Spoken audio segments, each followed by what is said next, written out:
In this video, I'm breaking down 10 hours of just free game when it comes to marketing, sales, production, design, mindset, infrastructure, and more. If you don't know who I am, it's your boy, the Prince Machiavelli. I am the owner and the founder of the legendary streetwear brand, Lord Knows Clothes. My whole purpose of making this video for you guys is, for one, to shit on everybody out there that is putting out fake content. It's a lot of clothing brand owners that are just coming into this. They're trying to do mentorships. They're trying to do all of this stuff, right? But my whole thing is that they don't have the experience behind what exactly they're talking about, because experience comes from years and years and years of doing one thing. I literally started my brand 2014, 2015, and we're still currently running it to this day. I know what it's like selling t-shirts out of a trunk of a car, and I also know what it's like bringing real value to the marketplace where people are actually buying, selling, and trading your clothes because they are actually bought into the overall mission and the overall community of your brand. So all of the content that we've gathered up, it literally took my editor a whole entire month to grab the best clips that he can find when it came to me helping out clothing brand owners that was either trying to start a brand or helping out people that was in the current process of scaling up their brand. And for those who are wondering, this whole entire process started for me 2 years ago. I literally just picked up a camera. I started giving out my actual experience and actual advice of a person that is currently living and have lived what you're probably going through. I go viral and the rest was history. So you literally about to get a glimpse of all of my game, just giving out 100% for free, of helping people one-on-one and just giving out good advice on every single topic when it comes to running out a brand. Like I said, from the marketing side, from the production side, from the sales side, from the infrastructure side, from the mindset side, you being a brand owner, assembling teams, and more.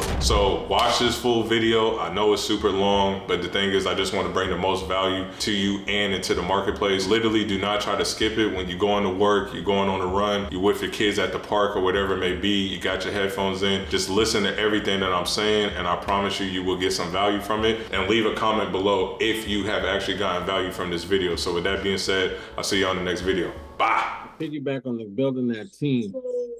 What aspects do you personally look for? I mean, I know you gave us the breakdown of it, but like, I know sometimes you got to fill out the person as well. They may tell you one thing in the video but how do you fill out that person that is right for your business, for this particular thing that you're hiring them for? I mean, they got to be like, all right, bro, handle it, but like, how do you know this is the right person that you need? Besides, and this is kind of crazy because like I could post it in the chat if you want it, but I got like 5 different segments of questions and interviews that I'll ask. So like the first one is the screening, the second one is like expectation and culture, 3 is skill test, 4 is alignment, and then 4th is basically like the CEO of like me taking this person on. But that motherfucker's not even getting into the 3rd pillar if the expectation and culture questions and the screening questions aren't aligned. So basically, screening questions, right? Clarity on the company and the role. So what's up, Will? How you doing? You know, obviously, you know, I'm Prince Machiavelli, but my real name is Chris. I'm the owner and the founder, you know, of Brand Builders. This is exactly what we do, X, Y, and Z, and this is the role of you being the executive assistant. Boom, that's me putting out the clarity and what the role is, right? Then the second question, well, where are you at right now, Will? Like as far as like your job search, and what exactly are you looking for when it comes to being an executive assistant with me? These are real clear questions, but it's like, if I'm not getting the answer I want to hear, you know what I'm saying? And then you can just tell just by vibing with somebody and just getting the feedback. And then even the third question, well, what even attracted you to apply for this company and this role? 4th question is like, are you flexible with traveling part-time if needed or going, whatever it may be? These are just my questions, but it gives you an idea. How soon can you start? And if you started today, what would you help me with to reclaim my time? And it's just like, and if they like, going to school and talk to people, right? It's just all like, that ain't it. And it's just like, okay, like I won't hold on.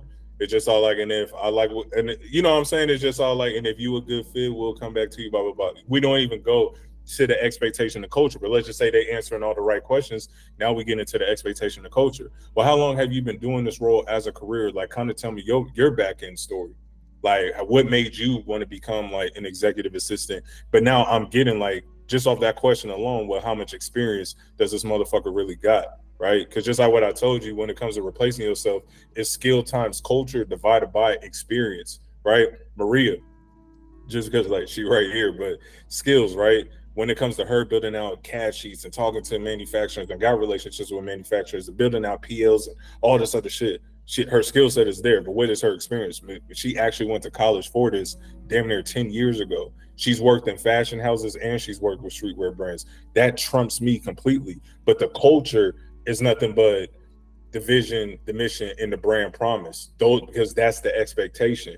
You get what I'm saying? But the expectation is basically like a sub of the culture. So then we get into what did you enjoy the most and the least about the role in that company that you was last working with. So now I'm hearing this person like purge out to me they pros, they cons of what was going on at the last company. What do they like the most? What makes them not feel resistance and stuff like that? What environment are you most productive in? What is your daily schedule like as an executive assistant? Describe a situation where you and a coworker disagreed and what did you do? And obviously these are questions that like I'm asking to hire somebody on, but these are very, very elementary questions, but you're getting the most clarity from it. And I'm just keeping I'm listening. So then it's just like describe a situation. Oh yeah. And then after that one, I got, what is the hardest conversation that you even had in the last month? Like what is the hardest task you have completed in a company? Like on a scale of 1 through 10, how well do you work under pressure? My life is nothing but pressure. I got personal situations going on. I got motherfuckers I got to fulfill inside of brand builders. Y'all counting on us and all these instructors to get y'all receipts. Then I got people in my clothing brand that's where the fuck is my order? So it's a lot of pressure. And it's just like on a scale of 1 through 10, like how well can you work under pressure? And it's just all like, oh, well, you know, like a 6 or it's just like right there. We don't even go to the skill test. It's just like, all right, bro, I'm gonna hold your application to the side and, you know, me or somebody from my team will get back to you. But then even when we get to the skill test, it's like present a problem from the last quarter that this role solves basically. So what do you think we should be doing that we're not currently doing? Because if this person has experience, right? If this person truly has experience, they should be able to answer that just like this, because they should see the leaks from me off of that onboarding video that I showed y'all, but they should know exactly where to come in and just dominate at, right? Because if Kobe Bryant came to play with y'all, oh, I know exactly where the leaks is at, especially if they a winner and somebody with the experience. So me, I'm just all like, well, what do you see that we're doing? And or no, what do you think we should be doing that we're not currently doing? And right there is just all like, even that, because now I'm putting their skills to the test. And then it's just all like, and then when you look at all the delegated tasks that I do have, is this a process? Is it a project? Or is it a person that we need to replace it with? Is it a process as in like a SOP? Is this like a project like we need to solve for X? Or is this a person that we actually need to put in to this, whether if it's client success or whatever it may be to do the job? But if this person has the experience, they can tell me right off the bat. And then basically, if I don't have time to train you, what are you going to do to train and onboard yourself quickly? Because if, like I said, if Kobe Bryant came into y'all company, they know exactly what to do. When Maria, the first time I ever met Maria and we had an interview, I'm telling her all these issues, all this bullshit. She's looking at the tech packs I used to do. She's looking at my whole entire process. Comes in the next day, fucking directory list, all like broken down sock manufacturer, garments, outerwear, this, mask, everything, sneakers, the numbers, the emails, contacted all of them, their turnaround time, sample costs, the whole entire shit. Doing the tech, like literally had me in the wild, but this person is hearing me. They're seeing my leaks. They're just like, get the fuck out the way. Like, let me just come in. And then they're solving for X already. So and it's obviously like there's more questions to that, or more questions that I ask, but then like even in alignment, like what are some of your personal goals?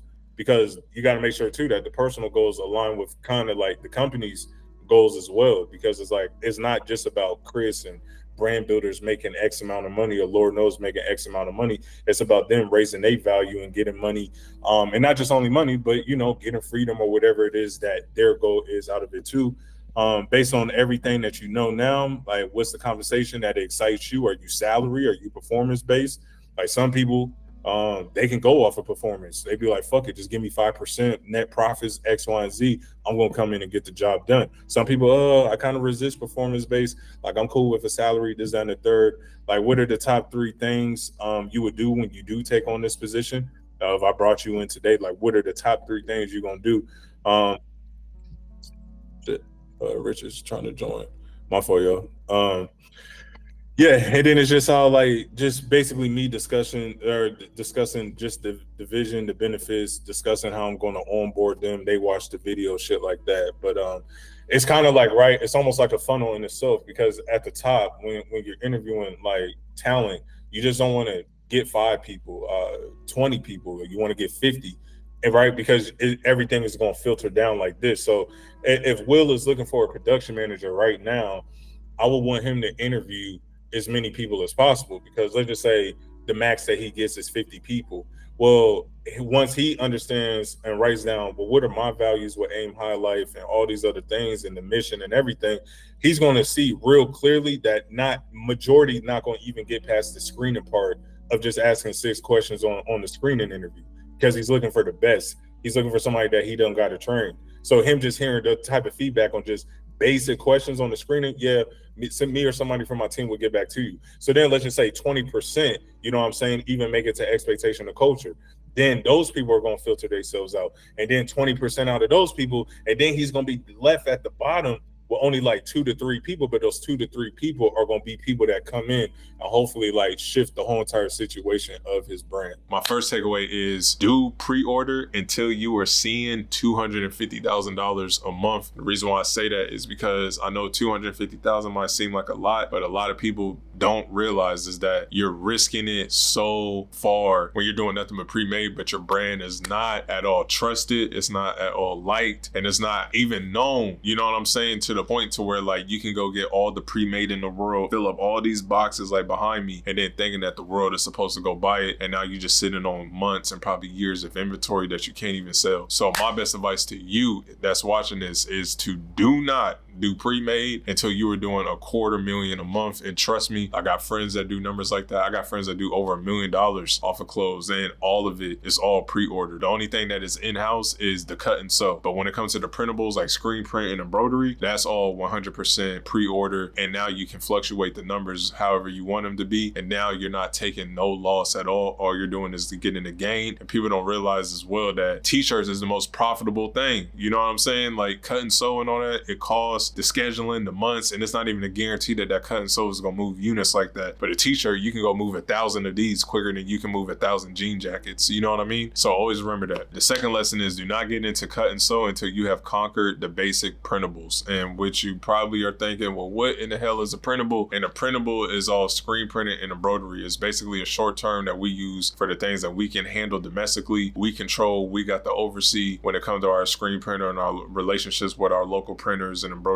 guys and stuff like that. So my whole thing is when you go look at Supreme and Palace and all these other brands, the last thing that normally sits on the website, even when those big brands are doing hype releases, is the cut and sew. So my whole thing is if you're not known, if you're not liked by the masses yet, if you're not trusted, why would you go do straight cut and sew? Now, if you have the bag for it, if you coming into this 5-figure strong, then by any means necessary, go test it out. You know what I mean? And if that's the vision of your brand, but if you're coming in bottleneck and you're trying to climb up here, but you haven't even conquered down here, that doesn't make no sense. I'm all about, if this is the cut and sew and the custom sneakers and all this dope stuff, let's conquer down here first and then just slowly, gradually work our way up. So we started with the shirts, and now we're doing the hoodies, and now we're doing this, and now we're doing the caps, now we're doing crazy accessories. Now we can do the cut and sew stuff, and now we have this whole entire assembly line of products. My last but not least takeaway is look at your swinging average. And a lot of people are probably like, Chris, bro, what in the hell are you talking about? And what I mean is that every product that you swing at, right, it's not going to hit a home run. Now, you got to find that breakthrough product, but the only way you're going to do that is by keep throwing it out to the market, right? And it's no different than you sitting there at bat and you just keep swinging. Some products you might swing or strike out on. That's 3 strikes and you out. You thought them 3 products was going to hit and they didn't hit. One of them, you might just hit the first base, strike yourself out. The longevity of that product wasn't too long. And then one you might crack and that might hit the home run and that might change the whole trajectory of your life. So with me, when it comes to the production side of everything and the product, for me, it's all about how can I detach from this product and put it out there to the market and just let it do its thing. And like I said, I got some products that I striked out on. You know, I got some that hit out to center field and, you know, it had a little bit of longevity. longevity. And then I had some, that I had Barry Bonds that thing and it went into the water. You know what I mean? It was straight home run. And those are the ones that you want to just keep bringing back and producing more and more, make the quality better, keep producing more and more and more to get to that goal that you want to get to, which is either 6 or 7 figures. Now, some of the questions that I got, we about to get into those right now. So the first question is, how did you find the best manufacturers in the world to work with you? Well, my whole thing is I didn't go find the best manufacturers in the world. All I did was go find a production manager. She already had great relationships with the best manufacturers in the world. And now I leveraged her intellectual property and her skill set into my brand. Not only that, she already had, like I said, the great relationships with everybody. So I kind of got to leverage those manufacturing warehouses and those suppliers to now I can go get quality manufacturers to come work with my brand. The second question is, what did you do at the beginning when you were wearing all of the caps? Well, when it came to the production side of me wearing all the caps, I made sure that at nighttime, I'm talking to the manufacturers in China and Pakistan. When it's night for me, it's morning for them. I live in PST time. I don't know about you guys, but I'm just assuming that you live in PST.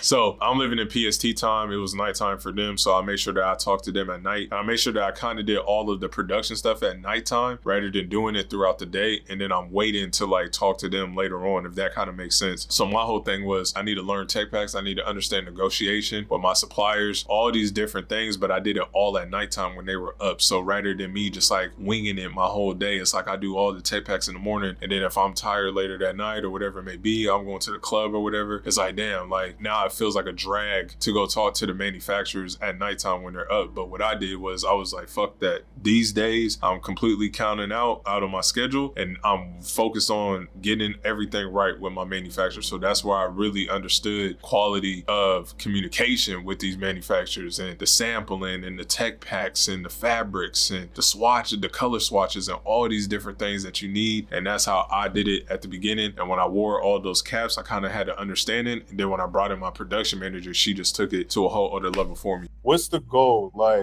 If I was to ask you, fuck this month, but June, what are you trying to do in sales? 5,000 a month, 10,000 a month, 100,000? What is the output that you want? Honestly, if I could just get to 10,000, that would be great. Okay, so now we got to look at the input. What is the input that I got to do that's going to give me the output that I want? So we got 2 ways of doing this. We can go, you're either going to use time or money for everything. So if you got the money for ads, let's turn on the ads, right? But then even on the manual labor side of everything, on the organic side with your time, right? It's just all what is going to get me in the highest likelihood of actually getting there? Is that 2, 3, 4, 5 times the videos and content that I'm doing right now, plus running the ads as well, right? Because you got to remember something too, that the first 2 to 3 weeks of running ads, the max that you can only spend is $50 a day. Okay. So it's going to take some time for them to break the threshold, and then they bump it up to 300, 400 a day, and then a few more weeks, and then that's how you get the ad account going. Mm-hmm. So you got to really look at, okay, what is the output that I want, and then the inputs that I got to do to get me to the goal. So for example, Michaela, she surpassed her goal. She's about to probably do 50, 60K. We were saying 100 just 2-3 weeks ago, but a whole bunch of hiccups happened. But it's still good though. She's gonna do 50, 60K. But when she first did her drop, she was all I want to do is make 30,000. So then it was okay, well, we're spending 400. She was seeing 1,600, and then we started spending 1,000, and she was seeing 4,000. But in between that gap, she was before we started went up to 1,000, she was well, let me go get an influencer and let me do this and let me do that. I was why don't we just 100x already what we're doing? Why let's just 50x the ad spend all day, every day. And then when she started doing that, then she saw how quickly she can get to the result, you know what I'm saying, that she wanted. So with few, you know what I mean? It's when it comes to the traffic, we got to find an audience that wants a brand like yours. Then we got to dial in the offer. And that offer, what plays a part in that offer is the back end with the SMS, because that's sales. At the end of the day, you want to be making mailbox money.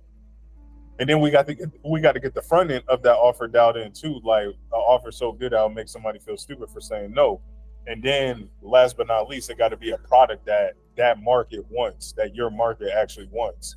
Mm-hmm. Because you can say it's a winner. I can say this T-shirt's a winner, But on a mass market, if it's not selling, it's like I gotta pivot, you know. Mhm. So out of all that, what would you say is step one? Because that's all different steps. So where do you put your focus on first? Do you put your focus on getting traffic. the traffic, right? And then when you're getting the traffic, you start building the back end that the traffic would be. Right, because people come to the site, they either buying or they signing up or they just bullshitting. But then we can always retarget those people with ads and everything like that. So what I would do, you know what I'm saying, is I'm turning on ads, getting them eyeballs that I want, or not getting the eyeballs that I want, getting the eyeballs from a cold audience that actually is considering my brand. Once they put in their email and address, that back end has to be dialed in. So we're communicating with them. So now you're not hustling to make sales like a slave. It's like you make a mailbox money. Mm-hmm. Like, oh, discount codes and this and that, you know. Even Michaela is thinking about this shit. I wish she was on this call, but when she was doing those bikinis a few weeks ago, she didn't have like a discount code because she had hella add to carts. She was having like 80 add to carts, but only like 12 people purchasing. And then as soon as we add, and remember this too, Nin told me, he was like, a lot of girls, they will go to like Skims and all that shit. They'll sign up and then they'll wait for a discount code because they know that one is coming from like Fashion Nova and shit. As soon as we did that, literally under a minute, somebody used the code as soon as we put one in, like a 10% off, you know? Mm-hmm. So and then do you guys have your abandoned cart email set up for her? Yeah. Oh, okay. Yeah. Because that's what girls do, right? They go order all the Skim shit, all Kylie Jenner shit and all that, and then they wait for the discount code to come from Fashion Nova and all that because they know it's coming. But then she made a lot of sales and recovered a lot of sales doing like that 10% off, you know?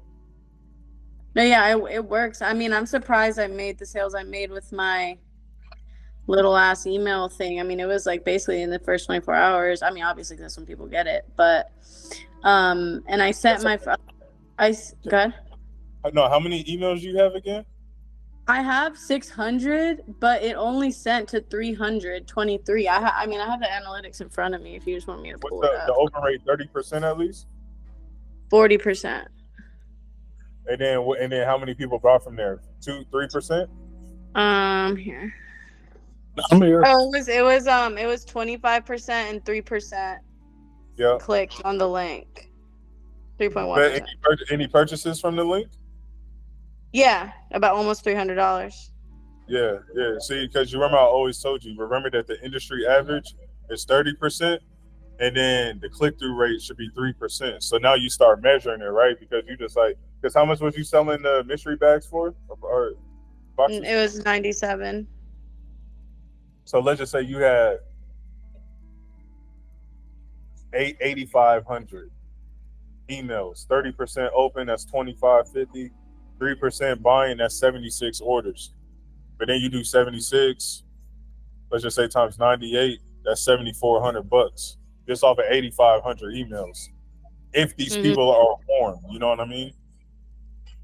Because you have the type of brand where it's like, it's not like mine where you do like the whole hype release and everything, and you kind of don't want it that way. And I always used to tell Rich that, because when Rich was scaling up, he was like, oh, I want to be like a hype brand and I just want to make all the capital in the day. And it's like, bro, it's a lot that goes into that. I'd rather just make mailbox money every single day rather than just hoping and praying and playing like a Russian roulette game and like making 6 figures in a day. You know what I mean?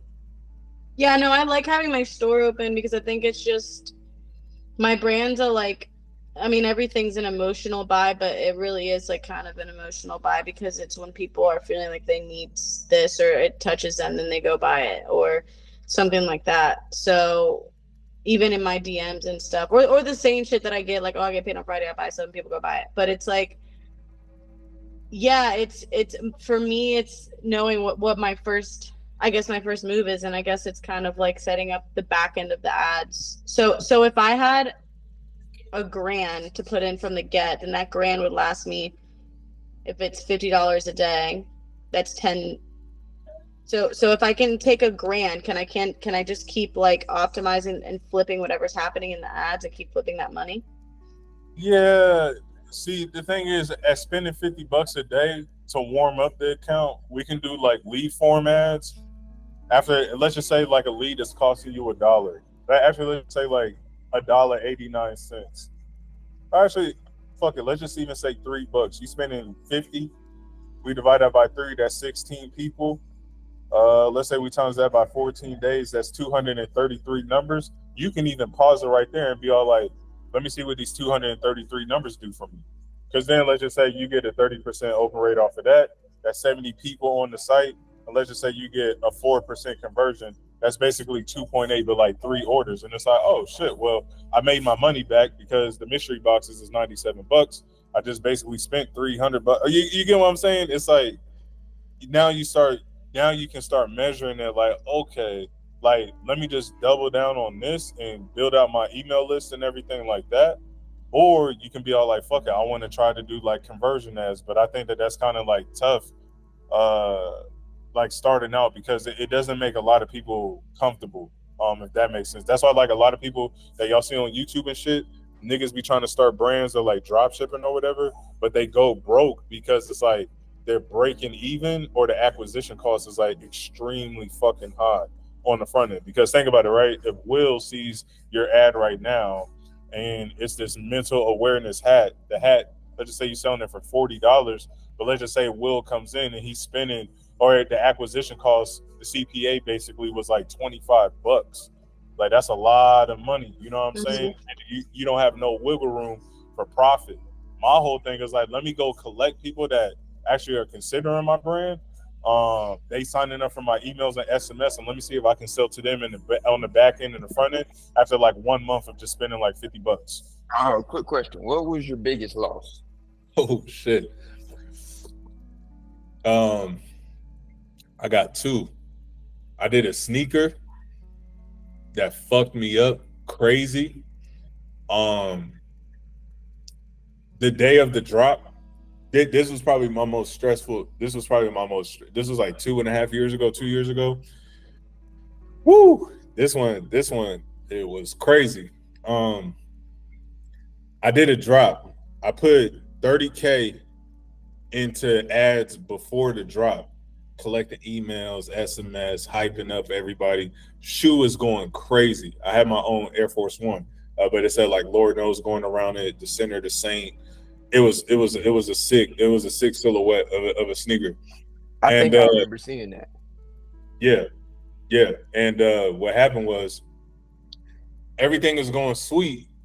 And then what I normally do is on drop day, well, what I used to do, I'll spend like an extra like 5 to 10K to hit the whole entire audience in the whole entire day. So even if you saw my ad or even if you followed and engaged and everything, I'm hitting the whole, it's almost like a rocket, like a spaceship. I'm hitting the whole entire audience pool within a day, just going straight to the top. Like just shop now. Cause that's when everybody's gonna be on the website the most within like the first like 24 to 48 hours. So when we did the drop, it went cool organically. But then after like an hour or two, I saw my numbers like hella dying down. And I'm like, what the fuck? So I called my mans at the time. I was like running my ads. And then we go look at the ad. And then the pixel, I don't know how this happened, but my pixel wasn't fully connected to my site. So basically, long story short, we didn't know who was organic and who came from the paid. So I couldn't even run the paid ads like the rocket spaceship because the pixel wasn't fully connected to my shit. So we wouldn't known who came from acquisition or who came from organic. So I was like, damn, do I even play Russian roulette and spend all this bread? So then I was like, fuck it, I'm just gonna take a loss on it. And that was a crazy loss. That was probably like a cool 70K. That was like a 7. And that's not I'm talking about like a loss on the sneakers, the insoles, because like I had a custom sole. Here, let me show y'all the shoe, just so y'all can like just see what I'm talking about. Let me bring it up. Products. Because there's losses that come in this shit. But that's part of the game though. That's what makes the game so beautiful though.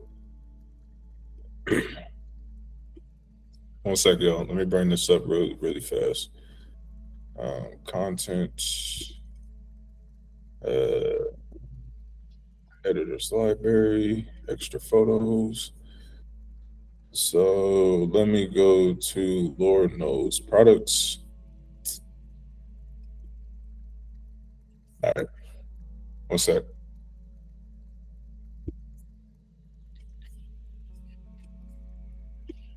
So this is, y'all see that?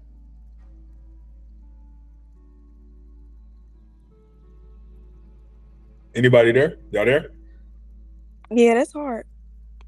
Yeah, so this is the Yeah. shoe. That was tough. Yeah, but this is the sole. So like the sole Oh alone. shit. Yeah, yeah. Yeah. That sole alone was like 1,600 per, I believe, per size. And I was doing half sizes as well, from like a 6 to 13. So like do the math on that. Just on the sole alone was like a 20K loss. Then the shoes that everybody bought, that was like another like 40K loss. And then all the ads that I spent, like that shit was like crazy. But you know, it's all part of the game. So does anybody have those shoes? A few people, a small bit, because like I had like a few sizes, but then I gave them out to like homies and friends and shit, but nobody else got them. But we might restock them, because obviously like I can do it, if I wanted to, and it was a demand for the shoes, like it was crazy. But I was thinking about if I bring them back, because y'all know we all black and shit, so I'll be looking at like Coke White Air Forces and then just like all black Air Forces just available 24/7. And I was just thinking, I was just thinking about just getting like a black on black pair with just like a blue gum bottom, and then Coke White with a blue gum bottom, and just having them on the site just available 25/8. That would actually be hard. And if y'all see the toe box with the crosses. So this says Sinner, and then the other shoe says Saint. But then the cross, when you looking at them, is upside down. But then when another person is looking at them, the cross is going down. Yeah, so it was like a lot of detail went into the shoe. Getting those done. You see how that says Sinner and then Saint? Right. It's a lot of detail. Correct. But that's the thing though too, is just how like it's true to who I am and what my brand avatar customer is. And like we had this whole entire thing. It's like even when you lift up the box, like I had like a kid with the ski mask rolled up, Pooh Shiesty ski mask rolled up, had the Lord knows he holding on a gun, like looking at the Reaper on the front of the box that said like say your prayers. Like a whole experience. So like when you open it up, it's like, oh shit, like. Cause I don't know, we all probably come from the era of like J's and shit, and I just remember being a kid getting cool gray 11s and retro 4s and shit, and like niggas having the postcard and then having like the bag and everything. It was just like it was an experience of like. So I just wanted to do the same with my shit too. You know what I mean? Right, that makes sense. So law number 1 is the law of leadership. It is better to be first than it is to be better. So this one really hit me. This is the first law. And basically what he means is that it's better to be first in the marketplace, right? It's better to be very different than everybody else. So for example, like look at Tesla. Like when it comes to the cars that they make and it doesn't take gas and stuff like that, they were the first in the market in their own unique way. Now if somebody try to rinse and repeat that with all those billions of dollars that Elon put into Tesla, right? It's like, yeah, they can come into that market and probably get a little bit of market share, but they're not getting the full market share. You get what I'm saying? And right here, he says, if you have a small market share and you have to do a battle with larger, better financed competitors, then your marketing strategy was probably faulty in the first place. Creating a category you can be first in is the law of leadership. So basically, how can I create my own lane and I can be first in that lane and be the Michael Jordan, the LeBron, the Kobe Bryant of that, right? Because it's always better to be one of the top 3 rather than being the 5th best and the 6th best, and then you get lost in the sauce with everybody else. I think went over a lot of people's heads, and this is probably one of the most important things that I ever put inside of Brand Builders. And I kind of just want to unpack it so y'all can understand and overstand it. So I'm going to read it, but I'm going to just, break down the body. So Somebody from Brand Bidders asked me privately, how do I have such a high return customer rate for your brand? I took time to reflect on this question to provide her with a thoughtful response. This is exactly what I told her, and I believe it can benefit everyone. So as a brand owner, just like what I said, you want to be in the reorder business, basically the reoccurring business, not the selling business. 99% of people in the marketplace aim to acquire first-time customers, but not recurring customers. And how many times do y'all see people that run a brand and yeah, they ran it up to 100K they first few months or whatever, but then a year from that time, they die out or they fizzled out or they completely fell off, and they like, you like, what happened to this dude that was like running it up crazy, or that person that got to 10K extremely quick? Because the thing is, they wasn't caring about the product, they wasn't caring about longevity, they wasn't caring about nurturing and over delivering, over serving anybody. All they cared about was just getting a sale, just so they can go to the club later that night or pay their bills with that money.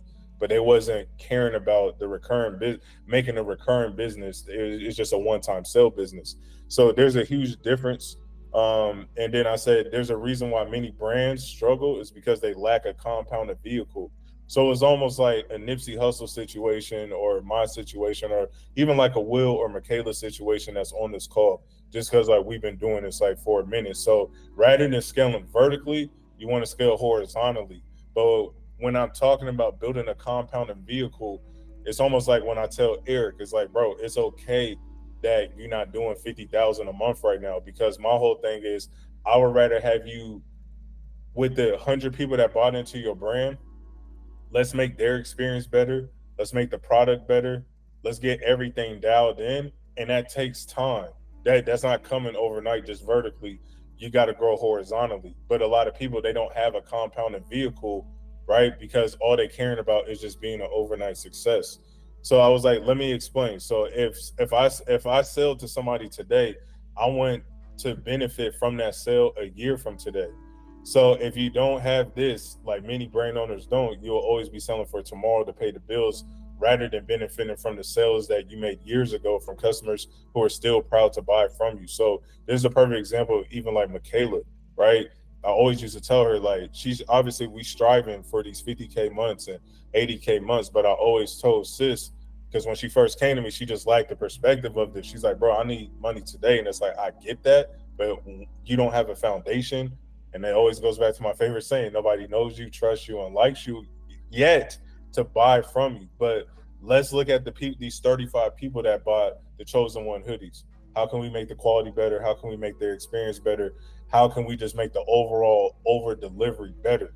And then once she started thinking from that framework, then when she went on her third or her second her fourth drop with the jumpsuits, things became a whole lot easier, because she was looking at it from, well, rather than scaling and I wouldn't know what to fucking do, let me just start compounding with the 35 people. Let me get feedback from them. Let me talk to them in the DMs. What did you like about the hoodie? What don't you like? Oh, the quality's fucked up. Oh, the shipping turnaround. Oh, the quality was good for you. But once you get in all this feedback, because at the end of the day, the marketplace don't give two shits about none of us on this call. A nigga can fall off tomorrow and then another brand is in front of their face like that. So when you have all these people that have bought into you, you want to build with those people. And before you try to even scale, why don't you just make your infrastructure, and why don't you make the experience, and why don't you make the culture within your brand so great that then now you can scale at infinite cost? And that's what we're doing right now with Michaela. But people don't see this. People see the front end of Michaela's shit, but they don't see the back end. This time last year, when she was going through real personal and business problems, and like, is this shit even for me? But I'm like, bro, it's gonna take time, but let's just build out this foundation the right way. So this time next year, you know what I'm saying, you doing $250,000 in a year with no effort, with no sweat. But let me keep breaking it down though. So then she was like, well, that's an interesting taking outlook, but how do you achieve the compounding over time? Well, the longer you wait, the more you'll win, because majority of the people are looking for short-term sales rather than building recurring long-term relationships over time. So let me ask you this. If there was a way to get somebody to buy your brand, I don't know, is there a way for somebody to buy your brand and then never stop paying for it? Is there a way to make the brand so appealing that the moment that they get their paycheck today or on the first or whenever the fuck, they still ready to buy your products. And I feel like once all of us, myself included, I still ask myself these questions all the time. But I feel like once you get the answer to that, then everything else will start becoming a whole lot easier. So, but the reality is, it's like the answers that's coming out of you right now, or the answer, or whatever you're thinking about right now, it comes down to really over serving, over delivering 10x in everything that you're doing right now. Not by really the muscle, but really more so up here. How can I make this culture better? Because all of us got cultures within our brands. How can I make the experience better?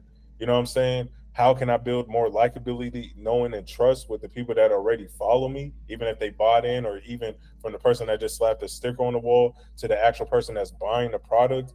How can I make the quality of the product? All these things you start thinking, and it's like, well, damn, I need to be doing a lot more than what I'm currently doing now. So I was like, if you think about it, the moment that your phone bill is due and the bill doesn't go through, you will Uber Eats all day long if you had to find a way to pay, because the value of what your phone provides. So to win, you need to make your value so high within your community, the people that bought into y'all brands, y'all mission, you know what I'm saying, and y'all creed. You want to make the value so high up in there that it never stops, or it makes them never stop wanting to buy from you. So this is something that I used to ask myself early on to win in the long term of everything that I've ever done, even including with brand builders. Like if I couldn't run ads and if I couldn't acquire new customers whatsoever, and I think this is what went over a lot of people's heads. So if I couldn't run ads and I could not acquire new customers whatsoever at any type of cost, the only thing I had were the customers I had today, and any new customers could come only from the referrals or word of mouth from my current people. How would I treat them differently? Or how differently would I treat them? How better would the product would be? How much better would the experience would be? And once I started thinking like that, I was no longer in a rush for a next day sale. And what 99% of brand owners don't get is that you don't get customers to make sales, you make sales to get customers. And what I mean by this is exactly what I told y'all about customer finance acquisition. We don't need 1 million customers to make $1 million. I'm trying to bring in sales like Michaela's doing right now. Like I told y'all, she's taking the bottom line net profit and she's taking that money to go acquire more customers. But that's what 99% of clothing brand owners don't get. They thinking like, well, damn, for me to get to 1 million in sales or whatever it may be, I need hella customers. And it's not that. You need to make sales, and then you're taking that money from the consumer and then you're throwing it back out there to go grab another avatar like them at no risk on your hand at all, because you're not using your money, you're using the person's money that bought into your brand. But if I had to ask every single one of y'all right now, it's just all like, if y'all couldn't run ads at all, and just whether y'all got 1,000 people that bought into your brand, or even Michaela, a few hundred people, it gets you start thinking, if I couldn't run ads at all, and let's just say I wasn't going viral for shit, and all I had was the current customer database that I have right now, how would I make their experience so great that they will want to tell other people about my brand to bring in free acquisition for me at no cost? So you would start treating them differently. You would start treating that, making it a much better experience, and you will make the product, the delivery, the fulfillment, the service, everything 10x off of what you're currently doing. And then y'all can just start writing these things down. Like, what would I do differently? How would I make this experience better for them? How, when a motherfucker come into the Uncommon Ones Discord or whatever it may be, it's just like, damn, like I really feel like I belong in this type of community. And it's crazy because it's not even a community. It's almost like it's a culture, but it's a clothing brand at the same time. So once you start thinking from there, you're not going to be like everybody else in the marketplace. So like, well, damn, bills, you know what I'm saying? I got to pay off this warehouse or whatever the fuck it may be, or I got to pay so-and-so and I got to come up with $2,600. Fuck it. Let me just go for the short-term sale. It's just like, you don't need to, none of y'all need to do that at all. Even though that I know that y'all might need the money, but you have to think super, super, super long term. It's just all like, how can I build such a great culture to where I'm just in the reoccurring business. Because if some of y'all right now got bills due or whatever, and I get it, all of us in the grand scheme of things is like still at infant levels, like with our brand and the possibilities of them. So I get it that life happens, but at the same time, if you coming from that paradigm of just like, I got to make X amount of sales just to pay off X, Y, and Z, that tells me right there that you're not giving enough value to the customer. Because when it's enough value, that motherfucker's coming on the 1st and 15th, just like Netflix. Not everybody, but 20% out of the whole entire group will continuously are proud to pay every single month with you. So my whole thing is, why don't, rather than trying to go for the short-term sale, why don't all of us just over deliver and 10x exactly everything that we're doing right now? It's the same thing even with brand builders. I got Eric results. He referred me hella people. You know what I'm saying? I've gotten Michaela results. She's referred me to hella people without me. I'm just like, how'd you find out about us? Oh, Eric, man, I saw the story that you did for him and da. And I always treated it like that, like, fuck that. Let's not turn on the ads. We haven't ran ads even for brand builders. And I started going back to my old ways. Like, how can I make this product so great to where like it's impossible for people to fail? Go look at the wins. Motherfucker from Serbia just signed up under a week ago. In 10 hours, he already made his money back plus some. Everybody's in the group winning right now. So now it's like, okay, how can I make this only experience where Desi would go to somebody once she gets to that 10K, 15, 20K mark and be like, bro, fuck what you're talking about when it comes to that clothing shit, that brand builders do, that Prince Machiavelli do, Chris, like, trust me, like, they're going to get you right. Like, it's nothing else like it on the marketplace. But that's how you want people to kind of talk about y'all brand too, even if it's a small brand. I don't got the biggest brand, but y'all see on the shit that I send y'all on the IG chats and everything, motherfuckers got my brand tattooed on them, about to get it tattooed, stealing their mama's wallets, cashing out. I fucking love you, Lord knows forever. That just didn't happen overnight. It took a compounded vehicle for the long-term game. But then once you start looking like, how would I treat everybody differently? How would I make the experience and this culture so great that everybody starts going like this? And then once you start getting this, then that's when you can scale. But let me finish this off right here. So the real issue is that the reality is that the majority of stuff that people sell online is subpar. You know what I mean? And they're only focused on promotion, and they're constantly trying to find more customers, but they have no lifetime value with the customer. Why? Because their product is not good. So let me kind of like unpack this too. Like, a lot of people, they just, and I know a lot of good marketers, but then they're always going into other industries or they making multiple brands and things like that, because they have yet to just double down and overserve and over deliver and give somebody such a great experience with that one brand to make the lifetime value so long that all they caring about is just getting one-time sales. And then they be like, oh, the product is dying off, so let me move on to something else. When it's not really that at all. It's like, why don't you just double down and make everything so great that it's impossible for somebody to not buy your shit?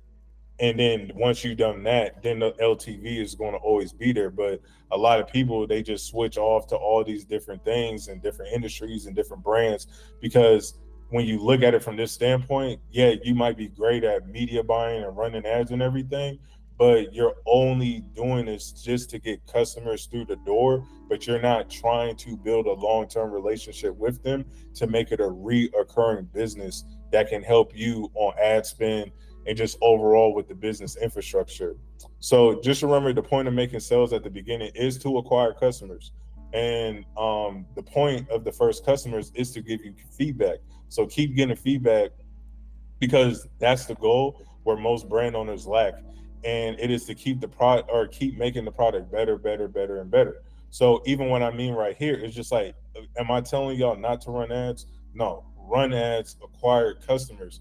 But my whole thing is, you don't want to be that person that's like a drop shipper or a nigga that just sees an empty hole in the market and he just trying to sell to 10,000 people and then move on with his life. If Eric right now is stuck, it's stuck because either the person, the product, or the price. But we already know that it's damn sure not the person, because bro's doing $20,000 a month. So my whole thing is, rather than trying to acquire new people to buy into this jacket, why don't we just focus on the customers that we got right now, get feedback on the quality, the experience, what am I lacking in, all these different things, and then why don't we just keep just keep making the product just better and better and better, making the service better, making the fulfillment better, making our culture better, making all these things better with just only like 50 to 100 people. And this is why most people can't even get to six figures, even in gross, with a brand, because they sell a little bit and then they think, oh, I can sell more. But the problem is that they never improved on the product. They never improved on the experience. They never improved on anything within their brand. So then they think that, oh, I just need to go get more customers. That's the furthest thing from the truth. Because if you're already struggling right now with just only 100 customers that brought into your brand, going to buy more customers is going to do, or going out there to acquire more customers is going to do nothing besides give you anxiety and a fucking headache. You know what I mean?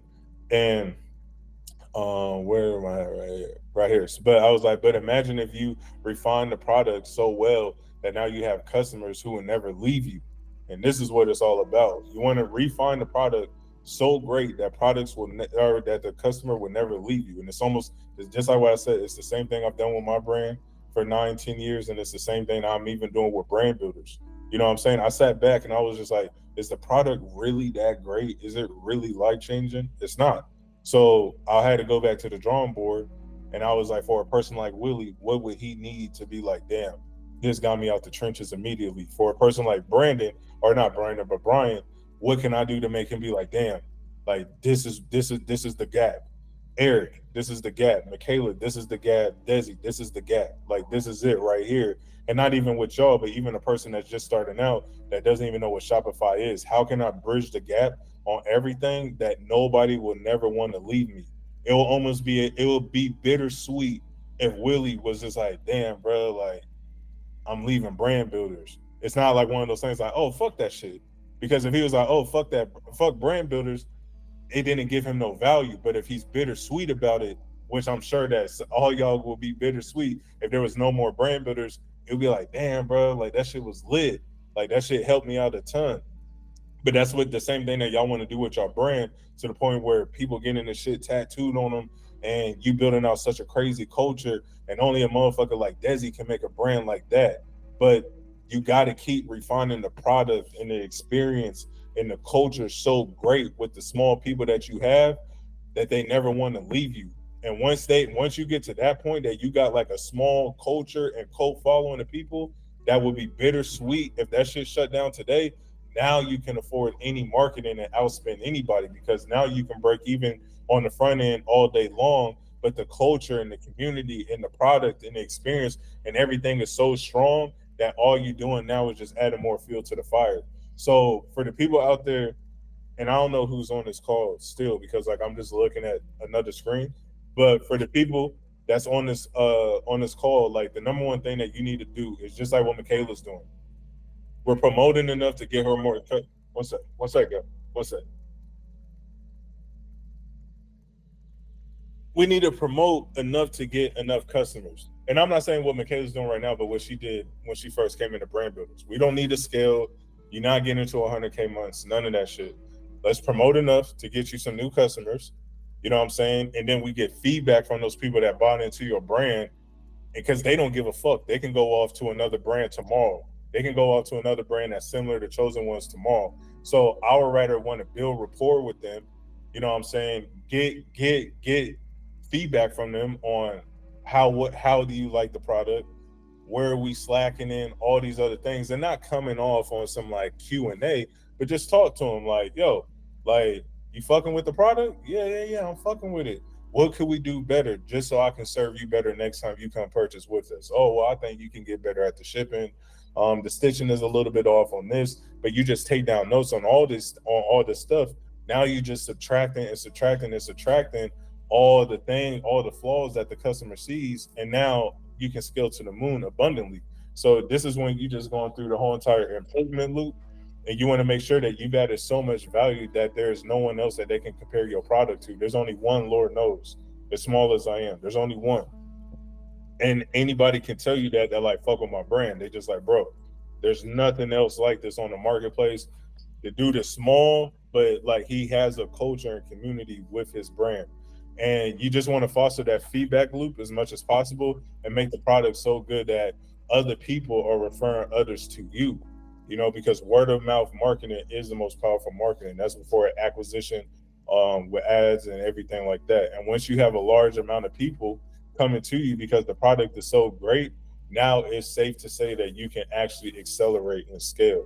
So I hope that y'all took something from this. I know that this probably took a little minute, me just stopping and like unpacking it, but I feel like this is probably one of the most important posts that I've probably ever made in Brand Builders, because once you start thinking like this is how you just make a shit ton of money on the short term and even with the long term as well, you know. Back in 2014, I had the most nastiest mindset that you can possibly think of. I thought coming into the clothing game was going to be sweet. I thought it was going to be easy. I thought I was going to make my first 100,000 off my first t-shirts, and that was the furthest thing from the truth. Now, the reason why a lot of people come into this game with that type of mindset is because they don't have the understanding of how a business or even how the clothing business is ran. Now, luckily for me, you know, me being a young dude, I came up under Capital Brand based out of Portland, Oregon. You know, I saw the infrastructure, but the fact that I wasn't in it, it was completely different. So just imagine somebody going to a football game and you're sitting in the bleachers. Obviously, you think that the game is easy, but if you actually got on the field, you're seeing it from a totally different perspective, right? That's how it was when it started for me to run my clothing brand. So my mindset coming into this was completely just fucked, because I'm a person that's sitting on the bleachers and I'm looking down like, oh, this is easy, I can kill it. Now, obviously, you want that type of confidence, but when you get in the game and get hit, like I said, it's a totally different feeling than the person that they have a view and perception from the bleachers. My first year running my brand, it was the most humbling experience that I ever got in my life. I literally remember it like it was yesterday. Like I only saw $2,400, and not a month, not in a day, in a whole entire year back in 2014. And that right there put me in a position of either two things is going to happen. One, I'm either going to keep doing what I'm doing and just stay where I'm at, or two, I'm just going to get in airplane mode and kind of look down, not just at the clothing business and the money and the byproducts and the results that come from winning and stuff like that, but more so me as a human being. So I started looking at my strengths, my weaknesses, my vices, you know, and I started thinking long term. So 5 years out, 6 years out, 10 years out. And it's crazy because like we 9 years right now standing, but I was thinking so far out, and I was thinking, what does the 32-year-old brand owner me? What is he doing? How does he treat people? What skills does he have? What is he knowledgeable about? What's his traits? What's his beliefs? What's his habits? And once I started shaping that in my head, that's when my whole entire identity changed. Now, I'm not going to get on here and do the whole manifestations and stuff like that. No, I'm not a big believer. I feel like in life, you get what you deserve. Not only that life is nothing but a byproduct of who you are. So you can manifest and sit down and do the meditations all you want. And I'm not judging anybody on that. But at that time with me, you got to remember, I'm 24 years old. My back is against the wall. I'm seeing all of my peers graduate from college, motherfuckers getting corporate jobs, having families, and I'm sitting there with a Fanta, some Top Ramen, and an LLC, and I got to make this thing happen, right? So I didn't really have time to like play the fairy games. Like it was like, okay, I have to change my identity on who that person is 5 years out, and I got to become that person right now. So everything that I resisted, obviously because it kept persisting within me, I just fell into the resistance, and I just felt the resistance, and I just flowed with it rather than trying to resist against the resistance, if that makes sense. So when it comes to identity shifting, it comes down to these core elements. Now, a lot of people, they try to take action right away, right? So if I gave somebody some game right now, a lot of people want to just go take action, but that's the last thing that they should do, because action is at the bottom of the hierarchy triangle. The first thing that everybody needs to do is exactly what I did. And the first thing was I shifted my identity. So as I said, I was thinking 5 years out, 6 years out, who's that person? What is he doing? How is his infrastructure ran? How does he run his brand? What does his brand even look like? And I started becoming that person overnight, like literally like overnight. I started dropping the bad habits one by one. The girls, everything. And I just started molding myself into this person, right? Because then once you have the identity, the second thing that comes under the identity is your beliefs. So now I started reshaping my beliefs. Like I can really do this shit, you know? And then right after under the beliefs was the emotion, right? And emotion is nothing but energy in motion. So I'm moving in this Christ consciousness and the highest version of myself unconsciously. But now since I'm looking back, back, you know what I'm saying? I'm 32 years old now, but when I look back at myself 8-9 years ago, like unconsciously, this is the things that I was doing to become the person of where I'm at right now. So right under the emotions, then it's the actions. So actions is really the last thing that everybody should be doing. Really what everybody should be doing is having their back against the wall, just like this. They should be looking all their habits, all their strengths, all their weaknesses, and thinking so far out long term. And once they have molded that person out in the 5 or 10 or 15 years out, they need to start becoming that person like right now, because whoever that person is 5 years out now,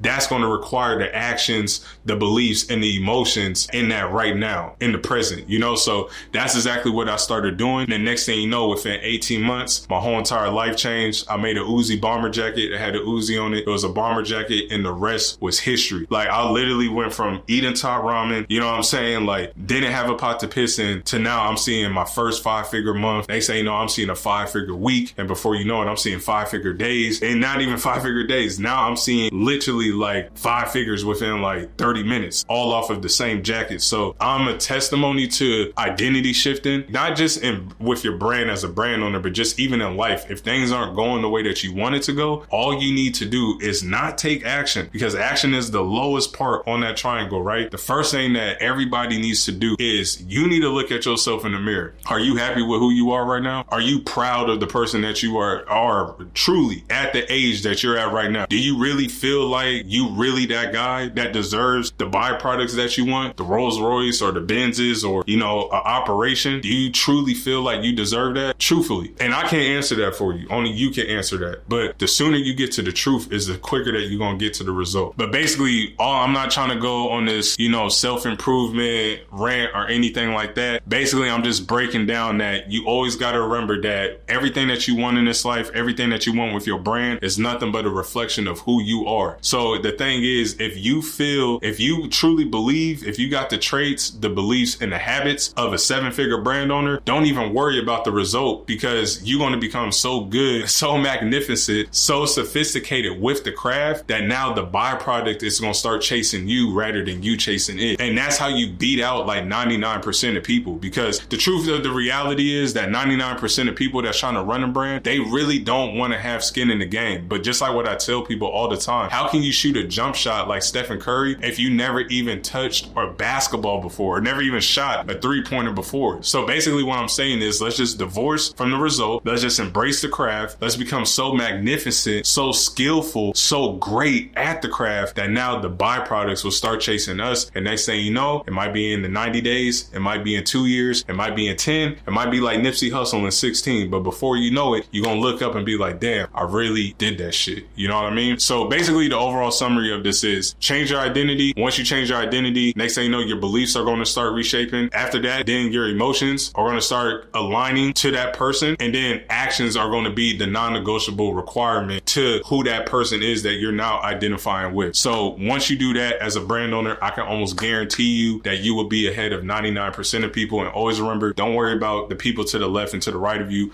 because the reality is majority of the people that you see right now with clothing brands, they're not going to be around in the next 18 to 40 months. I can almost guarantee that. So when I break down that first one, with no guidance, you will perish, you're probably wondering, well, what do I mean? And basically what I mean is that a lot of people come into this and they're trying to shoot a basketball like Stephen Curry, but they never even shot a basketball before. They never even made an actual 3-pointer before, but yet they want to come in and do Euro steps like Dwayne Wade and shoot like Stephen Curry and win championships like Michael Jordan. When that's the furthest thing from the truth, right? It's like everything in life when it comes to your grammar, even as a child, right? The ABCs, and then you're learning words, and then you're learning sentences, and then it keeps going on and on. So it's the same even coming into business just in general. But a lot of people look at the clothing brand stuff and they just think that it's so sweet, and then they wonder why they keep failing year after year after year, because they don't want to sit there and build up those skills over time. So instead, what a lot of people do is that they look at everything from a 90-day window. How can I get to $10,000 a month in 90 days and all this other stuff? And then they end up going nowhere because their life is nothing but an empty chase with this clothing brand, rather than actually just sitting back, stacking up their skills over time, whether that's 3 years, 5 years, 10 years, or 15 years. And then next thing you know, when they look up, they done built something so special, and their results is nothing but a byproduct of them and the skills that they built over that time and over those years. When we look at the marketing, you always got to remember that 80% of your marketing efforts are going to fail. That's just the truth, right? And only 20% of what you do is really gonna move the mountain forward. So a lot of people, when they jump into this game, they're throwing spaghetti on the wall, hoping that shit sticks. But the thing that sticks, they just need to do more of that, and then make it better,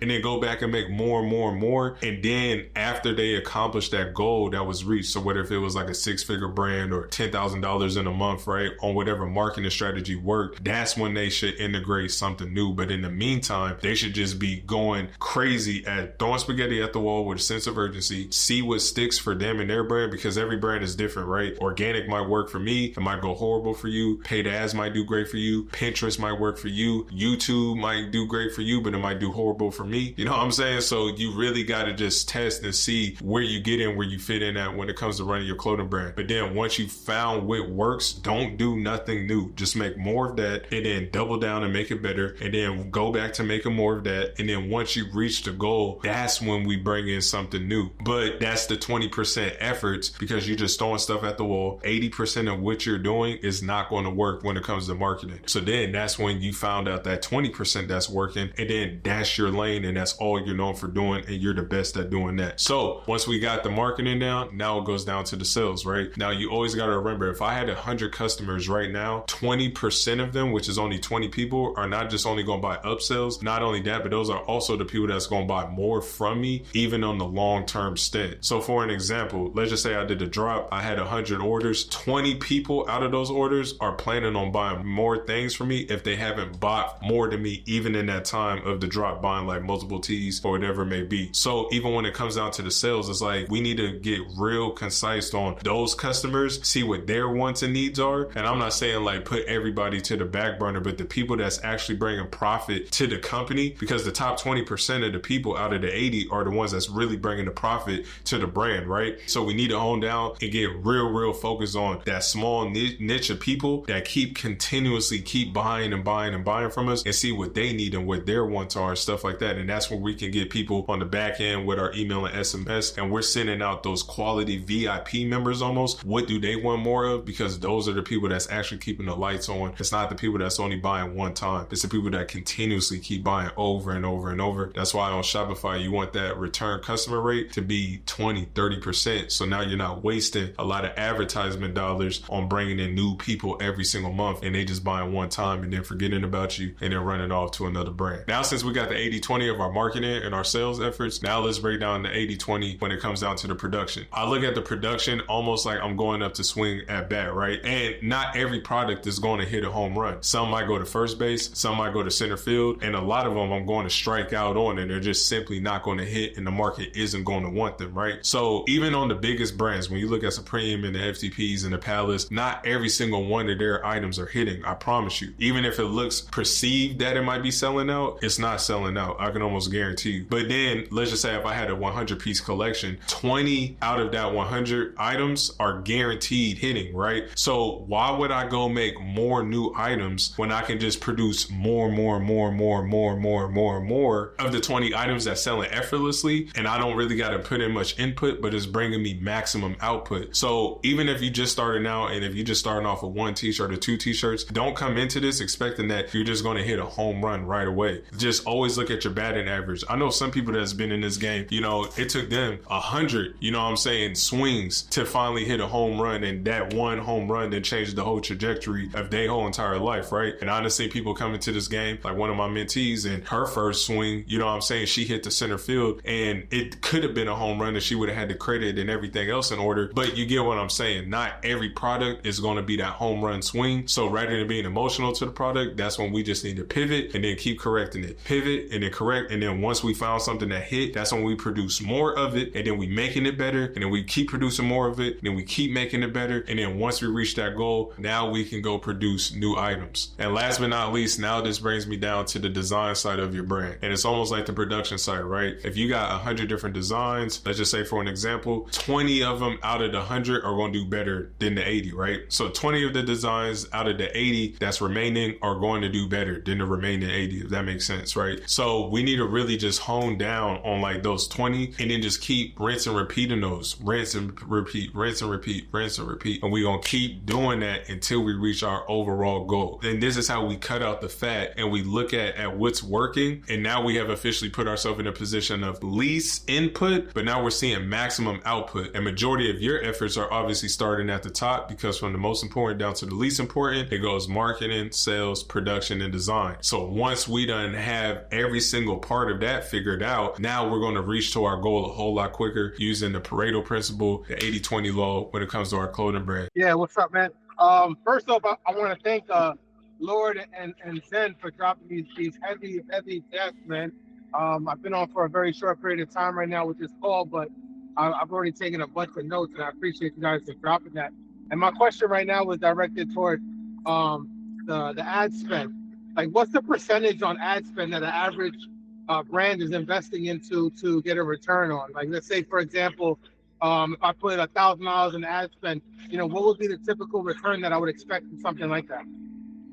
Ned? Yeah, so average for clothing, like it varies per industry. So like people in like the coaching or like architecture space have a different like KPI, but for clothing is around 4 times. So whatever you spend 1,000, you're expected to make around 4,000 in revenue.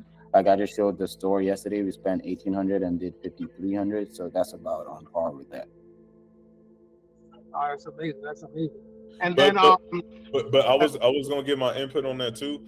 That please. Before you even run ads, I'm a big believer that like if you can't sell that product organically to people that you don't know, if you can't make at least like $3,000 to $6,000, like just off that one product organically with your brand, it's kind of playing Russian roulette. Because at the end of the day, like I said at the beginning, and I don't know if you caught this or not, but every product has you just want to know what the batting average is with the product that you're trying to serve. And my whole thing is, if I sold 3,000 to 6,000 organically, just having it up on the website right now, I'm safe to say that like all I'm doing is adding fuel to the fire. But if you just start after this call going to turn on ads, and if your foundation isn't in order with your brand and everything like that, now you kind of playing like a Russian roulette. You know what I'm saying? Absolutely. No, that makes sense. And then when you say like organically, like I know I heard the part where you're talking about hitting up friends and family and things like that. But how would you get past that level to organically get sales? Would it be just posting on your page? Would you suggest pulling up to events and getting out there hustling and bustling yourself, or what would you suggest? Yeah, bro. See, because a lot of people, they're not clear running a brand. A lot of people, like I said, they're in the selling business. They're not in the reoccurring business. When you're in the selling business, I mean, all of us can sell fucking rocks to a homeless person if our lives depended on it, right? That's the selling business. Like, homeless dude is going to move on with his life. But when you're in the recurring business, you really want to start thinking of like, okay, what is this brand truly about? Like, what makes it different than everybody else's shit? Like, why did I even start this brand? I feel like once you get clear answers from that, that's when it makes it a whole lot easier on the sales and marketing side, because now you clear on just serving a certain type of avatar rather than being for everybody. And then once you just keep serving that avatar over and over and over and making a brand where there's a lot of emotional connection, that's when things start pumping for you on the organic side of things.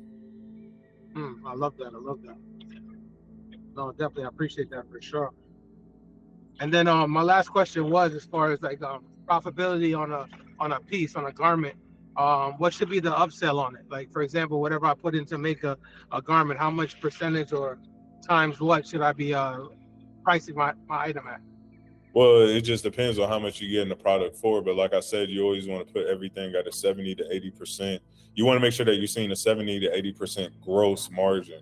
So like I said earlier at the beginning of the call, if the shirt is $5 to $6, you should be selling it for $35 to $40, because let's just say the acquisition is $10 to $15 out of the $40 sale. And let's just say that including the $6 or $7 or whatever to get the shirt bag tag folded and printed.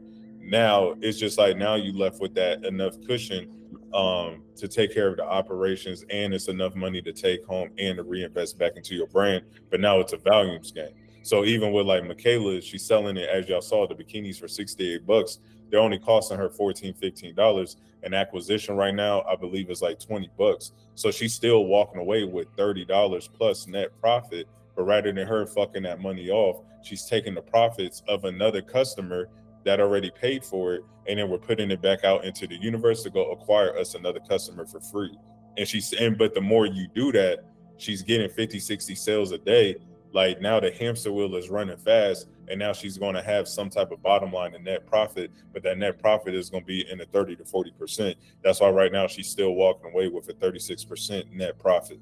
So the first thing that I see with a lot of people coming in is that they start up this brand, they make the designs and everything like that, and then they start forming this narcissistic way of thinking of, oh, I made this, so the whole world should buy this. But you have to remember as well, at the same time, nobody in the world knows you, trust, or even like what you got going on yet, right? Because you haven't fully tested it out there to the marketplace yet. So now when I reflected back on my journey, I'm being that narcissistic creative person as well. And I'm like, why isn't nobody buying my stuff? And it's for one of those three reasons. Either nobody knows about it, nobody cares, or nobody likes it. So I started sitting there thinking, okay, well, how can I make somebody like this? How can I make somebody buy into this? And the first thing that I wanted to hit people with was with emotion. So if I was like, if I can be different than any other brand owner out there and actually build a cohesive brand and it all makes sense, and I got stories behind every single design that I'd ever made, even from the person that models to the lookbooks to the designs to everything that I put out, it's all cohesive. Now I'm forming a great impression on that person. See, a lot of people when they first start and they're just putting stuff out there and they're throwing spaghetti on the wall, hoping that it sticks. But what type of impression are you leaving on that person? It's like if you watch the Nike commercial right now, they're not even selling the commodity. They're not selling the cleats or whatever it may be. They're selling the emotion behind it, but that's leaving an impression on you. So you need to do the same thing with your brand. And that's exactly what I did with my brand. But at the same time, you always have to remember as well that the first impression is everything. A lot of people come into this and then they just keep throwing spaghetti at the wall, and they're not gathering no people. But at the same time, the harsh reality is if you didn't capture that person the first time, even if you put advertisement dollars behind it to go grab them, you're going to spend more money trying to grab old eyeballs that you didn't catch on to the first time. So always remember that the first impression is everything. But if we really hone down and like get singular focus on that customer, that ideal customer, that targeted customer, then you should have no problem at all as far as leaving a great impression onto that person. But at the same time, if you're having trouble and if you're getting those eyeballs in front of your target customer and they're not buying, obviously you're not leaving a great first impression on them. Now we got to really hone down on our brand identity, you know, the models, the designs, the storytelling and everything like that on the back end. Because you always have to remember one thing, that a commodity like a garment, this is a garment, this is cotton. When it comes to graphics and t-shirts and brands, is nothing but perceived value. If Supreme was in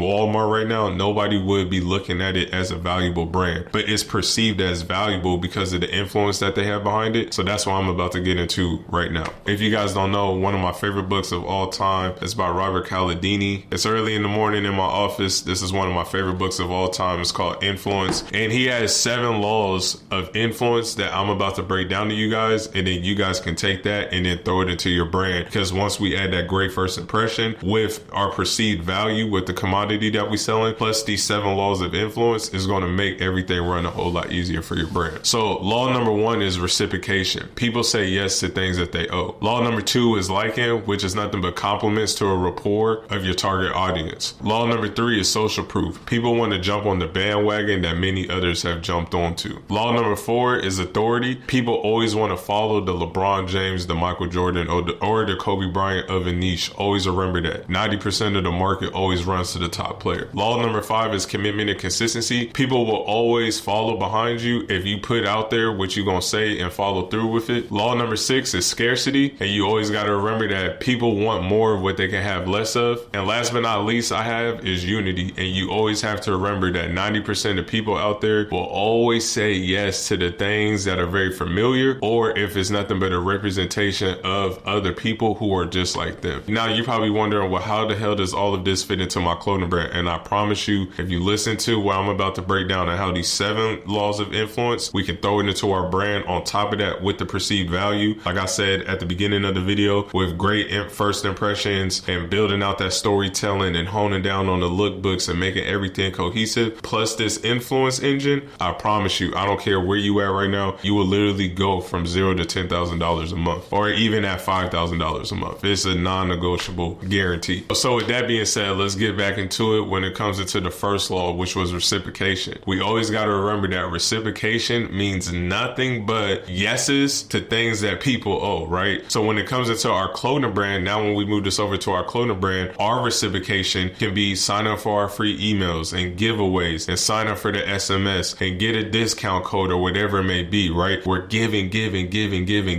So even on the back end, even when we do a launch, right, more than likely people are going to say yes because you have a higher chance because you're giving so much on the front end for free. So on the back end, you can have that long lifetime value with that customer. Law number 2, which was liking, right? So something that resonates with that person, right? So for our liking, when it comes to a clothing brand, is making a very cohesive brand that is speaking directly at a person, right? So let's just say you are a fan of my brand. My brand is clear as day on what we stand for. We got the center, we got the saint. Even behind me, we got all types of pictures back here. We got Cupid angels, Elijah Muhammad, Tupac's back of his Exodus tattoo. Will you go to heaven when you die? Like, there's no clowns or nothing behind here, right? It's all straight to the point of what our brand represents. But that brings that liking bias with a person, right? So obviously, if they already signed up for our emails and SMS and all these other things, and then when they go see the brand, they obviously like it. So we want to keep putting out more and more and go deeper with our brand identity to build up that liking bias even more with our customer. Law number 3, which is social proof, right? So now when people go to my Instagram account on IG or whatever it may be, and now they're looking at the proof, okay, he has 30, 40,000 followers or whatever. They looking at the comments. People got Lord knows forever. Lord knows is the best, all this other stuff. That's nothing but social proof, showing people that like I'm legit, right? And not just only that, they feel more comfortable to buy because the comments is almost like your testimonial when it comes to running a clothing brand, right? You're not going to be like Amazon and just have like 1,000 testimonials or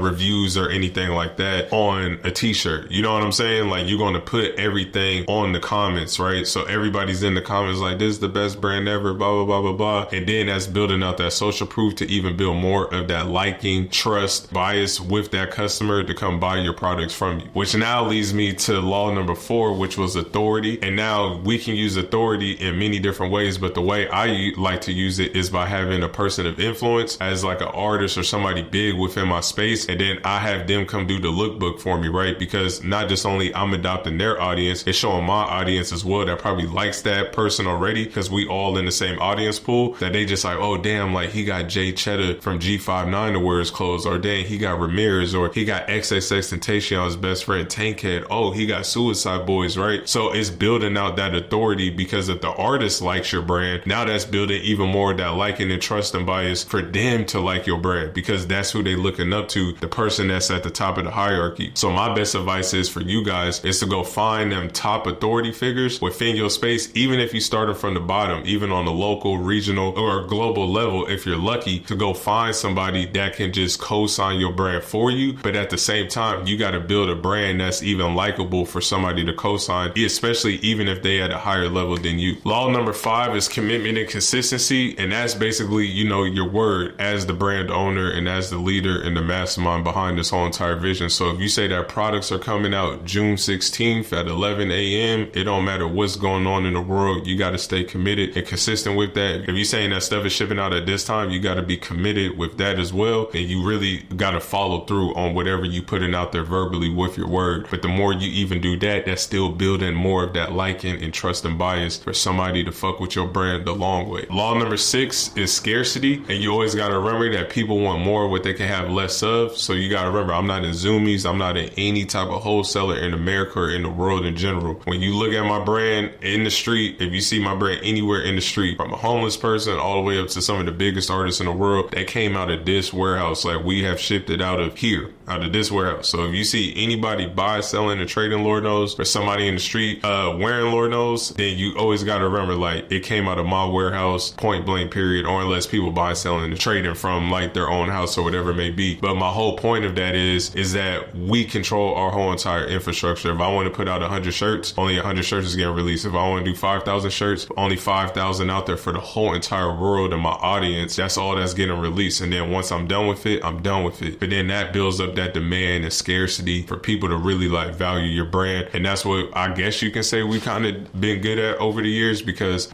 majority of my whole entire brand's career was built off of like hype releases and collections and build outs and new designs and new concepts and stuff like that. So, and last but not least is law number 7, which is unity. And people want to be a part of something. When you look at politics, religion, sexes, those are the biggest audience pools in the world right now. You see people marching, you see people fighting over politics. My religion's better than your religion. Like, people want to be a part of a community. So when you adopt those things even into your brand, that's making things a whole lot easier for you. So when you take some of those frameworks and then add that into your clothing brand, now that's when you in a whole different ball game. So I talk to my audience completely different than how other brand owners do with their brand. Like, I'll do like the praying hand emojis and let me see the hands, let me see the hands. I'll be say your prayers, all sinners welcome. We got certain slogans, we got certain emojis that we use. We use the globe for like Lord knows worldwide and stuff like that. And you guys can actually go look at my clothing brand page and like look in the comments, like, to know that this is not cap. Like, people use the praying hands, all different races, the globes, Lord knows forever, Lord knows worldwide, whatever it may be. And that's how you start crafting out even that unity, because now I'm speaking a direct message only to this audience, not on a broad audience, but only to this Lord knows audience. Law number 2, the law of category. If you can't be first in a category, set up a new category that you can be first in. So for example, when it comes to my brand, right, there's a lot of different categories when it comes to streetwear. Like, you have high-end streetwear, you have the underground streetwear, you have this, you have that, TikTok and stuff like that. And this kind of, I'm going to bring up 2 situations of me and another friend's brand. So like the law of category, right? So when you looked at the underground scene back in the day with like Suicide Boys, Puya, Ski Master, Slum God, it was only me and Zach from FTP that was the only 2 brands that was serving that type of audience back then. And like super radical. When it comes to like really being known in the scene, it was like Lord knows and FTP. You know what I'm saying? But when it comes to setting up a new category that we can be in, obviously like me and him was both in the underground scene, but his brand is more structured to like anti-establishment, government, police and stuff like that. And me is more so like the sinner, the saint, heaven and hell, the Jesus, the atheist, all those different things. So like me and him, we might be in the same demographic of people, but me and him have 2 completely different brands. Shout out to Eighth Wonder when it comes to like the law of category, because when he first came into the streetwear game and building out his brand, he used to be so stressed out. He used to be like, bro, like, I don't know if this shit is for me. He was grinding for a long time. And then December of 2019, he gave me this one call and I'm on the phone with him. And you know, he's a younger dude in the Gen Z crowd and stuff like that. So I told him, I was like, hey bro, I was just like, you need to like not compete on Instagram. I was like, you need to go on TikTok and dominate TikTok, because not only you can be in the law of leadership, be like one of the top people that has one of the biggest brands that came from TikTok, but you can also create your own category on TikTok. So if somebody tries to come in, all your followers will bash on them, because now they'll look like a dick rider. You know what I'm saying? So like, he created his own category, and he was one of the first brands on TikTok to like get his marathon going, and he became the Michael Jordan, the LeBron, the Kobe Bryant when it comes to building out his own lane on TikTok. So a lot of people look at him as like, damn, he's one of the first, he's one of the pioneers, and he's one of the best. And not only that, his brand is a lot different than a lot of other brands on TikTok. So he became literally like in his own category. So nobody can't really go up in there and fuck with it, right? Because he created his own lane. The third question is, how much is your production manager monthly, and what exactly does she do? So my production manager is the best in the world. I love her with so much gratitude. I have so much respect for that woman. She has done nothing but save my life in many different ways, especially when it comes to running my brand. And basically, the way I pay my production manager is I pay her about a monthly. So I pay her $3,000 a month. So if she gets paid $36,000 a year, 12 times 3, yeah, $36,000 a year. Yeah, and basically everything that she does for me is she handles all of my international, she handles all of my domestic production, international production. She has staff directory of all the manufacturers that we work with hands-on. She handles all my communication. She builds out all of my tech packs. She does all of my sampling. She literally does everything for me. Every single thing production, I don't even worry about within my own clothing brand. And that is like a huge blessing, because that's saving me 60 to 100 hours a month that I can take now and take that time and that energy and that real estate in my mind with my time and with my money. And now I can go do it into some more innovation and dope ideas and stuff like that I want to do with my clothing brand. Question number 4, what is the best wholesale supplier? And for me, the best wholesale supplier is SNS Activewear. That's who I've always gone to ever since I got into this game. If you go over to use them, tell them that Chris from Lord Knows Clothes sent you over there and they will take good care of you. That's why I go get all my blinks when it comes to domestic, like all my screen printing, all these long sleeves and beanies and embroidery and all that good stuff. That's why I go get all of my blinks, send those over to my screen printer, and then he gets the job done for me. Like we be talking like the brand identity, but what is that? What does that mean? Oh, so Jabri, I don't think he has one. no. This is what Jabri do. He be grabbing, like, would be hitting for Balenciaga and like all these other brands, and then he just makes it into this one thing. And it's a brand out there called Strawberry. And he was like, well, I'm gonna do this shit and do Raspberry Hills. And then what happened was Jordan Clarkson bought his shit, but you know, Jordan Clarkson in the league big into like fashion and shit. So he wore the headband, and I believe in a game, bro, and some shit happened with like the NBA of him wearing a Raspberry Hills headband in an official NBA game. And so that kind of like sparked this interest of like, what the fuck? But then Taco from Odd Future, this is when everything changed for Jabri. Jabri had, this is no bullshit, 2022, Jabri had 12,000 followers. And right now he's about to hit 200K. So this, I'm telling y'all this because this is my boy, and I want this for inspirational purposes for y'all. This nigga used to come to my office like, how the fuck you doing 500, 600, 800 orders a drop? Like, but over time he started figuring out like, I'm going to Uline now to get my poly bags and everything like that. So what happened was Taco from Odd Future wore the Raspberry Hills, and y'all know those outfit Instagrams where they break down like the person's outfit and like the price point. It was like the GV gallery, because Taco was sitting courtside with like Kendall Jenner or some shit in the Raspberry Hills. So there was like Raspberry Hills hoodie, and then Jabri was all like, he did the drop on the hoodie, because he was just telling Maria this when I was talking to him. He was like, I did the drop on the hoodie, and he was like, I hit for like 20-something K, and that wasn't normal. Because he was like, I'm used to only doing like $8,000 or whatever. And then he was like, let me see if this shit's a fluke. So then he makes like another Raspberry Hills, like whatever the fuck. And then that shit goes to like 30-something K. And then literally like March 2022, bro was doing like 30 bands a drop. I kid you not, by November of that same year, that motherfucker was doing 150 racks in a day. On Black Friday, he hit his first, he hit over 100 racks. He sent me the screenshot. That shit was like 100, it was like 120 something K. And then I was like, and then I was telling him, this was like before Brand Builders and all this shit. Well, right when the start of Brand Builders having crazy time. And I was like, bro, let me partner up with you. I told that nigga, I was like, I'm gonna put 500 racks behind it. Like, I was like, cause I was all like, when it gets easy, you gotta go hard. Cause like, and this goes for all y'all, just to remember, cause all y'all gonna get over the hump. It's gonna get easy. And I told him, I was like, bro, let me put 500K behind this shit. Like, let me take it to 1 million by March of 2023. He's sitting over here smiling like this nigga, man, like 500K. He just like, Lord talking about, I'm like, bro, 500 racks. Nigga, I got all the unlimited credit cards, all that. You got the vision. I come as the operator. It's almost like how people talk about this growth operating bullshit that y'all be seeing like on how to make money. But I was like, let me be a growth operator for your brand. I put up the money. I was like, you pay me off weekly. I run you up. It's almost like if I came behind Eric, I was like, Eric, do you want to go to 100K? Fucking right. I'm just like, give me this % net profit of what we're gonna make that bottom line. I'm gonna run the ads with my card. Like, fuck spending 100, 200 a day. We're spending thousands. Like, even if we break even or take losses, like we gonna win. Like, in the long run, we pay the card off. I bring in the whole entire team, Maria or everybody. I bring in the media buyers, everybody, and let me run this bitch up to 2 mil a month. Fucking let's go. And this nigga's over here like, this nigga said he's just smiling and shit like Rodriguez. He just like 1 million. This nigga over here just like 1 million, bro. I'm like, bro, let's go. I'm like, and this is my man's that like since like 2012. So this isn't some like, I'm like, bro, let's make it happen. He's like, no, fuck that shit. Like I want to do it my way. And as a man, I gotta respect that. I was like, fuck it.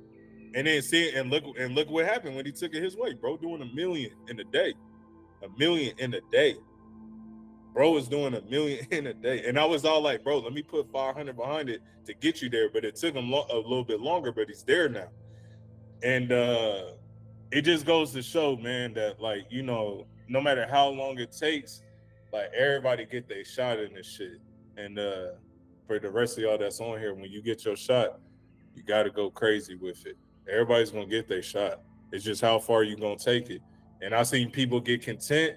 They work so hard just to get to 10, 20, and they stay there. I done seen people get to the hundreds, and them niggas stay there. And then I seen others, my friends that are big dogs, like real time, they fucking grind, bro. Like they treat this shit like they still in the trenches, and they do millions, bro, and they still not content, you know? So that's just like a story about Jabri and shit though, man. That shit is like crazy.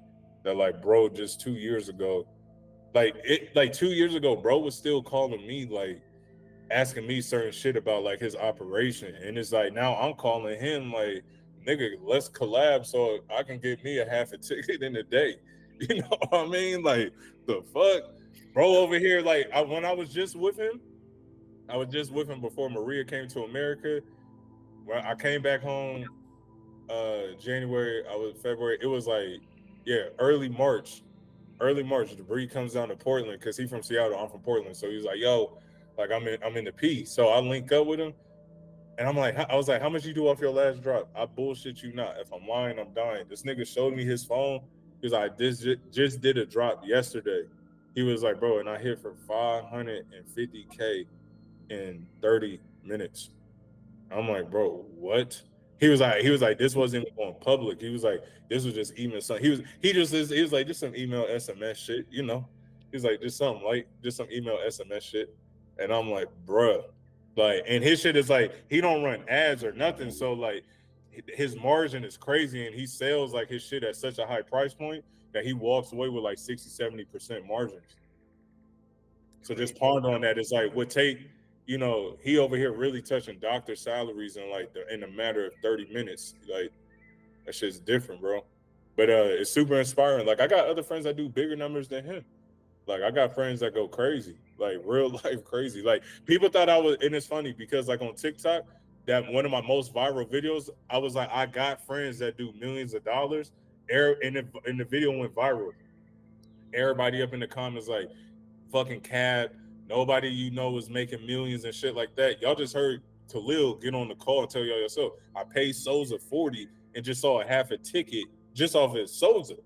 Like, I got friends, me and Khalil both got friends that touch real millions, like, within the day off of their brands. Like, that shit is just crazy. Law number 3, the law of the mind. It's better to be first in a prospect's mind than it is to be first in the marketplace, which, if anything, understates the importance of being first in the mind. Being first in the mind is everything in marketing. So let me tell you a quick story about my brand. So when I was first starting out, I wasn't first in the prospect's mind. Why? Because I was all over the place. I didn't know my lane. I didn't know my audience. I didn't know my demographic. I didn't know nothing. So like, I wasn't first in somebody's mind, but as soon as I doubled down in one lane, and then I became the law of leadership of that, right? I had my own lane, my own separate category within a lane when it comes to other brands in the underground scene and stuff like that. People that reciprocated to my message and what my brand made them feel like and how it looked and everything like that, and they connected with it. Now I've started becoming first in those prospects' minds. So when it comes to every drop I did, majority of those people are returning customers. So I'm positioned first in their mind. And it's almost like Nike and Michael Jordan's and Adidas, right? Like one of those categories, one of those sneaker companies are first in your mind. Like think about even the phone, right? Like Apple. We don't, like majority people don't even think of the fruit because we thinking of the technology of Apple before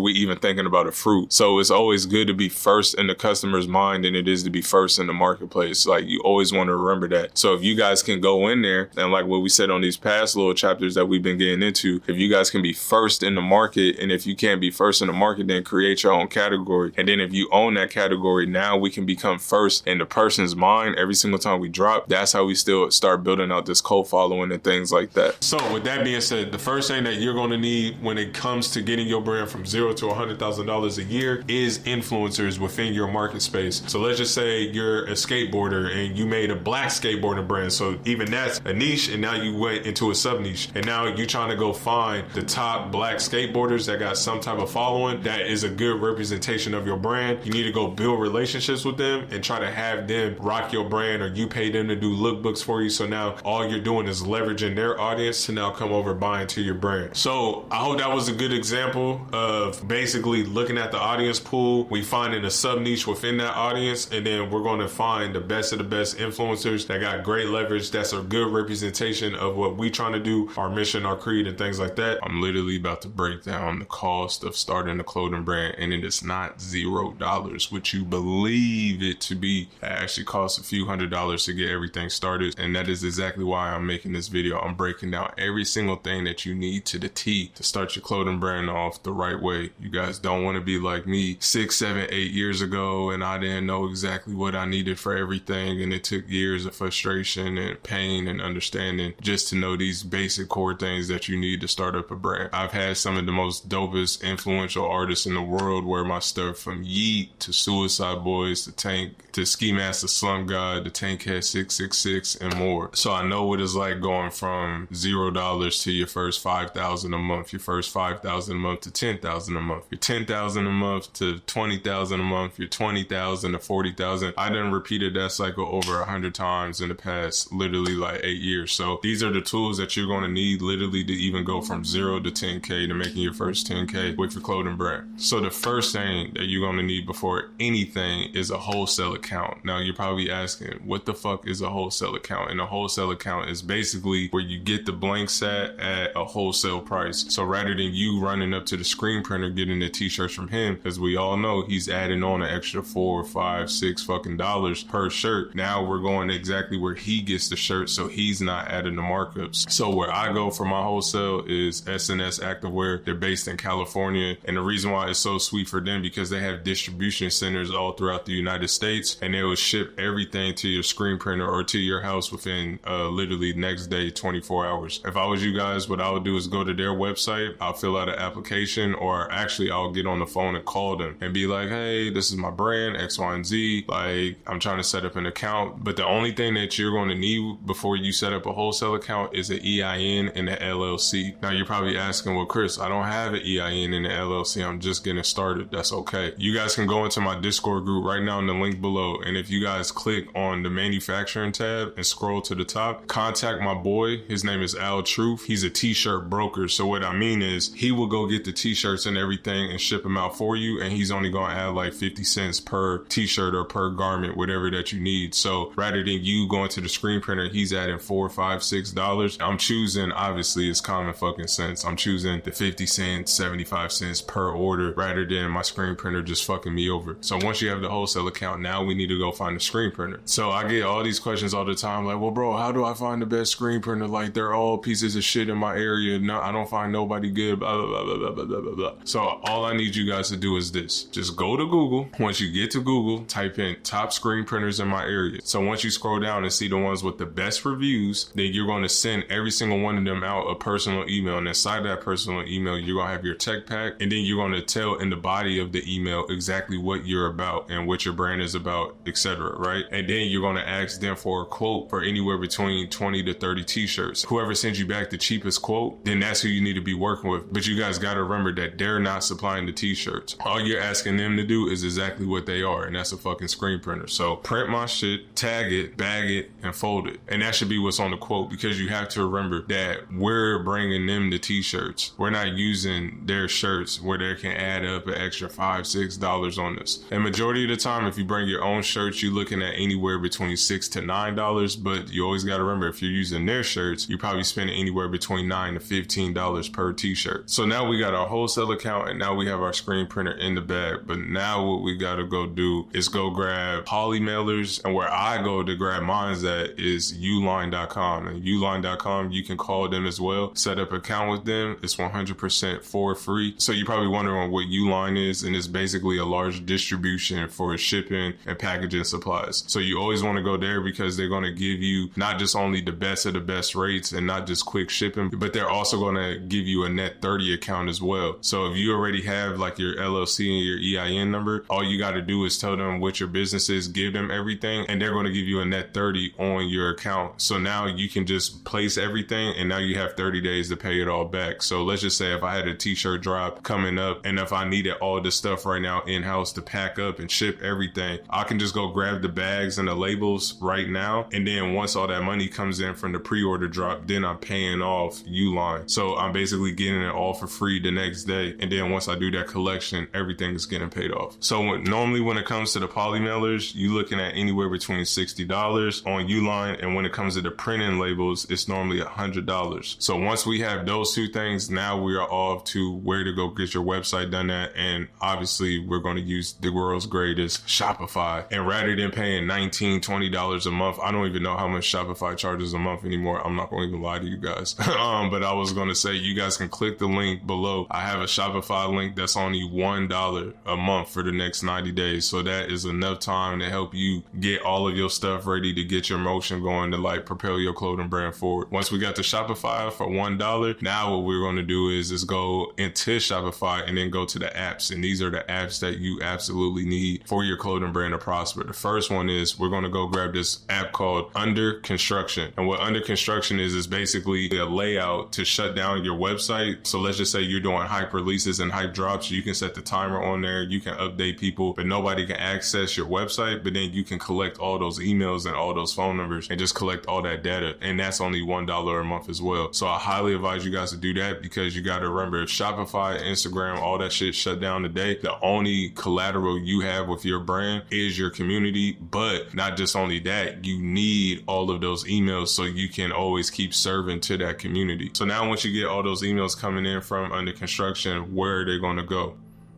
I hear crickets. So now where they're going to go is to an email provider called Klaviyo. And Klaviyo is another app that you need inside of your store, period. And that's basically where you're setting up all of the flows on the back end and the sequences and the welcome flows and the abandoned carts and everything like that. And me personally, I connect the SMS as well. And for those that don't know what SMS is, it's basically text message marketing. And that's a lot more powerful even than emails. But at the same time, you want to collect both. So once everybody puts in their information on your home screen, now since you have that Klaviyo app, it's now in sync with every single email that's coming in. It's getting transferred to Klaviyo. So now you can start building out that communication with the customer and start talking to them over and over and over. And then you just build out all these different sequences. So then when the drop comes out, you already have everything on lock, from abandoned cards, initiated checkouts, welcome series, all this good stuff, all in order. So you're always communicating with the customers, even if you have product or if you don't have product to sell. I believe the first 500 emails are for free as well. So once you get those 500, then I think it moves up to only like $20 a month. The next step is the non-negotiable needs that you need for social media. And that is, you're going to need a TikTok, you're going to need an Instagram account, and you're going to need a Discord. And the reason why I say you're going to need those three things, because one, with TikTok, we can run Andrew Tate methods and everything like that and go get hundreds of millions of people, if we do it right, to see our product. So that's just gaining the awareness, right? So then we need the IG. So now we got all of these leads that came from TikTok and now they're following us, right? So it's almost like a funnel, and then they're following us. So they obviously like consider us and they fuck with the product or they fuck with the message or whatever we have going on. So then from there, it's like we need that Discord community. So then we can start building out this community, because like I said, if Instagram and all this shit went away today, but let's just say Discord was the only thing that stays, it's like, you got to think that's for free. All you got to do is add everybody inside of the Discord group. Let's say you get 3,000 people in there and you want to drop a t-shirt today. It's like at least 10% of that community that has bought into your brand already, they're going to buy. So you need to build out a Discord community as soon as possible. So then you're always communicating with your community and everybody's in cohesiveness and everybody's attached with each other. Next up on the list, we have design software. And you're probably wondering, well, what should I use? Because I see some people, they go to Canva that are just starting out. Some people are paying others. Me, I'm a big believer that when it comes to basic design, as a clothing brand owner, you must know how to use one of these two. That's either Photoshop or that's Adobe Illustrator. So Adobe Photoshop or Adobe Illustrator,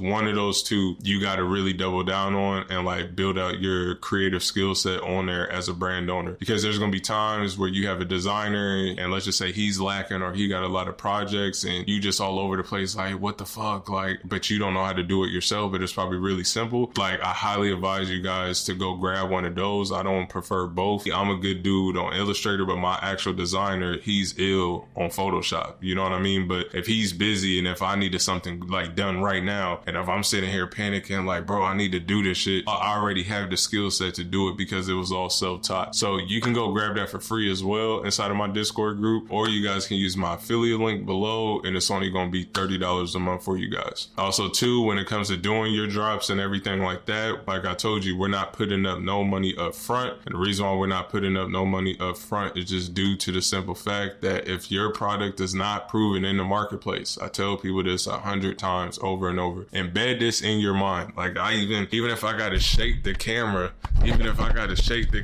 to make you understand this, if your product is not proven in the market, do not do pre-made. We're going to do pre-order. And for those people that don't know what pre-order is, or if you guys want me to break it down, it's as simple as this. We have everything that I just said, all these different apps. We got the website. We have everything ready to go. We do the drop. We don't have no product in-house. We're going to wait to see how many people from the market came and actually bought our stuff. When all the sales come in and all the ching, ching, ching, ching, the Shopify notifications are just ringing. And then you just scrolling, happy as fuck. All that money that comes in, that's what we're using to go buy the production. And then that's what we're using to pay off our bills. And that's what we're using to pay back our marketing. And then the rest is your net profit. And then that's what you're throwing into the bank. So for this, I will always put zero out of pocket because this always varies. For some people that's already got motion, they might be spending $3,000 on production, or they might be spending $5,000 or $10,000 or $100,000. I don't know. But for those that are just starting out, which I'm assuming that every single one of you boys that's listening are just starting out, I highly advise you guys to do not put any money up front besides the samples. And the samples might be like $30. And then you can use those samples for like your TikTok videos and photography and lookbooks and photo shoots and editorials and all that good stuff. So the second to last thing that you're going to need is a Rollo label printer. And you're probably wondering like, what the hell is that? And like I told you guys at the beginning of this, when you went to Uline to go grab all that printer label paper, that's basically for your label printer. So then everything is printing out. And the best thing about the label printer is you never have to put ink in it or anything like that. And it is perfect for the postage, to slap it on there, to ship out all of your orders. And if you want to find it for a reasonable cost, I highly advise you guys to go to Amazon. They're up there anywhere between $180 to $200. Obviously, if you got Prime, the shit is at your doorstep the next day, and then you can get started with that. Also as well, another thing that you're going to need for your clothing brand is ShipStation. Now you're probably wondering what the hell is ShipStation, and ShipStation is an app that we're going to connect also as well to our Shopify store. And when all those orders coming in and you just having a field day of all those notifications, ShipStation is going to move everything over to their platform. So now you can ship out all of your orders in a timely fashion, and then you just see it coming out the Rollo printer and you are happy as fuck. And you can't wait to ship out all of those orders, and you just see this big stack and it's going all around the world. This last one is kind of like a bonus that you're going to need, but that's obviously a credit card so you can run Instagram and Facebook ads. Now, if you guys are struggling to go get business line of credit, I can get any single person out there $50,000 to $100,000 in business line of credit. And if you don't believe me, look at the receipt right here. I have nothing to cap about. This girl right here is one of my mentees. Her first week working with me, she touched 120 bands and she only had a 760 credit score and an LLC that was 2 years old that made no money. And the reason why I'm saying that you guys are going to need a credit card, because that's the only way that you guys are going to scale up your brand. Think about it. And this is for the people that have a little bit of motion. You slap a damn credit card on some boost post. Now, let's just say you spending $1,000 a day. You're reaching over 260,000 eyeballs a day. So then with them 260,000 eyeballs, let's just say 1% of that is even converting right to your site. And then another percent of that is converting into sales. Even if you're breaking even, it's like, who cares? Because you're still collecting data and then you're getting more sales, right? But the whole key is like data. So then even on the next drop, that's when you can become profitable and stuff like that. That's how I just look at it. Everybody's different, but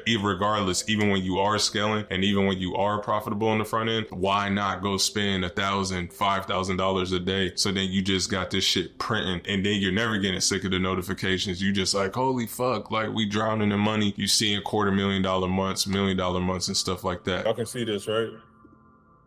Yeah. Yeah, so when I add up everything, oh shit.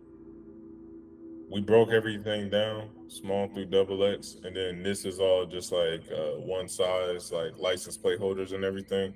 It comes out to 405 units is sitting at the warehouse. Now, what I'm gonna do with these is add like 2 to 4 per order. So XXL, we had 13 mystery packs, because I believe, like, let me do the math really fast. So let me bring up my calculator, because if I highlight all these, that comes out to 53 units.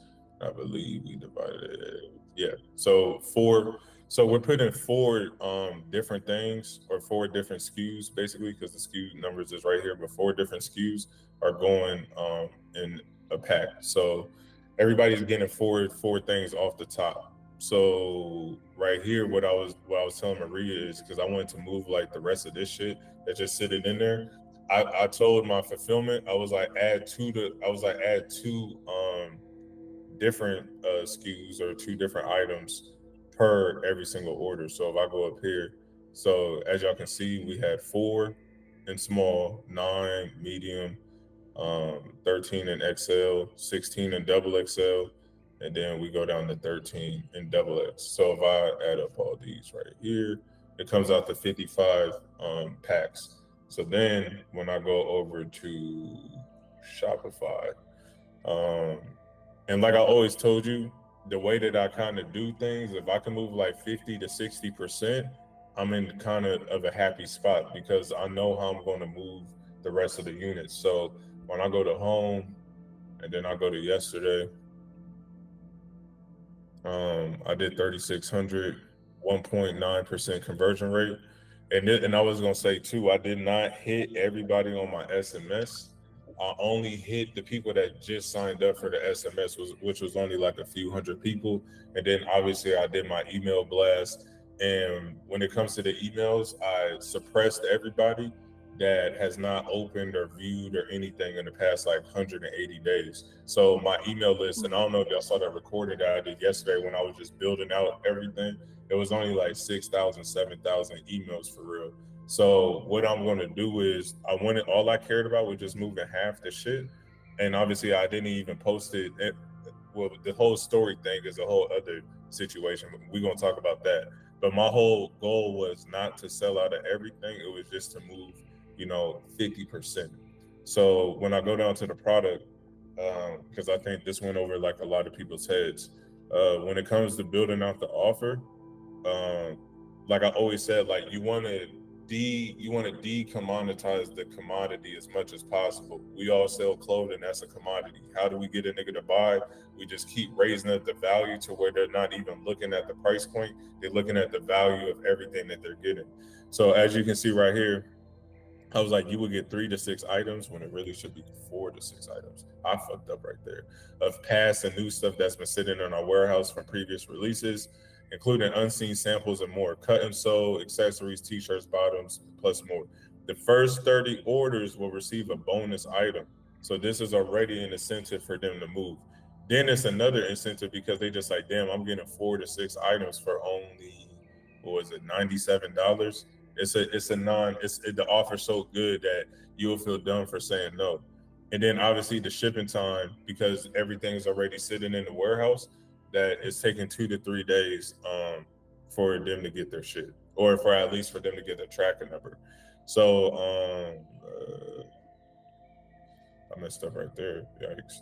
But yeah, then we got like the customs and everything like that, and then I just built out everything like this. And the reality is, I don't have everything. I don't have really past items like that, but a past item can just be even everything from my most previous drop. But I'm trying to move like everything as much as possible, but I'm trying to stack it up to where they like, well, damn, wait, what's that? Marie. Uh-huh.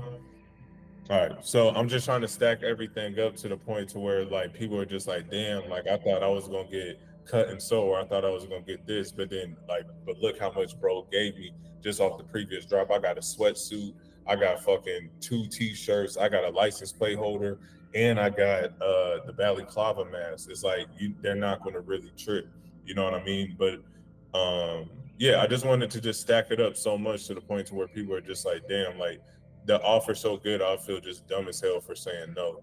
And I put everything down to 0. And if you guys look right here, let me turn my shit around. You see the mystery pack right there, like the numbers. Yeah, but it's tiny because you're sharing your screen. Wait, y'all can see that? Hold on. Kinda. Huh? I said kinda. Wait, let me stop showing. Tiny 'cause Wait, you're y'all sharing your see screen. this whiteboard, right? Yeah. Yeah. So I have left over 3 small, 9 medium, 6 large, 1 XL, and 6 double XL. That's what I have left over. And basically I just moved half. But the reason why I always want to sell 50% because now people are going to be hitting me up in the DMs like, hey bro, it was Friday, I was at work or getting ready to hit the club or whatever. And on Sunday when everybody's chilling, that's when I'm gonna hit their ass again with to sell the remainder. And on my email campaign, I'm literally gonna put how much is left over. I'm gonna be like, only 2 is left of this, 3 is left of this, and I might just even shrink the numbers down more just so it's more of an incentive to just move the remainder of the unit. So in under a week and under 2 days, I just made a quick 6K off of just bundling everything and then moving the remaining packs. You feel me?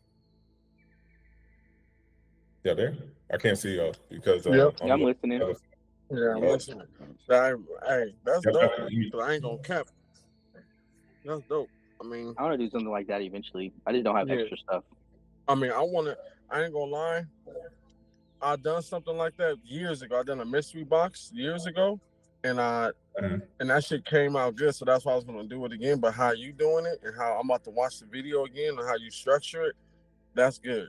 Because I mean, yeah, because just remember, it's like you just want to bundle everything to the point where niggas just like, damn, bro, like how can I say no to that? And then and this is what I was gonna say too. What I did when it comes to the story side of everything. I don't know if y'all saw my story, but I posted it even on school. I was like, DM me the word Lord, like if you want extra bonuses. So then that's when I was sending all those screenshots of like just all these supporters over the years, and people were just ready to buy right there. If I go to my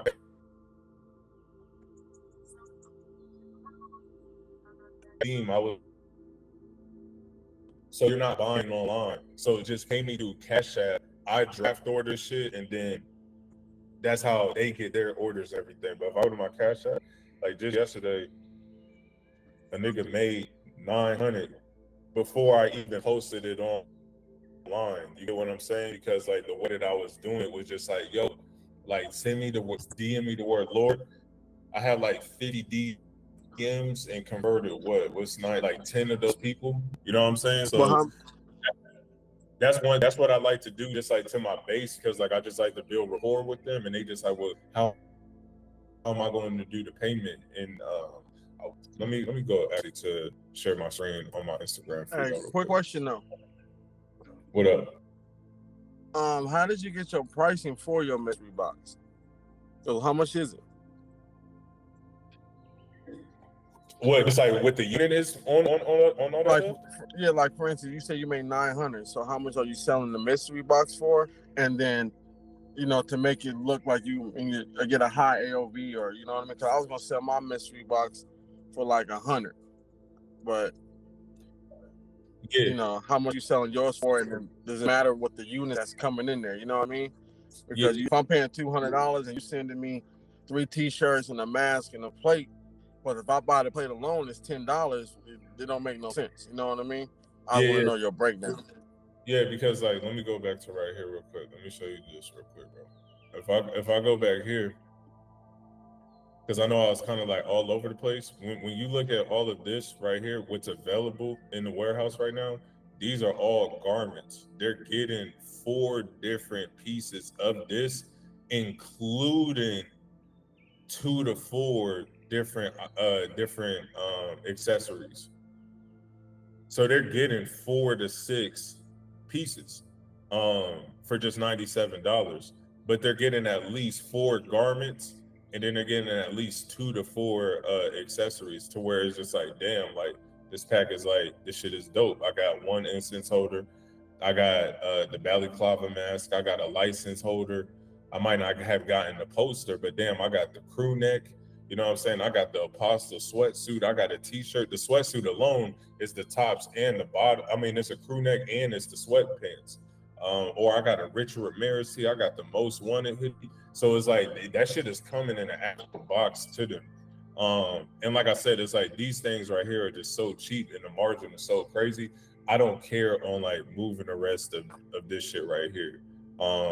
But that's how I like to do it, because $97, you got to think, just on my hoodie alone, I'm selling that shit for $98. My t-shirts I sell for $40. My crew necks I sell for $80. Logo tee packs, that's like $48. Apostle sweatsuit, that was $125. So you're getting 4 different garments, and then you get in 2 to 4 accessories. So really, it's like $300, $400 in value that you'll be spending if I drop this as a collection that you only got for $97. You know what I mean? Yeah, that makes sense. Yeah, and rather than me putting it on sale, it's like, y'all see what I'm saying? How I never put nothing on sale. It's like just bundle all that shit together, so your AOV is like pretty decent, but then at the same time, it's like one of those things where people, because I feel like if a nigga always going on sale, people are looking at it from the mind frame of just like, oh, well, I'm not buying Eric's collection or Mike's collection. I'm just gonna wait till fucking 3 months from now when that shit is died down, and then they're gonna put it on sale anyway. So I'd rather just be all like, oh, I got all this extra shit sitting at the warehouse. Let me just bundle it all up and just move the units on it, you know? Yeah, that makes sense. Yeah.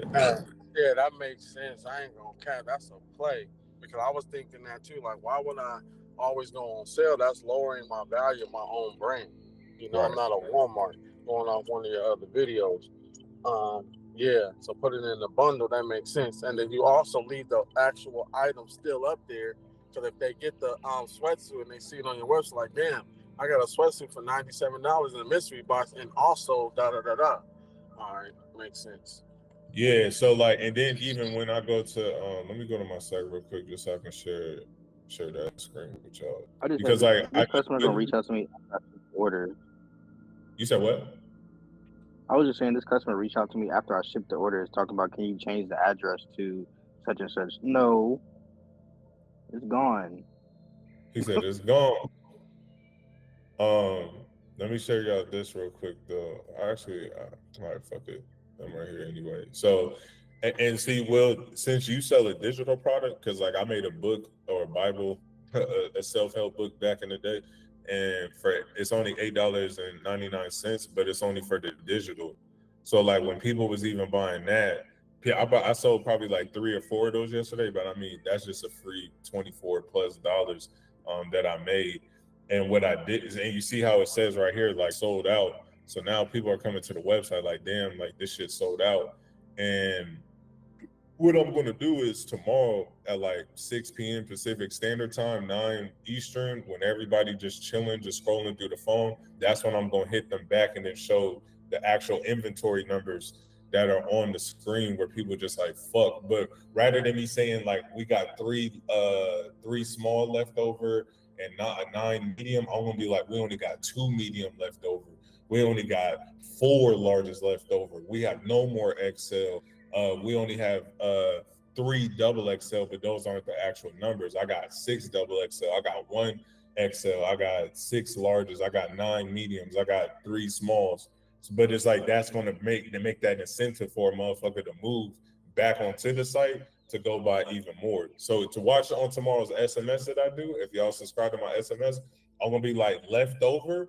I'm just going to put the number so small where people just going to take action, and then I'm going to move the rest of the units, and then within the 2 days, 48 hours, I just made six racks. And That's dope.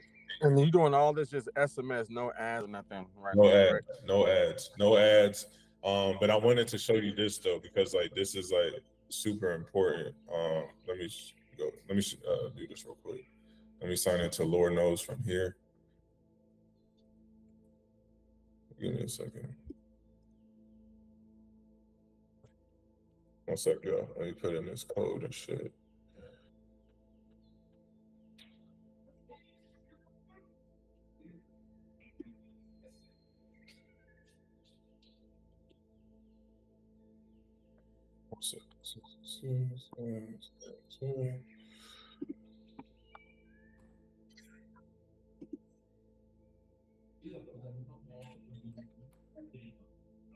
Why isn't it going through? That's weird. I was just on my IG earlier, so am I tripping or what? 1 sec, y'all. My fault.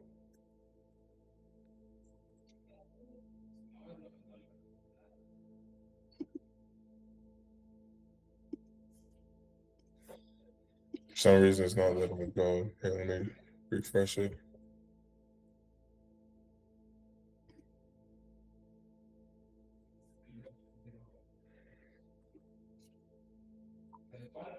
Because I want to show y'all kind of like the DM structure, how I did it.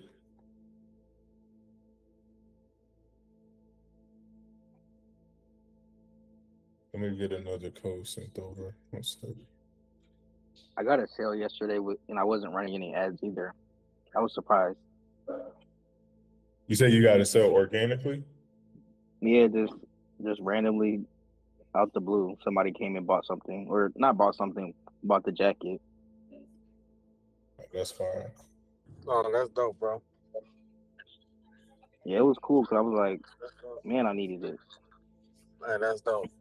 That happened to me on Friday. Somebody randomly, just one order, bought a hat and a shirt. I'm like, damn, that's dope. It's like that part of you feels good. Like you ain't always gotta run for money, like to see it, because people are just fucking with you organically. Like I love that shit. That's why I like selling in person. Yeah, no, I like selling in person too. I just don't do as much selling in person on campus anymore because my prices are high. And I'm like, most college students are not gonna be able to afford what I'm selling now. So exactly, but that's when you come with that printable like you're doing. So I know college dudes gonna spend that 30, 40 even. Yeah, facts. Come No, with that'll move. come with a couple noodles. You feel me? They for sure gonna take it. For some reason. You go to Howard? Yeah. Oh, that's dope, bro. My brother went to PV. Oh, okay. That's yeah. I went to their homecoming, Texas, right? bro. That shit was crazy. That's in Texas? Yeah, that's in Texas, by Houston. But here, I might have to just show y'all from here. So this is the way that I did it. So let me go to my archives. One second. All right, so story archive. Oh damn, it didn't even archive it because I deleted it. But I posted the picture on school, so it was like, send me the DM, the word Lord, like if you're trying to get these bonuses and everything. And then people obviously like hit me up. Let me stop sharing my screen real quick so I can show y'all this. So basically this is what happened. So I'll just hit them and I'll just be like, what's your size? He's like, large. And then I'm just like, you ready to go? All right, actually, let me do somebody else that like actually went through.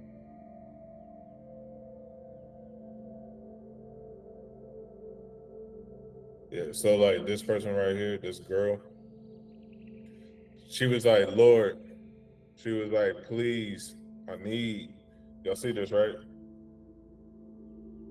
And I was like, yep. What's your size? Mm-hmm. She was like, XL. And then I was like, right here. And it was just a copy and paste. I was like, you ready to go? I said, the pack includes 4 to 6 items per package for $97 for some hardcore shit I was like, you will not be disappointed. I said, I also have some bulletproof vests left over too. I was all like, for 105, or when I restock them online, we'll be back at 152. She was like, hell yes, I'm so excited. And then I was just all like, what all you want, boo? And then she was all like, I'll do the mystery bundle for $97. And you see how Will right here, how I showed her my Cash App? Y'all see that? Yeah, it's hard to see, but we can see it. Yeah, so basically I was just all like, send me the payment below and send me your full address, name, full address, city, state, zip. And I was like, and it will be at your doorstep in 2 to 3 days. And then obviously I sent her the Cash App, and I was like, send me a screenshot of proof too. And then that's all I did, bro. And then obviously she was different because she was all like, do you have Venmo? And then as you can see, like, I sent it over to her and shit, or she sent it over to me for 97.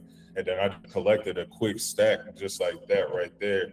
And then but it was that incentive of like, oh shit, like one, he's talking to me, like I fuck with his brand.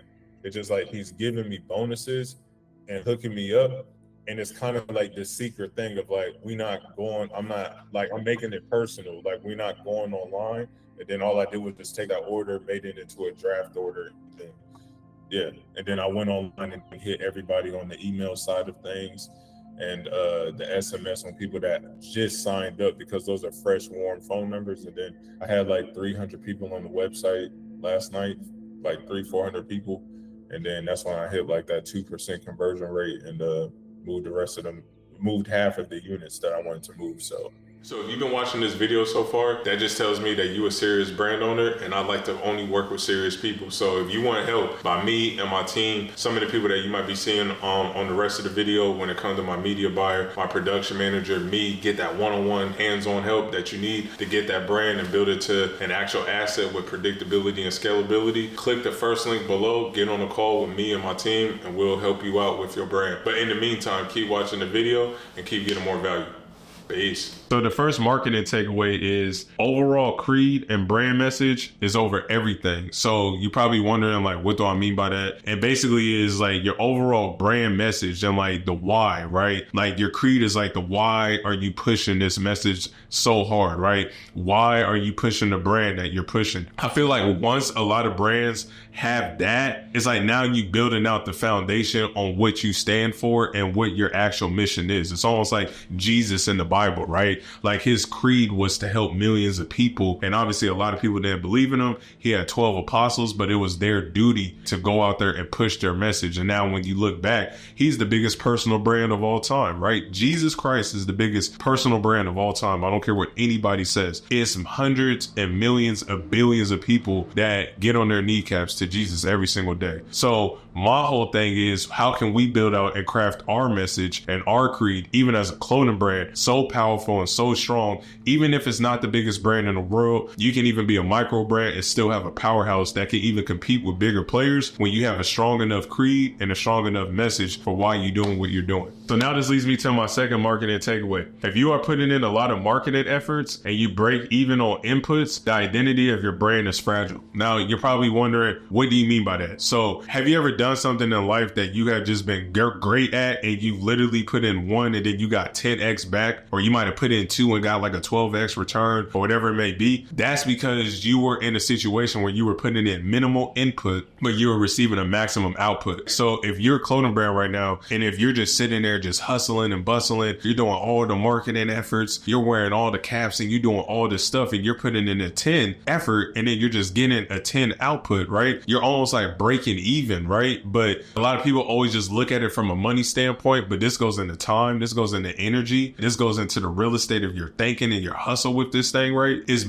more than just the money, but everybody just looks at the external part of the money. But my whole thing is, if I'm putting in a 10 with my effort, with my time, with my energy, with my cash, and if I'm just getting back a 10, now I need to kind of sit back and be like an eagle or sit in airplane mode and look down at all of my strengths, my weaknesses, my vices, what I'm doing wrong, why I keep falling into this pothole, even though I know that it's a danger zone for me. Because when you're up high, you can see everything that's going on. going. But when you're on the street level, all you can see as far down is the street. But a lot of people that's running a brand, they're sitting on the street level. They rarely come up 30,000 feet and then they look down to see what is really going on and why they keep breaking even. The reason to me is that a lot of people break even with their brand when it comes to the input and output reflection, right? Is due to the fact that they don't have enough likability. They don't have enough trust, right? With people with their brand. And not only that, they have a fragile identity, because you always got to remember that when you put something out to the marketplace and nobody's buying it, it comes down to 3 reasons and 3 reasons only. It's either the person, it's either the product, or it's either the price. So if I'm sitting here putting in a 10, and if I'm just getting a 10 or 11 back, it's one of those 3 reasons. But the way that we can cure all 3 of those things in one simple solution is building a stronger core message and a stronger creed and a stronger brand identity. So then my sales efforts and my marketing efforts would now start to 10 to 20 to 30x everything, because now I'm looking at it like, let me shape up my identity. But with inside of that brand identity comes my community, it comes the culture that I'm building, it comes my creed, it comes my why, it comes down to the person, it comes down to the product, it comes down to the price. Once I concise all of those things and get those things so sophisticated, now that's when I'm going to get to the point where I start putting in at least a 1 input, and now I'm starting to see a 5, an 8, a 10x return with my daily input. And so my third takeaway is, when it comes to running a brand for the past 8 years, that there's no good luck, there's only good marketing. Now, a lot of people, they be like, how is this crappy brand winning? And how is this brand doing better than me? And how is this ugly ass t-shirt pushing hundreds and thousands of units and everything like that? But when you look at the brand owner, it's not about the design. It's not even about the quality of the product. It's not even about how they even selling it. It's about how they're marketing it. So one of my biggest takeaways,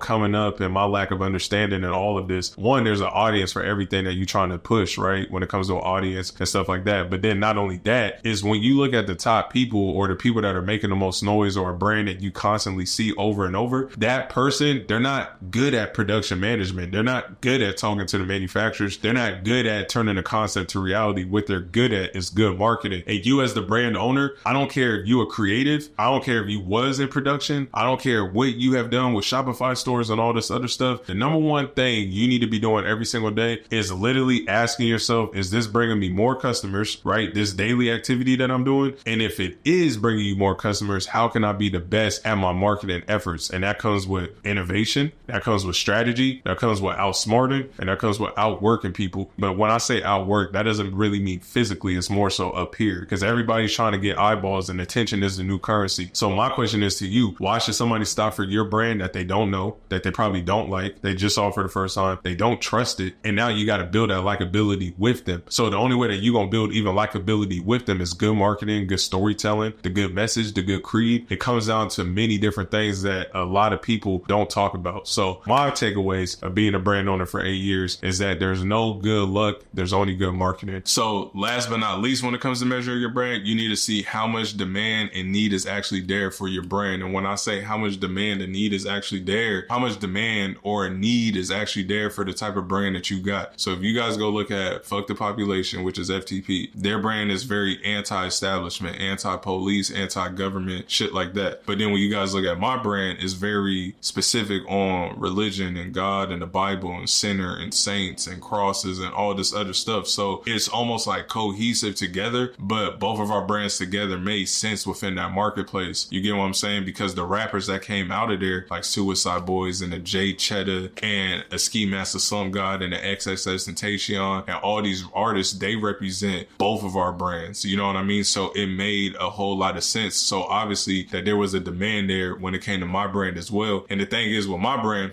it's like now I'm super authentic. You know what I mean? Like I grew up religious, like I've lived a holy and an unholy life, and I'm becoming the highest version of myself, like in real fucking time. And like my actual audience like sees that, if you guys follow me on my personal IG, that like I'm becoming a better person as well. But that's what my brand is reflecting. It's reflecting my life and like my views and takes on religion and the government and stuff like that. So when it came down to the demand and for the need of my brand, there was a demand and a need there. So rather than looking elsewhere, you know what I mean, and trying to sell my clothing to a bigger pool of audiences, like, no, I need to serve the people where there's an actual demand and a need for my shit. So a lot of you guys are just throwing spaghetti at the wall right now, hoping that somebody buys into your brand. But you need to look at like, what niche are you in? What category are you in? And like, are you really just talking to that one group of people? Because I always break it down like this. King Von or like a Lil Durk, they're not making music for a Lil Nas X fan base. They make making music for niggas in the street. So they are talking to their target audience. So if you got some motion going on, you need to like double down, like your life depends on it, and like keep talking to more and more of those people. Talk to 10,000 more of those people, 100,000 more of those people, because at the end of the day, that's when it's just going to become a monopoly effect, and then it's going to make it a whole lot easier and better when it comes to the sales and the traction and the growth with your brand. So now the second way to know on how big your brand would be is if you can't be number one in the lane, you might as well quit right now. I know that it sounds contradicting because in the first thing I kind of just said I was willing to be number two, but now that I kind of think about it, it's easier to always be number one. Now, let's put things in perspective. Like, who's the greatest basketball player of all time? Michael Jordan. But you always got to remember, like I told you guys in the first lesson, that 90% of the market always runs to the most dominant player. What's the phone that you have right now? Where's my phone at? This right here, an iPhone. And I can almost guarantee you that every single one of you guys has an iPhone as well. So if every single one of you guys have an iPhone, they're obviously the most dominant player in the world when it comes to phones, right? So when you look at Michael Jordan, he's the most dominant player. When you look at football, Tom Brady or whoever it may be for quarterbacks, it's like everybody always runs to the most dominant player, and it makes things a whole lot easier if you can be number one. So if you can't be number one, I say, or number two, I highly advise you to just quit right now, because if you don't have the marketing dollars, if you don't have the influencers behind you, if you don't have any of that to even compete with the first or the second best, at least you might as well should just be quitting right now, because I'm telling you now, it's going to be a long, long, long road. And we can even look at Nipsey Hussle's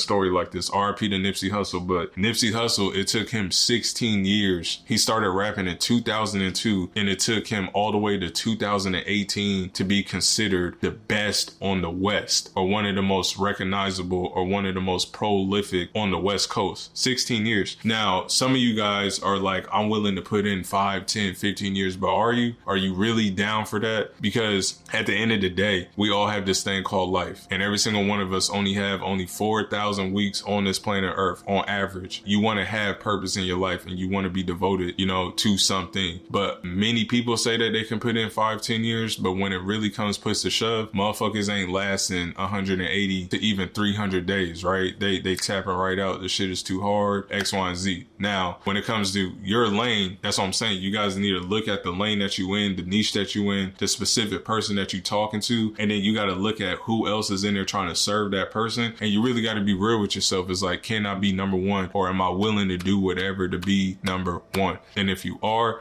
I got good news for you. Your life is going to be a whole lot easier when you become number one, because 90% of that market is automatically coming over to you. And last but not least, when it comes to this part about being number one in whatever category you in, I highly advise every single person to go buy this book called The Dip, and it is by Seth Godin, and it's basically talking about kind of what I just broke down. I'm going to do a full guide on that as well, but go read the book. It's a really good one, and it talks about when you should quit or when you should not quit, and how long are you willing to stay in that dip, in that gap between starting and the actual finish line. How long are you willing to just sit in there and really thug it out to get to the end goal? So I highly advise every single person to buy that book, but let's carry on. And the last question is, why did you make a TikTok exposing screen printers screwing over people? Because a lot of people don't realize, and it kind of goes to like this, the last question I was just asked about like the wholesale, right? If you don't have a wholesale account with a wholesale supplier when it comes to like your garments, but now when you go to the screen printer to go get the shirts, he's going to screw you over. So rather than the shirt being only like $3 or $4, he might charge $8 or $12, depending on if you a headache to him or whatever, if he likes you or whatever. But that's extra money for the screen printer. He's literally making an extra $300 to $500, maybe even $600 to $800 on you, depending on the quantity of the shirts that you get. So you always want to make sure that you go get your shirts from a blank wholesale supplier, right? And you always want to make sure that you overnight deliver those shirts over to him, because he is a screen printer at the end of the day. It's not his obligation to go buy your blanks for you. It's his obligation to bag, tag, fold, and print. That is it. He shouldn't be going to buy your shirts for you at all, because all he's going to do is just add up all that extra cost, and that's where you end up in a fucked up spot, and then you're just going to be crying me a river. The first takeaway is, just because you're an artist, that doesn't mean that you're a brand owner. Now, a lot of people, they're very creative. I've seen people make some of the most best designs ever. They know AI, I was about to say AI, but they know Illustrator and Photoshop Photoshop inside out. They can do so many great things. But at the end of the day, bro, you have to separate yourself as a creator and a brand owner. And these are two different entities that require two different requirements. So my whole thing is that I've seen a lot of people that are very creative, that they try to be a brand owner and they're simply not a good brand owner. And that's okay. It's just all like, just go find somebody, you know what I'm saying, that can be the brand owner that you need them to be, while you just stay as the creative director or whatever it may be for your own brand. When you are starting out a clothing brand, you need to look at the market rather than like throwing spaghetti at the fucking wall, hoping that like something sticks. And I know that a lot of you guys that are listening to this right now understands exactly and knows exactly what I'm talking about. When y'all first started, y'all throwing stuff at the wall, hoping that it sticks, and then nothing is sticking at all. But first, y'all need to like assess and like look at the market with a magnifying glass to see where you can get in, where you fit in at. You know what I mean? Don't be like everybody else, because you always have to remember that the number one thing of positioning yourself first in the customer's mind, and this is what I had to go through, you know, is that you need to be first in the category that you in. So for example, if you making a brand about Antichrist, you need to go look at all the other brands that's out there. You need to go look at that audience pool. You need to literally like search that whole entire market to see if you can even get in there and become first place. And the reason why I tell you that you want to be first place, because you got to always remember 90% of the market, which is that audience pool, will always go to the number one player. Look around you. Look at the phone that every single one of you guys have right now. Look. I'm waiting for you to grab your phone. You have an iPhone 9 times out of 10. They are the dominant player. They are number one for cell phone services. So 90% of the market goes to them. Only 10, 15% of the market is only using Android. So how can you take your brand and position it number one in the marketplace? Some of you guys are about to be like, or in the comments below, like, well, Chris, I don't know how to get number one in the market. If you can't be number one in your market, then don't even try to compete. That's like me trying to go against iPhone right now. If I had a cell phone, do I have the capital? They have billions of dollars. They have billions of influence. It would take me 10 lifetimes, probably even more than that, to compete at that type of level. But it's even saying with the brands and the niche that you're serving. So if you can't be first in the market with the brand that you have, you need to go create your own sub niche, the world that's never existed, even if it's not a trend right now. If there's an audience there, go create your own sub niche and be number one with that. Because I'm telling every single one of you guys now, and this is the honest to God's truth, if you're not first, second, and maybe third in the niche that you in, you're going to be at the bottom 80%. And I want you guys to think about this. Everybody knows the three greatest basketball players of all time. We have Michael Jordan, we have Kobe Bryant, and we have LeBron James. But now let me ask you guys, who's the fourth? Who's the fifth? Who's the sixth, seventh, eighth, ninth, 10th? I'm waiting to hear it. You know why I can't hear nothing? For two reasons. One, because you don't know, or two, you don't give a fuck. So that's exactly how it's going to be with your clothing brand. If you're not number one in your own category, or if you're not number one in a market that already exists, and if you're not one of the top three players, it's going to get really, really, really spooky for you. And it's just going to be this up climbing battle, and it's going to be very, very hard for you to position yourself in the marketplace. And the third way how I position myself in the buyer's mind is I echo what's already in their mind. Now, a lot of you guys are probably like, well, what the hell do you mean by that? And rather than me coming from a place of I have the answers, I always come from a place that the customer has the answers. So for example, when we were growing up, all of us, and when we were all watching the movie Karate Kid and Mr. Miyagi, he always had the answer, but he had to let the kid think that they had the answer and then will them in and then take them on this exploration. And then they started listening and follow suit. And then they went on this exploration of like, holy shit, he knows everything. But if he would have came off on the front end like, I know this and I have the answer, there would have been friction and resistance there. So let me break this down to you guys in like a clothing brand sense. When I was first starting out and I didn't have much value like that in the market, I'm listening to what the customers want and I'm giving them what they want. Even though that I have all this dope shit to the right of me, all designs, and I got all this cool shit that I'm ready to give to them, they're not ready for that yet because they're not going to appreciate it, right? First, let me serve them and give them what they want. They buy in as soon as I gave them what they want, right? And as soon as they bought in, that's when I took them on this exploration. And now they're seeing all these new drops and all these new concepts. And then they're buying exactly what I wanted them to buy the whole time. So you got to always remember that, like, you as the brand owner, like, you're the guider. You're not the heroic one. The heroic one is your customer. So let's go through the three ways that you can always position yourself in the customer's mind. The first one is you need to be first in the category category. If you can't be first in the category, then you need to go create your own sub niche. And the sub niche is basically like right again in the whole pool. It's just like we're getting a little piece of the pool, but then we're conquering that and being the best at that, right? And then once we are first, second, or third, and even in the micro niche, now we have positioned ourselves somewhat a little tiny bit in the market. And the third is by echoing what's already in the customer's mind on what they want and what they need from your brand. So for example, if people wanted the black and white Lord Knows t-shirt, I'm going to serve that to them. Even though that I got like 10 dope designs behind me in the archive, I'm going to give them that. They all buy in. Thank you so much, Lord knows, for the fucking t-shirt. And then it's just pouring down money for me, right? But what I'm going to do is once they bought in, then I'm showing them all the dope shit that I've been having and I've been wanting them to buy. So then they're going to be like, oh shit, like he got all these dope hoodies and all these dope jeans and he got the sneaker and he got this and he got that. But if I would have tried to give them that on the front end, they wouldn't have appreciated or bought it at all. So always remember that your customer is always right, and you always want to give the customer what they already are echoing in their mind about your brand. And once they do that, then you give them everything that you always wanted the whole entire time, and then you guide them through this dope exploration of a brand that every single one of you guys have. If I go like this, right? Like this is obviously Chris's beautiful funnel. You know what I'm saying? So this is the top, and then this is obviously the bottom, right? But when we look at this, obviously I've showed y'all how to do it for marketing, but I never showed y'all how to do it for like a product. So always remember that like when it comes to having a winning product, and I think a lot of people don't discuss this, but when it comes to a winning product, right? A lot of people are making like bottom of the funnel stuff and then they don't go nowhere with their brand. You know what I'm saying? Like, for example, right? Like in Kat's situation, when we go look at her products that she made, the Lauryn Hill is something that her whole entire audience is already like familiar with that Lauryn Hill t-shirt, right? But then when she made the jerseys, it was like that was more so like for people that's like hella brought already into like Red Dragon, but you don't have enough people that's already bought into the brand. None of y'all do. So it's like y'all need to make sure that like whenever you make a product, you got to make something that's like extremely like broad.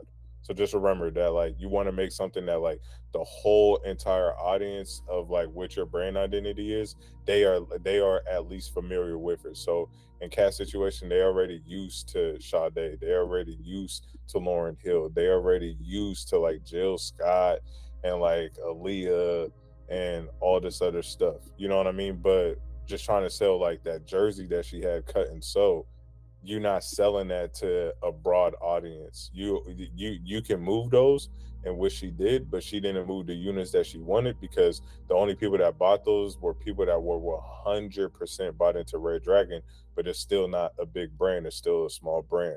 But as soon as she made something broad, she made more money off of her brand ever just off that one product. Does that make sense, y'all? Yeah. Jess, you heard me? Yeah, I heard you. Hey, Kat, you there? Yep, I'm here. Yeah, you saw that breakdown, right? Yes, I saw the whole thing. Okay. I just want to make sure. See, I was even doing them right here and shit. But yeah. So let me actually delete this one. Have a clean one. But then let me go back to this brand. So now when y'all see this brand, right? Like Seek Jesus, like that's such a broad thing, right? Like Saved by God, these are broad products. And if you look at this brand, and then even if I bring up Angelic Motion, I'll bring up another one too that I was texting to Marie. This brand does 60K. Let me bring up a few more. Momento, and this one does 10,000. All right, so let me bring up this brand. This brand right here does 60,000 a month. Extremely simple as well, and you're gonna see like the commonality with all their brands. Like even if I bring up Michaela's store as well, like just so y'all just so y'all kind of see, like watch this. But she went back to Nin made her store like this, but it wasn't like this. But watch this though. So if I go to this brand, I share this tab. So if I go to this brand, shop all, look at this shit. and look at the price of the hoodies, right? $78. And then there's some type of incentive, right? Free shipping on all US orders. It's like, okay, bet. So they spending 60 something bucks on the sweats, the hoodie 78, the shorts are 38, and then these are only $14. Now, if we look at their add to cart and everything, I guarantee you that they got that shit hella dialed in. So if I go click on add to cart, look at that, right? So let me click out of all these 1 sec. So obviously right here, you only one item for free shades. This person's trying to join. Get the call 1 sec. Yeah, so if you look, right, this person, obviously he's doing the whole like free shipping for everything. It's not like once you hit over like this price barrier, but he's doing giving away a free product, you know what I'm saying, if you add more to your shit. So he's like, you just one more item away. So somebody that doesn't want to spend $14 on some shades, they just like, fuck it, like let me just get 2 of these, and then they get the free shades. He gets a higher AOV to where he's making more of a profit, right? If I go to this brand right here, if I go to Angelic Motion, it's the same exact thing, but it's different. Free shipping on orders, $100 plus, right? If you look at this hoodie, $58. They purposely priced it like that because they want you to buy 2 so you can get the free shipping, right? Because it's just like, I don't know what the shipping is going to come out to at just $58. I'm assuming like $7, $8. So they looking at it like, oh, well, let me just grab another one for $58 so I can make sure that I get the free shipping. So once we add it to the cart, look at that shit. You know what I'm saying? And you see how genius that was? It's like I think that shit like auto added like something else on there for us, which is kind of crazy. But as y'all can see, you're only $42 away from free shipping. Then I add another one, then it's like boom, free shipping unlocked, right? If I go back to this brand with this winning product, I don't know what they got on theirs, but let's check it out. Add to cart. Look at this one. You're $38 away from free shipping, right? So then it's like you add this, boom, now you get the free shipping. So y'all kind of see how like the commonality is with all these brands. And this brand right here was only doing $5,000 a month. I know somebody that's running their ads. This brand was only doing $5K a month. He started this brand late last year, I believe, and he's already at doing $100K a month. Now, one thing about him, his Instagram is cool, but it's really, I believe he's like running ads on TikTok as well. So if I bring up their TikTok, they got 31K. He's probably running a shit ton of ads on all this stuff. So y'all can look at his brand too, just for like creative advice. Let me add this in the chat for y'all. 1 sec.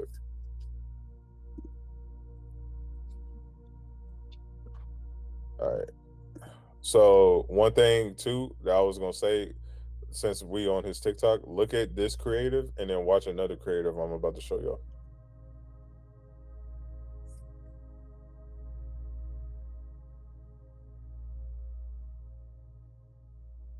If y'all see this, right? He has a print right here. He has a print on the side, and then he has a print on the back, right? If I show y'all this brand right here, if we go back to Angelic Motion, they got a print on the hood, they got a print on the back, a print on the sleeve, a print on the front, right? If I go to this brand right here, share this tab. If I show y'all this brand right here, same exact shit. Bro got a print on the front, no print on the hood, print on the back, and I think he got one like on the head. I believe he got one on the hoodie. But y'all see where like the commonality is with like all of these brands and like just the different incentives. If we go to Michaela's shit, let me show y'all Michaela's shit.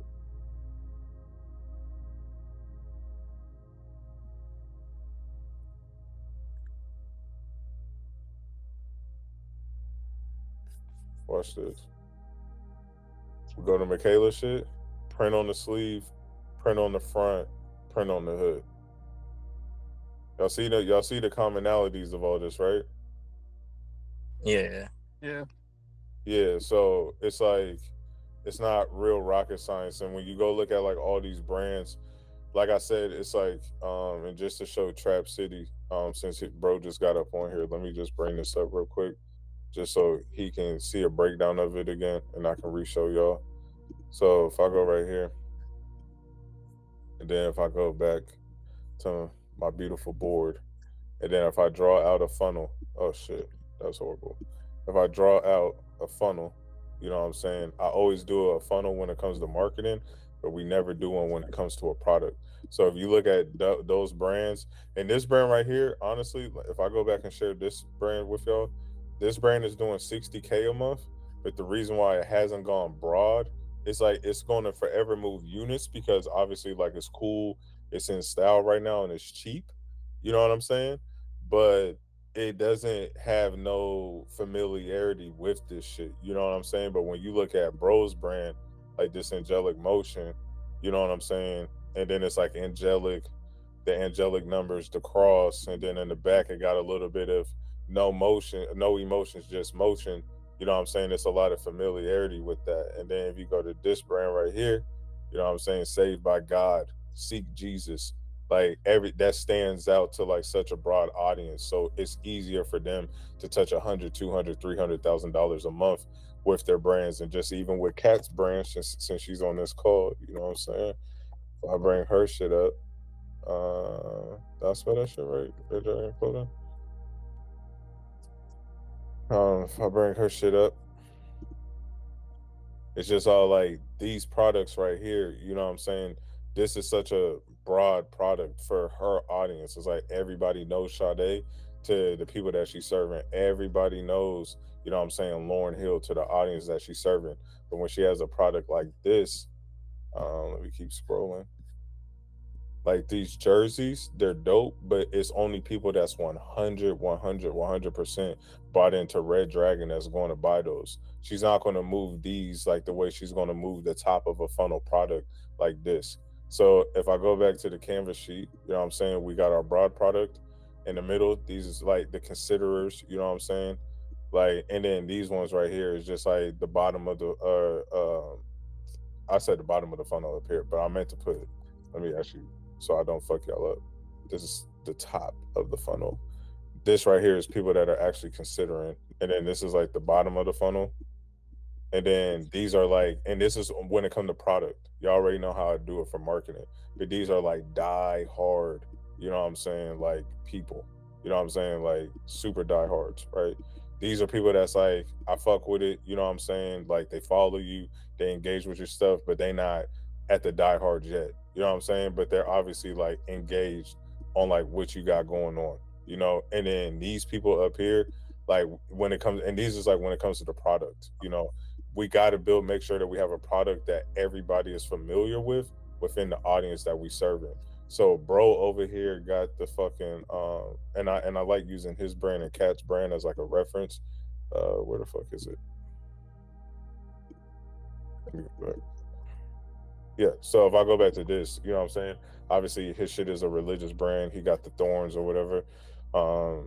Yeah, and then it's just so simple. It's like just saved by God. And it's like he only has 2 products, and these 2 products is bringing his ass in over 100 bands a month with 30 to 40% net profit margins. The first one is, how would you market your brand in the year 2023? So the way that I will market my clothing brand in the year 2023 is super simple. And I'm a big believer that simple scales and fancy fails. So what I would do is I'll make a whole bunch of TikToks. I'll make 100 TikToks. I'll do 25 unboxing, 25 storytelling, 25 voice AI generator, probably like 25 interviews, right? And this is on a brand new page, and I'm just going to test them out. You know, I'm going to post 2 to 3 of them a day. After like a month, I got 90 videos up. I'm going to see which ones was really hitting for me. And then what I'm going to do is cut out the fat on the other 3 pillars out of the one that worked for me. So for example, let's just say the storytelling one worked for me and all the other 3 videos didn't really crank like that. So I'm just going to double down and then just produce more of the storytelling videos, right? And then I'm just going to keep getting feedback from the comments, from the views, everything like that. I'm just going to keep making them better, making them more quality better, and then going back and then producing more. And then that is how I'm I'm going to get to my goal as quickly as possible. A lot of people think that it comes down to a certain funnel and you got to do all this extraterrestrial bullshit to get to the goal. And it's like, no, it's real simple. It's like, okay, how can I get to 6 figures as quickly as possible? This is if I was moving with a sense of urgency in the year 2023. I'm going to leverage TikTok, YouTube Shorts, Instagram to go get the eyeballs. But first, I'm starting off on one platform because a lot of people don't realize you can make 7 figures off of one platform. 7 figures. So I'll do one website, one channel. It's like one product, because once I find that one product that's going to hit for me, then that's when everything is going to move even easier for me. So that's another thing that I didn't say at the beginning. I'm going to probably get like 2 to 4 different samples of t-shirts. I'll start off with t-shirts, and t-shirts are the most profitable. So I will start off with t-shirts at first, make 4 shirts, make sure that the storytelling is great. Once I got the storytelling is great and I found a product that everybody wants out of those 4 shirts, I'm doubling down on that like my life depends on it. I'm going to hype it up, do a hype release, and all I'm doing is just doing restocks on that same shirt. Now I might be in a different colorways and things like that, but all I'm doing is producing more and more and more, and now I'm making it better. So with the quality and the lookbooks now and the content, and then I'm producing more and more and more. Now I'm making it better. And then before you know it, it's just like, it might be 3 months, it might be 4, it might be 10, but now I'm going to make 6 figures off of one shirt style. And then that's why I'm going to give myself that acceptance to now I can bring on new items and now new channels and new funnels and stuff like that. So that is how I will market my brand in the year 2023. And the second takeaway is your artistic side of your brand is screaming your brand's personality. So always remember that, like, all the designs that you put out, all the concepts, all the lookbooks, all this stuff, right? That's nothing but the brand's personality screaming at a person. Like, when you go on my Instagram account and when you guys go look at the designs and the people who model my clothes and the concepts of the lookbooks and all these different things, right? Even the short films that we've done and all that good stuff, that is screaming to you, Lord knows, without saying a word. So always make sure that, like, your artistic side of your clothing is not just you just throwing whatever on the wall and hoping that it sticks. Make sure that it's all cohesive, it all makes sense, it all comes together under one umbrella as one. And make sure as well that, like, you're screaming your brand's personality through the messaging of the design of the person that's wearing the brand and stuff like that. So the second takeaway is, without a culture, you won't last. Now, when I say a culture, that means really like a community. When you look at the best brands in the world, whether if it's Stutzy or if it's Bape or it's Supreme or it's Palace, if it's FTP, if it's Menace, if it's Hypeland, if it's me, my brand, even on a micro scale, you know, it's like all of us have a different community. All of us are speaking a different creed. All of us are speaking a different message. And not only that, it's like all of us have built a strong community. You don't need to be the biggest brand in the world to build a community. It's even better if you have a micro niche, right? And you just the dominant person of that niche, and then everybody's running to you, and then you made this world that never existed until a person like you created it. And once you have done that, that's gonna make things not just a whole lot easier with your marketing and your sales efforts, but also even on the longevity side of things, right? Because everybody wants to be a part of something. When you look at politics, when you look at religions, when you look at all these marches that we have going on in the world, from the LGB to the Black Lives Matter, so all these different things, right? To the right, to the left, pro-Trump, anti-Trump, pro-Biden, like,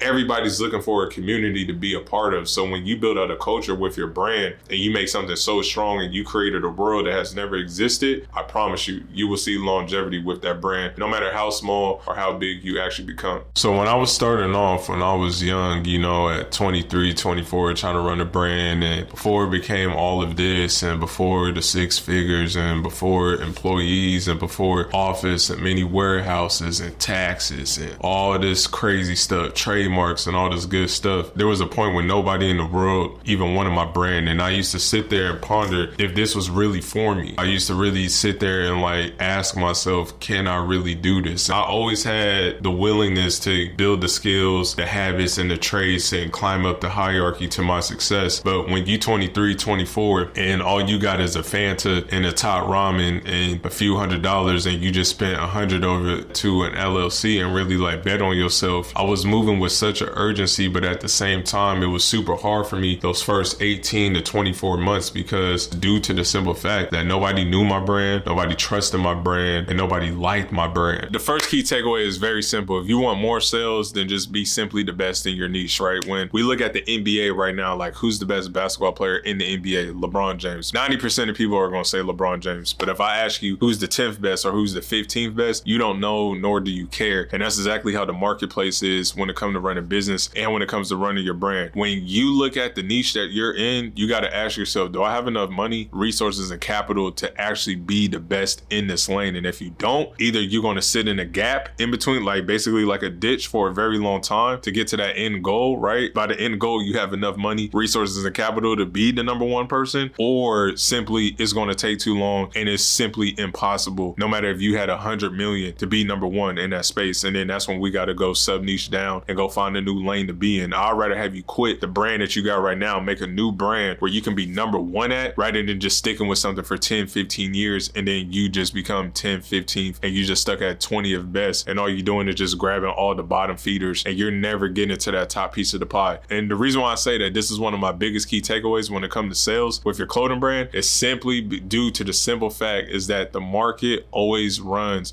to the best player. It's not about who has the best designs. It's not about who has the best infrastructure. It's all about who is number one. And if you're number one, then 90% of the market will always run to you. It's 2017 and Chris is finally getting some recognition with his brand, Lord knows. One day when he's in the office, he gets a package from the postman. He looks and then he sees that the package says 8th Wonder, some weird city, but it's in Pennsylvania. Chris didn't know what this was, but he assumed it was a brand. As Chris opens up the package, he sees that it's a bunch of goodies in there, from lanyards, t-shirts, hoodies, all types of good stuff. So then Chris goes on the internet and then looks up the brand himself. As he's looking up the brand, he sees that they put out some pretty cool stuff. He sees that they're a pretty dope brand that has some tremendous upside potential. As he checks his Instagram messages right after that, he sees that the owner of the brand tried to DM him several times. Chris immediately responded back to him and said, "Hey bro, I got the package. You got some dope shit. Keep working." The owner of 8th Wonder immediately responded back to him and said, "Hey bro, I'm a huge fan of what you have going on with your brand, Lord knows. Hopefully one day I can be as big as you." Chris told him, "Go be bigger." After chatting it up months over months with the owner, they became actual good friends. That became Chris's little brother. He would always call Chris and ask Chris for advice on what to do and what not to do and what mistakes Chris did running a brand. Chris would tell him all the time on the things that he did and what he wished he did better and more. The 8th Wonder owner took all that information and was writing it down and applying it all to his brand. But 1 month changed everything forever. It was December 2019. The owner of 8th Wonder sent Chris out a text message and said, "Hey bro, are you available to talk?" As they got on the phone, the owner of 8th Wonder was telling him about all of his plans for 2020. Chris wanted to see his tech packs and everything he had coming. He was already months ahead with his brand and all. Chris told him these exact words: "2020 is going to be your first year you see 6 figures with your brand." 8th Wonder said, "Bro, that would be a dream come true." Chris said that dream is going to come true. Chris asked him what his current numbers were that he was doing a month. 8th Wonder told him he was only seeing $2,000 a month with his brand. Chris told him in response to that he would 20x that revenue by the end of this year on a month-to-month basis. 8th Wonder wasn't even thinking that big to even fathom that. As Chris was looking at his brand, Chris advised 8th Wonder to go on TikTok. 8th Wonder said, "Why should I do that?" He said that there's nobody in the market and you can become the Hypebeast brand on TikTok. He said, "I'll check it out and let you know how it goes for me." As months and months went by, Chris was looking at 8th Wonder. Their IG was growing rapidly, thousands of followers a day, 3,000, 6,000, 9,000, 12,000, 20,000, 23,000. The numbers just kept climbing and climbing and climbing. Chris finally hits him up a few months in the pandemic and said, "How everything going with your brand?" He said, "Bro, we're doing 6-figure months." I couldn't even believe it myself. Now I'm calling him, asking him for all the advice on what he did to get his brand to such a level in such a quick time. Clear outcome. We have functional benefits, so we can highlight the specific problems that the product solves or enhancement it brings into the customer's life.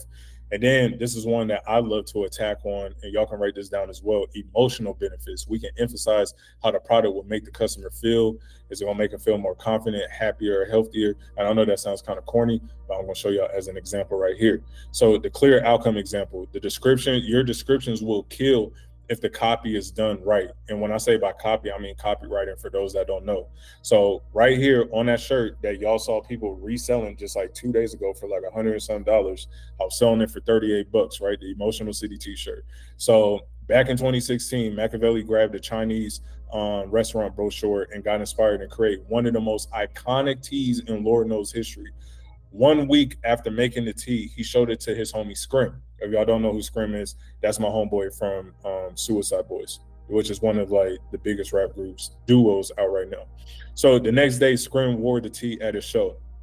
Another close G59 member, Cheddar, got the shirt and wore it in the Moment of Silence music video, and the rest was history. Fun fact: if you were in PDX, pull up to that address. That's the original Lord Knows Stomping Grounds, which was the office that y'all saw all the orders coming from, because that was way back in like 2018, 2019. So what's the emotional benefits from that? I added influence, right? So a lot of my followers and a lot of people that buy from me is Scrim's fan base. You know what I'm saying? So I don't need to go into detail on who Scrim is. They already know who he is, and they already know who Cheddar is. And then I'm saying the origin story about it, and then I'm saying why it is so iconic, because they wore it and put their influence on it, and that's why it's became one of my best sellers even to this day. So I'm not saying copy me, right? But I'm just showing y'all, like, as an example, that the descriptions will kill if your copy is done right. So now we can get into the pricing strategy. And like I said too, there's so much that is missing in all of this stuff that I'm still adding more and more to, because this is like 9 to 10 years of everything written down to where, like, I need to add this and I need to take this out and then add this and then take this out and add that to make sure that, like, this is real valuable for you guys. So next up, I got pricing strategy. So when it comes to a seller at a higher price point, you're dealing with a different tier and a quality of a consumer. Always remember that. There's a different consumer with the female that buys a purse from Walmart, and then the female that buys the purse at Louis Vuitton, right? That's a totally different avatar. So when it comes to higher tier pricing, we got premium pricing, and that's basically positioning the product as a premium offer, and that just justifies a higher price point. So the only way that you can really get away with, like, premium pricing, especially at the beginning, is either if you got demand or if there was a great workmanship as far as, like, the cut and sew into the product, right? Because just like what I always tell you guys, when there's no demand for your brand, you have to give out infinite supply. And then once you got some type of supply, aka eyeballs and customers and raving people, then that's when you can just chop the supply because the demand is there. Also as well, we got perceived value. So we want to ensure that the product's pricing aligns with the perceived value and the audience expectations. So for example, this goes to Michaela, and for those who don't know, Michaela's inside of Brand Builders. She just did $50,000 a month ago, or from April 19th to May 19th. And this time last year, she was doing Uber Eats, right? So when she wanted to do her bathing suit, she wanted to sell that shit at like $88, because I always preach up in here, like, oh, like, we want to get like a quality consumer. And she was just all like, oh, I want to do it at 88. But I was just like, I don't think that's your audience expectations, though. Like, we can still make it a premium price. We don't need to go $40 or nothing like that, but let's do like 66 or like 68. And that was the perfect price for her audience, right? Now, for some of you guys, that can be a $200 hoodie for the audience that you're catering to. Like, if you like a Represent clothes type of brand, cut and sew, French terry, a lot of great workmanship, and you aiming for like that type of tier of a customer, you can get away probably selling a hoodie for $100, $200. Just like what y'all saw. Me selling a shirt for $50 or $60, that's not my audience expectations of our brand. Mine's is more so like a $30, $38, $45 range of a garment. So, but you, at the same time though, you want to ensure that the product's pricing is aligned with the perceived value and as well your audience expectations.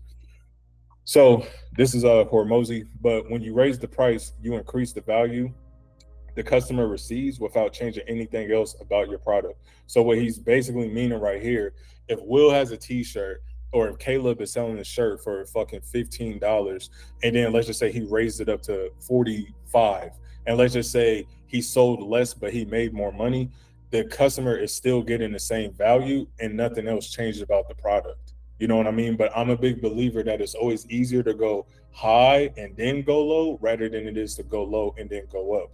You know what I mean? Because think about it. If I'm selling a t-shirt for $10 and even if I'm selling out the trunk or even if I'm selling online and all these people are buying my shirts and I'm selling thousands of units and then one day I even bump that bitch up to 30, it's going to be hella resistance. But if I'm starting out at like $40 and this is what like my audience expectations is when it comes to like the highest price point that I can do, just imagine the day that I drop it down to like $10 or $15. For example, like I'm selling shirts for $40. I have a 10-year t-shirt because I just came up on 10 years of Lord Knows, May 22nd. I'm about to make a 10-year t-shirt for only $10, but my whole goal isn't to make profit off of that. It's more so to collect data, right? So you always got to remember that too. Every drop that you do isn't to make money. Some of that shit can just be to break even, just to collect data to get more people to buy in to your brand, and then you can always sell them on the back end. So pricing anchors, you know what I'm saying? We got comparison with higher price items. We want to present the product alongside other higher price alternatives to make it seem like a bargain.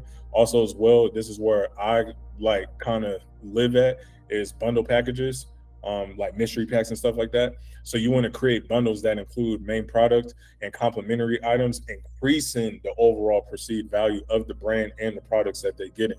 So and obviously I got to add more to this, but this is an example. So when you on my website and you add a t-shirt to your cart, I have right here free shipping if they get over $200. So if they get over 200, or they spend over $200 on me to get the free shipping, that's raising up my AOV, right? And that's what it's all about, the average order value.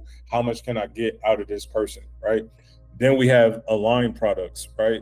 And this is what other people have bought, but then this is the bundle package, right? And they get in the bulletproof vest with the mystery pack for only $97, right? You'll feel stupid for saying no to that, because the people that was with me back in February, like Aaron, and a few of y'all saw me sell this bulletproof vest for like $150. So they get in that plus 3 to 4 to 5 different items for $97. The whole point though isn't to make profit off the mystery pack. It's one of those break-even situations, kind of like a cheap product. Let me just move all the rest of this liquidation. Let me just collect more data, right? And then but I'm seeing my profits off of like them adding this or like a t-shirt or this shirt or whatever it may be. So then it's raising up my AOV regardless. You know what I'm saying? This is an example of Michaela's brand, for those who don't know, but like I said, she was selling this shit for $68. And then when you even look at the psychology, when you add, when you go to her add a cart, she has right here, if we start up here, she got the discount code. So right when you go to her website, press this to get the 10% off or whatever. So then they can apply that. Then they got buy 2, get 1 free. And this is where her bundle is really just crushing that. And this is what's having her have like a $100 average order value. So it's like buy 2, get 1 free. And right here, she got free shipping. So even if they don't, even if they do get the 2, they get in the free shipping regardless, and they get in the free pack. So it's almost like, well, I'm only $32 away. This is costing me $68. Let me go grab that. And you see how she kind of structured that, and that's how she was able, and still right now in real time, to print thousands of dollars on a daily basis. So also remember, when it comes to tier pricing, we got basic, premium, and deluxe versions.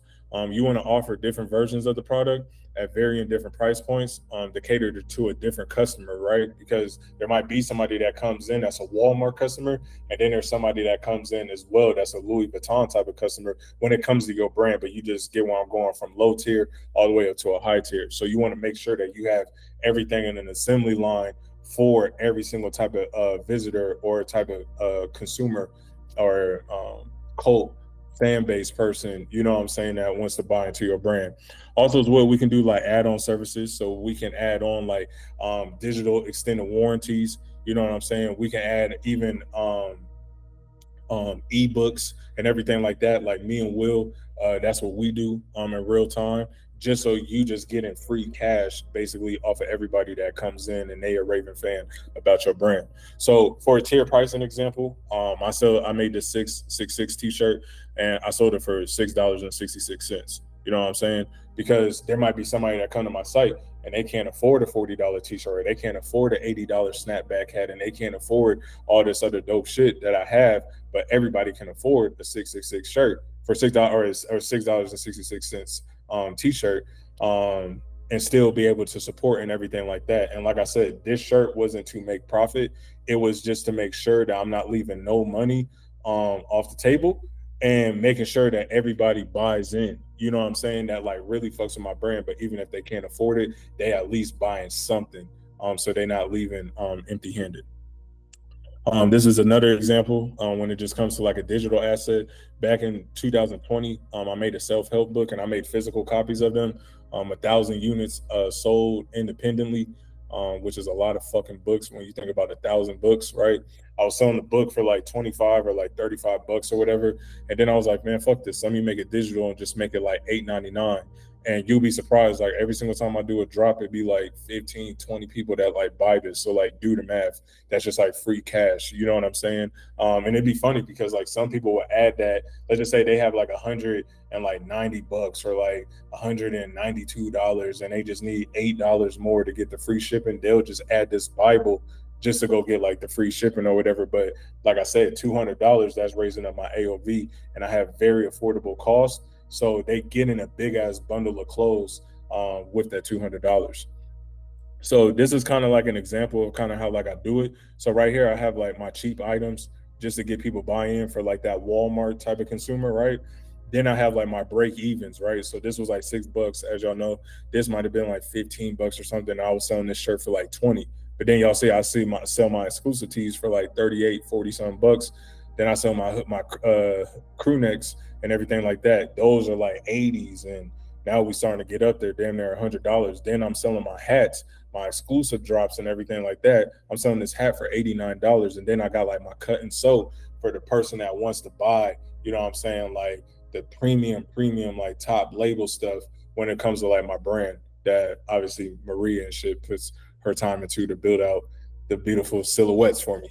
But this is how it kind of needs to be for like y'all brand over time. And I know that some of y'all just starting out and obviously we just got to find that perfect product to get the audience. But once y'all start getting that audience and start bubbling up like Danye or like Louise and even Aaron, it's just like y'all come back, you know what I'm saying? Or when I like a year from today, when we look back and it's like, damn, like now you slowly but surely starting to build out a whole entire product line for every single type of consumer that comes onto your guys' store and wants to be a part of your guys' brand. Lesson number 3, everyone is thinking in days, not decades, so the marketplace is wide open. So when people come to me all the time and they ask me, man, bro, the market, there's so many brands out right now. There's so many clothing brands. There's a new clothing brand every single day. What am I supposed to do? Like, should I compete with them? Should I do this? Should I do that? And it's like, bro, just breathe, relax, and stay focused. The biggest reality is, and the most harshest reality for many brand owners out there, that majority of the brands that you guys are seeing right now, whether if it's on TikTok, if it's on Facebook, Instagram, wherever it may be, 99.9% of these brands that you're seeing aren't even going to be around in the next 12 to 48 months. Everybody has short-term thinking. So when you're looking at all of these brands out there, how many of them is actually really building a culture? How many of them is actually really building something that has never existed? How many people are actually building something that is super unique and that's new and they can become an authority in the marketplace, right? It's slim to none. So a lot of people out there, they're just throwing spaghetti on the wall. They're hoping that something sticks and then they just want to take those funds and go pay their bills and just live up this little short-term lifestyle, traveling and things like that. But to build something on the long term, it's not coming, I promise you, in 90 days. And a lot of people are thinking from the 90-day window. So if you come into this game and start thinking 5 years out, 10 years out, and you treat year 10 like you would treat day 1 or week 1 with your clothing brand, right then and there, you're ahead of 99% of everybody that's in the marketplace. Law number 4, the law of perception. Marketing is not a battle of products, it is a battle of perceptions. He states right here, there is no best products. All that exists in the world of marketing are perceptions in the minds of the customer or the prospect. This one is very, very heavy because a lot of people out there that are starting clothing brands, y'all are creative people, but y'all not brand owners. Let me say that again. A lot of people that are starting clothing brands are very creative people, but they're not entrepreneur brand owners, right? But we have to shift from that and start being an entrepreneur and a CEO and a boss and looking with a bird's eye view, right? Because now a lot of creatives have a lot of narcissistic tendencies about themselves. And I'm the same way. I created this product. I think that the world should buy it. I think that it's dope, X, Y, and Z. But you can spend 6 months building out a collection that nobody wants because you haven't taken over any market. You're not first in the category and you're not positioned in anybody's mind. You know what I'm saying? So it gets very tricky when you're an artistic person, but yet you're trying to run a clothing clothing brand, because just like what he said right here in the law of perception, marketing is not a battle of products, it is a battle of perception. So if you're not a perceived value brand, it doesn't matter how good you make the design and how cute you make the cut and sew and stuff like that. It's like nobody's going to want it. You know what I'm saying? And a lot of people, they're at a battle for products. I see a lot of brands that like haven't really dominated a niche or a market. They're such in gladiator mode with other people, like, oh, this shit is trash, so I'm going to outdo them. But when you look at some of the biggest brands out there, they're not putting out the best products at all. Like even Supreme, like Supreme's past few collections hasn't been the best, or even Palace, right? But they know that it's not a battle of the products, it's about a perception of the overall brand identity. I want to say that one more time when it comes to the law of perception. I think this one's very important for everybody out there starting out to remember. Marketing is not a battle of products, it is a battle of perception. So we can build this commodity to be perceived as valuable, then it will be easier to sell no matter how cute or how ugly the design is. You know what I mean? Second question I got, what are ways to get more eyeballs on my brand? So like I kind of just said on the first question, like when it comes to the different channels, and I think one channel that's super untapped when it comes to clothing is YouTube Shorts. I think if you made 200 shorts or 300 shorts, all different, I think if you just repurpose those on YouTube, on a fresh YouTube page, the algorithm is going to push it out as far as possible, especially on a brand new page. I think once you just start doing that over and over and over, it's all about input to get output, right? If you don't like the results that you get, and just go produce more of what got you even some type of result. So for example, if I only made $1,000 on my last drop, but what is the number one thing that brought me the $1,000? More than likely it was either the content or my marketing efforts or whatever it may be. Whatever marketing effort you did, double down on that, make more of that, and then get feedback from everybody, make the quality better, make the experience better, make the content better, and then I'm going back and all I'm doing is just producing more of that. But to get more eyeballs, all I would do is like once I've dominated one channel, then it's like I'm going to start spreading out wide and hitting other channels. But I'll go from TikTok, then I'll go YouTube Shorts, and then I'll go over to IG last. And the reason why I say IG last is because like I kind of want to nurture those people. But first, it's like you can hit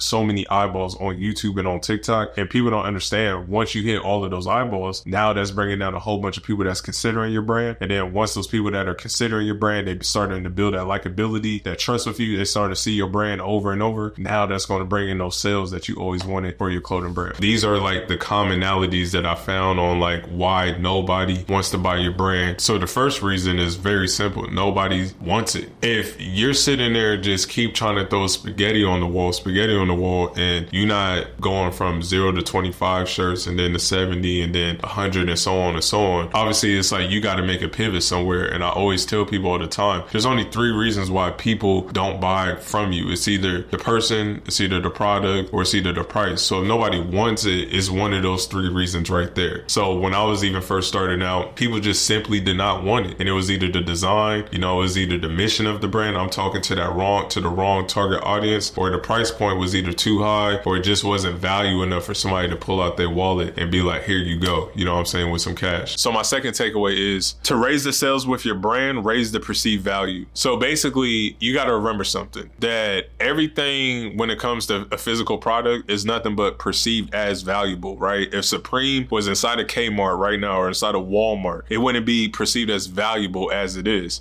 But all this is nothing but a perception, and perception creates reality. So now it starts coming into the questions, well, how can we turn shit and turn it into sugar? And the easiest way to do that is by upping our perception. But that comes into our first impression. It has to be meaningful. You know, the quality of our clothing has to be meaningful. The designs, the creed, what it's about. We got to build out this community, even if you only have 50 to 100 people. Like every single brand that you look up to was exactly where you are at right now. Every single brand owner. I don't care if you starting off today. All of us started at one day. You know what I'm saying? So, but now you always got to remember, when it comes to bringing out that perceived value of your brand, it really comes down to the point of like thinking long term, like 5-10 years out. And if you really got a vision for the brand that you got, which I'm assuming that you are, what does year 10 look like with your brand? So let's just take year 10 and then just implement everything that you see far out on year 10 right now, like today. So what does the products look like? Is there a line outside for your pop-up shops? Why is there a line? How did that line get created? Obviously because people value your product. So what does the product look like? What is it speaking to them? How's the quality of the product? So then once you get the answers to all of those things, that's when you see yourself start climbing up the hierarchy, and then that's when sales become easier for you. So I'm a big believer, like once you add influence to your perception of how other people view your brand. And once you make that influence high, right, with reciprocation and commitment and consistency, and when it comes down to authority and social proof and all these things, the better you get at that, and then plus perception, that's when it just equals a glitch of sales and everything comes a whole lot easier for you. And I'm going to break down exactly how sitting on this couch right here, but this couch that I'm sitting on right now in 2019, I was sitting on this couch in December and having a phone call with him, and I'm telling him he's going to be one of the biggest brands that pop out in 2020. I'm going to give you guys all the lessons that I've seen. Obviously, I don't work with Saul, I don't work with his brand, but kind of just seeing with my bird's eye view on the things that took him and got him to the level that he's gotten to with his brand. I wanted to just tell him personally, because I know that he's probably going to watch this video, that I'm proud of him. I look at him as a little brother. He used to send me clothes all the time when he was just starting out with his brand, and me and him built a strong relationship over the years, and I'm super happy for what he has to come with his brand. So let's get into it. Lesson number one, he was prepared to scale. So when he was first starting out, he was only seeing $800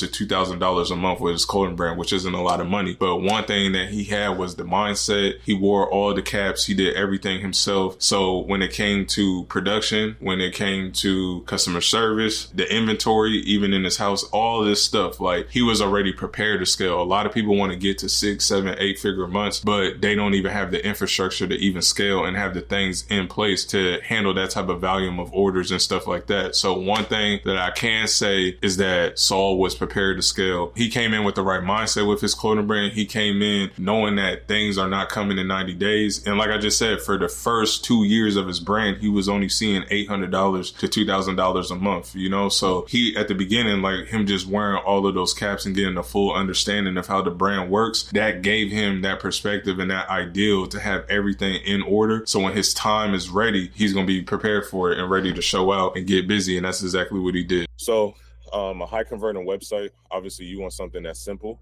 You want something that's clean. And that's basically, that's basically going to bring you a high conversion rate. You also as well want to have a no-brainer offer. And as well, you want to have an upsell plugin, which is basically an add to cart. And a lot of people, this goes over a lot of people's heads when it comes to running a brand. And I'm going to show y'all some examples. So if we go to even my brand, right? Share this tab. So if we go to my brand, wait, what happened right here? What happened to my green hat?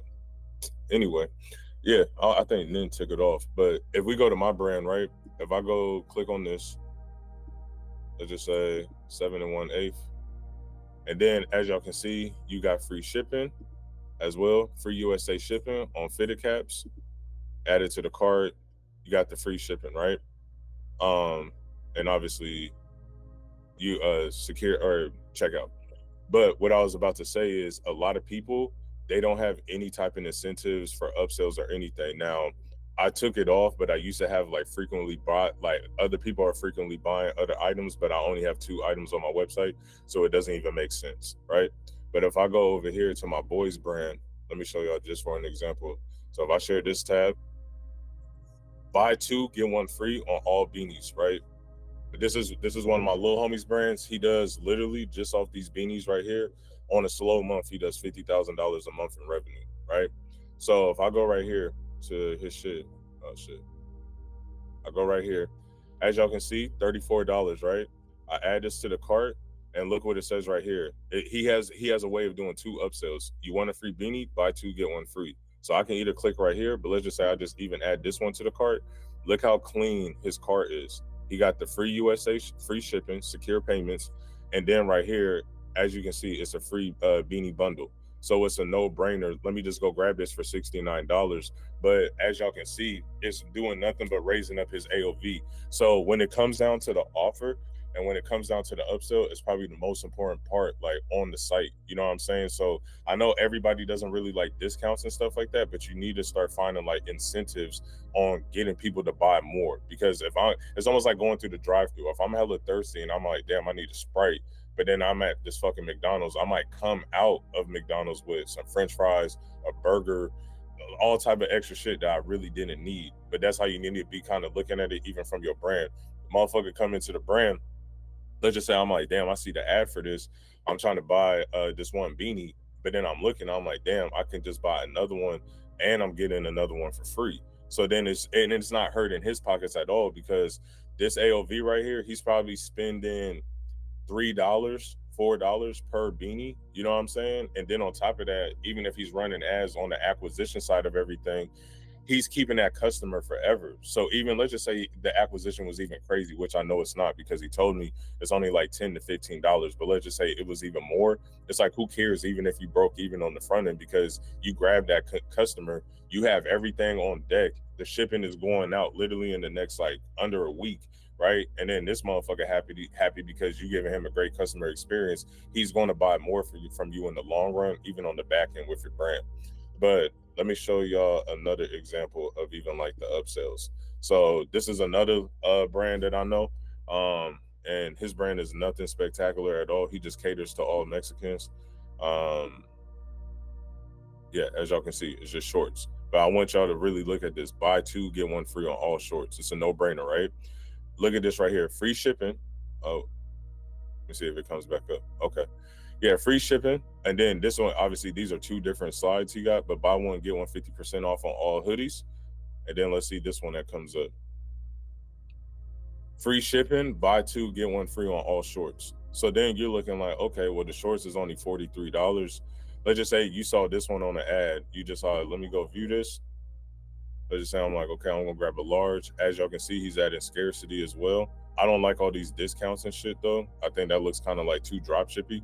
But we added to the cart. Look at that. 10,000 happy customers, free shipping on US orders, safe and secure checkout. But right here, popular favorites. Boom. It's just all like, okay, I do see that he got the buy two, get one free. Let me just add this one. And then look at that. Actually, let me just see if you add two. Let me see. Yep. So look at that, $0, and then boom, boom. But then he's walking away with a higher AOV.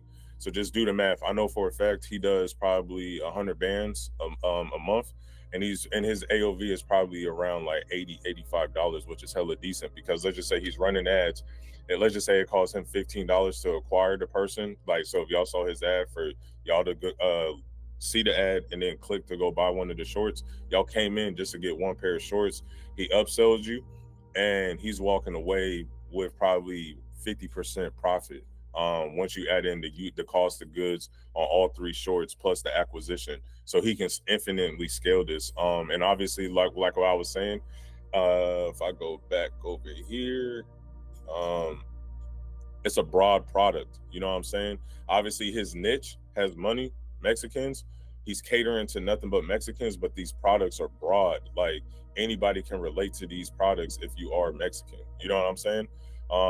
And I think that that's very important, because everybody gets extremely too niche, and that audience pool is only so many people there. But for you to hit 100 bands a month, you need to kind of have like a broad product. It's almost like with my brand, the Center Saint hat, that's big within my audience. You get what I'm saying? But a t-shirt that says 666 on it, you know what I'm saying? That's extremely like niche to like my audience that's already bought into my brand, but I can't scale with that. But with the beanie, or like with the Mary, like to my whole entire audience, yeah, I can scale that. You know what I mean? So you got to look at the product almost like your batting average. It's just like, not every product that you have is going to be a home run. Some might be the center field.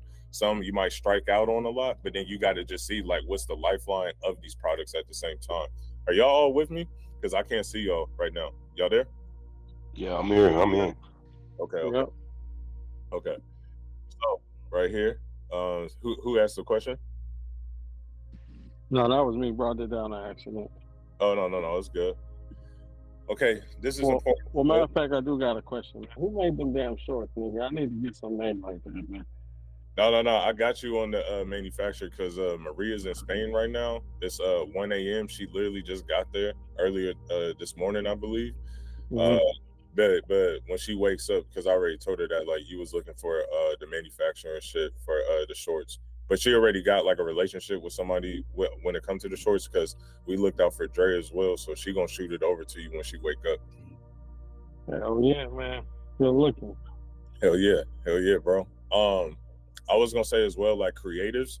And for those that don't know what like creatives are, those are basically like your ad creatives. What I've just seen to do best right now, just like overall in the marketplace, and this is even for like your Instagram as well. Obviously this isn't rocket science. Like you can do like flat, like on the ground, like clean concrete, you know what I'm saying, natural lighting, on body, you know what I'm saying, fit pics type of vibes. And then like white backdrop for like the site and everything like that. And just to give y'all even more context, like if I go even to my shit, I wish I had like my t-shirts up, but let me go to my Instagram just to show y'all. Oh shit. One sec, y'all. I literally just had it up. All right, so even with this, these are photoshopped with the Lord knows on them. They look super real, but well, this was a real picture, but we just because it used to be LXRD from back in the day, and I was like change it with the O, just so I don't gotta waste money on product shots. But like these clean ass mock-ups and everything, these are just like mock-ups, you know. But for some people, they be like, damn, like I thought that was like a real tee, but this is just all just like clean mock-ups. Make sure that you got the tags in them and everything like that. But what I'm getting at is just when it comes to the creatives, like they do best with just like white backdrops when it comes to being on your website. Now, let me go back to Michaela's shit real quick. Let me see something. Because I could have sworn she had, I don't know if she still has it no more. Oh, right here. So like even right here, laying on the ground, like this is perfect. You know what I'm saying? For giveaways or whatever the incentive is to like get awareness on the brand and sales. But you want to make sure that too, and I'll talk about this later, that you want this to be like a presentation. You know what I'm saying? Like if I had $10 million to give to all of y'all brands right now, and if I had to look at only the IG, it's like, will I be moved off of what I'm seeing? You know what I'm saying? You just don't want to throw bullshit on there just to take up real estate. You want to make sure that everything is done with like intention as well. But yeah, so you can do like flat on the ground. Oh shit, let me share this. Yeah, you can do like flat on the ground, on body, obviously like models and editorials like that, fit pics. Let me do this as well just to show y'all. Let me share this tab. I want y'all to see one of my boys' brands. He literally just did 700,000 2 days ago, which is crazy. On this drop right here. But if I go here, this is perfect as well. It's like clean model, showing off the product, and he can literally like run this as an ad if he wanted to. And I'm not saying like take his whole aesthetic with like the Y2K, but I'm just showing y'all, even if I go back to Kat, I want y'all to kind of see like this night in difference, even with her stuff. So if we go all the way down to the bottom, and this kind of is like getting off the topic, this is more so like brand identity and stuff, but it's a huge difference between this and then this.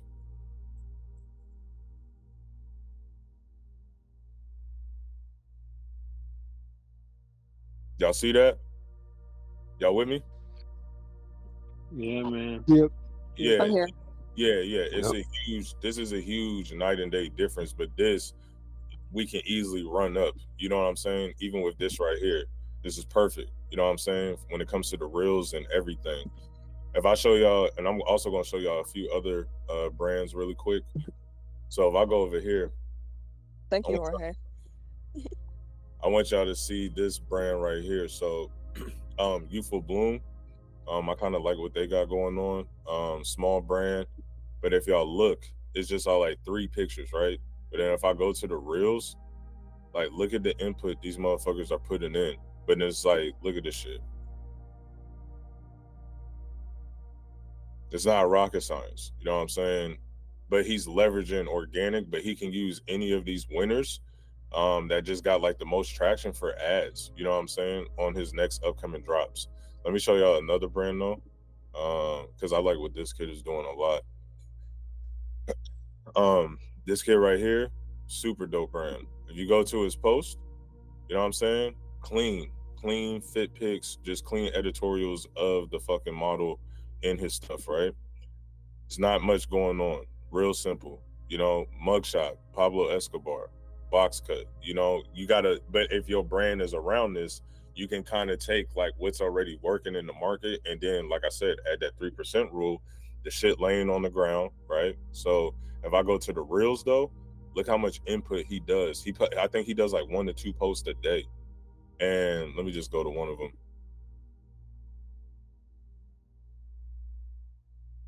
Just cuts. That's all he's doing. It just cuts.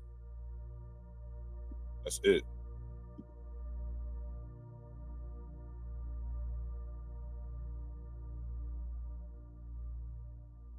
That's it. But as y'all can see, these numbers add up over time. You get what I'm saying? And I'm pretty sure 63,000, he's probably easily doing a cool little fit. Nah, he's probably doing like 70, 80,000 a month. But he's leveraging probably so much organically just on his shit. Let me go to his site real quick. Yeah, so his site is open 24/7, it looks like. Shop all. Yeah, so he's probably bringing in hella sales like every 30 days. I'll be surprised if he's not doing at least 50 bands a month. A lot of you guys come into this and y'all think that, oh, I can just throw a mock-up up on the screen and think people are supposed to buy it. Or some of you guys are catching an anxiety attack and you guys are sitting there like, what the fuck? Like, why isn't my drops going as well? Why am I having an anxiety attack every single month? And that's why your Lord and Savior, yes, me, I am here to save every single one of you guys and help you guys and give y'all some understanding on how to strategically build out your clothing collections. So the first thing is that you always have to remember. So the first thing that you must remember, that less is always more. A lot of you guys in my Discord and a lot of you guys that watch me a lot, I see your guys' clothing collection. And when I see the collections, you guys are building out 40-piece collections and 20-piece collections, even 10-piece collections. And you guys should be really not dropping that many clothes if y'all don't have an authority within your brand, within the market, within the niche that you're in. If you do not have demand, that's when we need to give infinite supply. And once you get demand, that's when you chop supply. So you probably wondering, what the fuck do I even mean by that? So basically, if you're not an authority figure with your brand, and if nobody knows you and if nobody cares about your stuff, which is more than likely a lot of people, then why would you be giving them more out? That doesn't make no sense, right? So what I mean by giving out infinite supply is that we need to get more and more eyeballs into our brand. So then once our brand starts selling out and the 10,000 orders and all the money is just rain falling, that's when we chop the supply, and then we can start building out this stronger and stronger and stronger demand and this FOMO and this scarcity for our clothing brand. But the first thing is that less is always more. So rather than putting out 40, 50, 60 fucking items, even 10 items, if nobody knows who you are, why don't you just put out 1 or 2 items? Why don't you just put out 2 t-shirts, 1 t-shirt, and just build demand off of that? My first t-shirt ever, I literally told myself, I don't give a fuck about nothing else. I have to sell 100 of these before I even move on to another design. And that design didn't even do good. My first drop, shit, I only made like $2,000 in 4 months. Like the first day I didn't make nothing, no sales, nothing. But see, I didn't overdo it for myself. I didn't be like, oh, well, let's put out a white t-shirt version and a black and a gray and a pink and a red and a blue. It's like, that shit will fucking kill you. You know what I mean? So you always want the customer to buy what you have right then and there. And if they bought into your brand, more than likely they're gonna buy it. And even if they don't buy it, that's fine, because everything that you drop isn't for that one specific person, even if they did buy into your brand, if that makes sense. So always remember that rather than making 100 t-shirts, and we only scale as high as building a trailer park, why don't we just double down and build an Eiffel Tower with 1 or 2 items? And then we start building our brand totally off of that. And not only that, you also want the customer to be focused. We live in an ADHD world. Everybody's lizard brain is turned right the fuck on. So everybody's like looking around, looking for this, looking for that, looking for this. And then they're getting so many feedbacks every single day with advertisements and marketing. You gotta remember too, if you guys are running ads out there, the average person is seeing 200 ads a day. Every single one of you guys, every single one of y'all are seeing 200 ads a day. 200. So for somebody to stop, click, go to your website, and then scroll, you don't want to add too much confusion there. You only want to add a few items. This is what I got. And even if they don't fuck with what you got, but if they fuck with your brand and want to see more of you, they either gonna follow you or give up email, and now you collect the data either way. right? Because if they bought something, you collecting their emails and all that other stuff. And then even if they're not, it's like they still subbed or followed. And then if they just not fucking with it, they're not fucking with it. But they must have fucked with it if they clicked on it, right? So always remember that less is always more. The second thing is scheduling. To strategically do a brand right, you must schedule anywhere between 60 to 90 days ahead. And a lot of bigger brands out there, they're years ahead. They're a year ahead. You think Stussy is building out a collection right now for April? Do you think that? Fuck no. Like, they are literally like 8 months ahead. But obviously for everybody that's just starting out, not everybody has millions upon millions of dollars to run a brand like Stussy. But even when you're first starting out, even if you can get 60 to 90 days ahead, and what I mean by that, by getting ahead and scheduling, is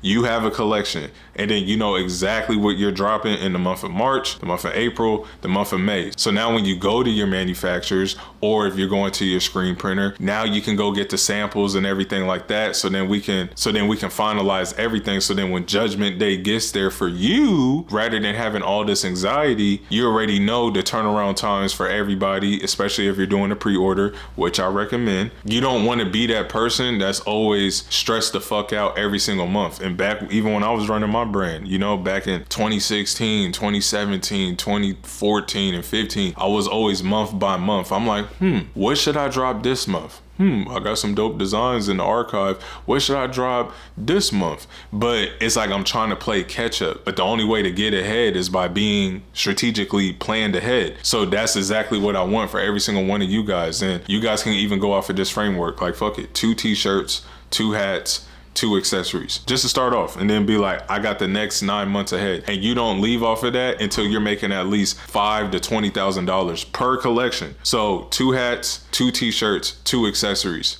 That's it. And try to make $10,000 off of those things. Try to make $50,000 shit if you could off of those little 6 items. And then you can call those like your little capsules or collections. But that's what I would do, and that's exactly what I did. And y'all can go look at my brand and see the receipts.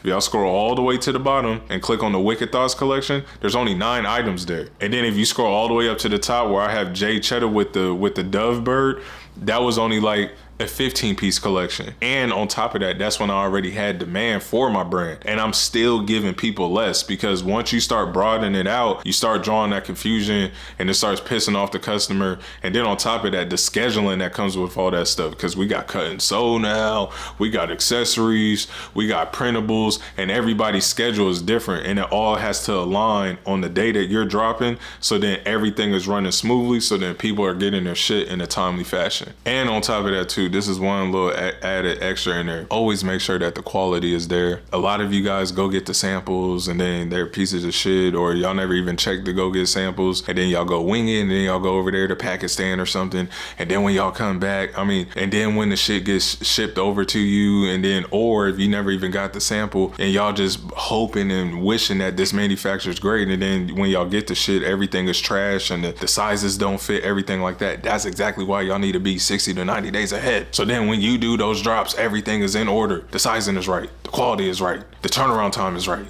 Everything is right. Everything is in order. That's exactly what every single one of y'all need to do. And now let's get on the third thing. When you do a drop, make sure that everything is cohesive. Don't go make a t-shirt with a gun on it or a Jesus that say Lord knows, and then over here you got a fucking t-shirt with a clown on it. That doesn't make no sense, right? That's no identity to what my brand is about. You get what I'm saying? So make sure that everything is cohesive into one. And like I told you guys, when it comes to the brand identity, always remember that when you build out your brand identity, like I said, have your name. What does your brand name represent? And then build everything off of that. So for example, like me, for the 100th time, we got Lord Knows. Lord Knows represents God for me and my brand. But what does God represent? Heaven, hell, sinners, saints, black Jesus, white Jesus, all these different things, right? So I'm making my collections, I'm making my build outs all identified as a whole of what Lord Knows represents. So always make sure that when you do these drops, or you're doing a drop with a theme, like I did with Satan's Child or Wicked Thoughts or anything like that, you always want to make sure that everything is cohesive and everything makes fucking sense, because I done seen a lot of people's brands that don't make sense at all. And some of you guys know who I'm talking about. You got some of you guys even will go do a drop and y'all just ran it up crazy, and then it was a themed collection about angels and the shit went crazy for y'all. And then on the next drop, y'all doing some teddy bear, Curious George fuckery. And it's like, and then you get mad when nobody bought that, but your brand identity is not connected to some Curious George, Teddy Bear, Teddy Graham fucking t-shirt. You know what I'm saying? So you always want to make sure that everything is cohesive and everything makes sense. Next up, we have price point. And this one is very, very, very crucial. Like when I was first starting out, I'm trying to be loved by everybody, right? Friends, family, even people on the internet in my early days. So I'm over there selling t-shirts, fucking $26, fucking $8 t-shirts, fucking cut and sew jackets like this. I'm selling them shits for fucking $80, $60, and I was taking home no profit. Yes, Lord knows was taking home basically damn near crumbs. You know what I'm saying? That's why we probably in the back of my apartment in the trenches still. You know what I mean? But basically your definite chief aim when it comes to gross profit margin is 80%. And the reason why I say 80% is because let's just say you're getting the t-shirt for $5.50. You need to be selling that t-shirt for minimum $35. And the reason why I say that is because once you get that 80% gross margin, right? Now you got operations. Now we got shipping supplies. Now we got apps. Now we got recurring bills that's coming in, all this stuff. Now we have employees. There's so much shit coming in that now that 80% is going to drop down to probably anywhere between a 35 to 50%. But now do the math. It's like if you sold 10,000 t-shirts for $35 and now you walking away anywhere between a cool little 35 to 50% margin off of that, you chilling. So this is how I look at it. Rather than selling more and taking home nothing, why don't we just sell less and then take home more? But a lot of people are scared to put a price point on things simply because they're scared to lose those sales, right? But at the same time, it's like if you already got people that bought into your brand, bought into your community, everybody's fucking with you, etc., then yeah, maybe them sales might drop dramatically or maybe a little bit less, but at the same time you're still making more money to take home. And this is how you don't have to look outside for outside capital. This is how you don't got to look outside of anybody for outside capital, because even though if you're still bootstrapped, even if you just hit for $10,000 in 1 month with your brand, if the margins are so high that you're walking away with a 35 to 50% margin, now you walking away with 35 to 5K. And now we hold on to that money, use the credit card, go get our production, go use that credit card for more marketing, and then we rinse and repeat. Now that 5,000 is stacking to 10,000 the next month, and then the next month, now it's at 15. Just in 90 days, now you got 15,000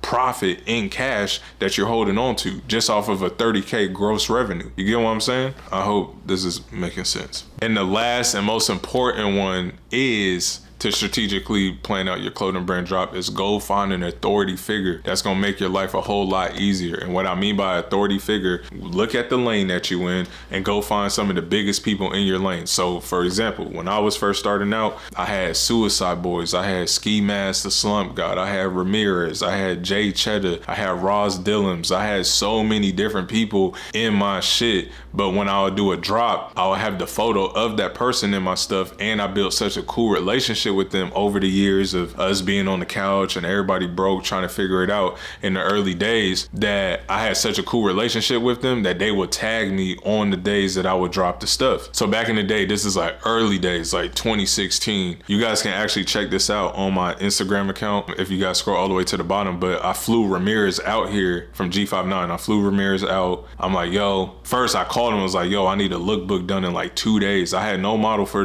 this collection, but I promised the world this collection was coming out on this certain day. So I called him. I'm like, bro, I'll pay for your ticket, fly out real quick. He was like, say less. Came out here, 24-hour flight.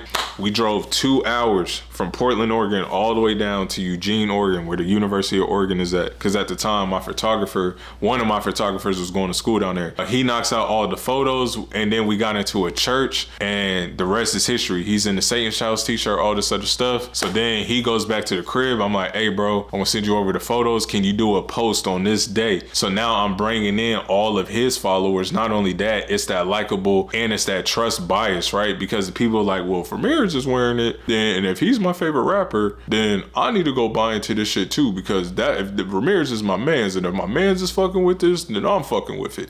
So that's how it is when authority figures like wear other people's brands. Now, obviously, Ramirez at the time was fucking with my brand. He believed in my brand, or he wouldn't have done it. So for the young dudes out there that are just starting out, like obviously build up that momentum. But if you can't reach a person like that, or Suicide Boys or whoever, even look in your city, like who's the person that reflects my brand the most? Let's just say if I had a skate brand. If I had a skate brand right now just starting, I'm not looking to go get one of the biggest skaters in the world. It's levels to this shit. The first thing that I'm doing is who got the most motion in my city where I'm from that's a skater. That's who I need to get in my shit. If he's not signed to Nike or something like that, yo, I need you to do this lookbook for me, X, Y, and Z. So then once you got that authority figure, not only you gaining his following, now it's bringing in that trust even to your following, because people gonna be like, damn, like if this famous skater or that's known, or if he's about to crack and take off, if he's wearing so-and-so's brand, then I'm definitely buying into it. And then that's going to make things a whole lot easier for you guys when it comes to sales as well. So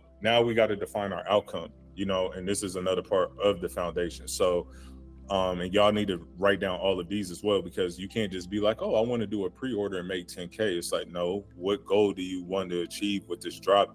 How big is this collection? Is this pre-order to collect data, or is it to collect capital? Because you can do some drops and you can sell a t-shirt for $4 just so y'all can just collect data and grab all the SMS and emails for your next drop to then be a profitable brand, right?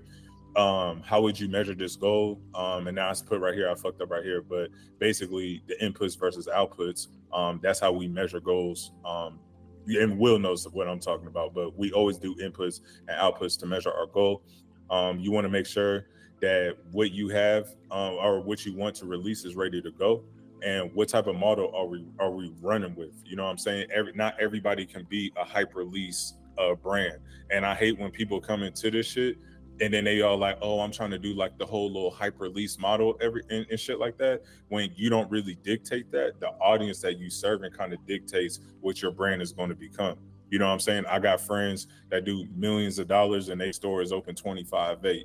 You know what I mean? And then I got other friends that make just as much money that they make in a 30-day time period within like 2 to 3 days. You know what I mean? But their audience is demanding them on that type of urgency, exclusiveness and everything like that. And then I got other friends, they just keep it wide open for the masses and they make just as much money. So like, what type of model are you running with your brand? Because then once we back up from a 30,000 foot lens, now we can kind of see how to schedule out the production, build out the collections and the production, and hype up everything and shit like that on getting as much money as possible, whether if it's an evergreen store or if it's a hype model.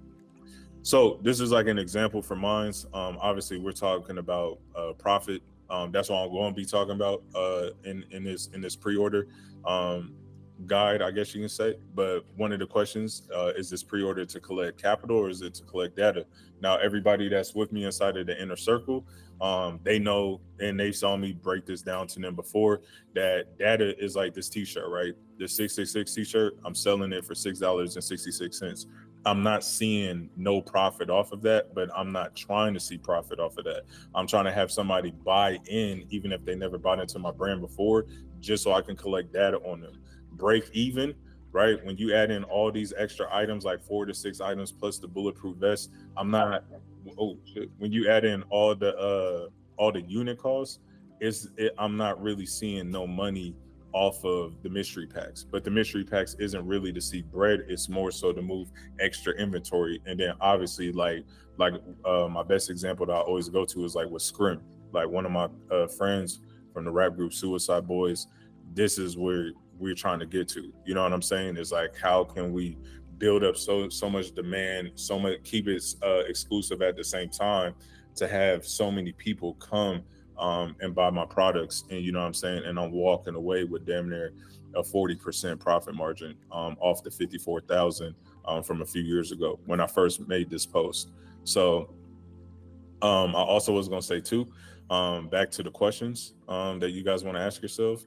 What goal do you want to achieve with this drop, and how to measure the goal, right? So we got input and then we got output, which brings the desired result that we want to get. And it took me a long time to figure this out, because you got people out here that are making a shit ton of money and they're doing it with very little input, right? And this is what I'm about to kind of get into. So this is the input truth. You're either spending your time or your money to get the desired outcome that you guys want, right? So just to simplify it easily, this is basically, if you have money, you can play Russian roulette and run ads. And if you're broke right now on this call, like, don't even look at ad strap, don't even go to Sean's call or none of that shit. You need to be making the content, right? And there's pros and cons with both of these, right? Because you're hitting cold audiences on ads and you're trying to convert them over into customers. But I was gonna say though too, the content, you guys, that's a long-term game, but it can benefit you the most. And the reason why I say that, because you're warming up this audience and you're building the most likability, knowing, and trust once you go organic. You know what I mean? But at the same time, if you're trying to see results now, then my best advice for you is to turn on the ads. The third question I got, how can I do some dope guerrilla marketing on a budget? So when I first started out, I did all types of guerrilla marketing. I was spray painting billboards. We throwing stickers all on stop signs. I'm taking stencils and I'm spraying them on concrete and on stop signs. I did everything to get my name out there in my city, right? But the best guerrilla marketing that I've ever done to this day, it actually comes down to two things. The first one is giving out 100 free t-shirts to the homeless. Now, if you have a budget, $500 that you can take a loss on, I'll go get like a bunch of Gildan t-shirts, go get your brand logo printed right here, or get it on the back, like shoulder to shoulder print. And all I'm doing is just giving them shits out to the homeless, right? Because the homeless, especially if you live in a warm climate, they're all just walking billboards. So if you a Gen Z or millennial person like starting a brand, more than likely in your city, like a lot of people's downtown at the clubs and stuff like that. So my whole thing is, I want people to see my logo so many times. This logo right here, this Lord Knows logo. I want so many people to see that I'm willing to even put it on a homeless person. So it's always in somebody's subconscious mind. And you got to think, like, when people leave in the club and when they drunk and then they taking pictures, like, damn, bro, like, that's Chris's brand right there. Like, how did that homeless person get it? Now I just position myself in their mind, right? And that can even go for family or friends or whoever saw the shirt, or even if the homeless dude is on the other side of town and somebody takes a picture from the car, it's like, I'll keep positioning myself in their mind. And I feel like the best thing that I ever did when I was young to build out a local buzz was the old school guerrilla marketing of giving the clothes to the homeless. So the second thing that I did was I put a billboard in my city, and that is when I shut down everything. I went to the most popular street in Northeast Portland, you know what I'm saying, MLK Boulevard. I got a big Lord Knows logo on a billboard. You know, that was a special moment. My family, my friends, everybody went to go take pictures of it. But the reason why I did that is because at the time, this is kind of when Snapchat was still a little bit popular. I don't know if it is now. I'm an older dude. I was like, okay, I'm going to get the billboard. I want to make this like a scene that people want to come to be like, dang, like he really got a billboard. But when they take the picture of it, or they taking the selfie like this and the billboard is behind them, like right here, and they all like, man, Lord knows, Lord knows. Now you got to think, if somebody got 100 friends on his Snapchat, he just posted the billboard behind them. Now all those people that live in Portland going to go see it. And then those, and let's just say 25 out of those 100 go see it. And then let's just say even 5 of those even post the billboard on the Snap. Now those 5 people, now I'm gaining their audience, right? So it's almost like an MLM, almost like a pyramid scheme off of like the billboard, right? Because I'm using one person, and then that one person got hundreds of followers, and then their people going to come, and then their people going to come, and then their people going to come. And then that's how it built out like this crazy talk around my city. Damn, like we never seen somebody take it old school like that and go get the billboard to have everybody come check it out. So that is a good guerrilla marketing tactic. 2 of them that I've actually used running a clothing brand, and I will still use to this day. And the second reason why nobody wants your brand is simply because they don't need it. So you got to build up your brand from the story to the commodity to the quality of the product to the storytelling of the product, the storytelling of the brand, the creed, the community. You got to build it up to such a degree and to a point to where it's on somebody's mind the day that you drop stuff. And I tell people all the time that the world is getting harder. Every market is getting oversaturated. So it's a lot of filter that a human being has to go through to finally open up to see what is actually valuable, right? Like what is the oracle here? So for you to get caught up in the filtered mess, right, of all these other brands and all this non-substance stuff, now you really got to like hone yourself in on the back end and the front end of your brand. When it, like I said, when it comes to the storytelling and the creed and the authority figures that you have behind you, all this other stuff, right? And that is going to start to get people to want to buy in because they simply don't need it, because your community community isn't strong enough. You know, the brand messaging isn't strong enough. Your brand positioning might not be strong enough, but we got to get it to such a point where when drop day comes, somebody's like, hey bro, at 12, I'm clocking out of work or I'm taking my break so I can go punch in my credit card to go buy this new collection from this brand that like I love and I've seen grown and I've grown with them. My last takeaway when it comes to sales advice with your clothing brand is stop selling the commodity and sell the story. When you look at Supreme, when you look at Palace, when you look at my brand, when you look at all the biggest brands out there that you look up to, whether it's a skate brand or streetwear brand, they sell the story. And the story can go from the graphics to the highlight reels that they have, down to their TikToks, you know, to their YouTube videos, skate videos. All of that is storytelling, like Baker videos, like skating videos and all that stuff. That's all storytelling. So with me, I think a lot of people, they mess up because they come into this and they're trying to just sell the garment that nobody knows, nobody likes, and nobody trusts. And they try to just keep selling the product, like buy my beanie just because it says Lord knows on it. And you got to put things in real perspective. The average human being is seeing 200 advertisements a day. So why should somebody stop,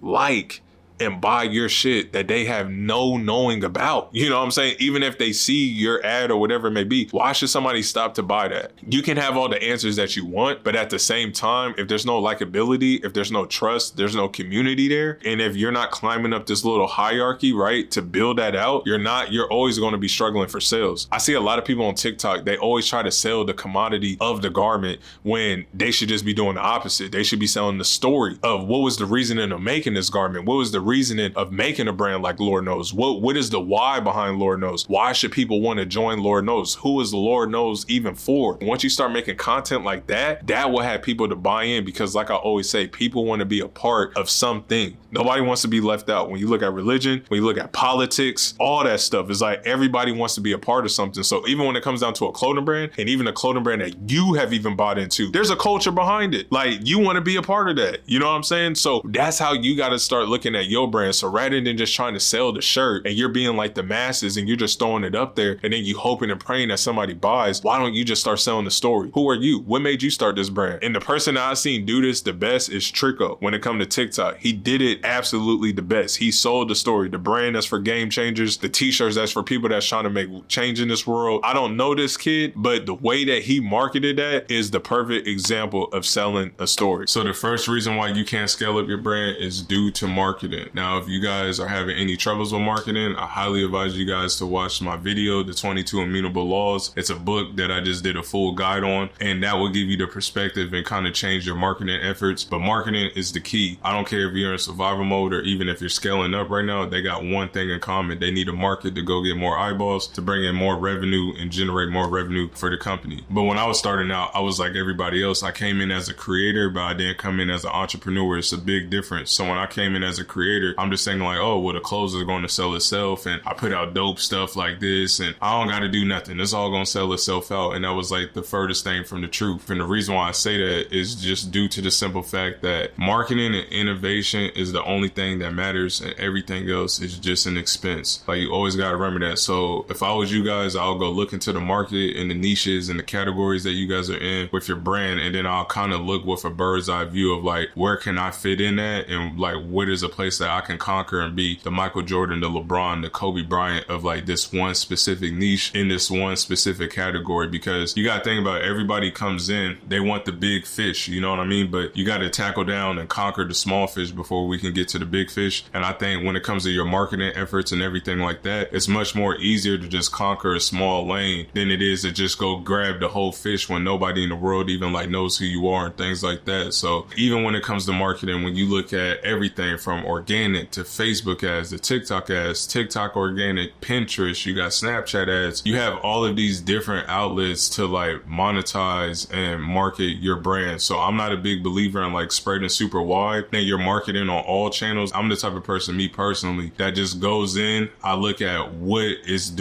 suiting best with my brand. And for some of y'all that might be Snapchat, for some of y'all that might be TikTok, some of y'all that might be IG or whatever, some of y'all might just be Facebook ads, but whatever it is, it's like that's what I'm doubling down on. Like my life depends on it, because at the end of the day, it's like you don't really spread yourself wide and build a bunch of trailer parks. I'd rather just go deep on like 1 to 2 platforms, and then we just build an Eiffel Tower with that, and then we're just pissing out money. So always remember that marketing is the number one reason why you can't scale a brand. I want to ask real quick, the AI generator for the voice, which is the best one you recommend? 11 Labs .io. I think that's the one that Aaron be using. Just 11 Labs. Okay. Yeah, but you could do walking just like Vicinity did, and then you can dopamine that up. You can do on the ground. You can do the way that how I took it off of Trico. It's like you can spread that shit out pretty wide. You know what I'm saying? And especially if you're gonna run ads, like I'll go get like I wouldn't say test like 10 different ways, but like you can do regular, you can do dopamine, you can do different voiceover, like all with the same, it's the same thing, but like just in different pillars, I guess you can say. When you was talking about aligning your price with your audience, how did you go about doing that? Did you like maybe look at other people in your niche? Like how did you go about aligning that price with your audience so you could hit that number? Yeah, so it was like just testing, you know what I'm saying? Because like for years I used to sell tees for 28, and then when inflation and everything kicked in, I'm like, fuck that. I was just like, I'd rather just make more and then move less units, really. And the people that gonna fuck with you, they're gonna fuck with you regardless of what the price point is. So within my like niche, kind of like people be selling shirts around like 28 and 30 and shit like that. But I was like, fuck that. Like I'm making long sleeve $50. I'm selling my shirts for 40 now. And I kind of have like, I wouldn't say the demand because I'm not fucking Supreme or nothing, right? But it's like me just being around for 10 years is kind of like an authority thing for my type of audience that I have, for me to sell at that type of price point. But I got my homeboy like Jabri with Gold Vintage. He sells shirts for $100. He sells soccer jerseys for $150. To me, I think that's kind of crazy, but his audience is kind of like that whole like high-end Amiri type of audience. So he can get away selling it for that. Like they spend money on drip, you know what I mean? My type of audience is like the kid that throws on a fucking Thrasher hoodie, some chino pants, some beat up Vans, and he's on a skateboard. You know what I mean? So It's like, I know what type of audience like I'm catering to. Law number 5 is the law of focus. The most powerful concept in marketing is owning a word in the customer's mind, right? And this is very, very, very crucial, even when it comes to your brand name, when it comes to a slogan that you want your brand to own. So think about it, Nike, and then they have the slogan, just do it, right? When you hear Supreme, when it's like Supreme, world famous, that's their slogan, right? When it comes to Lord Knows, all sinners welcome, or say your prayers, but even the word Lord Knows is a powerful name. So even when it comes to your brand name, when it comes to what the words that represent around your brand, it's very, very crucial that owning a word in the prospect mind is very, very crucial. So like right here in the picture, he has like cavities, overnight, safety, I think, yeah, safety, stuff like that. So me, when it comes to running a clothing brand, I'm all about like a slogan rather than a word when it comes to the law of focus. But if I have anything like my brand name, it's a powerful name, as you guys can't see it right here, but Lord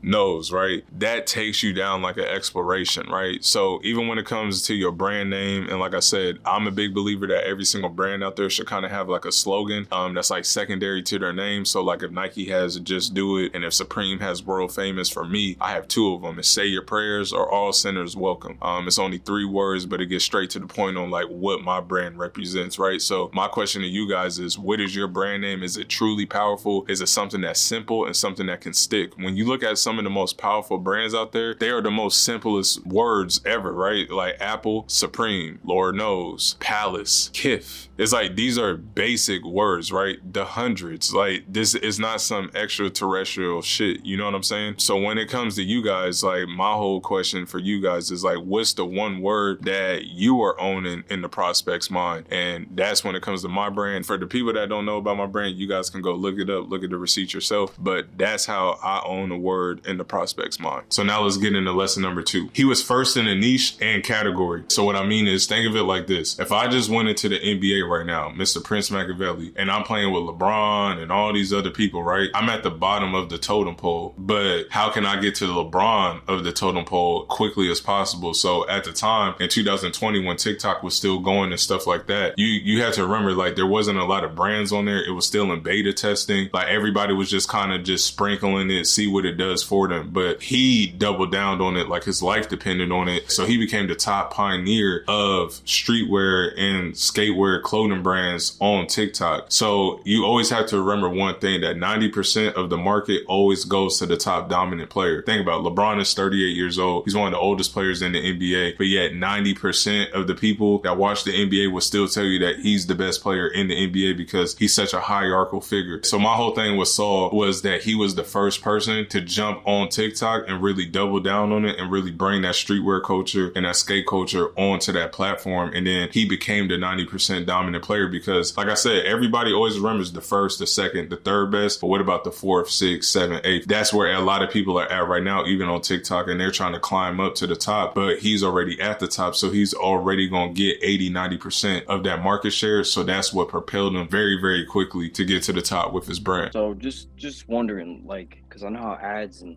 showing Cena returns on that on Min, how he did like 2,000 in ads. I believe it was like 8, right? Or something like that. But let's say we put in, I had like 5,000, 10,000 to invest in my brand, like all in. What would you do with that? Like real talk, what would you do with that? What's your play? Like you're just starting out like me.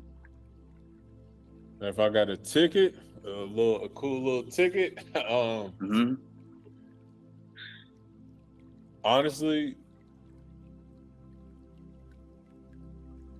I'll make a brand.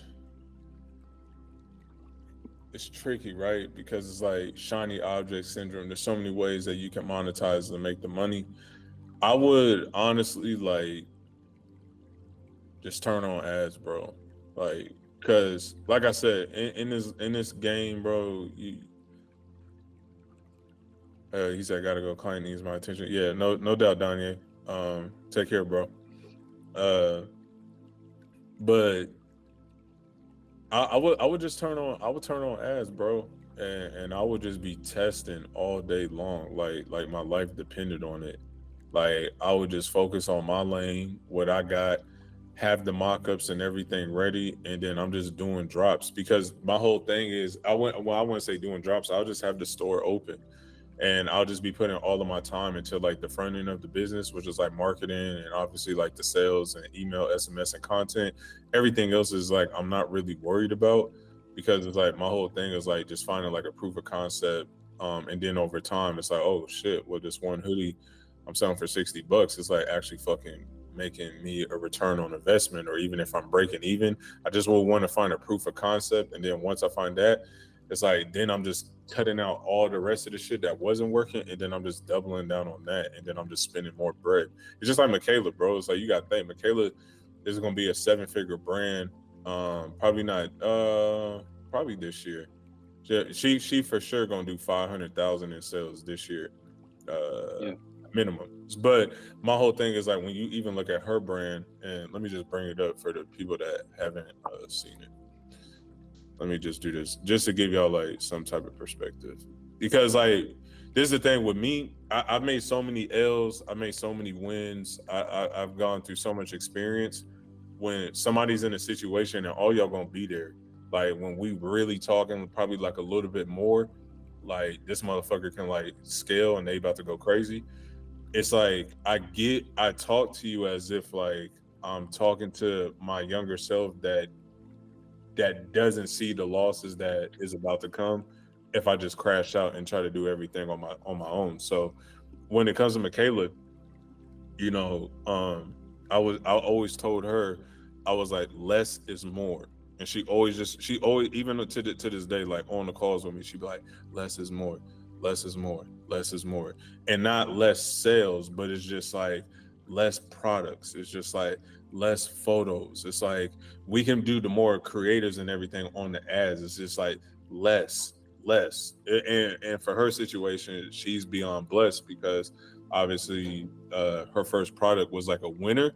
But even with this, it's just like Michaela, like now just stamp chosen one on everything. Let's keep everything consistent. Like this isn't nothing abstract that she's doing. And as you can see, within 1 year, she went through 1, 2, 3, 4, 5, 6 different products for her to hit 50,000 in a month. And just like and when it was after this drop that she did in the wintertime, earlier this year, she was like, I'm about to do the bathing suits in a few months. And then I had to check myself because at first I was like, well, that's stupid. And then she was like, no, it's not, because she was like, it's already been proven. But I was like, not really, because last year you only made a few $1,000s. She was like, but yeah, but me making that few $1,000s, I got my proof of concept, like you always said. And I was like, you know what? Fuck it, you're right. So then I was like, let's just produce more colors. I was just all like, and then let's push it out, and then let's do the pre-order. And this right here, as y'all can see, she April 19th, from the 19th to the 19th of this month, Michaela is gonna finish off at like 60,000 in revenue. And she did a giveaway, and it's really that simple. So my whole thing, and for some people it doesn't work like this. Some people, they got to go through 50 products, 100 products, 200 products. Khalil got on this call with all of y'all and was like, bro, it took me 7 years before Cluxbusters even took off, and I saw 500,000 in a day. But think about all the products that he had to go through for half a decade to finally find a winner for him. So my whole thing is, if I got the bread, it's like I'm obviously putting my time into like doing quality photo shoots. I'm getting one-off samples or whatever it may be. I'm dialing in on the offer, and then I'm just running fucking ads, bro. And all I care about is like, cool. It's like, if this was one of my products and if I broke even on that, and it's just all like, and I'm not losing money, but then the customer still got their money, as long as people are buying in, it's like I'm getting a proof of brand, but now I need to get a proof of a product. So then it's like I'm just continuously just testing more and more and more products, and then you can find one, and then that's when everything just changes, bro. And then you just run it up. Like if you go look at these girls right here, like these girls are a reflection of the model. It's like and just like what I always told Rich and Will and everybody, it's like when you look at the brand, it's like you want it all to be cohesive. When you look at the girls that's buying the brand are a reflection of the girls of the models. They are a reflection of who even Michaela is, like as just her aesthetically. Even it's like everybody, it's just an umbrella of just like cohesiveness. And then it's like we don't need to do nothing different. Just double down on that shit and produce more. And then out of all of these, this camo one was the winner. So what do I tell Michaela? Go get the sample of the fucking you see how everybody be supporting everybody in Brand Builders? I love that shit. So good. Claire, fire. But I was gonna say, this was the winner. This is the one that sold the most out of all of these. So now I told Michaela, before she puts in a mass order of all of this stuff, go get 2 samples of this to then go do the photo shoots. So now when everybody's seeing the retargeting ads and everything like that, they're seeing the winner that they might have added to cart and things like that. And then if I go right here, let me do this for y'all real quick before we get up off of here. No, 100% though. Just ads and marketing. Her marketing looks really good. Looking at her page is very clean. Yeah, and it's not a lot going on. But let me go chosen one. And then Nin had people, if I believe so, he worked for the people modeling, right? Like he shot it himself, I'm pretty sure. Nah, she paid a girl in Hawaii to do the photo shoot for her. I don't know. Oh, word. Yeah, because Okay. Michaela's in Hawaii. What the fuck just happened? Am I tripping? Wait. For sure. I'm gonna definitely do that. I'm starting to have some motion, so want to invest more. Damn, that shit weak. Right when I was about to- Yeah, Facebook is down, bro. The meta shit is down. No cap. Damn. Yeah, Yeah, the meta ad shit is down right now, bro. I was just trying to look at my lead format as we was on the call, and I'm like, what the hell? And I did research. I guess the whole ads manager is down right now. Yeah, because like all I was gonna do is just show y'all like the winners that Michaela had, and like I told her, it's real simple. Like Jorge, Caleb, y'all do 5 pieces. This one piece is doing better than the others, regardless if you like it or not. It's just all like, go make creators of that. Let's turn on the ads and just amplify that bitch. It's just like if you did a drop, 4 items, 5 items, let's just even say that you did, even Michaela, you gotta think, Michaela just 30 days ago did 1.6K on the first day, and she posted that inside of the group to everybody inside of Brand Builders. And now 30 days later, she's at 60,000 or like 50 something thousand in revenue, 30% net profit. You know what I'm saying? So she's healthy.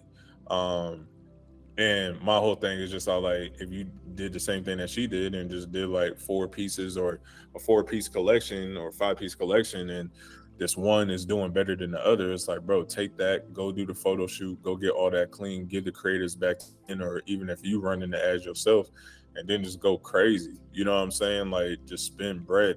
And the thing is like, people be like, and I'm not saying spend bread like crashing out, but just like, y'all get what I'm saying. It's like just, if it's working, it's working.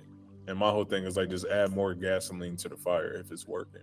Law number 6, the law of exclusivity. 2 companies cannot own the same word in the prospect's mind. This is very simple, and it's almost just like law number 5. So let's just say somebody has Lord Knows and I have Lord Knows. That person that has the word Lord Knows even as a slogan, or if it's their brand name, 1, I'm coming for their ass with the trademark. But 2, they won't be able to own that word, right? Because I've already dominated the market with the word Lord Knows. And my brand isn't the biggest, but even when it comes to my brand, it's small, but it's a cult like following. So if somebody try to come in and use the word Lord Knows as their clothing brand, not only is my following going to get on their head, but also it's not going to make them exclusive. So they might have to just scratch that word off completely and just go back to the drawing board and create a whole new lane, right? Because when it comes to owning the word, even from your brand name to the slogan, it's like, it got to be exclusive. It has to be you. It has to be your brand identity. You know what I mean? It has to be something that's totally different than what everybody else got going on. And it, like I said, it doesn't have to be some extraterrestrial bullshit. Like, it can be very, very simple and to the point. Like I said, Lord Knows, say your prayers. Lord Knows, all sinners welcome. Supreme, world famous. It's just like, it's very simple. But what is that one word that identifies you that nobody else can come bite off of? You know what I mean? And if they did, then not only you, but your followers will speak up and have your back, and they'll get on their head as well. The third lesson that I saw was TikTok influencers. When you look at the sneakerhead community, when you look at the streetwear community and the skate world communities, he went and got influencers from TikTok on all of those subcategories to talk about his brand, or he was sending out clothes to them to like do a video with his clothes on. So he'll go get somebody from the skate world, from the streetwear world, and from the sneakerhead world. So now he's building out that audience, and he's grabbing bits and pieces from all 3 of those subcategories to jump on now onto his brand. Because you got to remember that influencer, let's just say if it's a streetwear influencer and they got 100,000 followers, I'm assuming that maybe even 1% of those people will be fucking with your brand. So what he did was he went out and grabbed all the top TikTok influencers that got hella motion, that most of their videos are going viral. He sends them out the clothes, and if they don't want the clothes, he's just all like, just say the dope new brand that you found this week, X, Y, and Z. And then he had all these people from different categories talking about his brand. So then that made a bigger umbrella on what he already had, just him being alone, being the Michael Jordan of a lane on TikTok. He has all of these top authoritative figures co-signing his brand, and that's what made him even bigger as well. So a few weeks back on TikTok, I went on TikTok Live, and somebody asked me a very, very important question. And this dude named Paul, he asked me specifically, how do you build a brand on meaning instead of just being a brand that's just full of design? And I thought that was a really good topic to like really break down and talk about to you guys, for being a brand that's like very logo based, but also as well being very design based. And the number one thing when it comes to like building a brand on meaning is first having a brand identity. Now, a lot of people might be wondering, well, what the hell is a brand identity? So let's just think about Nike for an example. Imagine that we just drew a circle on a piece of paper and then we just had Nike in the middle. Now, if I ask every single one of y'all, what does Nike represent in one word? Now, some of y'all might be saying sports and athletics and this, that, and the third. So for me, I'm just going to say that it represents athletics, just to make this example quick and we get through it and understand it. When you think about athletics, what are the people, places, and things that you think about when it comes to athletics? So we got Tiger Woods, we got greatness, we got injuries, we got football, we got basketball, we got tennis, we got accomplishments, we got winners, we have losers, we have battle scars, we have team, we have leadership, we have responsibility, we have showing up, we have practice, we have all of these different things, right? So, but now when it comes down to all those people, places, and things that I fully just shaped out just in this real time that I just did with y'all as a quick example, now that is our official identity as a brand. So if I was Nike, I'm not leaving that that place. So when it comes to injuries, what kind of injuries? Like, how can we show that from a commercial, from our photo shoots and things like that, and not really talking about the product, because the people, places, and things are nothing but a representation of the product, whether if I'm doing an editorial, a lookbook, and things like that. So if I'm doing championships and winning in football, and if I got all this Nike gear on, right, now we're not even talking about the product, because the photo and the videos that I'm doing is representing what the product is all about and what we are all about as a brand. Once you have your brand identity down, now a lot more people are prone to buy into the name, because you're not just selling a cool design. You're selling a story, you're selling a message, you're selling a creed, and you're selling something that connects to somebody on a very emotional level. That is why every single person in the world, or the United States at least, has Nike in their house, right? Because they have connected themselves when it comes to us growing up playing sports, and when it comes to people of influence, Michael Jordan, LeBron James, greatness, right? And especially them being black and me being black, is like, okay, like greatness, Jordan's, street culture, just subculture in general when it comes to hip hop and everything like that, Jordans and all this other stuff, like they have tapped into every single lane that you can think of, all the way from the highs all the way down to the lows. And that is what you want to do with your brand, even on a micro scale or a macro scale, wherever you're at. Now, from my personal experience, when it comes to a brand that's very, very, very design based in the streetwear game, I've seen people not really last that long, because when you're just selling nothing but designs and nothing is cohesive to the story of the brand and what it's about, and if you're just flipping designs and there's no originality, and when you're just being a cookie cutter brand like everybody else, a lot of people can kind of sense through the bullshit, right? People want to be a part of something. Everybody does. Why you think religion is so big, and why you think sports teams are so big, and even when it comes to streetwear brands like the Supremes and everybody like that, right? Because people want to be connected to something, and the quicker that you can build out something that's authentic to you and just go out there and go find multiple millions of you, right? Because you're nothing but a reflection of your brand, and the people that buy into your brand is connected to the brand, so we all connected as a triangle, as one. That's when things become a whole lot easier, and now you don't really have to sell a lot of design. Now you can just sell the brand name by itself, and it just says Lord Knows, or it just says Supreme, or it just says whatever your brand is, and then that's how you separate yourself from a brand of meaning rather than just a brand of design. And that is exactly why I tell people all the time that every single brand that you see out there that has meaning to the world and meaning to a subculture or to a community, they have one thing that's different than all 99% of other brands out there. They are a cohesive brand that has an actual culture and a community, because they created a world that never existed, and until that brand owner came in with the vision and something that was authentically him, that was just expressed externally, now look what he created. He created something that's going to last, even if it's on a small scale, even if it's on a big scale. And that's exactly what I want for you guys. I don't want you guys to be like the rest of everybody else out there, just making cookie cutter brands and then it's only lasting for just like a few months. I want you guys to make something that's pure from your heart, something that's authentic, something that's raw, and something that's never existed until only you, that's on this planet, only you can make something like that. And once you don't have that, now you want something special. For the printables,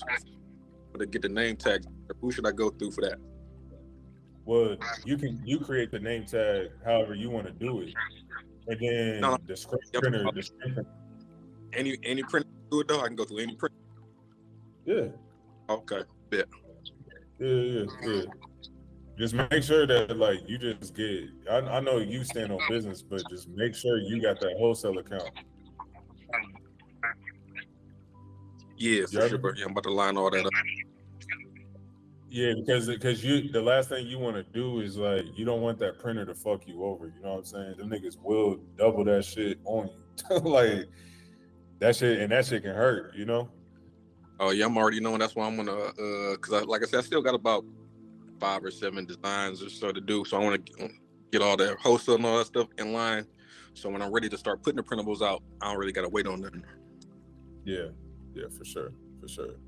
Yeah, and I was gonna say too, like, I'm sure. Wait, E, you got a wholesale account, right? No, I realized I have to get a resale license. I didn't know that was a thing, so I have to, like, I have my LLC and my EIN, but when I went to that website, I got to get a resale license or some shit. Who did you know? Call them. I'm talking about for the one you sent last week. It was like New Made or no, not Made. Something. It was a teacher. What's the T-style? Yeah, that was it. I had to to make a wholesale account, you need like a resale license or something like that. You said call them. Oh, all right. Call him. And then I was gonna say, I know one of the account managers at T-Style, and whoever got a fucked up situation over there, I can get y'all applications more than likely like pushed through. You know what I'm saying? So As call long him. as you got the LLC. Huh? So just call him and let him know I'm trying to make an account. Yeah, as long as you got that LLC and that EIN, you should be straight. Oh, all right. Because that's what they told me when I was trying to register, and I was like, okay, I don't know what to do from there. But I'm glad you brought it up because I forgot about it. I want every single one of you guys to close your eyes right now and envision yourself dead in a coffin, because that's where we're all headed. The average life expectancy is only 4,000 weeks. I think that comes out to like 70 something years or something like that. When you're in that coffin, and some of us might be in there in the next 30 days, some of us, in the next 50 years, you don't know when you're going to go. The most important question that you can ask yourself is, how do you want to be remembered when it came to these four things right here? Your health, your wealth, your love, and your happiness. What do you want people to say about you when you're in that coffin? The reason why I say those four components, because I feel like if you have health, mind, body, spirit, wealth, passive income, active incomes, charities, donations, when it comes to your love, friends, family, romance, and when it comes to your happiness, a sense of purpose, a synchronicity lifestyle, etc., I feel like that is the good life. So I want every single person in here to have a good life, and that's what we're all striving for as human beings. But what is the things that you want other people to say about you when you're laying dead in that coffin? And once you have the answers to those when it comes to your health, wealth, love, and happiness, now that's how we have created a sense of values. Let's start off with health. So I'm not going to tell you guys all of mine, but I'm a big believer that in every single one of these components, you should have at least three, because I'm a big believer if you have more than three priorities, then you have none at all. So for every single one of these components, I'm just going to give you one of mine. I feel like telling you all three of mine are very sacred. I want people to reveal that, when I'm like dead and gone, but I'll tell the world like some of mine right now. So when it comes to my health, right, I want to be known as a person that looked like he was 24, 25 years old forever. At the age of 32, I feel like I'm doing that. I'm a good looking dude. I'm a handsome looking dude. I just want to be in line when it comes to my body, when it comes to my mind, my spirit. I just want to still be young no matter how much older I'm getting, and I want to look young, like in the flesh. So when I'm in that coffin, I want people to be literally say like, this dude looked like he was 25 even when he was 40, 50 years old. Like, I just got a baby face and he just kept the par and he kept up with himself and he just looked young. But number two, when it comes to wealth, what I want to be known for is somebody that literally built nothing and created it into something. He took a concept and then he made it into reality and made generational wealth off of that. I'm a big believer that I'm a revolutionary when it comes to the clothing thing, even when it comes to being on here on YouTube and giving you guys my life story and my life experience and clothing brand experience and stuff like that. I made a vision back when I was like 28, 29 years old that I'm going to read pretty soon here. And it's literally everything that I'm doing right now, I literally like wrote it all out, and it's just the beginning. Like, before I leave this earth, I want to be known as somebody that not only just made generational wealth, but he made a generational impact on other people's lives, and he got an exchange of currency for that,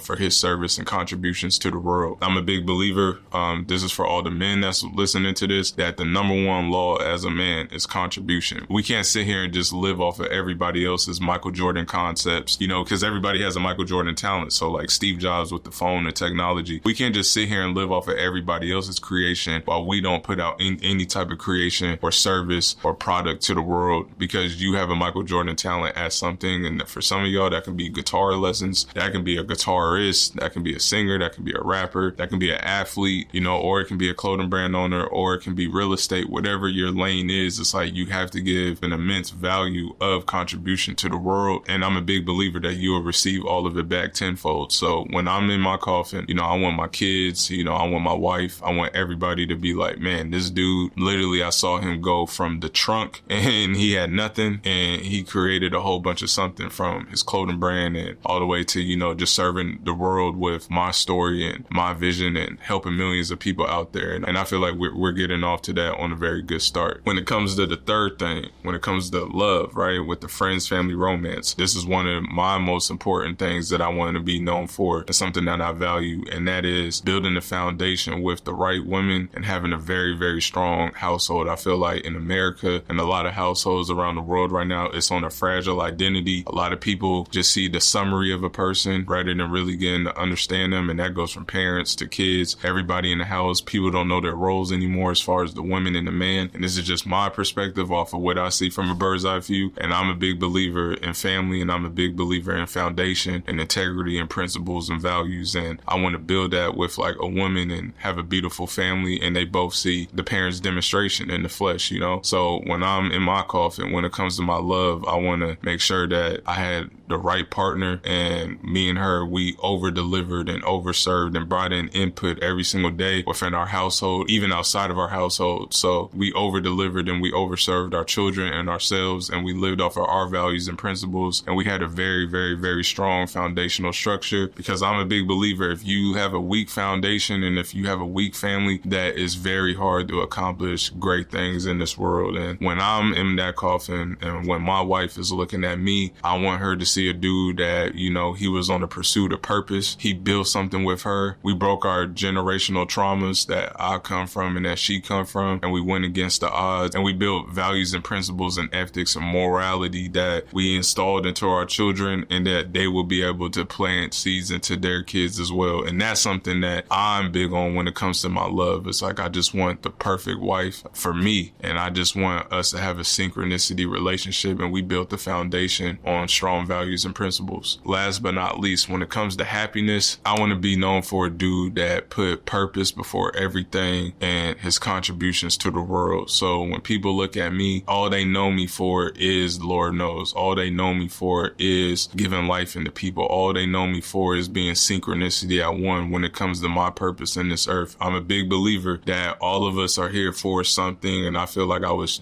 truly put here to not just to put art, but to also give you guys all of my experience, the lessons, the peaks and the valleys that I went through on my clothing brand journey as a brand owner, as an entrepreneur, me even being a father, me being a parent. I feel like I was also put here to use my voice to help out millions and millions and millions of people that's either about to go through this or that's going through this right now, and they need clarity and they almost need like a guider there to help them out on their journey. I want people to look at me and be like, this dude was known for being on his pursuit as a man and putting purpose before everything, because this is what a lot of men don't realize. The higher you go up, the easier and better everybody's life around you becomes, and that goes from baby mamas to parents to your children to your wife, whatever it may be. It's like the higher you go, the easier and better everybody's life becomes, but you have to put purpose before everything. That's before family, that's before your kids, that's before everything. Like, it's your dream, right? And I feel like when people see that type of demonstration, even if it's your wife, even if it's your kids, that will inspire them and motivate them. And you have to remember that many people, especially children, they don't listen, they just react. So if they see daddy walking in a certain demonstration and daddy going out there to go get his, and daddy out there putting all the other bullshit on the sideline and really just having a narrow path on life, I feel like it will be reciprocated over to them, rather than you just jumping down their throat and you telling them, like, you just moving in a demonstration for everybody. And I think that that moves people a whole lot better than just screaming and barking at them. So when I'm in my coffin, I just want to be known, when it came to my happiness, a dude that was in full synchronicity, like with his purpose, and he was very passionate for what he believed in, and he's willing to die for what he believed in. And I think that if a man can get at least 3 to 4 things when it comes to his health, his wealth, his love, his happiness, that is his core values in life. The reason why I say that those are his core values in life, because that's his overall importance. So everything else really doesn't matter. It only comes down to what you want people to think about you when you're in that coffin, and now you have values to move off of and live off of as a man while you walking on this pursuit, on this journey that we call life. And people don't realize that life is very short, you know what I mean? And when we're gone, we're gone. There's no coming back. You know, I don't know about you guys, but every single one of you guys should be wanting a Nipsey Hussle funeral, a Michael Jackson funeral, a Kobe Bryant funeral. You know what the difference between those funerals are rather than the masses? They had a 12-hour funeral or 8-hour funeral, and there's a lot of people out there that's only having an 8 8-minute funeral. Nobody cares about them. Their kids hate them. Wife divorced them, multiple kids. It's just a clutter. Like nobody in their family's alive, and it's only people there at the funeral home and just that person in the coffin, and then that's it after 8 minutes. And then they're going 6 feet under. It's like, who wants that? You know what I mean? Every single person watching this out of urgency should be wanting a very impactful life. So you have to move as if your head is on fire, right? Because if your head was on fire, you're moving with a sense of urgency to put that fire out. So it's the same thing even with our life. Every single day that goes away, that's almost like the steam is still burning, right? So we have to keep on this pursuit, and we have to be impactful human beings. And I don't know about you guys, but I want an 8-hour funeral. I don't want an 8-minute funeral. And there's a big difference with that, right? And it's all because of the impact and the dent that you put on somebody's life. You know, like when I'm dead and gone, I want hundreds and thousands of people to just feel the impact that I left on them, either if that was financially, either if that was physically, mentally, spiritually, emotionally. I want to touch millions and hundreds of thousands of people out there, from the art that I created with my brand to even my contributions on this screen right now, telling you guys my journey and my experience from a clothing brand to my relationships to just my whole pursuit and the peaks and valleys that I had to go through and become to end up even in this room that I'm in right here. That was all a concept at first that I brought into reality, and I just want to overserve and over deliver everybody. And that should be the same for every single one of you guys at the things that you guys are good and great at. But a lot of you guys are following me because a lot of you guys want a clothing brand. And for these brand owners out there, if you guys really want to get on your marathon, and if you guys really want to make an impact, I highly advise every single one of you guys to really look at these values when it comes to your health, your wealth, your love, and your happiness. It should only be 3 to 4 of them per pillar, right? So now you looking at what you value, and then look at the life that you want to like leave on people. And like I said, there's a difference between the 8-hour funeral and then the 8-minute funeral. And last but not least, we have is Judgment Day. And a lot of you guys are probably asking me, what the hell does Judgment Day mean? And this is what a lot of people don't want to accept, right? When you're dead and gone, and when people are walking past that box with you in it, they're asking themselves one question, consciously or unconsciously. And it's a very simple question. Were you worth a damn? And the only way that you will be worth the damn is by getting to the good life and giving out your contributions and your services to other people. Don't be the narcissistic people like the mass are, and just sit in a cubicle all day and hating on the rich and hating on all these other things, and you haven't given out no contribution to the world, but you expect people to just come take care of you because they made something of themselves. Don't be that person. Go out here, look at your problems, look at your pain, look at your suffering, and overcome all of that and become a higher person and a higher version of yourself. Because at the end of the day, like I said, the higher you go up, the easier and better everybody's life will become. And that even goes with me talking to you guys on this YouTube. The more subs I get, the more I can over deliver and overserve you guys with products and services and things like that, you know? So we're all on this pursuit together, but always remember that from your mama to your daddy to your family members to friends to supporters, people are going to look at you in that box and literally ask that one question to themselves: was they worth a damn? And I know every single one of you guys want to be worth a damn, so every single one of you guys need to go out there and have a meaningful, impactful life. And like I said, owner out there that is seeing anywhere between 5,000, 10,000, 15K plus a month, I would love to work with you, me and my team, where we can come in and actually build out all of the constraints that you have within your brand right now to actually get that thing where it needs to get to. I highly advise you click the link below so you can get on a call with me and my team and see if it's the great fit. But continue watching the video, keep getting more value, keep soaking everything up, and hopefully I'll see you on the other side. Peace. I'm gonna do like a pre-made drop, right? Like have everything on hand to ship the next day. How do I know like how many of each size to get? What's your best advice on that? That's kind of tough because it's like at the beginning you don't really know once you starting out on just like at the foundation that you starting out at. But my whole thing is like, I'd rather be safe than sorry at the beginning, and I'd rather sell less.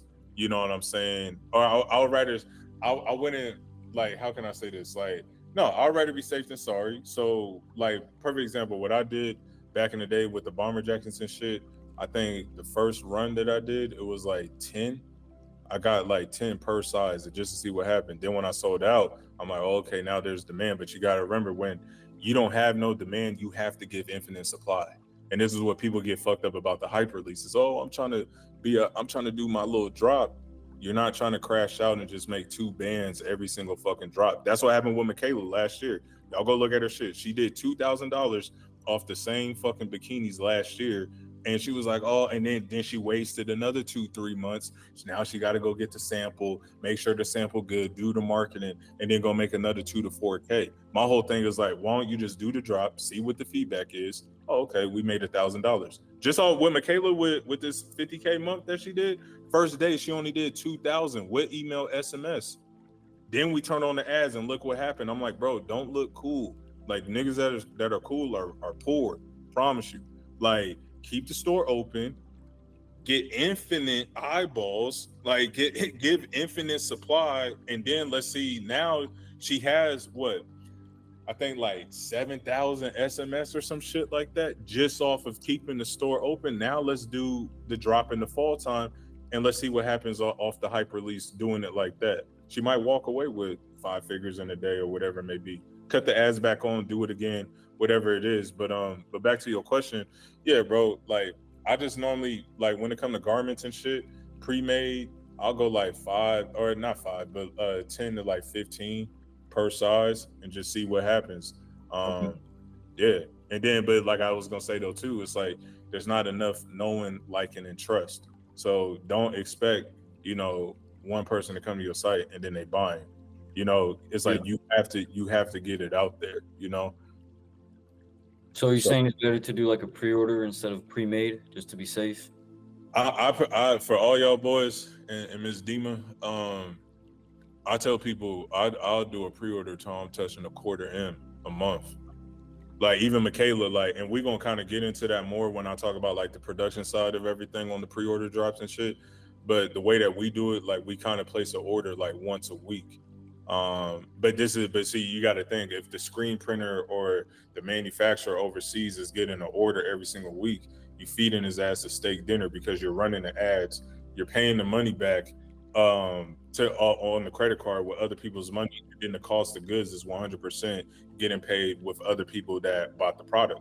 So he's just getting hit with an order every single week. He's going to put you at the top of his importance. You know what I'm saying? And then he's going to knock out the job. Job gets delivered to a warehouse 3PL or to the crib. And you just want to make sure that you got everything dialed in to get it out to the customer as quickly as possible.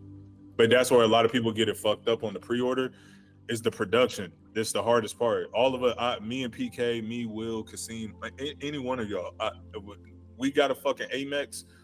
It's not hard to get out there to go get 5,000 SMS in a week. It's not, everybody overcomplicates that. That's not hard. What's hard is the production, because that takes a skill set. And I talk about this too. It's like the production is like a triangular. You got product, you got fulfillment, and you got service. Customer service. Think about it. All y'all want to see 100,000 a month, I'm sure. But if y'all made $100,000 right now at this very moment, y'all calling me stressed the fuck out. Like, yo, the customers, this shit is crazy. Manufacturer over here, not on shit, this, that, and the third. But the reality is motherfuckers don't come prepared because all they worried about is just the front end of making the money. But the way that you always get reoccurring customers is on the product side or the product pillar of like the pre-order. Because like Maria, she doesn't do the customer service and shit. That's fully delegated out to the 3PL, but the 3PL does the fulfillment and they doing the customer service. So Maria's talking, obviously, relations with the manufacturer, the tech packs, the scheduling, the turnarounds, everything like that. Everything is in order. You know what I'm saying? It's to where like the customer service is talking to that person within 5 hours of like them sending out an email. Hey, yes, he sees the notes. Maria's telling the 3PL, the shit's supposed to be here at this time. Hey, your order's not getting here until the 15th or whatever it may be. Oh, okay, thank you so much. I appreciate that.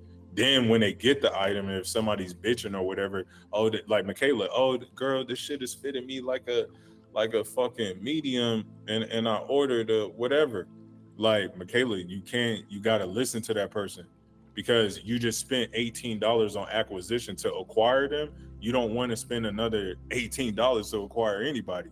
So now how can I make sure that I over deliver to this person to make a motherfucker come back?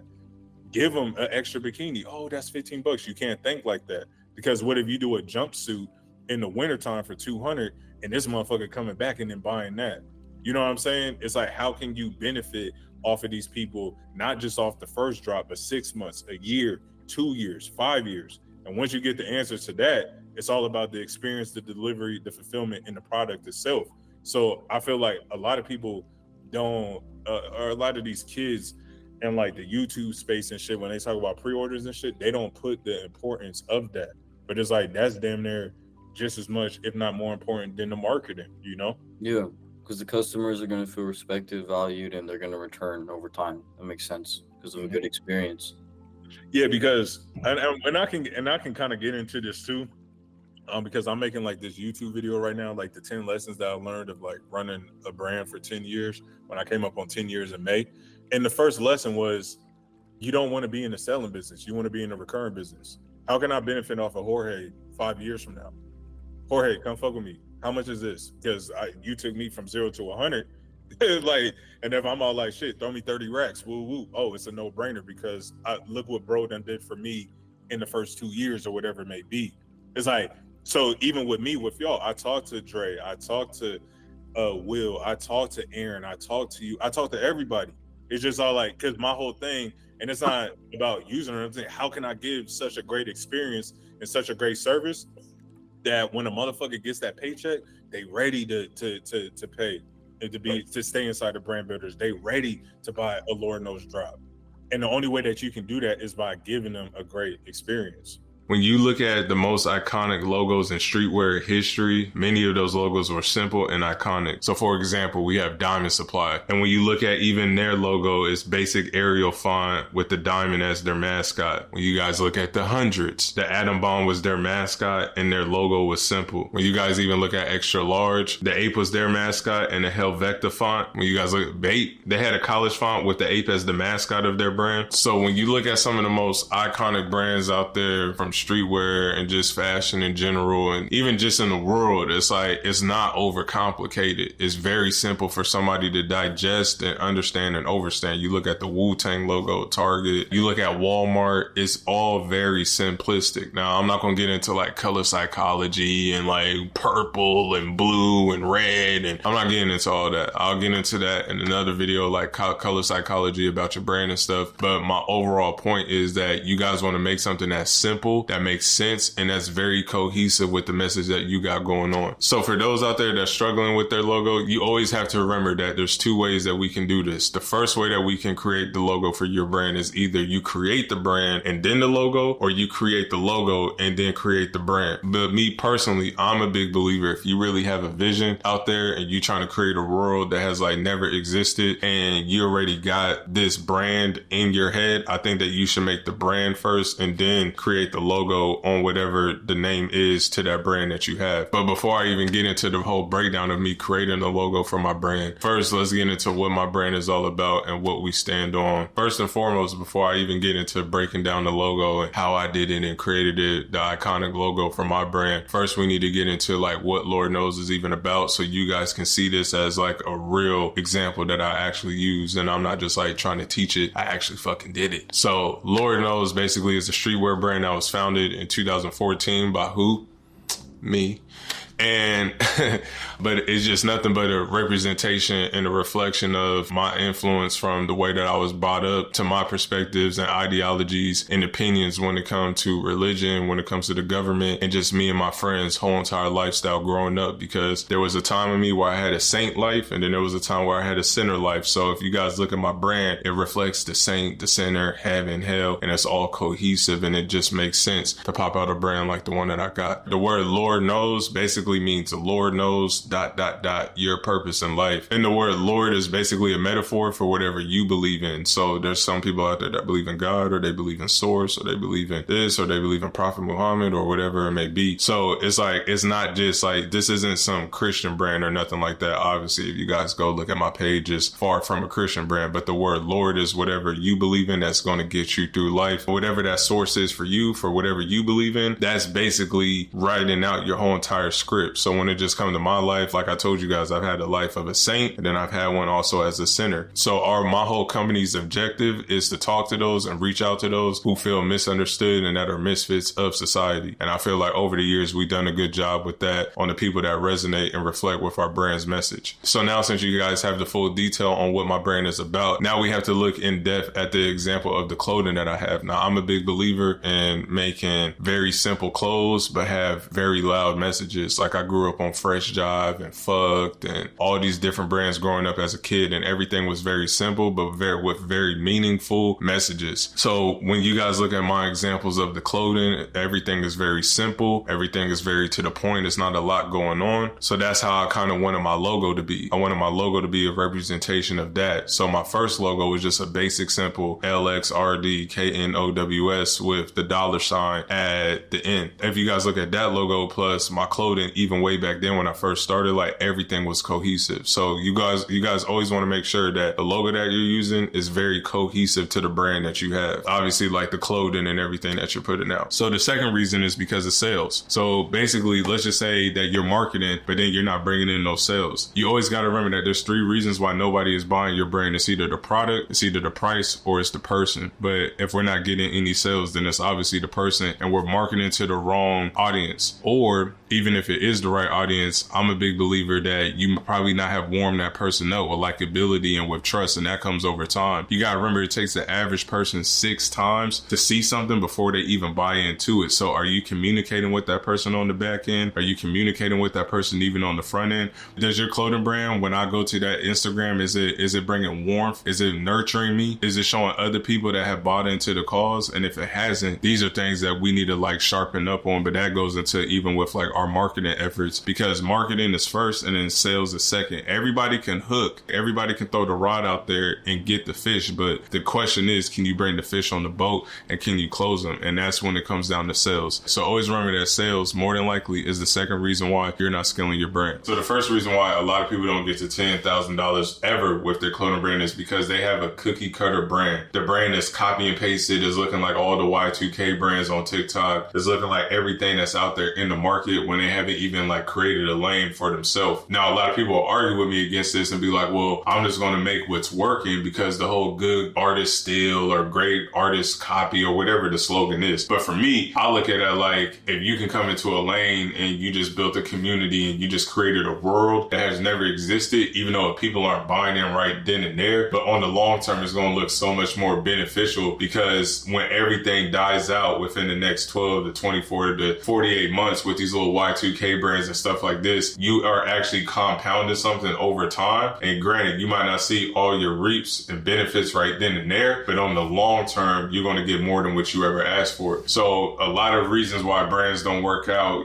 because the first ideal that they have is like, oh, let me just go be like person A and person B. When person A and person B more than likely don't even have a vision themselves, and they're not going to even be around the next 10 to 12 to 48 months, even with their brand. So why would you follow somebody and just try to be a copy and paste version of them when 1, you're not being authentic to yourself, 2, you're looking like everybody else on the market, and 3, you're going to die out like everybody else as well. Hey, when you did your content videos, did you come up with some bullet points you wanted to hit on? Like when you did all your videos that day, because I wanted to start like doing content with my face in it, but I want to have like bullet points that I can stick to. Did you do something like that? I just script. So like, I don't know if Aaron told y'all because like Aaron does like all of the clothing brand ads for the brand too. So like, I'll just, but see, for me, it's kind of different because I don't really show face. I do like the AI generator, but it's just I just look at what's kind of already winning, and then I just put it in my own tone basically, and I just script it. I just script them. So I'll just be all like that, even like the ads. Like if I go back to it real quick for the people that are like new here and shit, just so I can show them real quick. But for you, if you're gonna talk on it, I mean, I personally wouldn't recommend talking. I for like a brand, I'll do like just like an AI generator and kind of like just dopamine out like the content, but then just have like the AI in the back just like talking, but I'll just kind of script it out like, hey, dipshits, like listen here, like this is the dopest brand you ever seen, or what we're about, who we represent, and things like that. I'll just like look at kind of like an ad that's winning and then just try to like replicate that in my own like tone for my brand. Yeah, so just like what me and you always be talking about, it's like one of those things where it's like produce more, let's just make it better. Produce more, make it better. Once that shit is really cranking, or you get to the goal that you want to get to, it's like, oh, okay, now let me bring something new out there. But just keep pushing it. If the levee hasn't broke, it's like don't try to fix it, you know?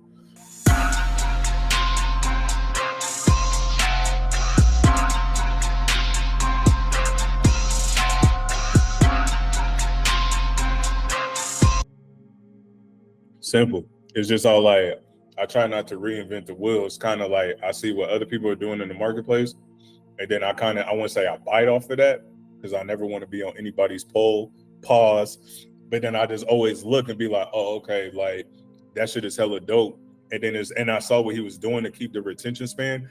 And even if you look at this vest video, I have like 15 to like 20 cuts within a matter of like 8 seconds or something. But I can do another one for y'all to see. This is one that I'm about to start pushing out from my hat.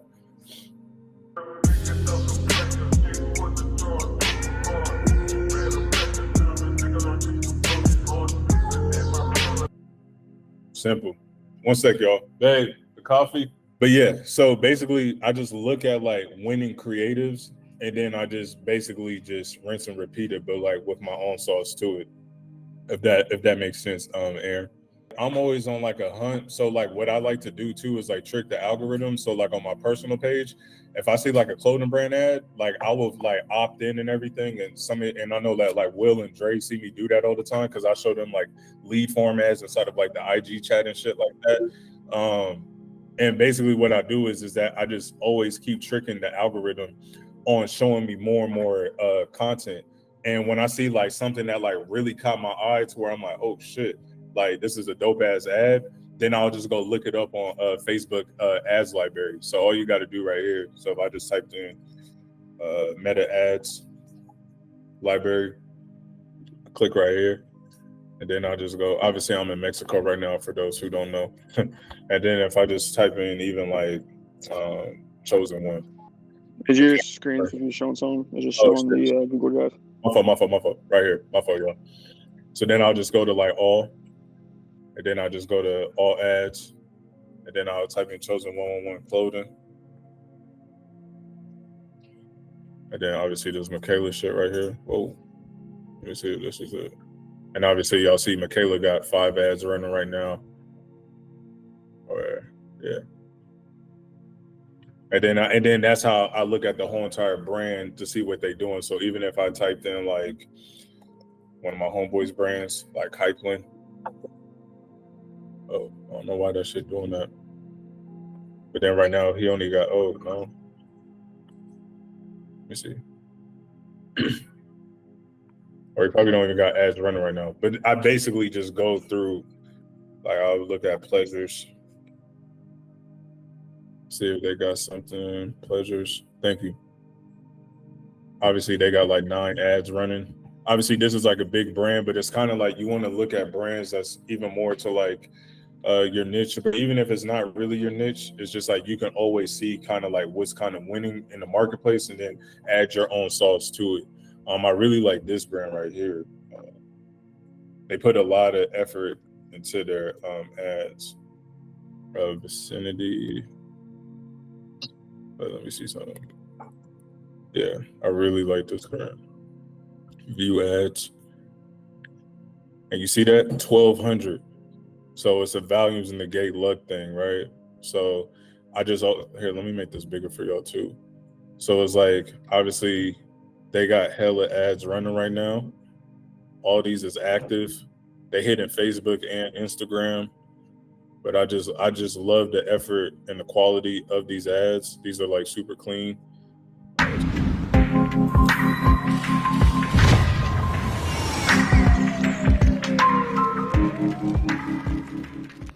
And it can be something simple like that. It can be something simple like that. You just take the instrumental, you got the photographer or whatever for the lookbooks and shit, and then you just make it into your own style. Does that make sense, Aaron? Yeah, like look at their creatives and then like listen to basically like the AI voice generator and then just basically like kind of flip that into your own. So they was putting out like one product, it was like a t-shirt or something, and then I literally just flipped that with like the hat with the ad creative. So I'll show them. What people think when I say I made the dopest snapback of all time. Psych. Introducing the Saint and Sinner snapback, they say, chill out, bro, settle down. Yeah, no, that's not inspiring this drop. Hats fully custom, fitted sizes range from 7 to 8. So if you have a peanut head or an equator dome, we have a cap your size. Only 100 will be releasing spring 2024. Click the link and join to get on the list. What people think. Now, obviously, Aaron fucked up and put snapback rather than fitted cap, but y'all see, like, where I'm going with this. I literally looked at Allegory on TikTok. I saw the copy that they were doing, like what people say when we made the dopest t-shirt, They went to the Google references. All I did was just send that to Aaron. He already had like the raw file footage of everything of like my homeboy with the dreads. And then that's when he just flipped it. You know what I'm saying? And then we literally about to start using these as like our lead formats. Let me do 20 of each type of the different pillars that you just like listed out, which is like 4 or 5 of them. Let me make sure that I got like 20 interviews, 20 this, 20 that, 20 that, and then once you purge it all out, then you can sit back and reflect after 100 or 125 videos and be like, oh, the unboxing videos did better than the rest. Let me double down on these and just focus on that, because that's probably what the audience that you're gonna start building out probably wants from you. Like with Michaela's brand, when she first came to me this time around last year, and remind y'all, she didn't have any, her brand wasn't doing shit. Like she only had like, she didn't even have no followers on IG or nothing. She just was all like, because she had like all these limiting beliefs. She was like, oh, I don't think I'm that good at content, this, that, and the third. So she went with like the CapCut videos. And with the CapCut videos, I mean, the 8 videos, she went viral. So I was just like, why don't we produce more of that? She produced more of that. Once that shit wasn't producing no more of a result, then she went into making the content, but like kind of faceless, of just like the models and the lookbooks and everything like that. And then that just got the momentum pumping again for her. But my whole thing is like, why don't we just pump so much out there to get a lot of feedback from the marketplace? It's just like with Pat's brand. I don't think Pat is on this call, but even him, and I know that some of the people in the inner circle obviously know Pat.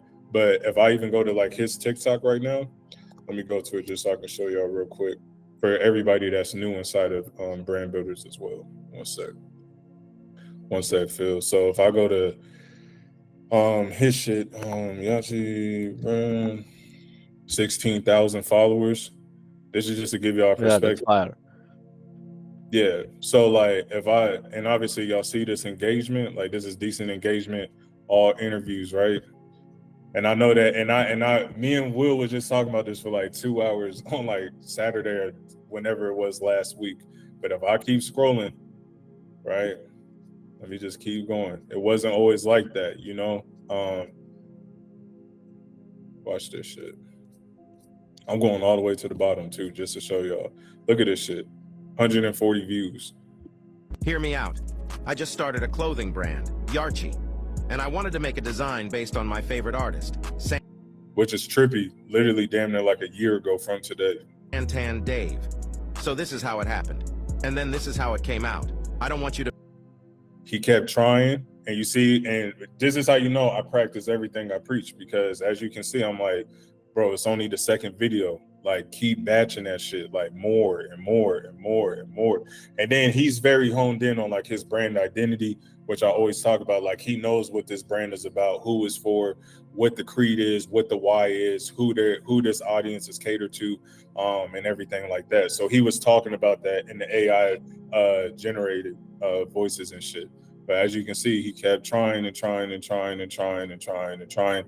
Then he switched it up and just went straight, like just grabbing clips of like artists and his tees and everything. And then he was like, well, bro, what should I do? As y'all can see, still 400, 600 views, right? And then over time, I was just like, bro, like, let's make a pivot. After he did like 100 of them, basically 408 views and all that. And then if we scroll up, right, once he started doing the interviews, look at this shit, 600, 400, you know what I'm saying? Yeah, but exactly. But he was like, how can I do the interviews on a brand like mine? Because for those that don't know Pat, his brand is all about like Australian hip hop, and like he's trying to make like bridge the gap between Australia and like hip hop, but like with his brand. So I was like, why don't you just do like controversial like rap questions in the street, and if they get the answer right, then they get the garment. And like on all these videos that like hit and like went viral and like just did crazy good engagement for him, everybody's asking like, where can I get the hoodie? Where can I get this? Where can I get that? So like I said, bro, it's like you just want to do things in like heavy ass batches before it's like you try to just go one by one, because that'll burn you out. I'd rather have you put 100 videos into shit like this. You know what I'm saying? And then if that's not working, then let's pivot. And then once you find what's working, as you can see, it's like, bro, double down on that shit and just did nothing but interviews. And this is another thing that I want y'all to see with him. As y'all just all saw, motherfucker started this brand damn near a year ago from today. And he did not have nothing like a lot of y'all, you know what I'm saying? He just put on his big boy pants, and like I always tell him, is like volume negates luck. If you want to look lucky, put in more reps than everybody. His brand isn't better than nobody's brand on here. The only difference between him and y'all is that the motherfucker has like 800, 500 more videos than y'all. So if y'all want to get this type of result, you know what I'm saying, y'all got to put in X amount of volume and X amount of reps. And he wasn't no content creator or anything like that, but he didn't have the capital, so all he had was his time.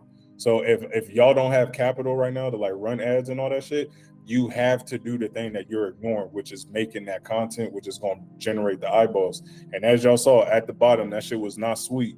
Bro was only seeing 300, 400, 600 views for a very long time. You know what I'm saying? But he got feedback from the marketplace, and then we just kept iterating the fucking product or the content over and over and over. Once we found what worked, then we just produced more of what was working. It's the same thing with Michaela's brand, right? Her shit was cool on content, but she's printing with ads. So last month when she was on that run of doing like $1,000 to $3,000 a day, she was like, oh, well, I got all these influencers and shit up in my thing. Sexy Red is liking my posts and blah, blah, blah, blah, blah. Like, I need to hit up all these influencers and send them clothes. And I'm like, why don't we just spend more money? Like, because that's what's working for her. You know what I'm saying? So my thing is like, whatever is working for you, whether if it's paid acquisition, if it's influencers, or even if it's like organic content, it's like just 10,000x the input on that to get the output that y'all all want, which is obviously sales and evidence, and a proof of concept and a proof of brand, you know? And last but not least, if you're Batman, you need to go find you a Robin that can creatively direct your brand for you. So my whole thing is, I'm a very creative person, right? And I love creating clothes, but there was a time where I had to separate myself as the brand owner compared to the creative director or the designer for the brand. So what I did was I went to go find a Robin who is, Lord knows, he eat, breathe, sleep, Lord knows, and he can create everything from here without much stress on my end, making sure that I'm micromanaging him, making sure that everything is running smooth. And I always make sure, and you should always make sure, that if you're going to get somebody to replace your creative side, if you're Batman, you need to go find a Robin. So Robin, obviously, he understood the mission, he understood the creed, and he was basically Batman, but without a black costume on. So Adrian, my designer, is basically, Lord knows, the owner, but obviously without a my DNA makeup. But he is, Lord knows, he eat, breathes, and sleep, Lord knows. So when it comes to the creative side of everything, it's not looking like it's something that's forced. It's all power, and it's something that's all authentic and all cohesive, and it all makes sense. The first question is, what would you tell your younger self that's getting into this game? And the first thing that I would honestly tell myself is, let go of the ego, let your clothing brand grow the way that you want it to grow, because a lot of people come into this, you know, and we're very controlling, narcissistic people, especially if you're a creative person, right? Because it's your shirt and it's your design and you want it to go this actual way, but it's almost like a child, right? It's almost like a plant. Like, we just water it every day, and it might grow this way, or it might go straight up, or it might go this way, but whatever way it grows, it's growing in its own unique way, and we kind of have to like divorce from that and just let it be. When I was younger, when I came into this, I was so controlling on how I wanted things to go, but everybody's tree doesn't grow the same. I wanted my brand to kind of go like this brand, and I wanted it to kind of go like that brand, but at the same time, not every brand is going to grow the same. So with that being said, that's exactly what I would tell tell my younger self is kind of like what I just said in one of the lessons, as far as like, yo, just divorce from the result and just embrace the craft. And even when it comes into like embracing the craft, it's like you have to let go on how this brand is going to grow, right? Because it's nothing but an exploration. You know what I mean? It's almost like everybody's path is not the same. My path ain't the same as Nipsey Hussle's. My path ain't the same as a Jordan Bentley. We all have different unique stories that what work for their brand might not work for mine. What work for mine might not work for theirs. But it's only when you get out there to the battlefield and then you actually like testing to see what works for you and your brand, and then that's what you double down on. And then even then, it's like we divorcing from the sales. We divorcing on people gotta just buy this one design or this one shirt that I made. We just letting everything go, right? And it's almost like a point of like surrender, especially being a man. It's like you just gotta surrender to all of it and just let it be and let it grow as it is. So with that being said, that's exactly what I would tell my younger self, is just stop being so controlling, let go, let this brand breathe, let this brand grow in its own way, and you just put in the inputs every single day, and trust me, over time, you're gonna see the outputs that you wanted. Law number 7, the law of the ladder. So it states right here in the book, your marketing strategy should depend on how soon you get into the customer's mind, and consequently, which rung of the ladder you occupy. The higher, the better. So right here, they have like 3 companies, National, Avis, I believe, and Hertz.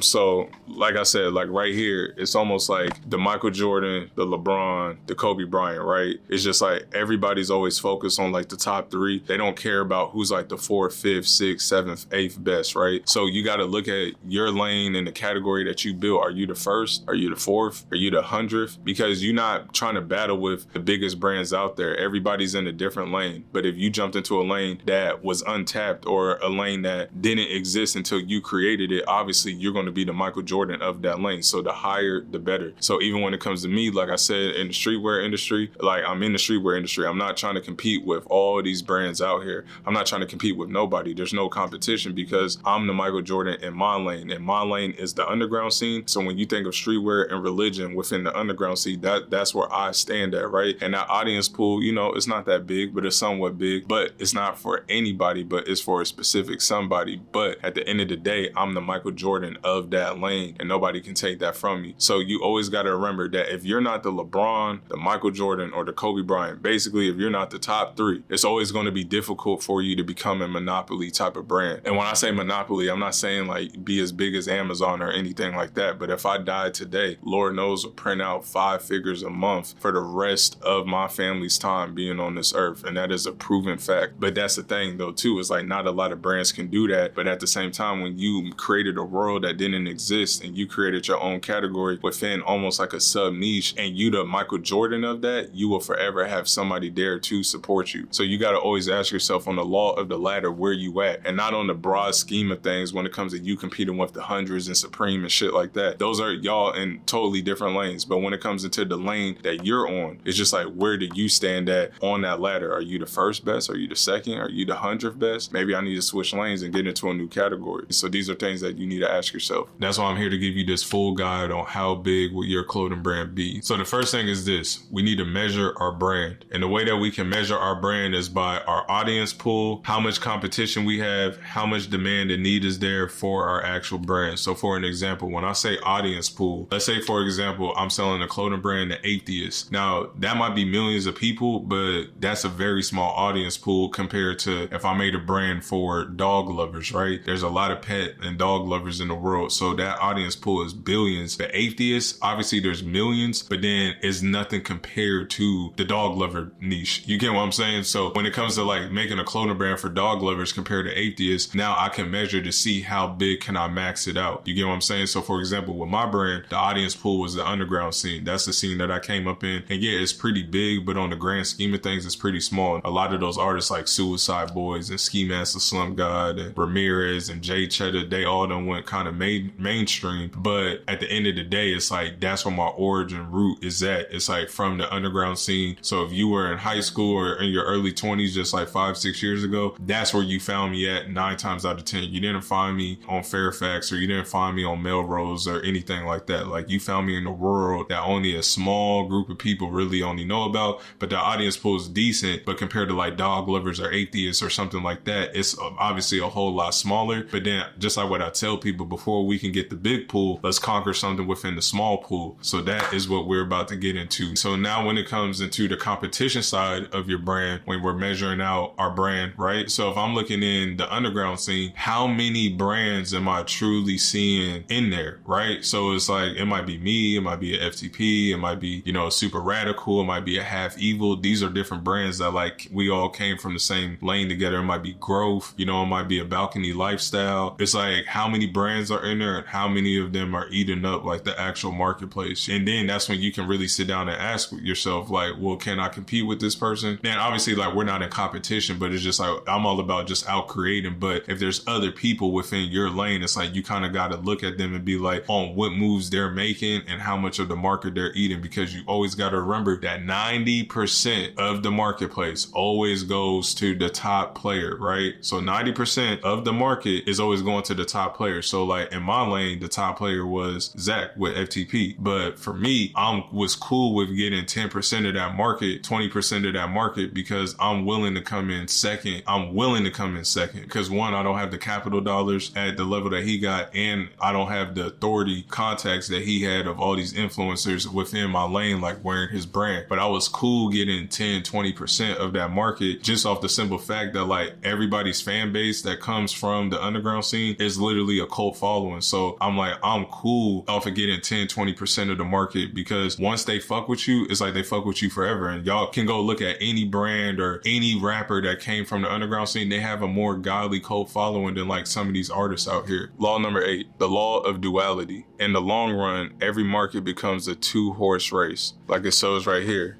It shows Coke, Pepsi, and then it says Royal Who. So even right here, it's kind of like on that law of the ladder, like I just talked about, it's like the law of duality, because at the end, it's like, yeah, the third best is cool, but at the end of the day, it's like you want to be the first or the second best. And it's almost like even within the underground scene, right? It's like me and Zach were like the 2 best brands in the underground scene when it comes to back in the day, like the whole Suicide Boys, Puya, stuff like that, you know, like the artists and stuff and the clothing brands that was in that scene. Like me and Zach were like the known brands. Now, obviously, he took it to a way crazier level than I did, but at the end of the day, when it just comes into that category, and when people sit back and think about that category and they think about who is the 2 best brands in that era, in that lane, it was me and him. You know what I mean? So it was literally like Lord Knows and FTP. That was it. So that's when it comes into like the law of duality. And when you look at all the top industries in the world, when it comes to airline companies, when it comes to politics, when it comes to anything that's business, it's like it always comes into a 2-horse run. It's like, who is it? Is it Trump or is it Biden? Is it Southwest? Is it American? It's like it always comes down into the 2. So my whole thing for you is, like I said in the last one, yeah, it will be dope to be in the top 3, but obviously the goal is to be either Michael Jordan or Kobe. You know what I'm saying? LeBron third or whatever, but Michael Jordan or Kobe. Y'all get what I'm saying? So you want to be like the top 2 in your lane if you're not the 1, the first, or the third. You know, like being the second, that's okay. At the end of the day, even in the prospect's mind, they always remember the first. And if you the second, you're gonna kind of be remembered. But if you the third, it's like you on the fence. But at the same time, you at least in the prospect's mind. So just always remember that in the law of duality, in the long run, every market becomes a 2-horse race. And that's another example I'll show for y'all. Let's get into number 9. So now the famous question, Chris, how did you come up with your logo for your brand? So all I did was I just looked at my top 3 favorite brands, which were Supreme, Fucked, and Palace Skateboards. And all I did with Fucked, Supreme, and Palace Skateboards is I literally put them all together. I found what their logo names were, and then I just matched it up with Lord Knows to the fonts that they use. And then I sat back on my computer and I looked to see which one would make the most sense with my brand, which one reflects my brand the most. So at that time, I'm glad that I did it. The Palace one made the most sense. And all I did with the Palace one is that I just added a bunch of strokes onto it inside of Illustrator. And then I just shrunk it down a little bit, but it's the same font that Palace uses, which I think is like Helvetica Oblique Italic or some shit like that. But if you guys look at my font compared to Palace's font, like theirs is a little bit long or taller, or mine's is a little bit more condensed and shorter, but I added some strokes to it so I can make it more chunkier and bolder. So then as I made this logo and I'm looking at it on this big ass computer and I'm just like, Lord knows, is this the logo that's going to fit? I was convinced in it. Then I showed my friends and family and they were convinced as well. But then the last thing that I did and the most important thing that I did did, and what every single one of you boys need to be doing too, is give it to the community that you are serving. So what I did was back then, and this is when I only had like 3, 4, 5,000 followers or some shit, like super small back then. And what I did was I just gave it to them, and I was just all like, official logo, question mark, with the voting system on the story. Man, I woke up the next day, that shit was like 99% yes, 1% no. And then once I started branding it on hats and cut and sew in the future and their headbands and all this other stuff, I'm looking at it like, this is the logo that fits my brand name and my brand aesthetic, and it's all cohesive into one thing. What I saw in common with all of those sites, they all have like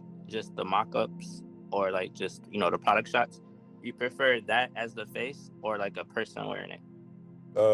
I think I like, it's almost like with my brand, and like kind of like his, it's like he pushed the product on the front, as the front, and then he got like an actual photo, and these are probably like samples or whatever of somebody wearing it, you know?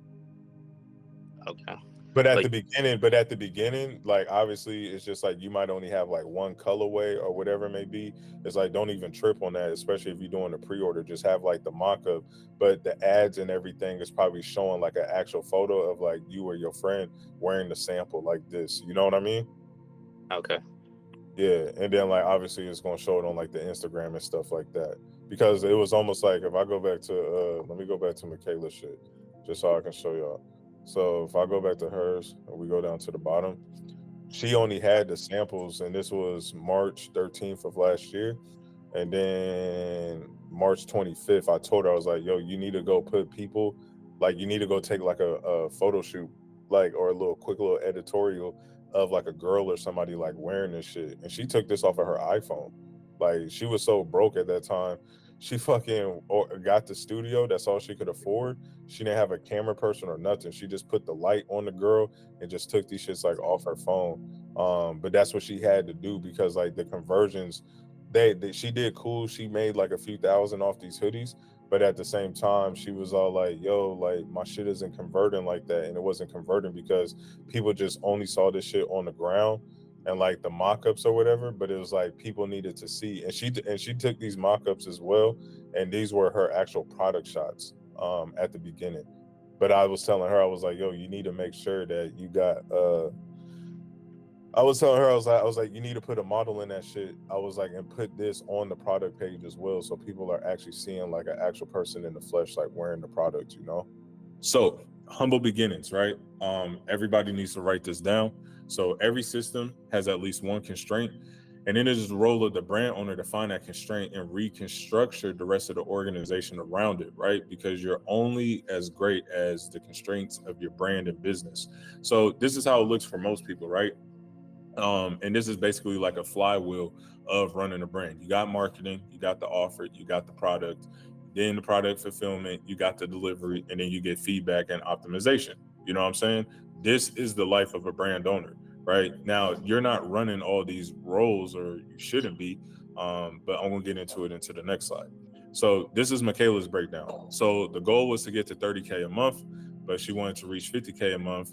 But we reached 50K a month because we analyzed from her last drops, and I identified the constraints to avoid them for the bikini drop. So this is the thing, right? Everybody wants to make 50K a month, 10K a month, 100K a month. But when it came to her marketing, she had $50,000, you know, to go grab, or when it comes to the marketing, she can go grab a 50K a month attention off of people that don't know, like, and trust her.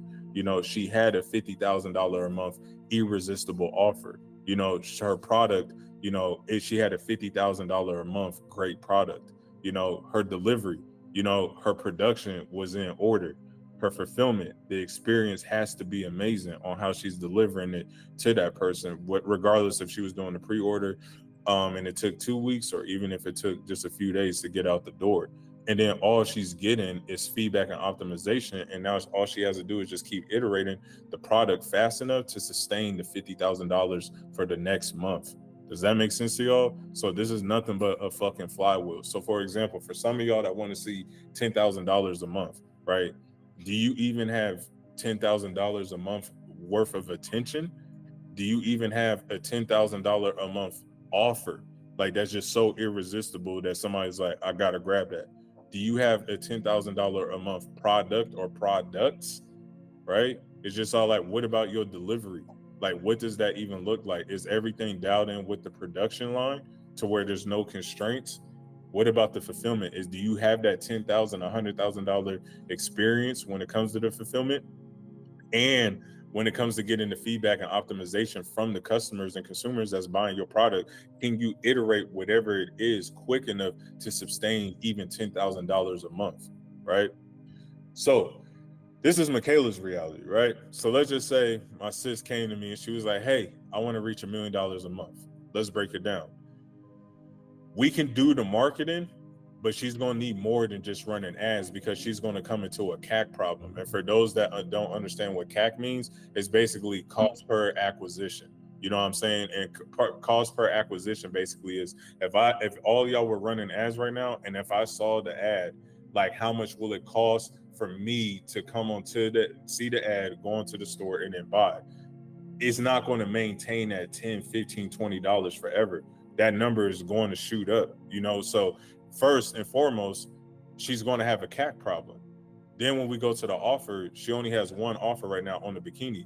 So she's going to, and then not just even outside the bikini, because like obviously she has like a value stack and everything like that, like buy two, get one free, but she's going to need multiple offers to just even get a high enough AOV, because once this CAC problem comes in, she's going to need a high enough AOV just to even walk away with some type of bottom line net profit. Then even when we go over to the product, she's going to need multiple products that her audience wants as much as they want the bikinis, right? Then when it comes to the delivery, her production schedule is not there. The samples, the turnaround, everything has to be there. You know what I'm saying? And this can be right here. This isn't even a $1 million a month delivery. Then the fulfillment. Right now, she's doing it all on her own, but she needs to have a fast delivery and I put SPO, but I meant 3PL, you guys, my fault. But when it comes to even the fulfillment, that's not a $1 million a month fulfillment. And then even when it comes to the feedback and optimization, imagine, you know, getting the headaches at 10,000 or 50K a month on whatever you need to do to iterate the product and the brand. Imagine at $1 million a month. It's just like, how quickly can you move to iterate the product and the brand to maintain and sustain $1 million a month? So now that shows me that when we go back to Michaela's shit, she got to the 50K. Oh, my fault, y'all. She got to the 50K a month because she had enough dollars to go grab $50,000 $50,000 a month in marketing and grabbing attention. She had the offer, she has the product, but sooner than later, we're going to have, like, she's going to hit a constraint inside of every single one of these if she wanted to even get to probably even $250,000 a month. I know I said $1 million a month, but even if she wanted to even get to $250,000 a month, she's going to have constraints. You know what I mean? And my whole thing, people complicate business. And my boy that's on this call right now, he's been with me since the beginning, but me and him break it down in like the most simplest like form. This is like literally the flywheel of a CEO running a brand. You got marketing, you got the offer, you got the product, you got delivery, you got fulfillment, and you got feedback and optimization that you need to do. You know what I'm saying? Obviously, you as the brand owner should only be working on these two, but there's always going to be constraints inside of every single one of these, and you can only get as far as the constraint. Law number 9, the law of the opposite. If you're shooting for second place, your strategy is determined by the leader. It says right here, in strength, there is a weakness. Wherever the leader is strong, there's an opportunity for a would-be number 2 to turn the tables. Much like a wrestler uses his opponent's strength against him, a company should leverage the leader's strength into a weakness. If you want to establish a firm foothold on the second long rung of the ladder, study the firm above you. What is their strong, and how do you turn that strength into a weakness? You must discover the essence of the leader and then present the prospects with the opposite. In other words, don't try to be better, just try to be different. What he's basically saying right here is if you're shooting for second place, then your strategy is determined by the leader. So you basically got to be very strategic when it comes into the market. And if you're looking at somebody that's above you, you need to look at what is their strengths and what is their weaknesses. And whatever their strengths is, we can innovate off of that, and whatever their weaknesses are, that can become our strengths, and then we can use that against them, if that makes makes sense. So for example, when it came into my brand and when I was looking at like even Zach back in the day and other brands, I was looking at like what is their weaknesses that can become my strengths. So this is no diss to any brand out there either. Like these is all my homies and shit. But when I was looking at a lot of stuff was branded, but the design stuff didn't have like much substance. So me, I was like, I can make that into my strength. And then that's when I made like the Lore News Museum page. And I wasn't just designing clothes that was like cohesive to the brand. Like everything even had a story to it as well that people can relate to and stuff like that. So when I was like getting my marathon going with my brand, all I was saying to myself was like, okay, this is what I'm gonna do. So I looked at everybody's strengths and everybody's weaknesses. Obviously everybody's strengths was like marketing, but then I was even looking at what they were missing in the marketing. So for example, at the time, I'm one of the first people to ever have an app when I made the Lord Knows app. So I was like, nobody has an app, but that's like marketing in itself. I can get a lot of people to download that. So when I do secret drops or even big drops, I got all of these people now, and then we all have market share. So now I'm gaining that, right? So now that became their weakness. So now I'm looking at their strengths, looked at what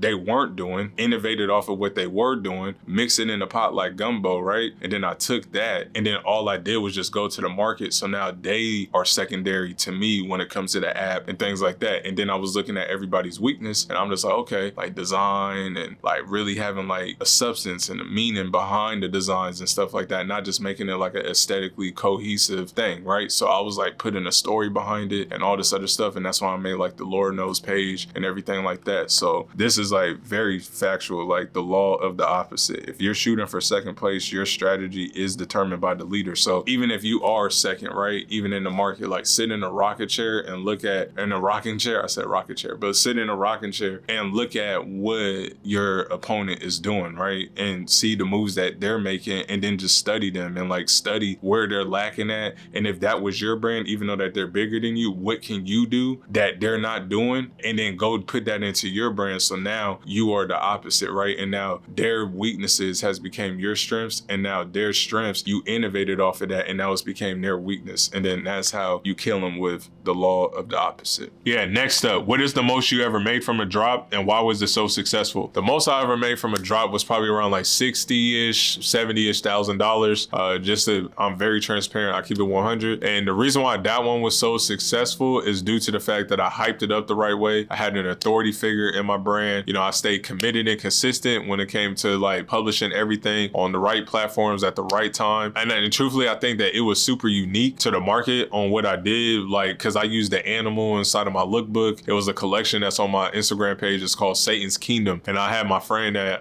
raps with Suicide Boys. He's part of G59. His name is Jay Cheddar.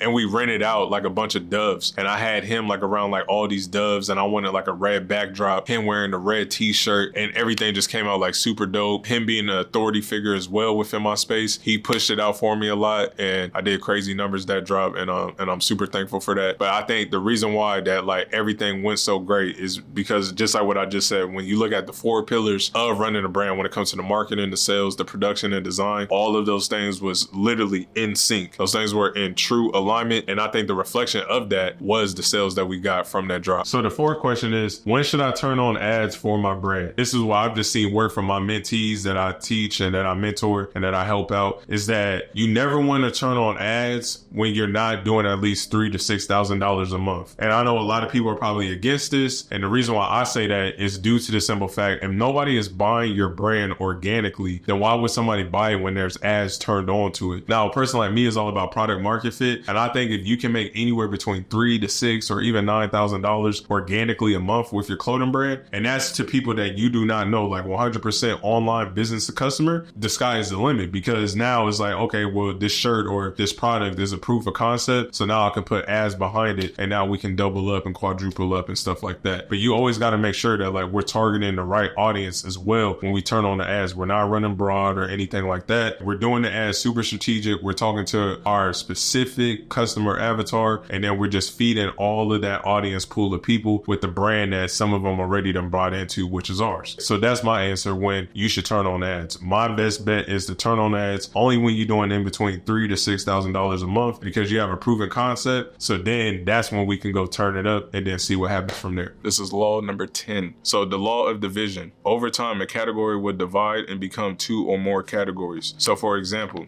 if you dominated, right, the underground scene, or if the underground scene was once not your thing. Now you can probably broad off into the skateboard industry and stuff like that. So I haven't done this yet personally, but I'm just gonna speak on like Zach from like experience. He dominated the underground scene, right? That was a category. So then he moved into the whole entire streetwear industry, and that's one category, and then he dominated that. And then now he's moving over to like skateboards and stuff like that, and moving into the skate industry as well to dominate that. So he started off with one category, but over time, once he dominated the other ones, but they're all connected together and they're all very cohesive. So always remember like the law of division. Over time, a category will divide and become two or more categories. So that's what he did. He had the underground scene, then the streetwear industry as a whole, and then he moved over to the skateboard industry. And it's like one little triangle for him. And that's where he's killing it at. And that's where it's like all looking very cohesive. You know what I mean? And it all makes sense. It's just like, because skateboarding and streetwear is hand in hand. If he can dominate the skateboard industry like he did with the streetwear industry, and he still has that grass-rooted underground scene where he started at and created his cult following and everything, he's conquered that. Now it's all cohesive for him, and now it all makes sense. And he owns all three categories. You know what I mean? While we're on the topic of just like over delivering and stuff, I was just looking myself and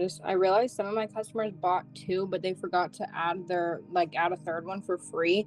Would you email them and ask them and just let them know about, maybe they didn't know about the offer, and just be like, hey, like you actually bought two, you get one for free. What color do you want? Or would you just surprise them with a third one for free? I'll hit them up. I'll hit them up, and then if they don't hit you back or whatever, then just be like, oh, it's all good. Even if they hit you back months later or weeks later, oh, it's all good. We added, a color up in there for you. Okay, perfect. Yeah, but yeah, man, I'm just that. Law number 11, the law of perspective. Marketing effects take place over an extended period of time. So this goes into Apple, this goes into me, this goes into every single brand, even Supreme, right? Supreme is at an all-time high, but they've been around since 1994. That's 25 plus years. But from 95 in the early 2000s, they wasn't as popular as they are now. So the marketing input takes time to receive the type of output that they have right now. Even me, I'm still a small brand. We've been around 8-9 years, right? But it's like marketing effects take time. If I became an overnight success tomorrow, it will kind of make sense, right? Because I've been doing this since 2014, and I just been putting in the daily input so I can receive a greatly output. But we can't control the output. All you can control is the input. And for some people, that's 5 years. For some people, that's 15. Nipsey Hussle, that was 16 years of input. So you always have to remember that. The law of perspective, that marketing effects take place over an extended period of time. So basically, the marketing effects that you put in there right now to nourish a customer, to give them that warmth, to let them know who you are, to teach and tailor them about who you are, let them go make the decision and the exploration on their own to buy your products. That's not something that's coming very, very soon. Now, granted, we can scale businesses in 90 days and stuff like that, but if you're really trying to do it the right way and really build out generational wealth and build a longevity brand, trust me, it's not going to come in 90 days. That's a 3, 5, 10, 15-year project. And I'm a prime example of this law right here, the law of perspective. It's like I just been dripping it out year by year by year. It might come in 20 years, it might come in 90 days. Who knows? I can't control that. All we can control is the input and the effects that you are leaving on people and your contributions with your marketing efforts. All right, so I have like a brand that's like slowly building right now, but I need like a whole bunch of like people to kind of like help me like to grow to, I guess is what I'm saying. So I don't know how to explain it, but it's like I have too much growth for like my brand, so I need like extra people to help with me. What should I do about that? Like, you I'm gotta like growing faster than like one person can handle. Well, how much money are you making with your brand? Well, it's not really that. It's just like I've been building the base, like starting with building a foundation, right? Just off of that right there, like you don't need more people, bro. Like you need to get a proof of concept. You need to get a proof of you need to get a proof of product. You need to build something that's cohesive. You need to go get some type of authority, some type of social proof. You got to actually get out there in the field and build it. For you to just sit here and be like, oh, I've been building out my foundation and I need more people. I mean, I don't know if you're a lazy person or not. I'm a lazy person. But if you are a lazy person and if you do have your foundation built out, well, it's like you need leverage. But the only way that you can get leverage is by getting capital. And the only way that you can get capital is by actually getting out there in the field. So my whole thing is, if I was you, you know what I'm saying, I will actually get out there in the game, because you kind of build a foundation from like being on the sidelines, but you need to go get tackled and like go get feedback from the marketplace. Because there's three things I would never lie to any of y'all in life. That's the mirror, that's the marketplace, and that's the graveyard. So it's the most honest places in the world. So you need to go out there. If you feel like you got your foundation in order, go put your products out there, and people gonna let you know, whether if it's friends or family or people that don't know, like, and trust to even buy from you yet.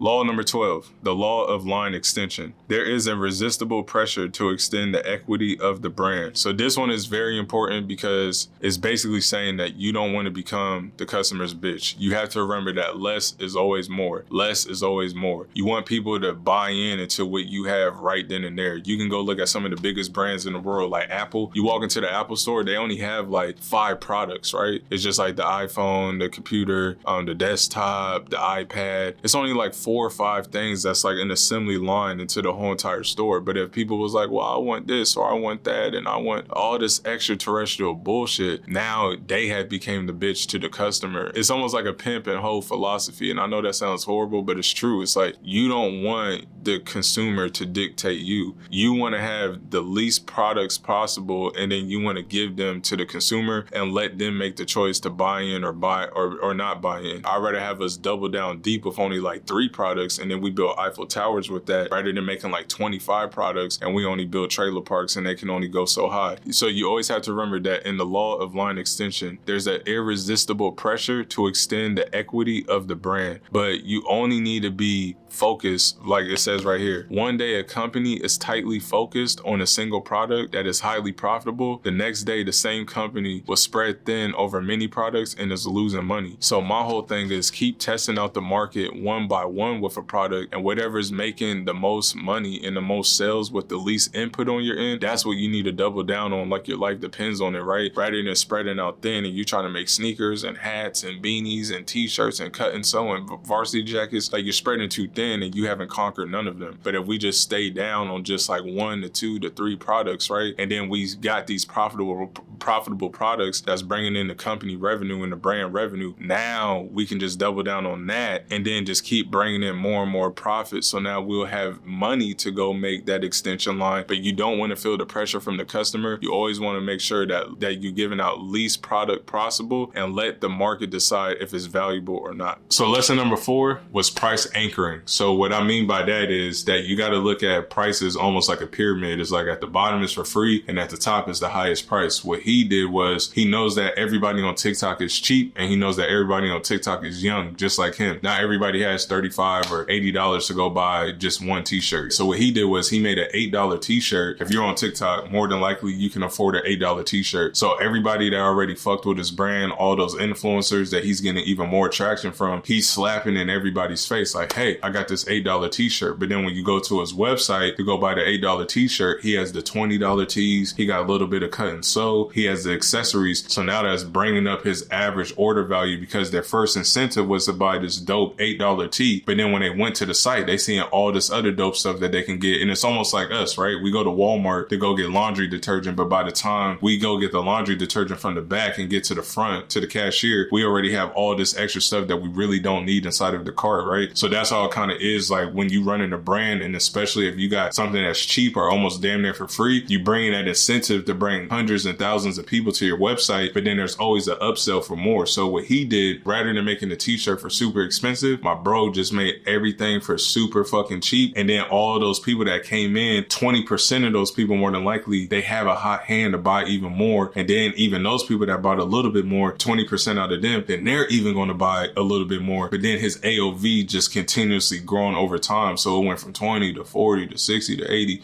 And now I can only assume where it's at right now. But that's one thing that I saw him do early on. He knew that TikTok was cheap, and he knew that the only way people would buy is if he made something super cheap. So to get all of those gains to Instagram and to his website and stuff, he just made that $8 t-shirt because it's a no-brainer buy, especially if you're already talking to the right audience like he was. Law number 13. the law of sacrifice. You have to give up something in order to get something. So right here, like if you see it, they got 2 airlines and one of them says rush service, economy service, small packages, large packages, and then this Federal Express just says small packages delivered overnight. So when it comes to like the law of sacrifice, like you have to give up something. And I'm a big believer that when it comes to a clothing brand, there's always 3 P's, right? So if your brand isn't selling, it's either the product, the price, or the person. So when it comes to a brand, let's sacrifice one of those things. So if you're not getting sales, so like for example, I have a friend, she has a big brand like 28,000 followers, but when she has 28,000 followers, at a 3% of those followers, she should be seeing anywhere between like 700 to 800 orders a month, but she's not seeing that. It's either the person, the product, or the price. Well, let's break it down. Her price is there because she's obviously making some type of sales. The product is there because she's obviously moving a lot of units of this one particular item, but she's not making a lot of sales from it, right? So it's probably the audience. So like, let's sacrifice the audience and go look for a new audience. So even when it comes to you guys that's running a clothing brand, like the law of sacrifice, if you're not making a lot of money, if your brand isn't really growing, something has to go. And that goes from the production that you're putting out, like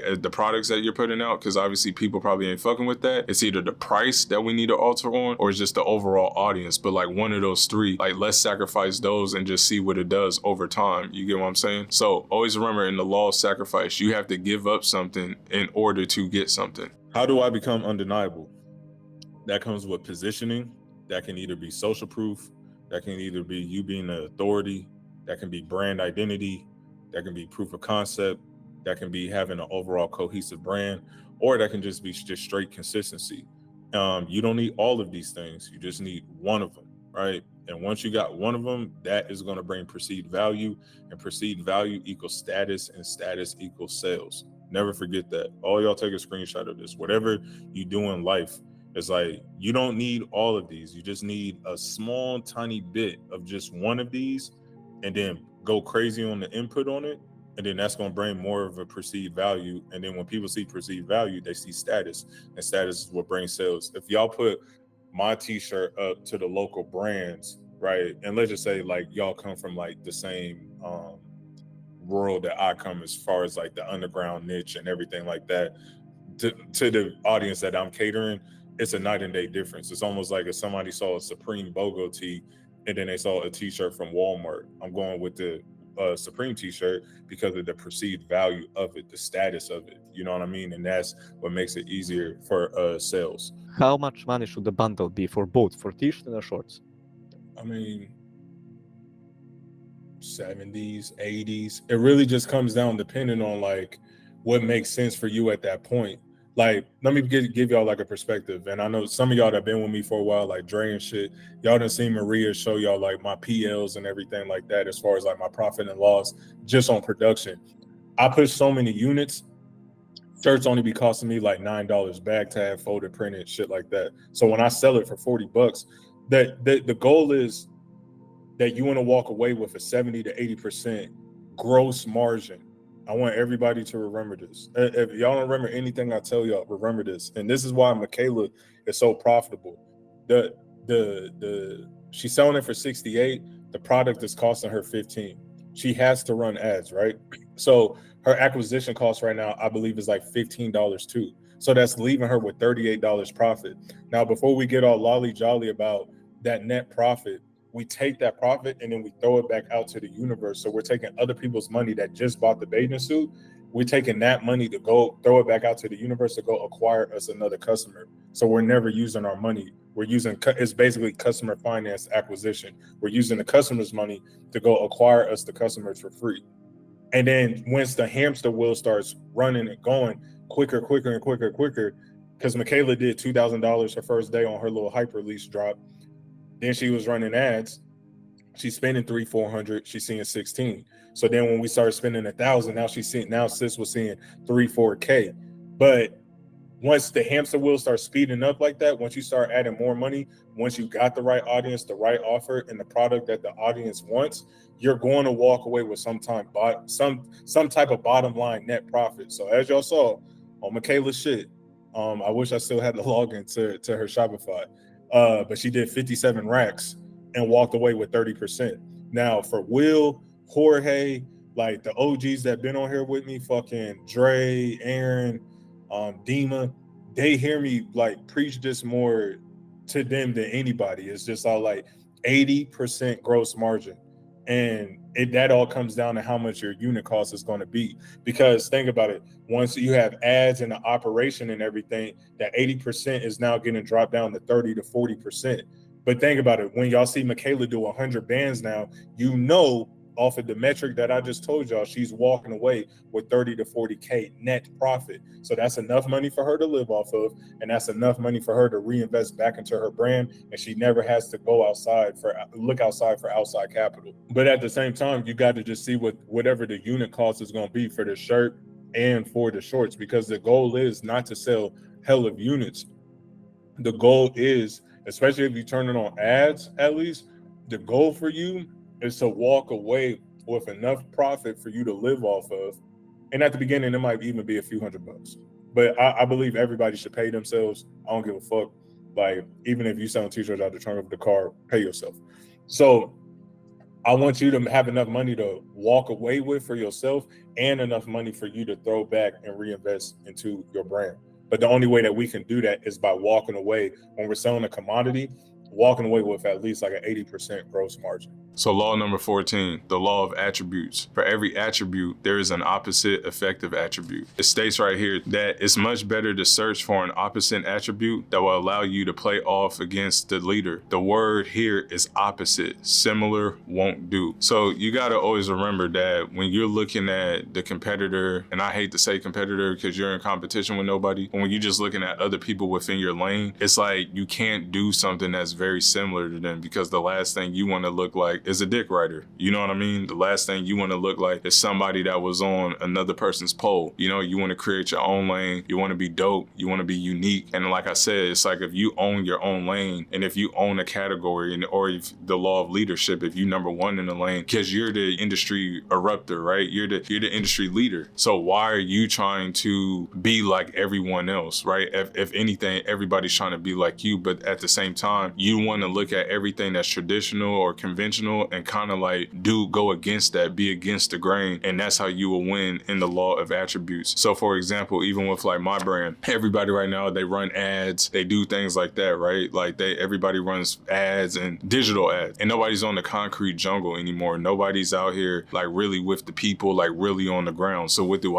I go get a billboard in my city like a few years back, and that brought hella eyeballs to my shit, and everybody's on Snapchat. And you gotta imagine, if I have a Snapchat of 100 people, I go support the homie and I'm getting his billboard. Now I got 100 eyeballs, and then some people from there might go take a picture, and then you gotta imagine if they got 100 people too, now that's 200 and 300 and 400. So then it started signaling all around my city that Chris from Lord Knows has a billboard, and everybody went to go pull up on that, and it was like, God damn, like he really has a billboard. But that was like a sense of marketing that nobody else was doing. So it wasn't similar, but it was like 100% opposite of what the mass majority clothing brand owner in the digital age is doing. So question number 2, what is the best possible advice for someone who is going to go through this? The best advice that I can give to anybody that's about to go through this is that you need to sit down. You need to look at your strengths and weaknesses. Not only that, is that a lot of people, when they come into this, kind of like I said on my lessons, they come in with no guidance, and everybody sees, you know, all the orders, right? Everybody sees the Shopify lit, right? The Shopify is glitching of just orders, and that's what everybody wants, and that's okay. But at the same time, if you don't have any skill sets, if you don't know how to write the ABCs, how are we ever going to get to a sentence, right? How are you going to shoot like Stephen Curry when you never even picked up a ball? And I think a lot of people, they try to skip steps, and then they get frustrated and angry, wondering why their orders aren't looking like the person to the left of them, or why their brand isn't growing like the person to the right of them. Now, I'm not saying to compare your brand, right? But at the same time, it's like you have to put in maximum inputs to even get a lot of output, or even a little bit of an output. It's like the bodybuilder, he doesn't go to the gym one time just to get an ego lift, right? He was going for several years. Those are several reps. Those are hundreds and thousands of reps. So what makes you think his result should be yours in the first 90 days. It's delusional thinking. Unfortunately, the clothing brand is such an easy barrier to entry to get into. A lot of people thinking that they don't need guidance and they don't need help and they can do it all on their own. But then when they get in, they actually see that this shit is not for the weak, you know? So the best advice that I would give to anybody is that you need to go find somebody that can help you out. You know, I have a free Discord group in the link below. Not only that, we also have a free workshop on how I went 0 to 100K and the 3 lessons that you can take from there with my clothing brand back in the day, 2014, 2015, how I went from the trunk of my car to getting my first office within the first 17 months running my clothing brand. And I think that that can help you out as well and give you a perspective. And y'all got me right here giving y'all this game and giving y'all this experience and giving y'all this ism 100% for free, so it can save you years of not wasting your time. But that's exactly what I would tell somebody that's about to go through this. Put your ego down. You don't know what you're really doing, even though that you say that you do, just because you think that you watch a few YouTube videos on ads or whatever it may be, or going to Alibaba trying to find manufacturers and stuff like that. At the end of the day, you're an amateur. You don't know what you're doing. So get behind somebody that actually went through it, so then they can save you a whole lot of stress, time, money, headache, agony, defeat. You know what I'm saying? So that would be my best advice. I'm having a hard time with the design side of my brand. It's all in my head and it's hard for me to output it creatively. So my whole thing is, let's build out our whole entire brand identity. And if you don't know how to do that, just take a piece of paper, draw a circle in the middle and write your brand name. So let's just say Nike, right? And when we look at the word Nike, what is a word that reflects Nike? Like, what is the one thing that identifies with Nike and it represents Nike without saying that it's Nike? And for me, just like being a logical person, it's athletics. So then once we look at athletics, what are all the people, places, and things that represent athletics? We got torn ACLs, we got hard work, we got sportsmanship, championship, bad attitudes, winner attitude, mindset, pain, suffering, agony, defeat, championships. It's all these different things. LeBron James, Michael Jordan, Tom Brady, like the greatest people at the top of their hierarchy in sports and everything, right? When you look at all of those things, it's like now we can build our brand identity from all of those different things. So it can be a torn ACL on a t-shirt, and we can have something that makes it make sense, right? We can have, you know, a championship trophy, you know, and have it make sense with the brand Nike. So when it comes down to your brand, it's like, what are all the different tangible things within that one reflective word? What are all the people, places, and things, which brings out your inspiration to you? So for another example with me, when it comes to Lord knows, it's right. It's like, Lord knows we got God, right? But you can use your God force power for good or for evil. So when you look at my brand, we got 666, 777, we got saints, we got sinners, we got popes, we got preachers, we got black Hebrew Israelites, we got a black Jesus, a white Jesus, a false prophet, the true prophecy, all these different things. Kim in Egypt, right? It's all these different things that's forming out my whole entire brand identity, and that's what you should be doing for your brand as well. So with the ad campaign, do you believe that it's better to use the realistic photos of the product on people, or would it be better to use mock-ups? You got to test with both. But I was gonna say, Nin. Yeah, I mean, you just test, bro. Like, there's no way. It's like sometimes some audiences just prefer to see it on a white background, and that's just why we like test to just see what's working best. And whatever is working best, we just spend more on it. Yeah, it's like you need as many creatives as possible, bro. Like, because that's the thing, is like you're getting nothing but feedback from how people are engaging with the creative that you trying to push in front of them, aka the ad. You know what I mean? Right. And then the other question is, I seen the website that y'all are using, but was that through Instagram or was that a third party website? No, that's through Shopify. Gotcha. So do y'all run ads actually through Instagram also? No. So we do everything on Facebook. Like, but her pixels of her Instagram account and her website is all connected to the pixel. Gotcha. So even like the 5,000 people or 4,000 people that joined yesterday, we hit those people with retargeting ads. Because like I said, bro, it's a lot of input. The average consumer, it takes them 7 to 12 times to see something before they even buy. And like I said, this is a commodity at the end of the day, but you can decommoditize the commodity to make it look like, oh, this is the cool gray 11 Jordans. You're not saying like this is just a sneaker, like these is the cool grays, like chill, bro. These is my Concord 11s. So my whole thing is like, even when we're building out the brand and building out the offer and everything like that, and her foundation, and not just her foundation, but everybody inside of my brand builders community, it's just all like, that's how we try to build out the brand, to where like whatever lane that you in is like, this is the Concord 11. So then when people see it over and over, it's building more of that likelihood for them to make that quick purchase. You know what I mean? Gotcha. That makes sense. Yeah, because there's already knowing likability, and then it's just a trust factor at that point. Right. So with all that being said, the second question I got, where can I find designers at? And the best place where you can find designers at for your clothing brand is on Instagram. So if you type in STD, and not the one that you guys got in high school and college, I'm just messing with you. But if you guys type in STD, that brings up all the studios, right? And then you can see all the designers. Now, this is just some free advice for me. Me personally, if I was starting out over from scratch, and if I was trying to find a designer that was working cohesively to make my brand make sense to the world, I'm trying to find an underdog, right? I'm trying to find somebody that I'll go look at their designs, and if everything is exactly how I want it to look with my brand, then exactly what I'm going to do from there is I'm going to try to build with that person, because he got something to prove and I got something to prove. He an underdog and I'm an underdog. I kind of don't want to work with somebody that's already on, because they already got like an ego, and they did, oh, I don't want to help you out, and it might feel like an obligation to them. I want to work with somebody that's like, bro, your shit is dope. He sees the vision in your brand. I'm an underdog. You're an underdog. Let's both come together. Let's Batman and Robin this thing, and let's go take over. These motherfuckers right here are touching a lot of money too. I haven't really dug deep into their brand, so we're going to dig kind of deep into it together. My fault, I had to move my legs. Shit was getting smushed. But if I scroll all the way down to the bottom, as y'all can see, this was in 2021. He probably did a giveaway on this.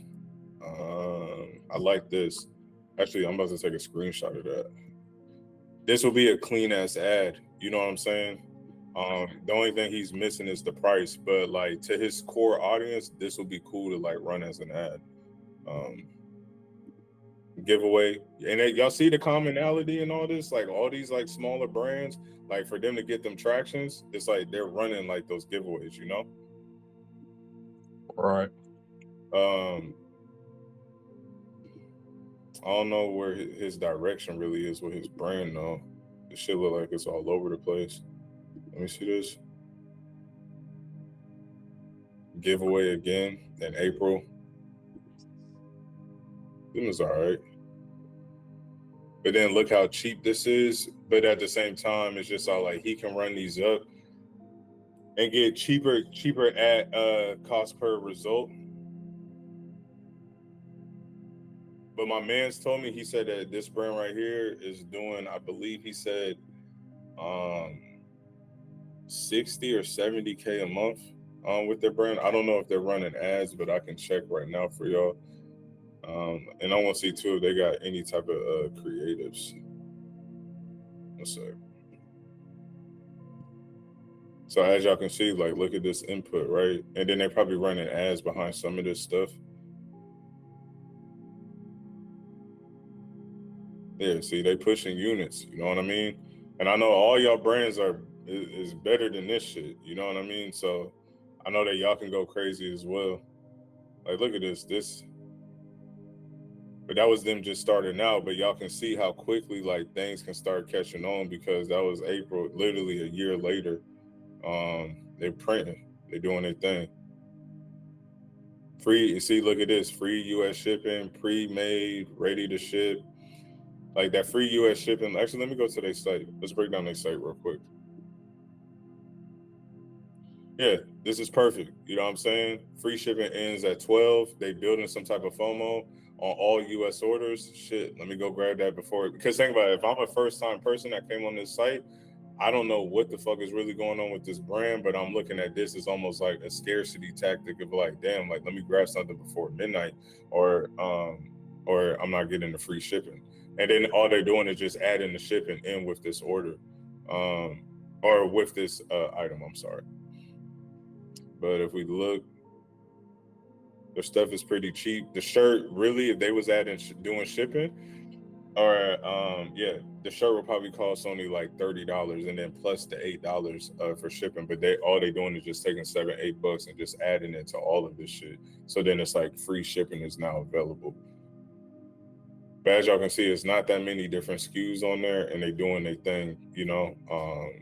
Then it say over, I could have sworn it said over a certain amount, but it might be on all items. Let me see something. So let's see, they add the cart upsell. This is great. You know what I'm saying? Description, sizing, shipping, 6 to 12 business days, care, testimonials. I don't like that. That's too much. It needs to kind of be like how Michaela's is. This is great. Just to add like more scarcity and FOMO. Add it to the cart.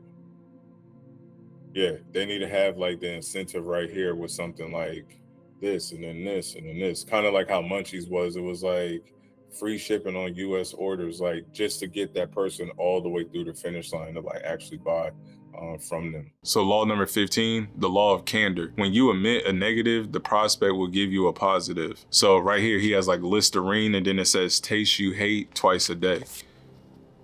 Y'all see that?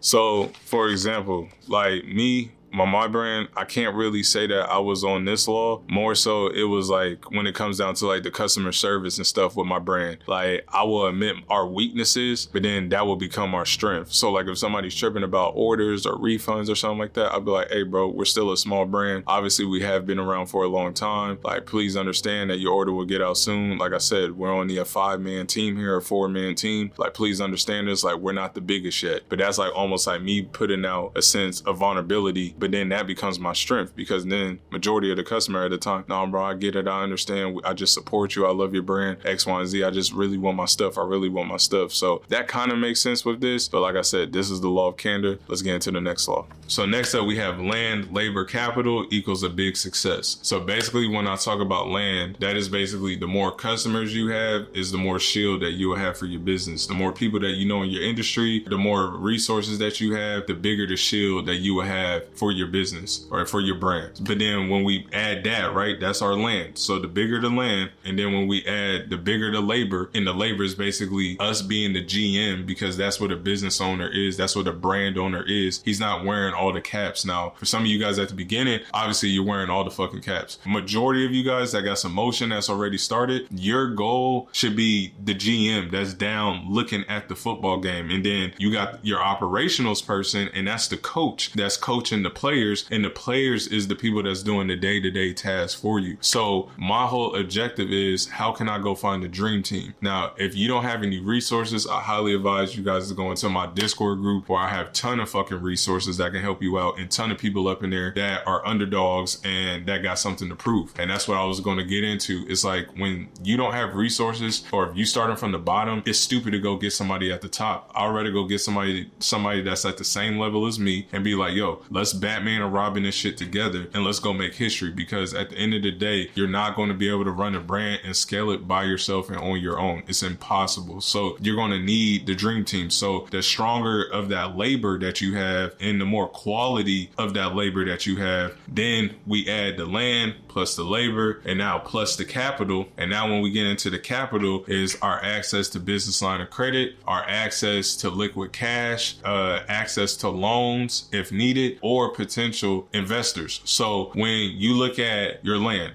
and when you look at your labor, and then if you have more capital as well, it's like the bigger your success is going to be. Now, some of you guys that are just starting out, y'all don't really have that much of a community. Y'all don't really have that much of a team to go delegate and get somebody running with you. And you guys are probably limited on cash. And that is why I do group coaching. And if you guys need any help, and if you guys are ready to spend money and invest in yourself, because I'm giving y'all 8 years of knowledge, I'm giving you 8 years of resources, and I'm getting every single person $50,000 to $120,000 in business line of credit, 0% APR, 12 to 18 months. So now you will have the money to go start your brand and go get that community and go get more customers. And then in the middle part, I'm giving you all of that labor, which is resources from production manager, all the way to my designer, all the way to my person that does customer service, all the way to my person that does web design. And the list just goes on and fucking on. But basically, I want to see every single one of you guys win and at least get to a 6-figure brand. So the more land, the more labor, the more capital, the bigger your success will be in the long run. This next question is a really good one. It said, if I had to go viral in 60 days, what would I do? Basically, what I would do is kind of like I said on the first one, I'll just make like 100, 200, 300 TikToks. Like they all different. They all got different angles. I'm hitting everybody on so much emotion because you always got to remember when it comes to sales and when it comes to marketing, you want to hit people on emotion rather than logic. So I'm making sure that the brand, the storytelling, everything is there. And I'm making sure that I'm hitting all 3 channels and I'm posting at least 300 to 500 times within 600 days on all separate channels. So I have an in total of 1,500 videos on 3 different channel boards, which is YouTube, which is TikTok, and which is Instagram. And then from there, I can almost guarantee if we look at everything in a Pareto principle of 80-20, it's more than likely then like 30 plus of those videos are going to go viral, you know, and even if they go sub-viral, that's still a lot of eyeballs. People don't realize 250,000 people or 150,000 people saw one video. That's a lot of fucking people. That's exactly what I would do. I would move with a sense of urgency. All I would care about is content, content, content, content. And if it's bringing in eyeballs and if it's bringing in emails and SMS signups, even if it's not even bringing in sales, just if it's bringing in that,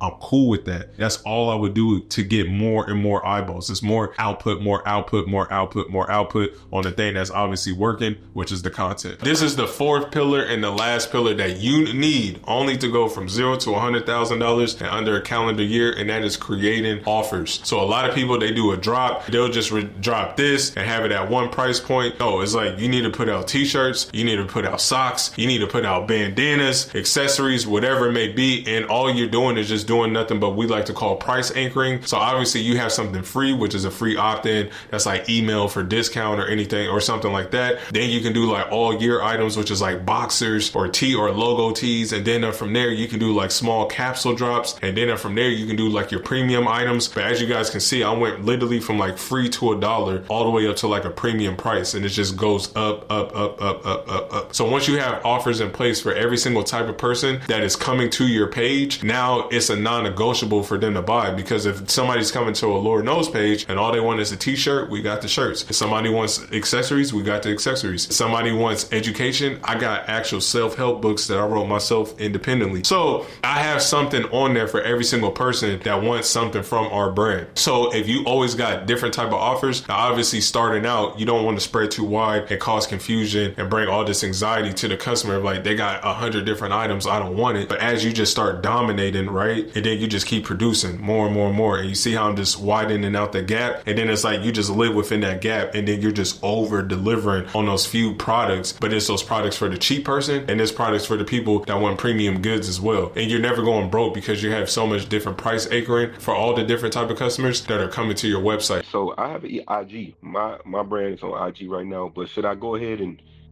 should I flip it though? Like should I try the TikTok and then, like you said, run the ads on TikTok or versus IG? Which one do you think would run better?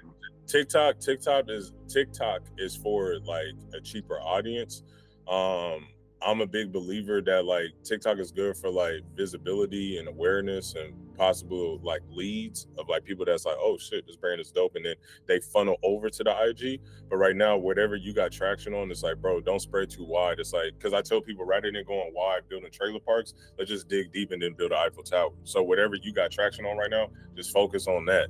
But my whole thing though too is all like social proof is everything as well. And like I said, perception is reality. Like you want people to look at your brand as perceived value. So the way that you even presenting the brand, like you can tell like if that shit is cracking or it's not. You know what I'm saying? But the way that you can even do that, even with a micro brand, like how we did it with Michaela, you can do a giveaway, spend $5-10 a day, or you can have like a clean layout of the shirt completely looking good, just on concrete or something with natural lighting. And something that's extremely simple, like something that's kind of already working within the lane that you in. Like Michaela basically took, obviously she wanted to make a brand for girls, well, for both sexes, and then we got feedback and she only focused on girls. She took kind of like this whole like ATL streetwear trend with like the box cuts and the jumpsuits and everything, and then she just catered it to girls with like the Y2K. This was her little spin on that. But she was kind of already like looking at what was working, took that sauce a little bit, because everybody else is almost like the crash outs, right? Because everybody else is doing drops and you seeing what's working for everybody else in your lane. And if that shit working, then it's like, bro, just change it up a little bit and then test, you know what I'm saying? Because this is shit that they already familiar with. And then you can just spend $5, $10, $15 a day just on boost posts. You know what I'm saying? And just see, and then even before you even do the drop, you can see very quickly if niggas is fucking with it or not. You know what I'm saying? Like, damn, fire, when is it releasing? Blah, blah, blah, blah, blah, blah, blah. You don't got to break the bank. And then on top of that too, you gaining awareness, you getting followers, you getting people engaging. So then once you turn on Facebook ads, you can hit all them motherfuckers with retargeting ads once you do open up shop. Because I always look at it like this: everything is like a 1 to 3%. So let's just say, and just to give y'all even more context, just to hit 100,000 people on any platform, just with like CPMs and everything, you're spending at least $1,000. So if I want to hit 1 million people, I'm at least spending 10 grand. But when you look at majority of brands that's doing 6 figures a month, if they're running ads, it's like they're spending at least like 30 to 40K just on ads to touch 3 million people to go get a 1% conversion to make the $100,000. You know what I'm saying? Yeah. You got to put spend money to make money. I get you. Yeah, but at the same time too, like I'm saying, it's like, but it's really simple because it's like, think about it, right? Michaela shit, right?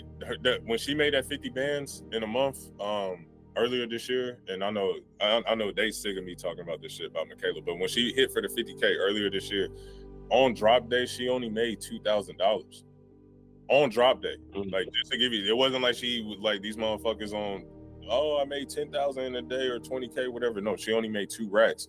And then what we did was like once the emails and SMS and everything went out, we let everything chill for like 24 hours just to see how much she can get organically. After that, it was like Nin turned on the ads, and all we did was just went fucking broad, bro. Because like she has one of those brands where it's like she can touch all the girls. Like, this isn't like something that's super, super, super, super niche. But women spend money. So then we just cater to all 18, 24 United States. And then from there, like, her acquisition was pretty high because Facebook was trying to find like who's her ideal customer, even though she's probably already spent like 20, 30 on her ad account. And then from there, bro, the acquisition was kind of high. She was breaking even for like the first few days, and she was getting scared, like, is this shit gonna hit for me? I'm like, just chill, like, it's gonna start working. And then it started going down. She was making great creatives. As y'all can see, she has like clean photos, and that shit was converting. And then oh shit, I'm spending 400 and I saw 1,600. So then it's simple math.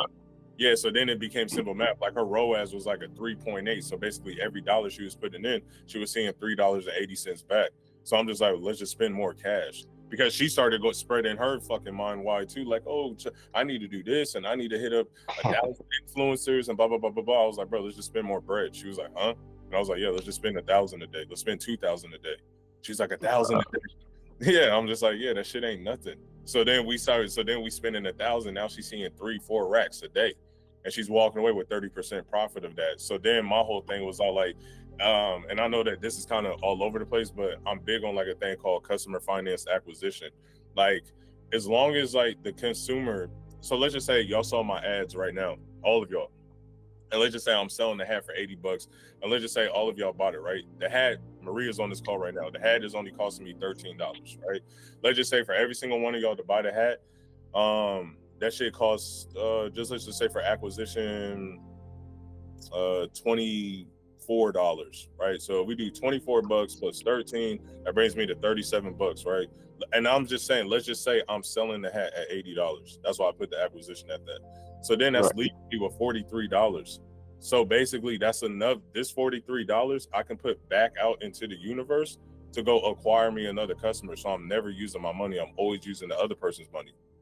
I'm taking the money that came from the sales, because this right here is covering the acquisition and the cost of goods on the next sale. And then imagine if I had the offer dialed in, like buy one, get the other one 50% off. Now that's raising up the AOV even more. Does that make sense? Yeah. So basically, you're running your business without having to put into it. It's coming back off the customer base. Yeah, all customer.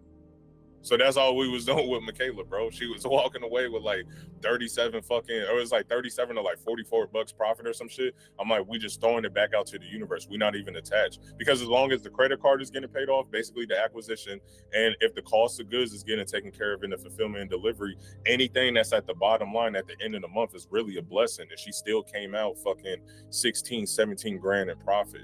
So do the math. It's like, but then do the math even on that. It's like, okay, you got 17K in profit, right? And then let's just say the acquisition cost is for her, I believe that shit was like $18. That's 944 more customers. Because it's not your money at the end of the day anyway. It's like we're leveraging other people's money. Does that make sense? Oh yeah, I Yes, get it. so Yeah, you put your that's- cost in, so you're not paying for anything. You just keep pushing the customers. Yeah.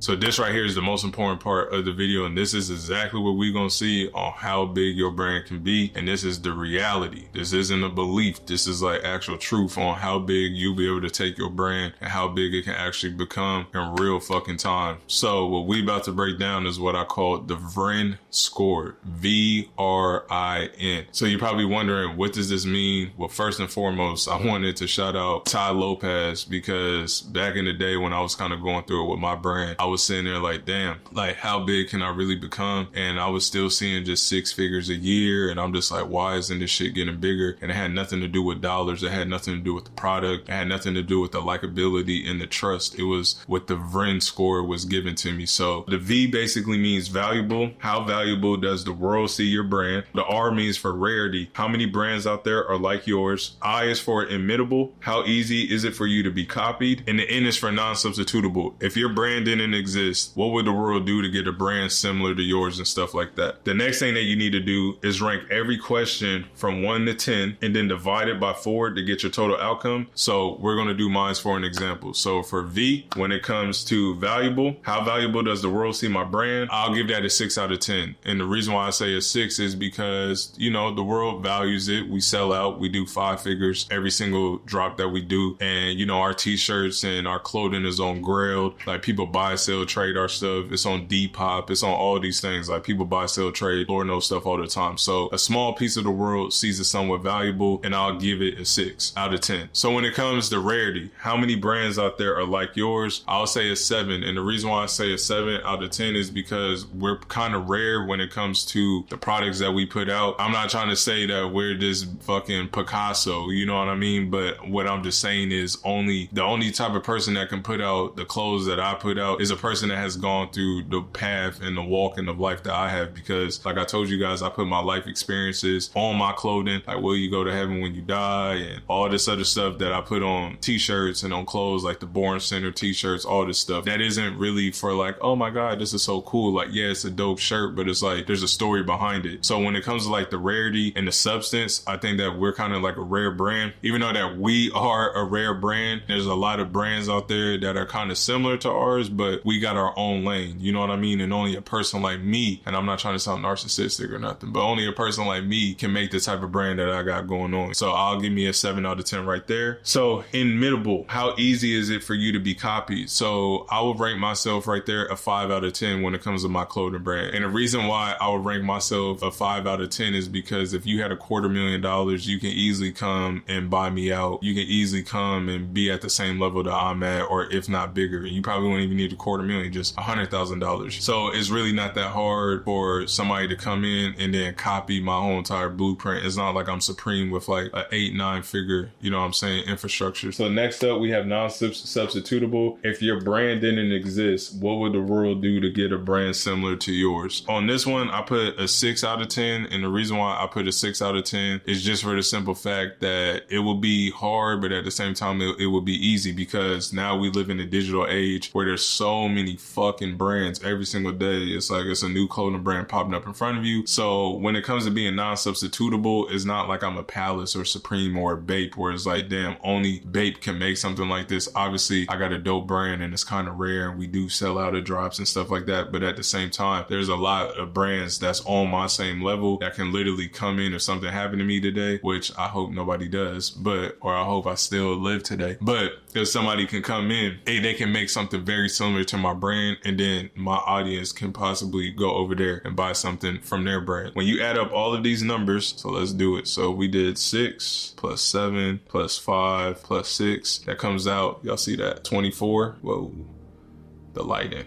but it comes out to 24. Next thing you got to do is once you have your number all added up, now what we got to do is divide it by 4. Obviously you guys can see it comes out to 6, and this is the most important part of the video. So whatever number that you had, if you had anywhere between a 1 to 3, you're only going to see a brand that's 4 to 5 figures. That's a few $1,000s, maybe $10,000 or 20, 30, 40, 50, 60, 70, 80, $90,000. Y'all get what I'm saying? 4 to 5 figures. That's very average. That's no different than somebody working at Pizza Hut or a manager at Plaid Pantry, a convenience store or something. Like, and no dissing to those people, but it's like, that's very average. If you got anywhere between 4 to 7, like I did, that's anywhere between 6 figures to multiple 6 figures. So what I'm saying is 100K all the way up to $800,000-$900,000, right? Obviously, if you had a 7, you might be up there already at $300,000, $400,000, $500,000. You get what I'm saying? And then if you guys ranked anywhere between an 8 to 10, that's minimum $1 million all the way up to infinite, like literally 9 figure brand. So this is the biggest reality that you guys need to do with y'all brand. And I'm not saying in the future, I'm saying right now, like, how valuable is it? How rare is your brand? Is it immutable? And is it non-substitutable? And if you guys are real with yourself and ranking on a scale of 1 through 10, 9 times out of 10, y'all got that number, y'all divided by 4, and it's always coming out to the exact position that you in right now. So like, I'll be lying to you guys if I said I'm this big multi-7-figure brand and we got a fucking fat ass warehouse and I'm pushing 20,000 fucking t-shirts. Like, I'm not doing that. You know what I'm saying? The reality is that like, I run a 100,000,000 a year type of brand. But that's where I stand at. You know, when we looked at the Vrend score and it came out to a 6. So the only way that you guys are going to see real money with your brand is if you guys run up the value part of the Vrend score. So if you guys are anywhere between where I'm at or lower, and if you guys want to make more money off your brand, the only way that you will do that is if you guys look at that V, the value, and we just keep raising that. So I got videos where I talk about in my course and stuff like perceived value and influence and stuff like that to keep raising up the bar and making a commodity perceived more valuable than what it is and stuff like that. But for this video, I just want to break down to you guys Vrend score and how it can help you and help out your business. And before I go, I want to do another example of Supreme. When we look at Supreme with this Vrend score, let's just say when it comes to their valuable, you know, that's a 10. When it comes to their rarity, that's a 10. Imitable, you need billions of dollars to get to Supreme's level, so that's a 10. And then non-substitutable, there's no other brand out there that is close to Supreme on the streetwear and skatewear scene, right? So they damn near got a whole entire 40. So you do 40, you divide that by 4, that comes out to a 10. Then that is exactly why they sold in 2020 for, I think it was like $2 billion or some crazy shit like that. So if you guys want to keep raising up your value, and you guys want to make more money with your brand, and if you guys want to see exactly how big you will become, you guys need to always do the Vrend score, and it will always show you the reality of where you stand at right now or what's already written ahead of time for you. So if you was a 6, you're only going to be a 6-figure brand. You know, if you was a 5, 6 figures, 7, 6 figs, 1 to 3, you know, different than somebody working at Fred Meyer or Walmart. And then if you were 8 to 10, that's the target zone for everybody. We want to get in that 8 to 10. And if you're not there, because I'm obviously not there, what you guys always want to do is just raise the value. You know what I'm saying? Because once you raise the value, that's when the rarity, and that's when the immutable, and then that's when the non-substitutable all will take care of itself. So just keep raising that value with your brand, and that comes into product delivery, that comes into the marketing, that comes into the sales, that comes into your team, that comes into all these different things. That's what I got for you guys in today's video. And like how I always end every single video, that you guys want to always divorce from the result and embrace the craft. I'll see y'all in the next video. I'm out. Law number 16, the law of singularity. In each situation, only one move will produce substantial results.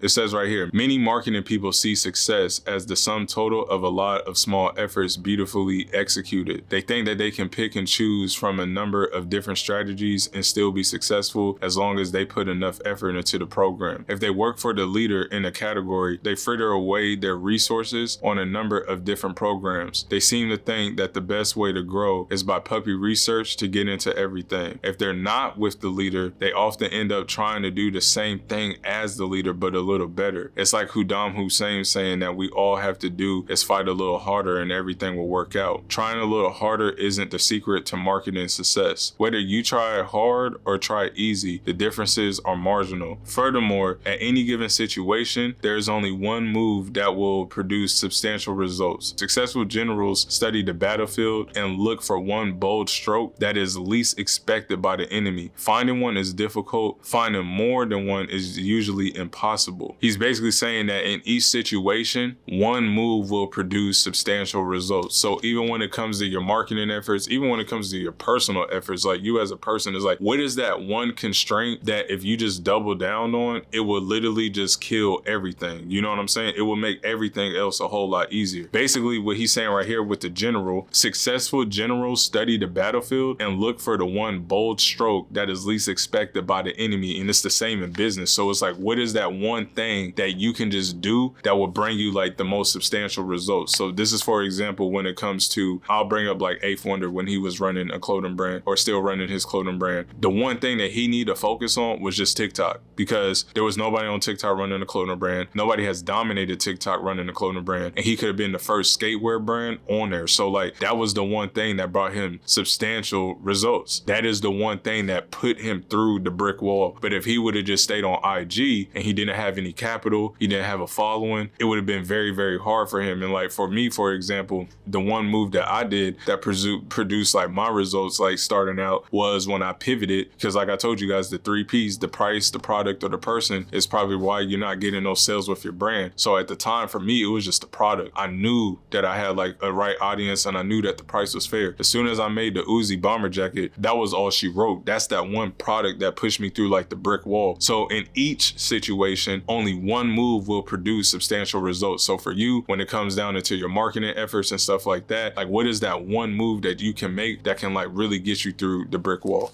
Like you the Jesus Christ, like of your following. And like I always told y'all early on, like y'all never want gray customers, y'all want black and white customers. Like if you the Jesus, then I need apostles. And if they are true apostles, then they rocking with you, like period. I don't want that person that's like, oh, you know, I kind of fuck with Aim High, but you know, I just only fuck with the hoodie and I don't fuck with everything else, bro. I don't even want you in my shit. Like, bro, there used to be times like early on, I would go look, like if a nigga follow me on IG, this one I was like early on some whole other shit. Like I'll look at a motherfucker, and if I knew that he did not fit like my brand's audience, I would just block him.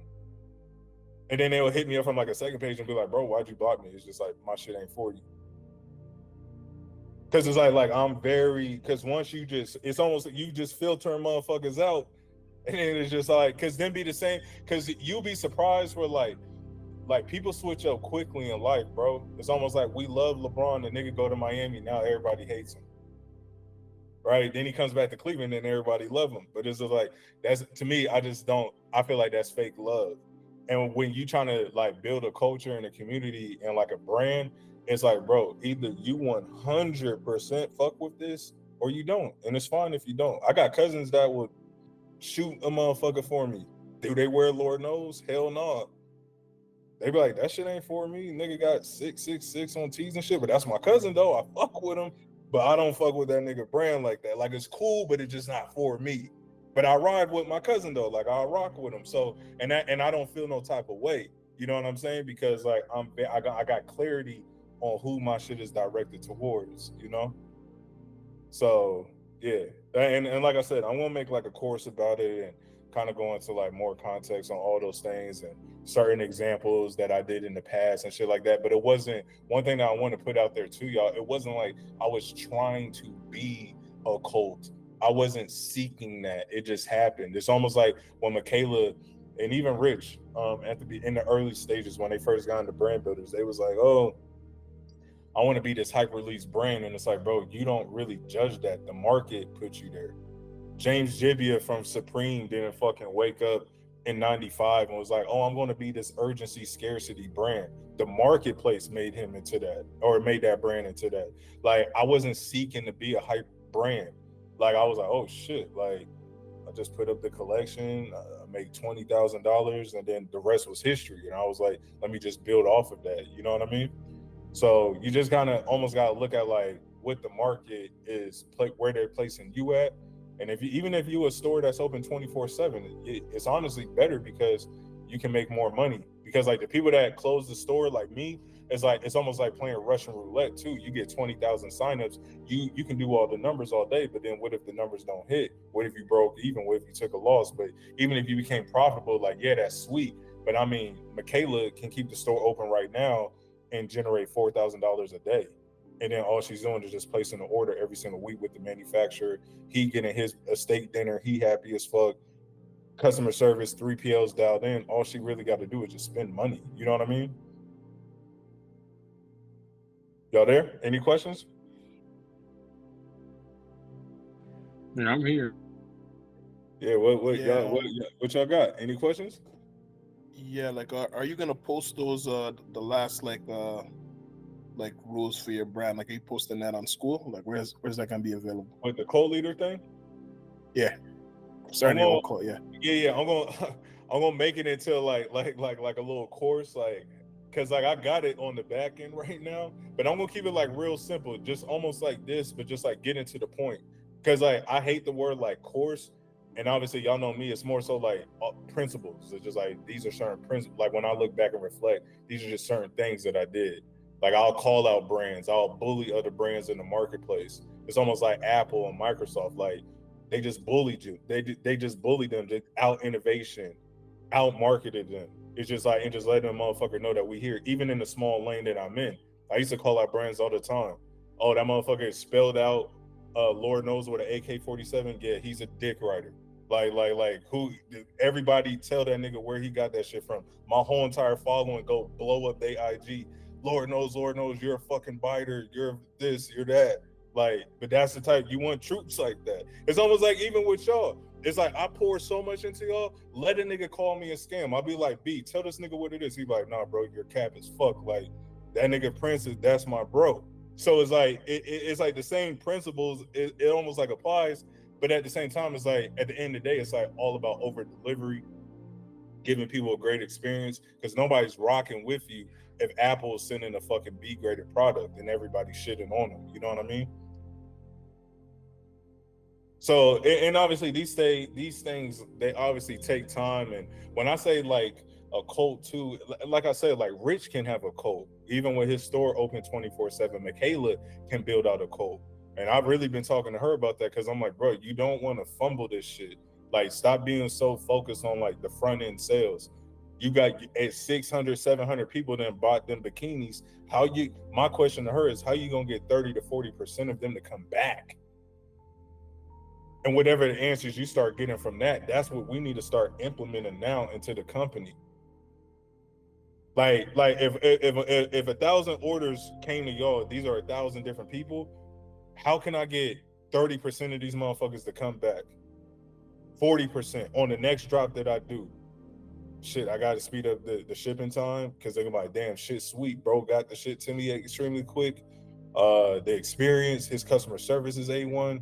Like, them motherfuckers is hitting me back within the first 4 hours, having full-blown conversations with me, discount code, whatever it may be.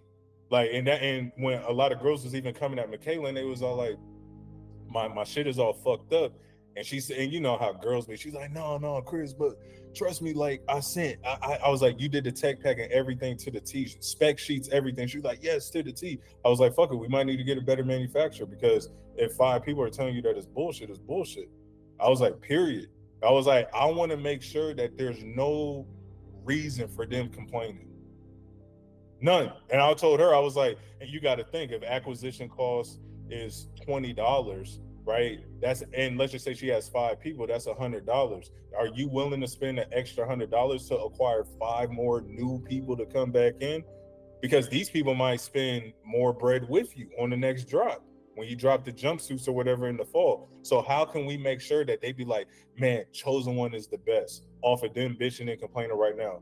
Why don't you give them a discount code if you do discount codes? Why don't you send out bonus? Why don't you send them extra shit? You know what? I'm so sorry on that mistake on our behalf. I'm gonna make sure that we get better on our production. But listen, this is what I'm gonna do. Whatever the size that was fucked up, if you a medium and the shit wasn't fitting, or if it was fitting like a small or whatever, we gonna send out 3 largest to you. Mouth zipped. I appreciate you. I can't wait to buy from your next drop. She sent me out 3 extra. Like, you don't want them bitching and complaining at all. Or you know what? I'll send out one bathing suit, and then on the next drop, put in the code Jorge on the next drop, you get 50-60% off. Bet, say less. Make sure when you get that jumpsuit, make sure you tag us though. Yeah, no, I got you, no doubt. That's how you keep motherfuckers in there, you know what I mean? So I was trying to tell her, like, don't have this like cocky ass attitude of like they don't know what the fuck they talking about. And it's a good thing when you get type of feedback like that. Yeah, the sizing is all fucked up, blah blah blah blah blah. Bro, Michaela, you've been doing this for 1 year. You think on year 10 the quality is gonna be where it's at right now? No. So it's just like, so how can we get to year 10 right now on the quality so everybody's mouths is zipped? That's how, and it's like I'm just giving her these frameworks. So then now she just thinking, and it's her brand. This is her vision. This isn't my brand. But now she's getting these internal dialogues of like, okay, like she's writing everything down. Now I need to go out there and this is what I need to do on the back end. You know what I mean? Because like I said, anybody can go to 100,000, 50K, 10K, but it's like, bro, a lot of these brands, like they in the selling business. Always remember that shit. They not in the recurring business. That's why they not going to last, you know?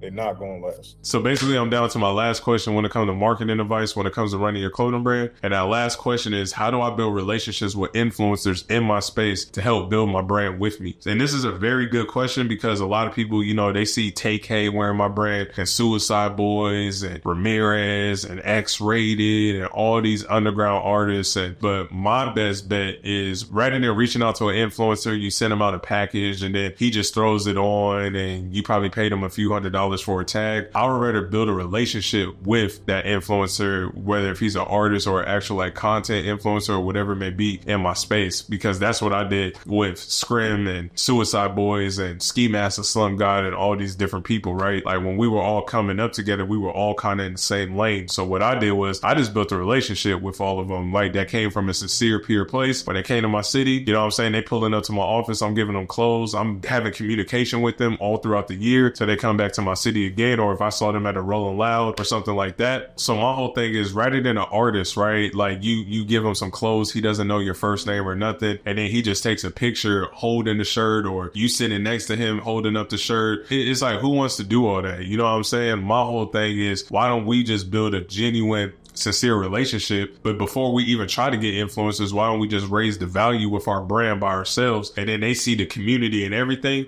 to now they want to be a part of it, you know? But a lot of people, they don't do that. A lot of people trying to come in and just adopt somebody else's hard work off of their leverage, off of their audience. But why don't we just sit back? We have our dream 50 to 100 people that we want for our brand, whether that's artists or YouTubers or whoever. And then once we have that dream 50 or 100 people, now we just go build up our brand to such a degree that when we do reach out to them, they're like, oh shit, like this motherfucker right here got something going on. And that is when you know that you up to something, because every single artist that I built with, I had momentum. Even when I was only on my second year in, my third year in, I had momentum that they saw where they was like, okay, like he got some good shit going on here. And not just only that, but I also built a friendship and a relationship as well with all of these different artists. So the second idea that a lot of clothing brands don't work out at all is just due to simple product market fit. A lot of people are trying to drop stuff, you know, they trying to come up with their own passions and everything like that, and I'm all for that. But at the same time, if the marketplace does not want your shit, it's just like you have to pivot from that. And a lot of people can't do that, because especially if you're a creator, because you're already coming into this with like this narcissist mindset as far as like, this is my design, and you become a tyrant. It's all about me, and my work and my passion, and people should buy in, when the marketplace does not work like that. When you put something out to the market, they perceive what's valuable and what's not. If Supreme was inside of Kmart right now, it wouldn't be perceived as valuable, right? But the way that they built out the storytelling and their whole entire brand identity, that's what's made them so compelling, and that's what's had people value their brand, and that's moved them up the hierarchy. And a lot of people, they don't want to spend time trying to build something that's going to actually last. So with all that being said, I kind of look at the product market fit almost like your swinging average at bat, right? So me and you went up to the baseball stand, and me and you sitting there about to swing, right? And the pitcher throwing curveballs and all this other stuff. stuff, how many strikeouts are you going to get? A lot, right? It's only a select few people that hit home runs so many times, but not every single product is going to be a home run product. So that's how I kind of look at the product market fit. You know what I mean? It's like you got to keep throwing stuff out to the market, and if they're not buying in, and then that's when you got to adapt, because if you don't adapt, that's when you're going to die. So some products you might swing out, it might not hit at all. Some of them you might swing and it might just go to first base. Some you might hit and then it goes to center field. Some you might hit and then you hit that grand slam home run, right? And then that has now officially changed the whole trajectory of your life. But my whole thing is you would have never got to the home run if you didn't take hella swings. And that's what a lot of people are scared to do. And that's why a lot of people don't have product market fit brands, because they're just coming in and they're narrow minded and they're like, the whole world should be buying this. When it's like, bro, you have to keep putting stuff out, keep swinging, keep swinging. I know people that done swung 100 times and literally like the 101 hit was a home run, but it made up for all of those 100 strikeouts that they took with their products. So you want to keep always putting stuff out to the market and make sure that you have a product market fit with your brand. Law number 17, the law of unpredictability. Unless you write your competitors' plans, you cannot predict their future. So what he's basically getting at right here, that obviously I'm in an assumption mode, right? Like if I don't know what X, Y, and Z is doing, like I'm assuming what they might do, but at the same time, it's like you got to be ready for the short term and for the long term, because one move can probably pivot your company if you're not in those top 3 pillars. You get what I'm saying? Like he says right here, unless you write your competitors' plans, you cannot predict their future. So it's one of those things. It's like I'm not really looking at the competitor at the same time, because I'm already like the first, the second, and the third person within like my sub niche and like within my category, right? But at the same time, everything is osmosis. So you want to see what's going on in the market. You kind of want to be nosy and you're lurking. So you're looking at new brands that's coming in, brands that's been around, brands that's scaling up, brands that's plateauing. And I'm kind of looking at like their moves and see if they playing checkers or if they playing chess. But at the same time, it's like you got to still be on your tippy toes, because if you're not preparing yourself, then there's somebody that wants your spot. You always got to remember that. So with like the law of unpredictability, you have to stay around in assumption mode, and you got to almost move with your feet on the ground. Like you got to live in, what's the word that Robert Greene called it? You got to live on deaf grounds, right? Because that's what business is. Like if you get content, somebody will come and surpass you and they will not feel any sympathy for you. So you always got to be on your tippy toes, and the law of unpredictability basically is like scripting that. You know what I mean? You don't know who's behind you. You know who's ahead of you, but you don't know what their next move is either. So it's like you're kind of looking back and forth, but obviously we're staying narrow in our lane when it comes to like our brand and our vision and stuff like that. But you always want to see like what's going on that teeter-totter. So let's get into the next law. So now this leads me to the third reason why nobody wants your clothing brand, and it's simply because they don't value it. But the reason why they don't value it is probably because other people don't value it. But the only way to get other people to value your brand is first you got to come off. It's not about the design. It's not about all the cool graphics and ideals that you have and the concepts that you want to put out there to the world. It all comes down to the storytelling. When you look at every single powerful brand out there, they have amazing storytelling. Go look at Apple. They have their whole theme of thinking different, right? When you go look at their commercials, when you go look at all of this stuff, like the innovation, the minimalist, innovative technology, but then they do the storytelling of like being one of the world's greatest thinkers. But even with my brand, perfect example, like Lord Knows is made for those who feel like they're misunderstood in general society. And the word Lord Knows means Lord knows your purpose in life. But my life and my upbringing and my ideologies on religion and politics in the world, and not just only that, on my lifestyle that I live from being a sinner and also the saint, that's being reflected within my clothing brand. So when you go look at my brand, it's screaming out Lord Knows to you without saying one word. I don't got to be like, hey, tap you on the shoulder, hey, you know, this is Lord Knows. No, like people right when they see it, and if you in that world, it's like you already know what time it is. You always want people to value your brand, but it comes down to if people have not valued your brand yet, it has nothing to do with the designs or anything. People, like I always said, they want to be a part of something. When you look at the sexes, when you look at religion, and when you look at politics, people are out here marching, bear spraying each other with fucking in the face over politics, right? Over presidents that they would never meet in their life, right? And I'm not going to get into the right and the left and stuff like that, but all I'm just saying is people are die hard and people are looking out there to be a part of a community and a culture. So rather than trying to just put the commodity out there and you're just like, oh, hey guys, like buy my new hoodie, why don't we just sit there and just build such a cohesive and a grand story to have somebody be like, damn, they're speaking to me. I want to be a part of that. And then that's when they're going to start to value it. For some reason, I didn't think actually doing a wash instruction would be so complicated for me. But I was finishing that up so I could send it to this screen printer and get the bulk rolling in. Okay, how everything been going as far as just like sales?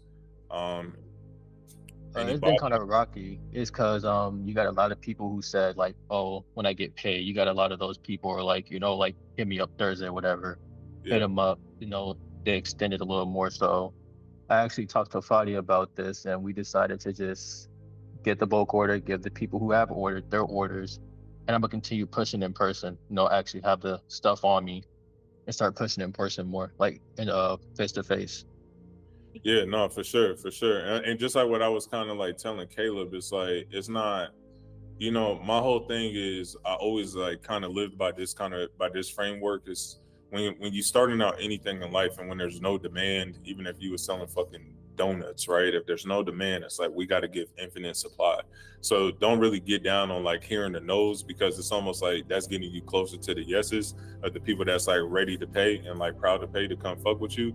And to kind of get to the goal that you want to get to, even off of like friends and family pre-orders and stuff like that, just look at the measurement. It's like if you hit up 100 people, and like I said earlier, it's like if 5 people bought, it's just like, okay, well, if I'm trying to sell 50 of these, it's like now I have a multiplier of how much manual input I got to do to get the results that I want. You know what I mean? And the thing is, and like I said, it's like the only reason why I like to just do like the friend and family pre-order, just full context for y'all, is because like I said, it's the lowest risk, highest reward. There's no operational cost for a lot of y'all right now. So the only thing that you're really putting out is production. And then the rest of that shit is just like 100% just like net profits. So now you can come online and doing it the right way. And rather than coming from this scarcity place of like being in the selling business, like, oh, I got to sell 100 t-shirts just to pay my bills. It's just like, well, I'm chilling because I just made 10 racks or 5K or whatever it may be, whatever your goal is. And I'm chilling. Like I can blow 500, 800 on ads and go get my website and this, that, and the third. And I still got my work money or my mailbox money chilling, and that's not even getting touched because all I did was just leverage other people's money that already know, like, and trust me, Mm-hmm. So, and this is what I did to touch my first 10 racks with my brand. And I just feel like if you got hustle, which I know you do, then it will work for you. So I just wanted to say salute to you as well for even getting the orders that you have been getting. And I was going to ask you, like, how many orders have you got? I'll probably say around, I think it was 13 mark, 14. I'll take it. Take it. That's sweet. And then it's like, how much input did you have to put in to get that 13, just for perspective?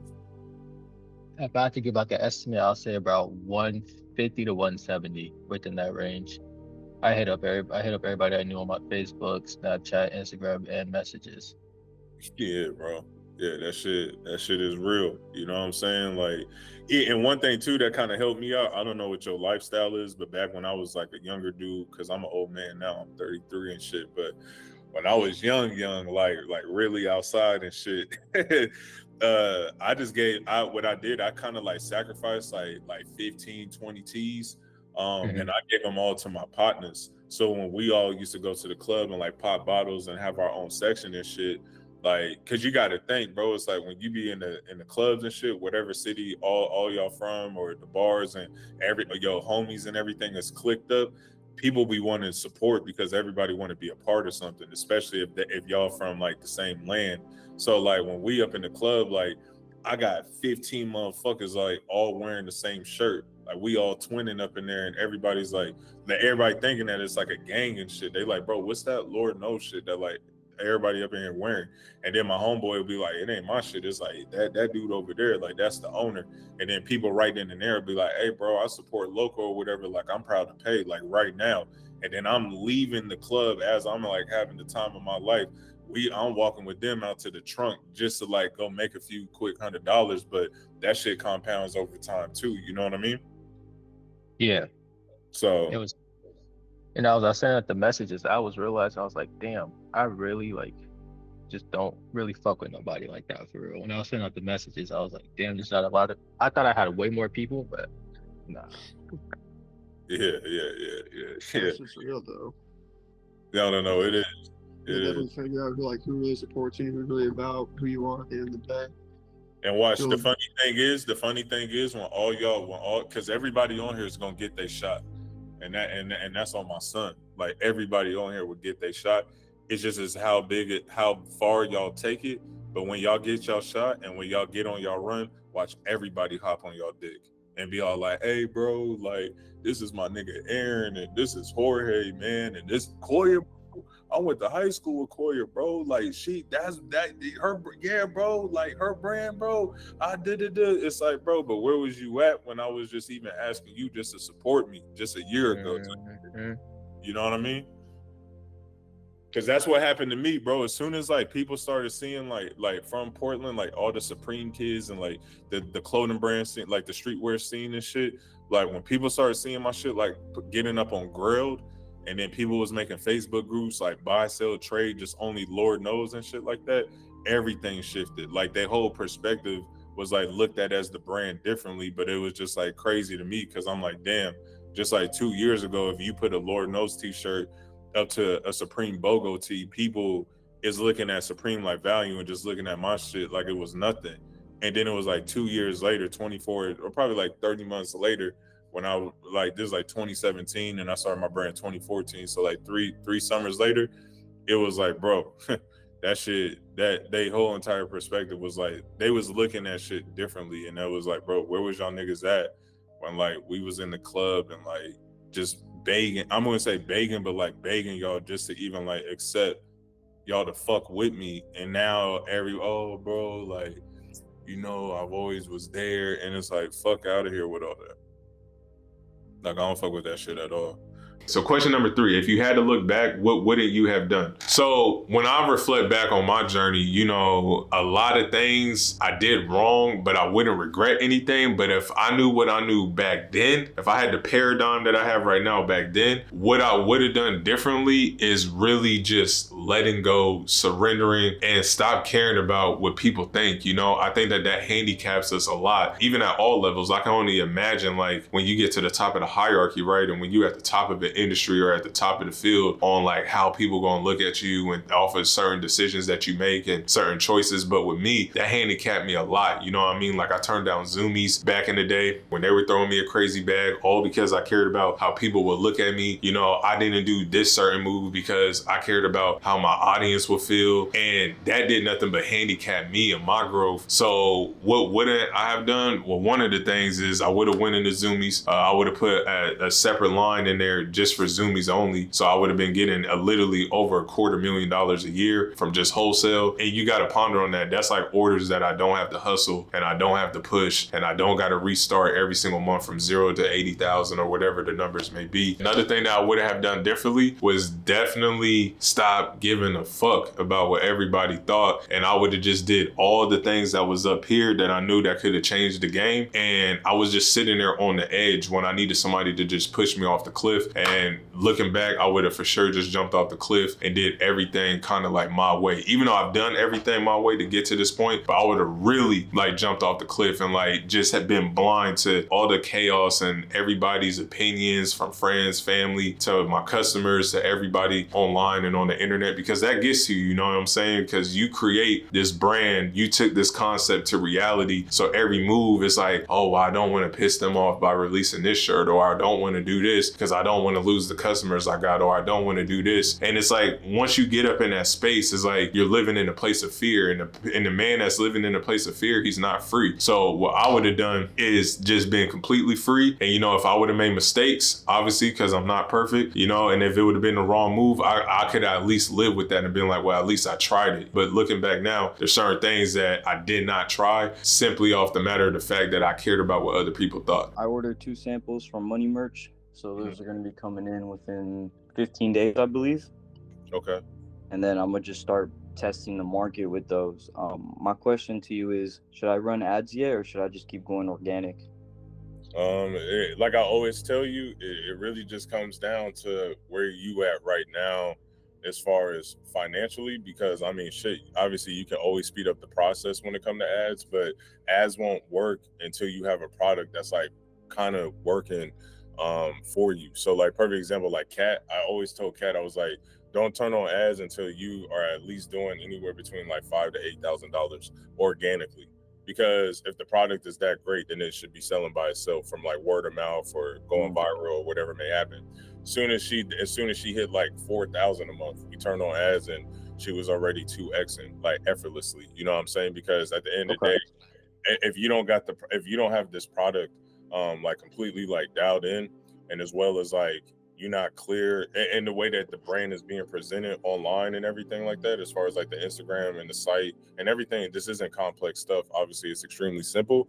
It's going to be extremely hard, right? Because you can turn on ads, but let's just say you even have a winning product, when you turn on ads, the website is fucked off and you don't got the emails and the conversions are slipping because you don't got upsells and all this other stuff like dialed in. Now you're turning off the ads to fix all of those things. So you always want to just look for you. The most important thing is just and I like the reel that you just did. It's like that. I want to see more of that from you. And then it's like from there, just keep putting out products. You can even test, and if you want to run ads, like you can spend $5-10 a day. I mean, on boost posts, like gaining awareness, because that's like important for you as well, because you don't have like a big community and an audience like that yet.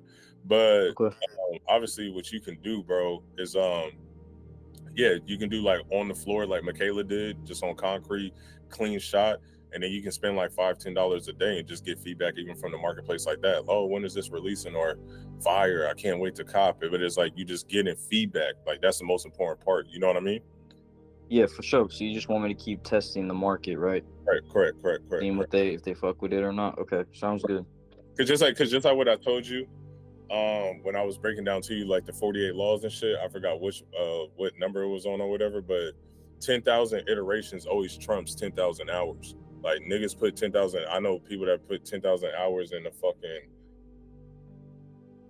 doing bullshit, and it's like they not up at all. You know what I'm saying? And it's like I hate that whole like 10,000 hours to success, because you can just do 10,000 iterations and like you're just one product away. You're one fucking ad creative away from everything changing. You're one offer away from everything changing. So my whole thing is just like get feedback and iterate as quickly as possible. It's just like with Dre did the shorts didn't hit. We're not attached to that shit. It's like, Dre, like we got to dig deeper. Now we got the beanies. What is something that is cheap, something that can have an extreme quick turnaround time that we can produce one of many of? Meaning like we made it once, but we can sell hundreds and thousands of this. It's like Cat. She made the Sade t-shirt once, but she can produce many fucking sales of that. You know what I'm saying? Yeah, so the Lauryn Hill t-shirt. But then at the same time, it's just all like you don't want to be like how Michaela did with the jumpsuit, and you're trying to do fucking cute dye and custom zips and all this other shit. Because now the turnaround time on production is like 4 weeks long. We doing pre-orders. Motherfuckers ain't getting their shit for like 6 to 8 weeks. But the bikinis, she can produce those. I mean, that boxes is coming to her every fucking week because all she's doing is just placing a PO every single week on that. You know what I mean? Mm-hmm. So if I'm understanding correctly, bro, you're just telling me that I need to keep dropping, marketing, and when one goes viral, then I know that I can just boom, put ads on that, and it's a winning product right there. Yeah, but at the same time too, it's like you don't want to be like a scrappy kitten in everybody's face, like buy, out now. Nobody wants to see that. It's almost like all of y'all. It's like I sold all of y'all by just the input that I put in. I was telling Tori that earlier today. It's like there's all of this shit online and business in general is nothing but a funnel. And I think that it goes over a lot of people's heads as far as the input that you have to put in to build a knowing, likability, and trust. And there's only two ways that we're doing that. We're either doing that with money or we're doing that with our time. If you're doing that with your time, this isn't fucking abstract thinking. It's like you're doing content. And then it's just like you can only get so far with that. So then it's just all like, let me get my capital right and then put ads behind it. But why would I put ads behind something that even on an organic level, people are not even fucking with yet? Does that make sense? No, yeah, that makes 100%. Yeah, it's like Michaela, right? Like Michaela, right? My first job, I just want to sell 35 hoodies. That was her paradigm a year ago, right? I just want to sell 35 hoodies. I just want to get proof from the marketplace. I told her how to go viral on TikTok. Six videos this girl ever uploaded hit 500,000 views. I'm talking about like the comments. If we can even go look at the video, the comments, but that shit was like 5,000 comments. Where can I buy this hoodie? Where can I buy this hoodie? Hey, everybody come over to the Instagram. She made that Instagram page that she got to 200 followers, did the giveaway. And then even on the giveaway, like I showed y'all, that shit had like 80, like 90 of those comments was from way back then of like all these people like tagging 2 friends and shit like that. But I'm like, damn, like she has something here. But at the same time, it's just all like, I know it would have amplified even back then if we would have put ads behind it, because she has so much validation from the marketplace off of just going viral on her 6th video, and that shit was working in her favor. You know what I'm saying? Yeah. Yeah, Sure, like I bro. would have felt confident even back then. And just to give y'all context, the reason why she didn't scale up last year, I'm not trying to put her personal business out there, but like she was dealing with like a bunch of family shit, and she didn't have the capital as far as like credit. As soon as she got the credit, and obviously like Ivy and shit, Isaac helped her like get the funding and everything. As soon as she did that, she was at 20K a month off of like her 4th drop ever.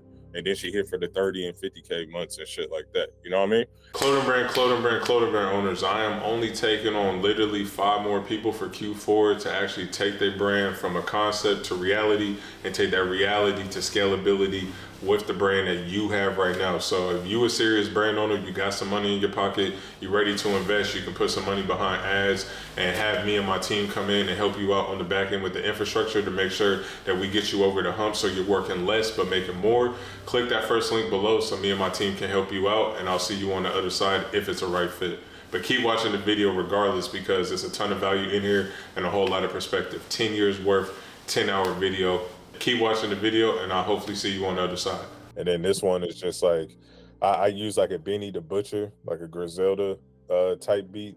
And see, that's the thing too, is I like because people be like, what type of music should I use or whatever when it comes to certain shit? And it's like, bro, just like go find like free beats like on YouTube, but it's like correlated to your brand. So like the whole like Griselda, West Side Gun, like that New York gritty shit, bulletproof vest on with the fucking Lord knows. Bro wearing the balaclava mask and shit. I was like, my boy shot this, but I was just like, make the feel just like hella gritty and shit. So this was just.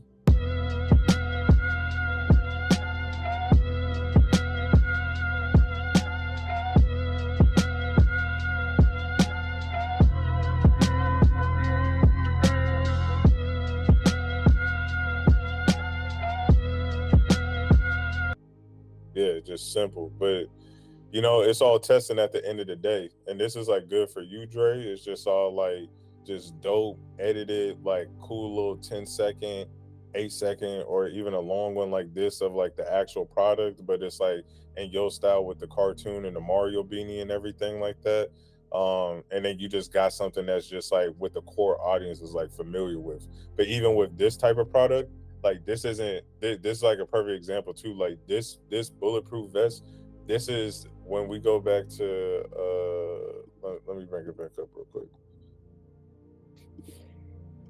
So when I go back here, you know what I'm saying? This is that bulletproof vest is like a bottom funnel type of product. It's like the people that are just like diehard fans of my brand, those are the only people that's buying that bulletproof vest. You know what I'm saying? Like these top of the funnel people, like they not familiar with my brand, yet alone like a bulletproof vest being sold to them. So they not converting like that. You know what I'm saying? But the people that 100% fuck with my brand and what I got going on, yeah, they're gonna buy the shit out of that bulletproof vest. But when it comes to like the hat, you know what I'm saying? Like this hat, it's a lot of familiarity. You know what I'm saying? With the Sinner and the Saint, like so many more people can relate to that. And that's like that broad product. You know what I'm saying? That like you can make once and sell many of, if that makes sense for y'all. And it's just like with the other brands I just showed y'all with like Saved by God or like Saved by Jesus. It's like, bro, you can run that shit up to the moon. It's like, honestly, like if I was in like your shoes, Jesse, with like the religious, like thing that I'm trying to do. It's just like I'll really just look at bro and just be like, what's like a 2-word, you know what I'm saying, like phrase that like a lot of religious or like godly people know that I can just move a shit ton of units of. And it's like, and people don't think that you're gonna see profit off a $59 hoodie, but you got to look at it, right? Like, let's just say the hoodie is costing, I don't know, just off of my numbers, anywhere between $7 to $11. Or not a 7 to 11, but $11 to $17. Let's just say that shit is like $15, right? And let's just say you running ads and the acquisition is like another $15. So now you at 30. And then let's just say somebody bought 2 of these though to get the free shipping. So this hoodie right here is added as well in that one. So you really broke even and saw no money on that first order, but then you saw 100% profits for that $59. So it's like now you can take that $59, throw it back out to the universe to go acquire another customer, and you just banking basically off of the upsell money to just print like a fuckload of money. Does that make sense to y'all? Yeah. Yeah, so it's like it's real simple. So like just like with your brand, bro, like because I know that yours is like targeted towards like Christians and godly people and stuff.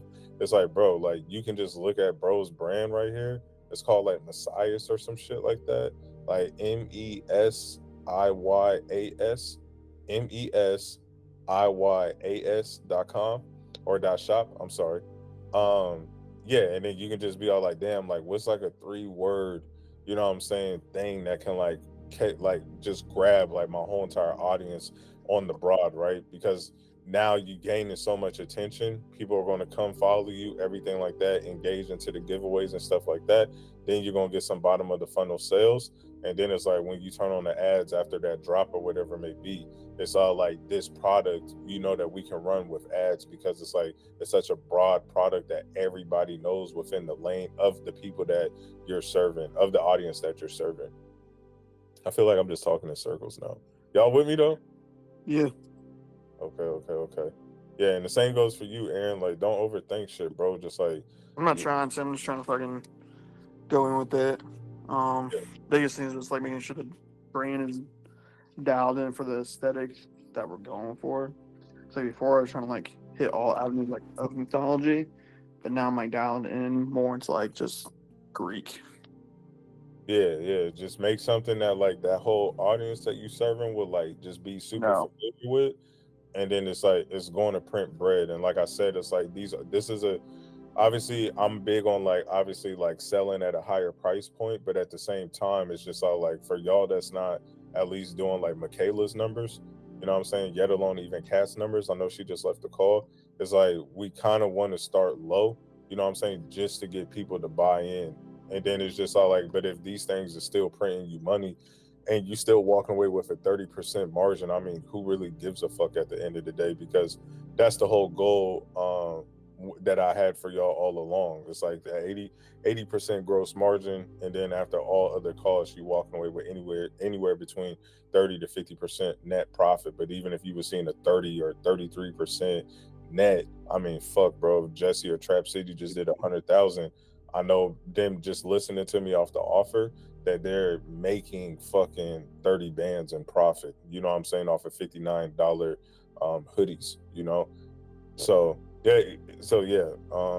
And just because you up on here, Trap City, basically with Ash, I was just gonna just tell you when it comes to your site, the layout is gonna look really like this, because this converted well for like majority brands that I've helped. You know what I'm saying? As far as like your whole entire layout. Now, obviously, I know that we just starting off of like 1 to 2 items, but even when I go to like shop all, just so you can see what it would look like, your products will be right here, and free shipping over $100 or whatever. We got to dial in on the offer. It's time. It's gonna be a time for that. But as you can see, it's like super clean as far as like the shipping and ready or stock, in-house, whatever it may be. You got the pictures right there. You want to get a free gift, SMS signups, the pop-up, the whole entire shit, add to cart, everything is dialed in, you know what I'm saying? Okay. Yeah, so then it's like you $42 away from free shipping. Whatever incentive that we got, like you can tell Ash and like he'll do it for you. Even if we added just like one of these, it's just like boom, free shipping. You know what I'm saying? It's a super clean website and it converts like really well because let me bring her up. She's not on this call, but this is one of my students. Everybody knows her in this group, but she changed her site, but it was extremely similar like that one. But as you can see, it's like we get straight to the point as far as just like the whole entire layout. I kind of don't like the whole like all the pictures and shit like that. I feel like that's what the Instagram is for. It's almost like a middle of the funnel to build all the trust and the authority. Even if you just had like a giveaway and like 2 pictures, since you just starting out of like one of your homeboys in the product and the shit laying on the ground and you doing a giveaway. But right here, it's like the only reason why somebody's clicking on the store is either because they got curiosity or they actually want the product. So like I don't like those sites that's like just like too overwhelming with a lot of shit going on. It's like even if we went to my brand right now, just if I even showed you mine, it's like it's super simple. You know what I'm saying? Like I obviously got hella shit available, but even right here, it's like upcoming items. You can't even trying to click on that. You can't even click on it. Yeah, and it's like you see like the similarity with like all these stores and shit that I'm showing you, huh? Yeah. Yeah, it's like I like bro, I'm huge on like simplicity. So it's like even with this, actually let me show y'all the site that Ash is helping me out with right now. He did an update on my store. One sec, let me just bring this up so I can show y'all. It's still in preview mode, but nothing's really changed crazy, but it's like free shipping. Up here, I was like, just make this in red.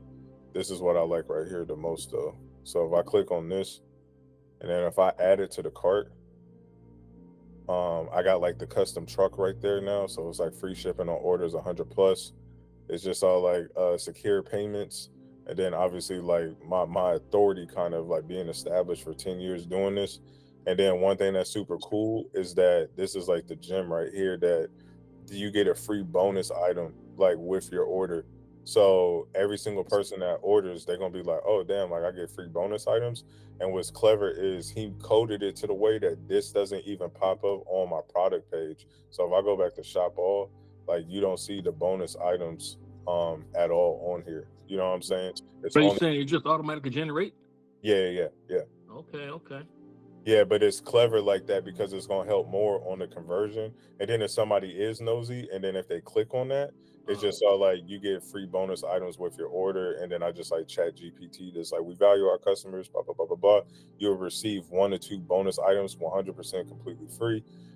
These exclusive items will never be available. So now it's making more of an incentive for that motherfucker to say yeah.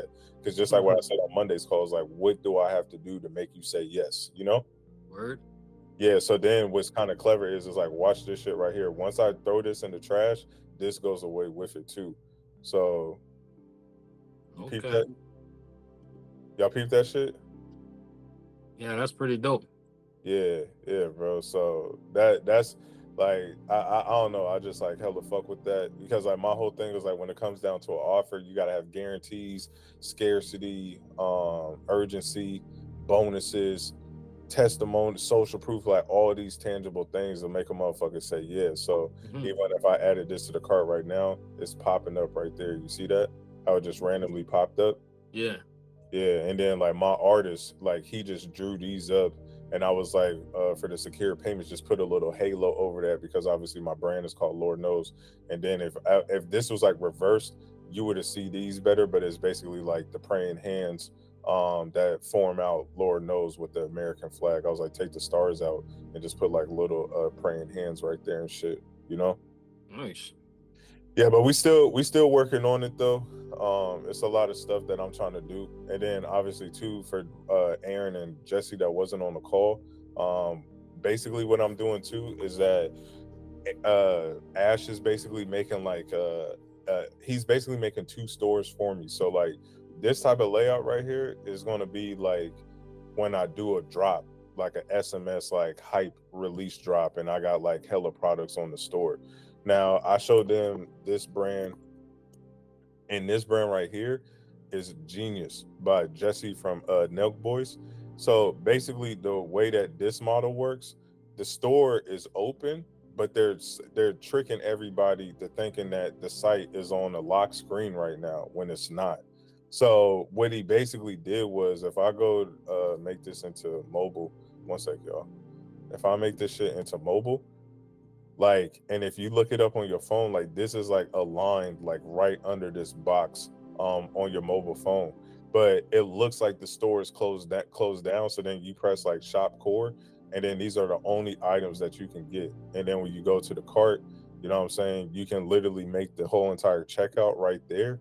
But I'm looking at this like this is like genius as fuck, because like, let's just say some of the products that I got, like the beanies or like a hoodie and everything that I'm releasing, I can literally like just sit that shit like right there.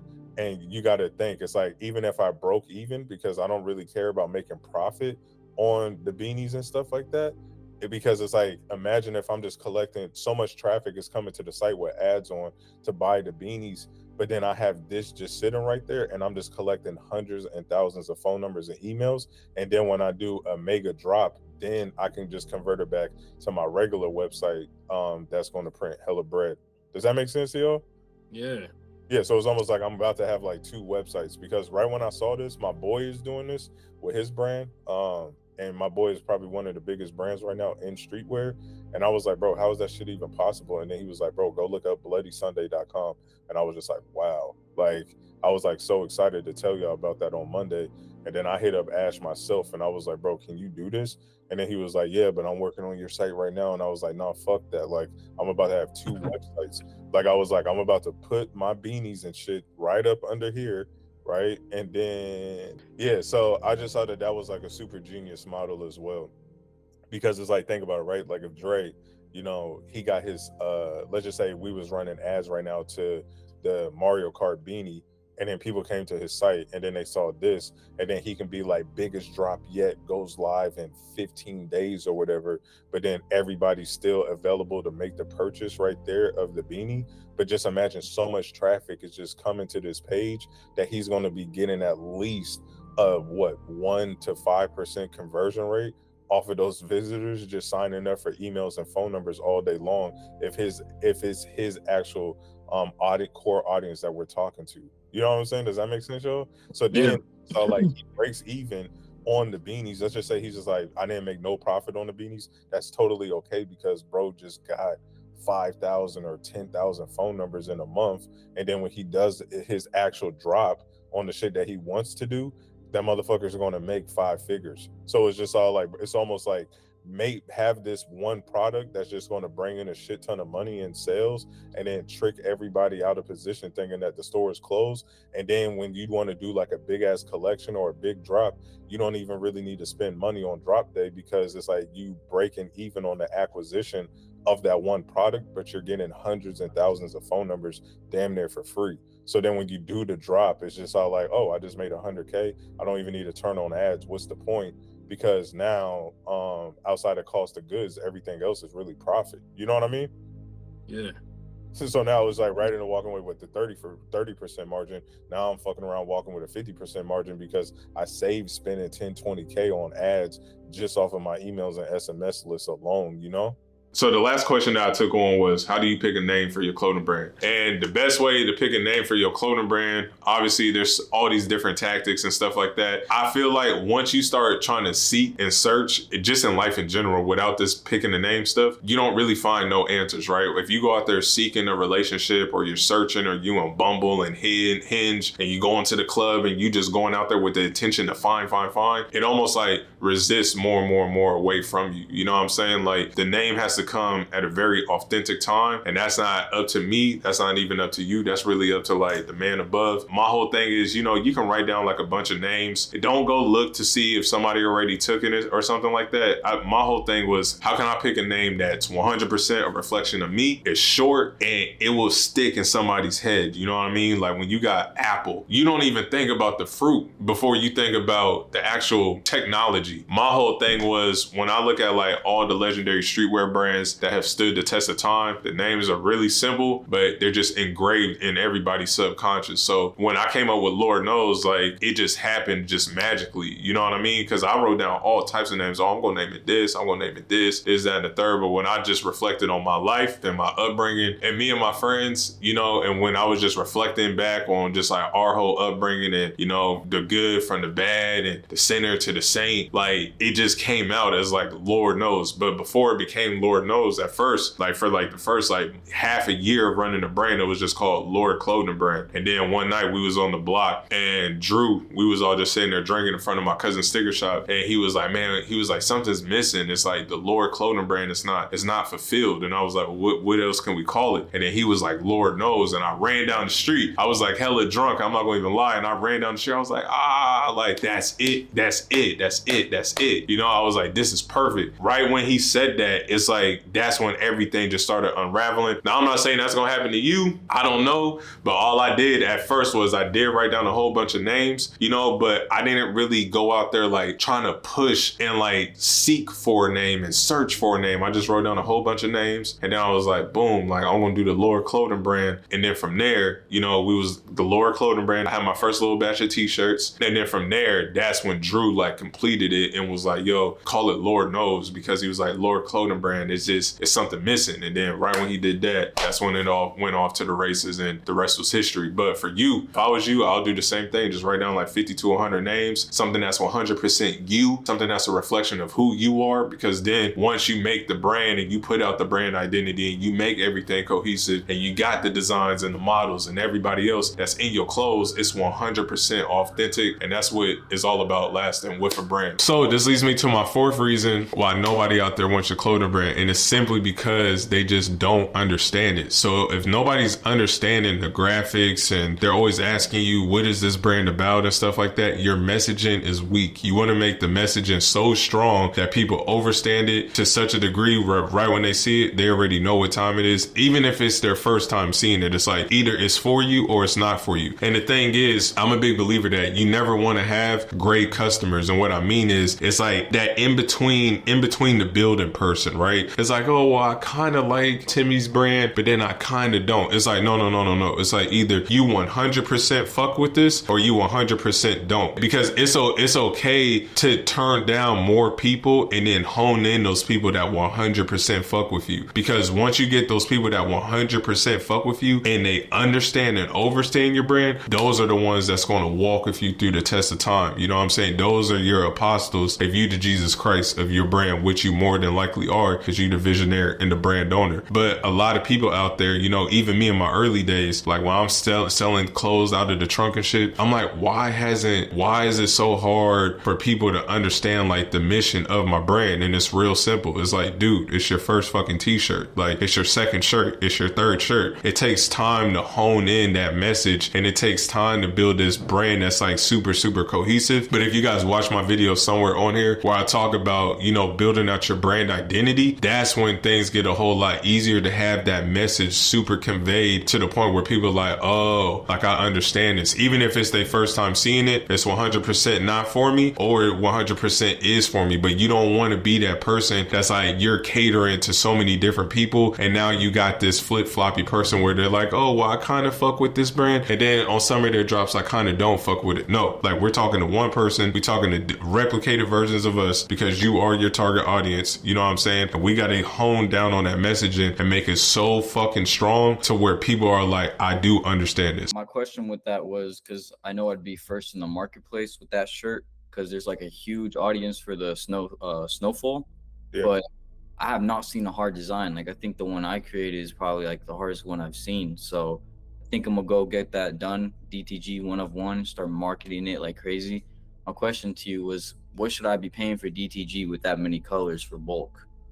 I mean, it don't matter if you had 100 colors or 8 colors.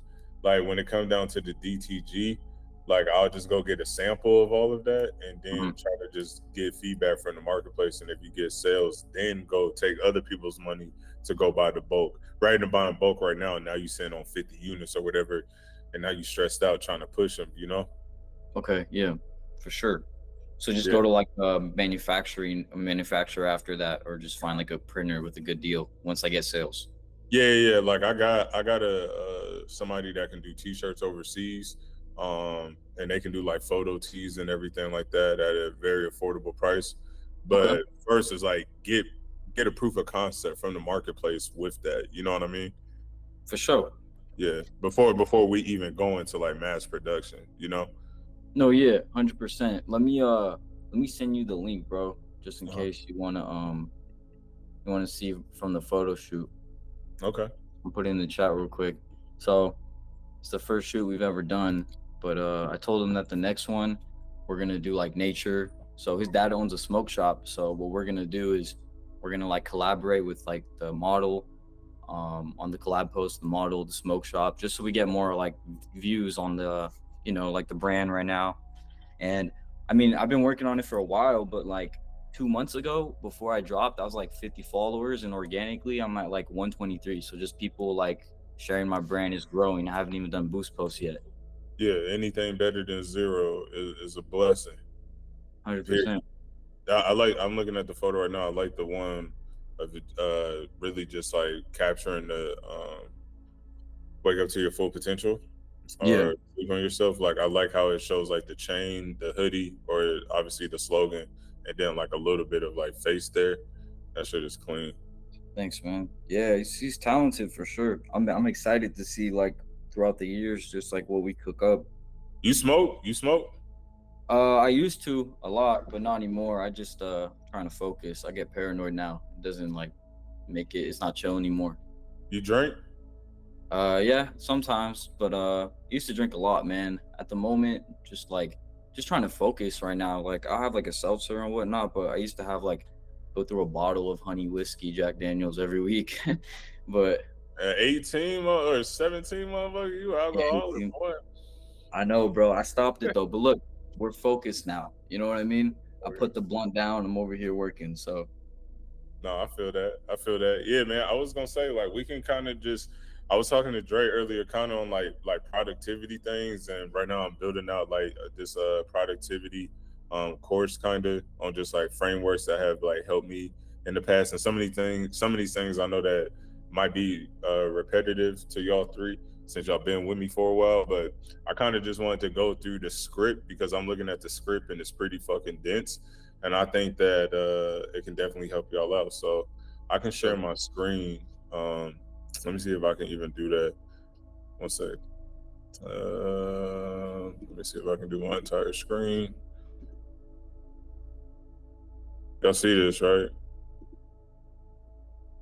Y'all can see that, right? Y'all can see this right here? Yep. Okay. Yeah, so let me just go up here. So productivity mastery. Y'all can take a screenshot or write this shit down, but obviously frameworks that have helped me. If I only had 2 hours a week to do X to bring me Y, what would I do? So it's real simple. If Jorge, Rich, Dre, if you only had 2 hours a week to do X, Y, and Z to get y'all sales with the brand or followers or whatever it may be, I'm gonna make this smaller. Can y'all still see right here? Can y'all see? Yeah. Yeah, I can see it. Okay, cool. Yeah, and this is obviously my son and shit. I'm just hiding this because it's like I got personal shit right there, but that's why I got it like this. But yeah, if I only had 2 hours a week to bring X, you know what I'm saying? Basically, the input to bring me the goal that I want. What would I do? And I think that y'all should start kind of like living off of that because it would really show y'all what's important, what's not important. Also as well, that there's 4 types of leverage. Obviously, we have media, we have capital, we have labor, and we have code, right? So obviously with media, social media, or getting followers, capital, obviously that's Rich and everybody running ads. Labor for Rich, that's like Maria, or that's like a person like me, or that's Nin and Sean running y'all ads. You know what I'm saying? But I'm a big believer that when it comes to scale, code doesn't really matter. That more so goes to like websites, and you can leverage like web developers and everything like that, but that doesn't really matter if we got the offer, the audience, and the product fully aligned. But if we got these 3 things, then like you can always like scale. Input versus output.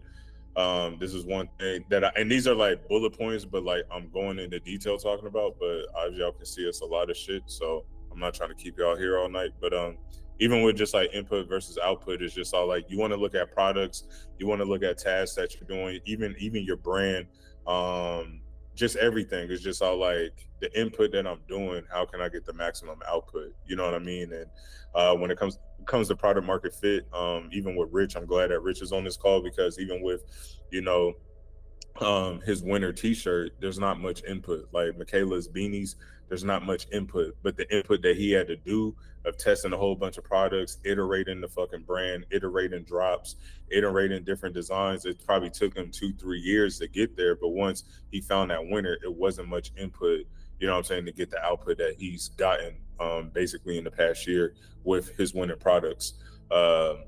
Also too, less is always more. I feel like rather than adding more, we should be subtracting. So just like with Jorge right now, like he's trying to be focused. So rather than him adding morning routines and all this other stuff, is like, let me just, what are the things that are just taking up too much of my attention? That can be drinking, that can be the females, the clubs, the homies, the Hennessy. Let me just start subtracting that so it can just give me my attention back. Because that's the game that we really playing, is just trying to get our attention back on what really matters. This is probably one of the most important ones that I put, that the bottleneck is always the inflow. Like right now, if you about to go broke or the business is at $0, it's not a marketing strategy. It's not some fucking, I need to go get influencers. It's none of that. It's just the simple fact that you don't have enough inflow coming in. So like, perfect example with me, you guys inside of like brand builders and shit, obviously we all in here, we all a family and transparent. Like Aaron handles my Instagram page and he also handles my my TikTok. But every single time there's a post that go up, whether if it's 200 followers or 200,000 followers, I'm always having consistent leads coming through the door, whether that's to the free community, or whether that's getting on the call with Fadi, that's hitting the DMs, or even if that's just hitting my follower account, I'm always having inflow coming in. So always remember that, like, even when it comes to running a brand, like if shit is on pause right now, or if money is kind of low, and obviously you guys care about your brands, that it's always the inflow that's making the brand stop. Because if Jorge was getting 1 million eyeballs a week even on his brand, he'll have consistent SMS signups, he'll have consistent followers, he'll have some type of consistent sales coming through out of that 1 million eyeball reach that he got. So always remember that bottleneck is always the inflow. Now, this is kind of a little bit personal, but when it comes to setting my goals, rather than having a vision list, I have an anti-vision list, and I write down everything that I don't want. So it's just all like, for an example, it can be what problem I meant to put that right here. My fault, y'all. So for my anti-vision list, like the things that I don't want to work 80 hours a week. I don't want to be a slave to neither one of my companies. I don't even want to run a 9-figure business. You know what I'm saying? I don't want to be away from my family. I don't even want to run a team. Like I want an operationals manager to like run brand builders and to run Lord knows. And there's so much more. You can make this list as long as possible, because once you look at the things that you don't want, now we can think that and then be all like, okay, well, let me do X to not fall into the trap of any of these things. I think I meant to put this up here when it comes to like my goals. Yeah, I've flipped these two around. I fucked up on that. But even when it comes to like getting, when it comes to my goals though, it's like, well, what problem am I solving? What is my hypothesis? What is the X, basically the input, and what is Y, the output that I want? So let's just say for Jorge, what problem are we solving? Well, we need to solve we're solving a marketing problem. So Jorge, what is your hypothesis? Well, I think if I turn on Boost Posts, that I can get 100 followers a day, and then at least 3% out of 3,000 followers after 30 days or whatever it may be, will be buying my product. So what is X the input that Jorge has to do? Well, if Jorge doesn't have money, he has no choice but to go organically. But if he has cash, then he can run the Boost Post or whatever it may be. Y'all get what I'm saying? And then it's like, well, what is Y the output? So then after 30 days, he said 3% of 3,000. I don't know what that is off the top of my head. What, like 90 orders or some shit like that, 80 orders. And then it's just all like, we go back and we look to see if the goal got completed and why didn't it. And more times than likely, it's never Y from the output. It's always X, the input. when you always look at the ads or the content, you could have always done more.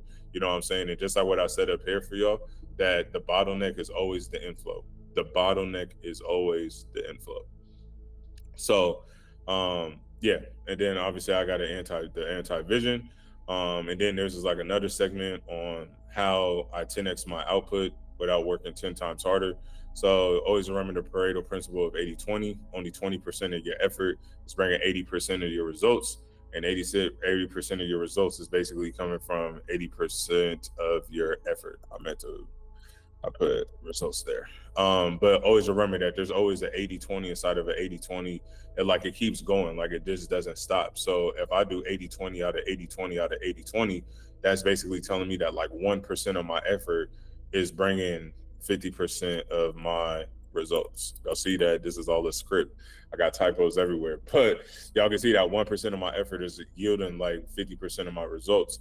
So you always got to remember that value is created by your resources, your input, your time, etc. So when I think of my value, what is that 1% effort that I'm doing on a daily basis that's bringing the $200 sales with the jackets, that's bringing $1,000 a day in sales with my brand with Rich, that's bringing, you know, people, friends and family supporting me on the pre-order. Everything else you completely don't need to do, because once you bring in the result, which is money and sales for you guys, then you can take that money to go build the infrastructure to leverage the low money task, right? So this is like another pillar that I did on to make your time worth more. So, and make it worth at least $5,000 an hour. And I believe that y'all three on this call right now, y'all worth $5,000 an hour, whether y'all seeing that right now or not. And once you start living from this, you know what I'm saying, you can find other people to do the things that you don't enjoy, the things that you're not great at, and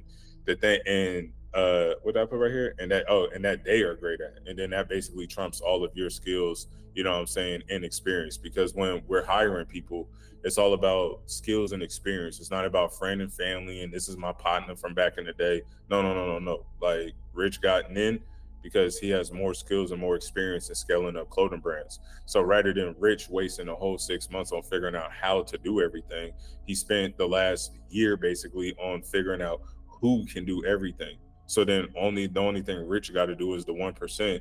And he's working a lot less harder than Jorge.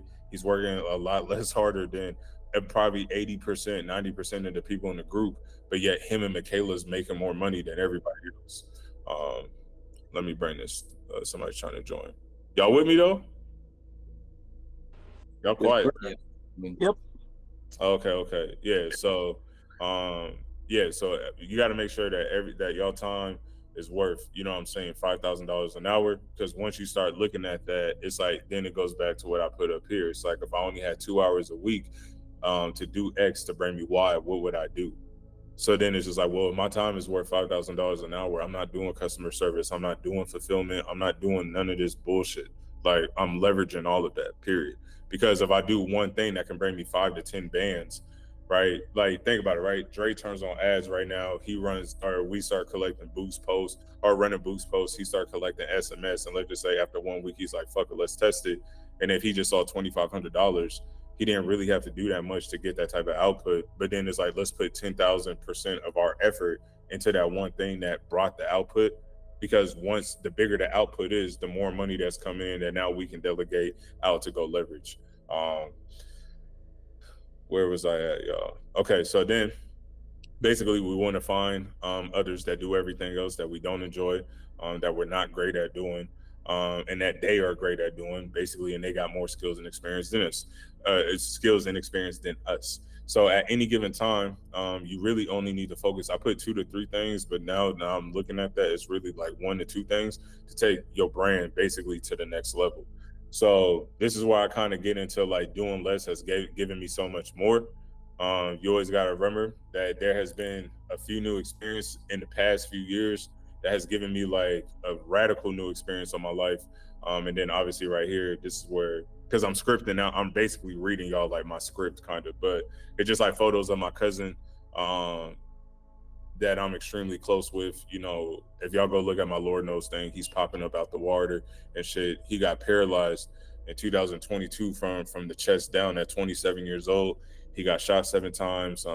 Me being out here in Mexico, and it's crazy because I got clothes Lord knows clothes getting delivered to me at being at Maria's house, like in Mexico, and just like chilling. And I basically just like stopped working so hard. One, because it's just seeing my cousin just being a person that was fully an active human being like us, and then literally the next morning, the whole entire shit like changed my whole entire family's dynamic forever. And then just being out here and just having leverage and having a team, I didn't really need to work so hard. So I took time off to take care of my body, lived in Mexico for 6 months, and overall just worried less and worked less, more or less than I've ever have in my life. Really like the past like 2 to 3 years. But a very weird thing happened. Like I made more money than ever before.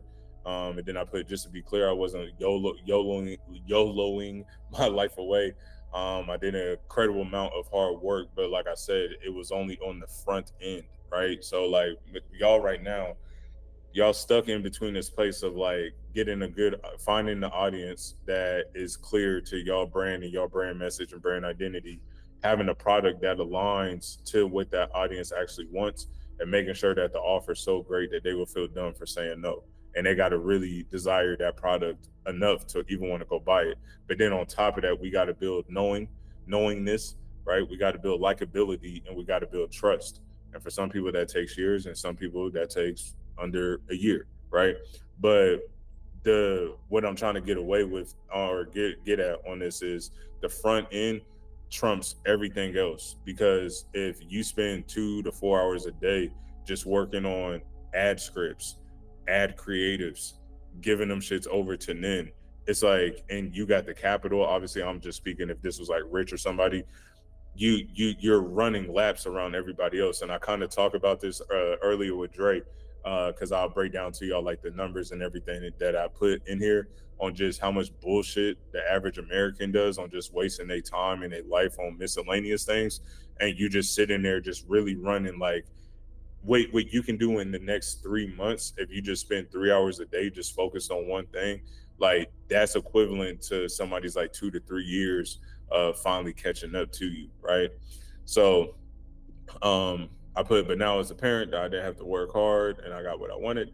And then pay attention to the dogma. And then right here, I said, I became a master of efficiency. And then basically I have like the definition of efficiency. And I know that Des and some of y'all probably like, what the fuck is he like going through right now for the people that just joined, or I think Des just joined, but I'm basically just like running through like my script on just like productivity. And I'm adding more to it, but just to give y'all like some perspective, especially on Monday and we starting off the week.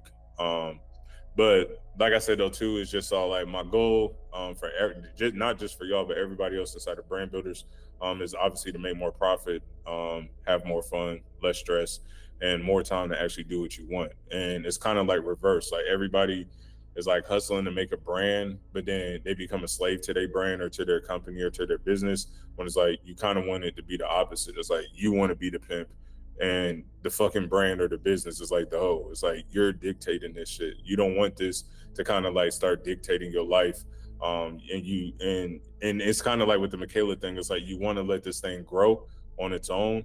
And when you try to control it and you want to do the fulfillment and everything like that, like you start to constrain like even the growth within like the business and stuff. So now let's get into like some of the fun stuff, right? So your job as a CEO, Jorge, Dre, I'm speaking to y'all, but it is your responsibility to allocate time, capital, and people as efficiently as possible. I want to say that one more time. Y'all can take a screenshot of that. It is Desi's job to her only job as a CEO of her brand is to allocate her time, her capital, and people as efficiently as possible.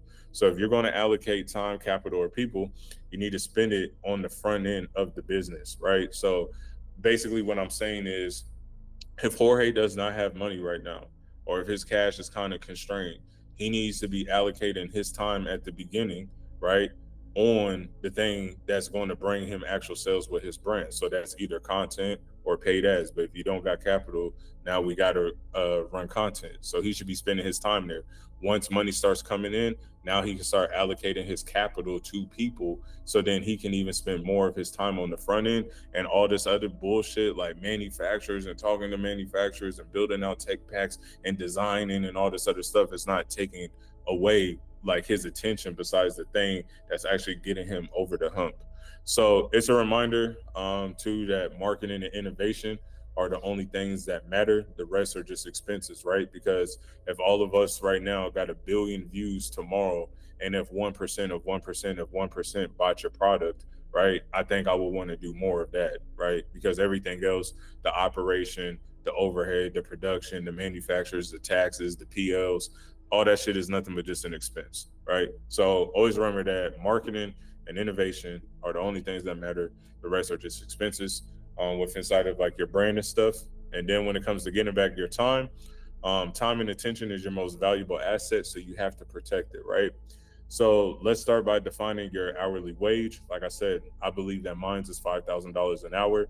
Everybody I talk to in brand builders will require an investment of time or money.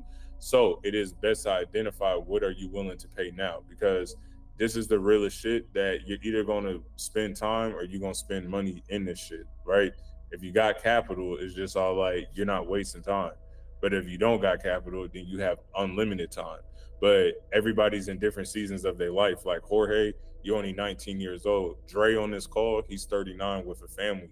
So it's a different dynamic as far as like we all trying to get obviously successful and be profitable brands. But at the same time, you're paying the price of either one. You're either going to blow a bag or you're either going to waste your time. But if I know that like time and attention is my most valuable asset, I'm figuring out the most quickest way possible to go get the resources and everything that I need, AKA y'all inside of Brand Builders for that, but also at the same time, like actually implementing all the resources and the knowledge and experience and shit given to y'all, so then y'all can get out there into the marketplace as quickly as possible to get feedback and keep iterating the product to actually become that profitable, scalable brand, right? So, where was I at? I said, where was I at? So reminder, 90% of your thoughts are the exact same as before. So if you don't bring new thoughts into your mind, your subconscious will run your entire life, and your subconscious wants you to do what's easiest, not what's best for you, right? So that was just like a good reminder, because like a lot of people, they run on autopilot and then they be in the same place after 2-3 years and then they don't know why, you know what I'm saying? Because they are living from literally like their subconscious and not their conscious mind. And obviously everything that you want is on the other side of the fence of the things that you're resisting to do every single day. If Jorge's like, fuck, like I know I got to make 3 TikToks, but he's resisting it, that's the best feeling ever, because that tells me that you're getting closer to the actual process and the progress that you want with your brand and with your life and stuff, bro. So also, like I said, write down this number, look at it daily. Mine's is $5,000 an hour. So I really don't do things that aren't going to benefit me, and that's not worth $5,000 an hour for me, like period. Because think about it, right? I can go do a webinar right now, rather than taking these Monday calls, right? I can go do a webinar right now and literally make 5 to 10 bands, like within 2 hours of telling people what Brand Builders is and everything like that. That's worth my time. But building out the webinar, the script, making the fucking slideshows on Google Notes and all this, or Google Sheets, and or not Google Sheets, but whatever, Google Slides or whatever, like doing all of that, I'm not doing none of that stuff, because that's not worth my time. Within that time, I can be doing other things that generate more money. Perfect. Another example right now, even with my brand, I can literally turn on ads right now and start and easily do an SMS blast and everything and make $5, $10, $15, $20,000 like by the end of tonight. Like it's not hard to do. So my whole thing is like, well, what were the actions that I did to bring that? And then all I need to do is more of that. You get what I'm saying? So now let's get into the fun stuff, just like some fun facts. So most people consider their time at work, but they don't even look at their personal time at all. So here are some bad trade-offs of your personal time. So gas, $5 or 5 hours a year. This is based off the years. Cooking, 365 hours. laundry 52, grocery shopping 60, car wash 13, watering plants 70 hours, even putting together furniture 24 hours. So that equates to 589 hours a year, right? Then if we divide that, that's basically 24 days, which is fucking crazy. So basically a whole entire month is gone. And then let's just say if we was going off of an interest of 6.4%, we multiply that by 5,000. That's basically $2.9 million in opportunity costs of doing bullshit activities like this. And let me tell you something right now that I actually lived this, because right when I came down to Mexico, and Rich can probably contest to this since he's Mexican, but when I first came down here with Maria fucking cleaning the house. You know how these Latino mamas be, they be cleaning and cooking and all this stuff. I said, we're not doing none of that shit. She was like, huh? I was like, we're not doing none of that shit. Like, she got a cleaner, like the cleaner does X, Y, and Z, and it's completely brought back Maria easily a cool 30, 40 hours, like a month, just off that one person. So now, well, I told her what we're gonna do is like start to build out basically like a house manager. Like, you're not pumping the gas or none of that. She can go do all of that shit. And the cost on USD is so minuscule since we in Mexico and Maria makes USD. You know what I'm saying? Like, she's a top income earner. So it's not breaking her pocket to have somebody else spend all of their hours doing all of those things, right? So this isn't including sleeping. You sleep 1/3 of the year. And just right there, 120 days are gone. Then let's just say some of y'all that's working the 9 to 5, that's 1,920 hours a year. So that equates to 80 days plus the 24 and a half days of the miscellaneous bullshit activities. So basically that's a total of 224 days gone, leaving you with 140 days to make your brand succeed. And for the people, and I know that some of you, well, I'm gonna say some of y'all, all y'all doing your thing, but when I say brand succeed, it's not just you becoming a profitable brand. It's like, because a lot of y'all are lacking prerequisites needed to even scale a brand or even know how to scale a brand and knowing about production and all of these other things. So my whole thing is like not learning how to do it, but just getting an understanding of how to even build an infrastructure. Jorge, this might be your first company ever. Lord knows it was my first company ever. So I had to unlearn and relearn the bullshit I was taught. You know what I'm saying? Understanding and just learning basic business principles, understanding and understanding production and marketing and ads and all these other things. And obviously over time, I found the who's that can do all of that for me. But even that in itself is success too. So it's not just like always getting money with the brand, but y'all get what I'm saying? After all of that shit, you're only left with 140 days. And this is why you need leverage, that obviously Rich has done exceptionally well. He doesn't got to sit around and watch Alibaba videos on fucking YouTube to go find the best manufacturers or none of that. He's leveraging Maria. He's leveraging Nin. You know what I'm saying? He's leveraging the 3PL to do his customer service and his fulfillment. Like, so Rich is only needing to spend 1% of his time, get along even his day, that's bringing 50% of the results. And that can even him just being in communication with everybody, or that can actually be him doing the ad creatives or whatever it may be that's getting the consistent revenue and cash flow that it's doing. Obviously right here, I talk about like an executive assistant. And once y'all become extremely profitable, why you need one. And an executive assistant can cost anywhere between, I put 50, but it can be around $40,000 to $70,000 a year. This alone can take your business to the next level. Even with everything optimized as much as possible, personal life, business life, bullshit's still gonna happen. And I know that some of y'all probably like, well, I don't think I need one yet. My girl, my boyfriend, a family member help me does that. And like I said, all you want to do is just look at that paper in front of you. Because the reality is, it's like my time is worth $5,000 an hour. All of your guys' time is worth that.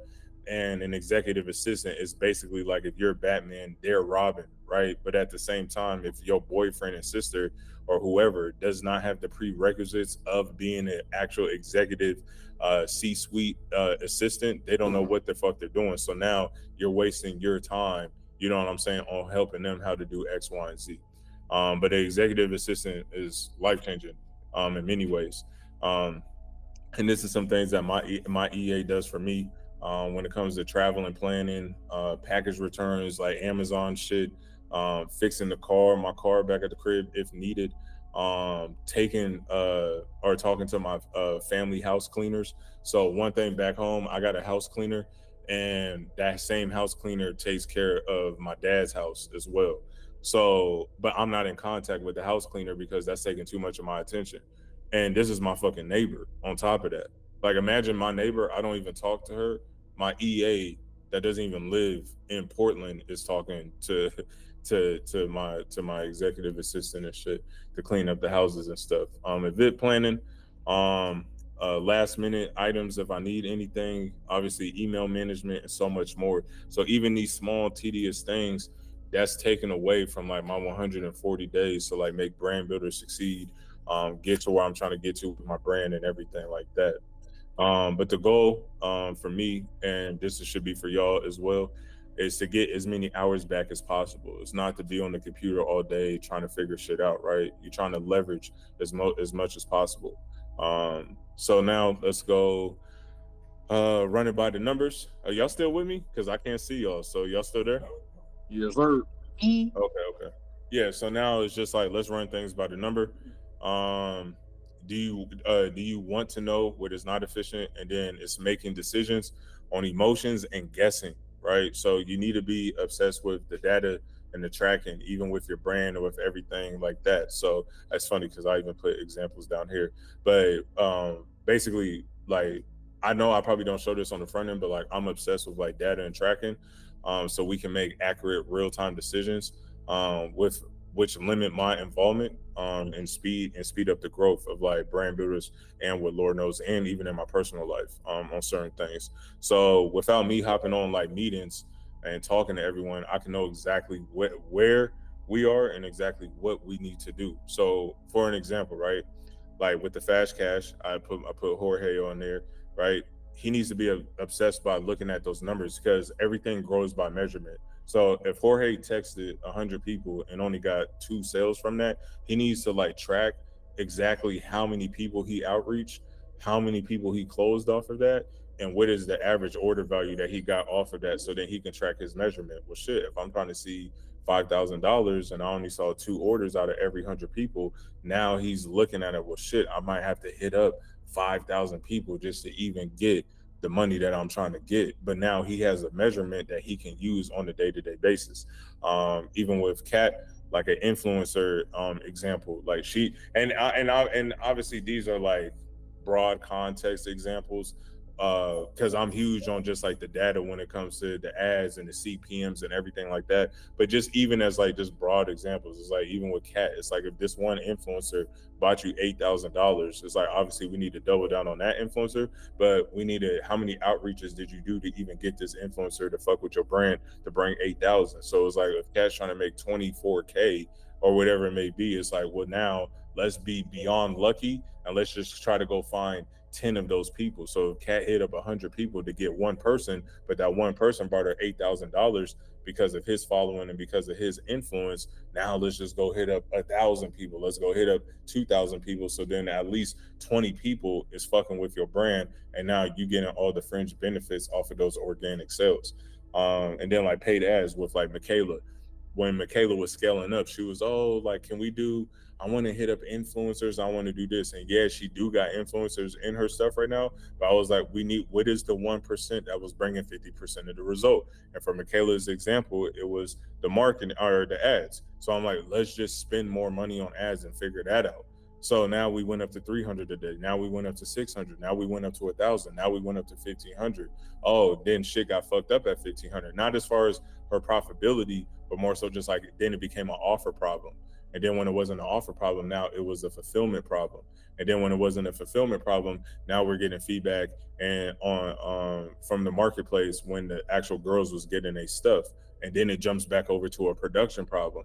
So my whole thing with her was, what is the 1% that was bringing you to 50? And then like, let's obsess over that until that levy breaks. And that's how I kind of do it with Lord Knows and with brand builders as well. It's like, how many people came in this week?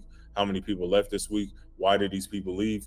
We need to get on the phone with them, blah, blah, blah, blah, blah, blah, blah. But everything on the back end, on my Slack channels and everything is literally like dialed the fuck in. As far as like, even with y'all, we have like a customer health index, the greens, the yellows, the oranges, the reds, like what's going on. It's just all like everything is getting tracked. So then I can run, you know what I'm saying? If I wanted to turn on ads today for brand builders, I know exactly how much to turn on. If this is a problem, if a lot of people are leaving, I know exactly what to do. If a lot of people are getting results, then I need to do X, Y, and Z. But it's like, I wouldn't know what move to make if I was just going off of just emotions and second guessing. So for y'all, when it comes to the ads, when it comes to y'all profitability, when it comes to predictability, like everything needs to be tracked so then you can actually make a logical decision rather than being like, I think this is the best idea for me.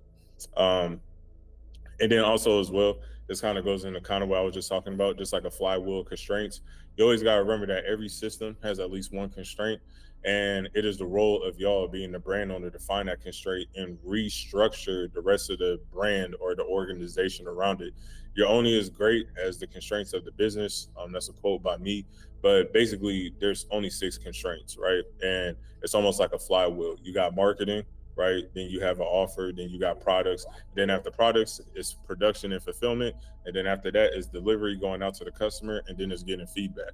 So every single one of us is in one of these constraints right now, and you will never grow until you figure out and solve that constraint and then get past that. So my whole thing is like, from 99% of everybody, it's always a marketing constraint, because the bottleneck is always the inflow, right? And then once this gets solved, it's just all like, how's the offer? How's the, not the ROAS, but the conversion and everything like that on Shopify. And then it's like the products, are the products aligned to the people that we market it to?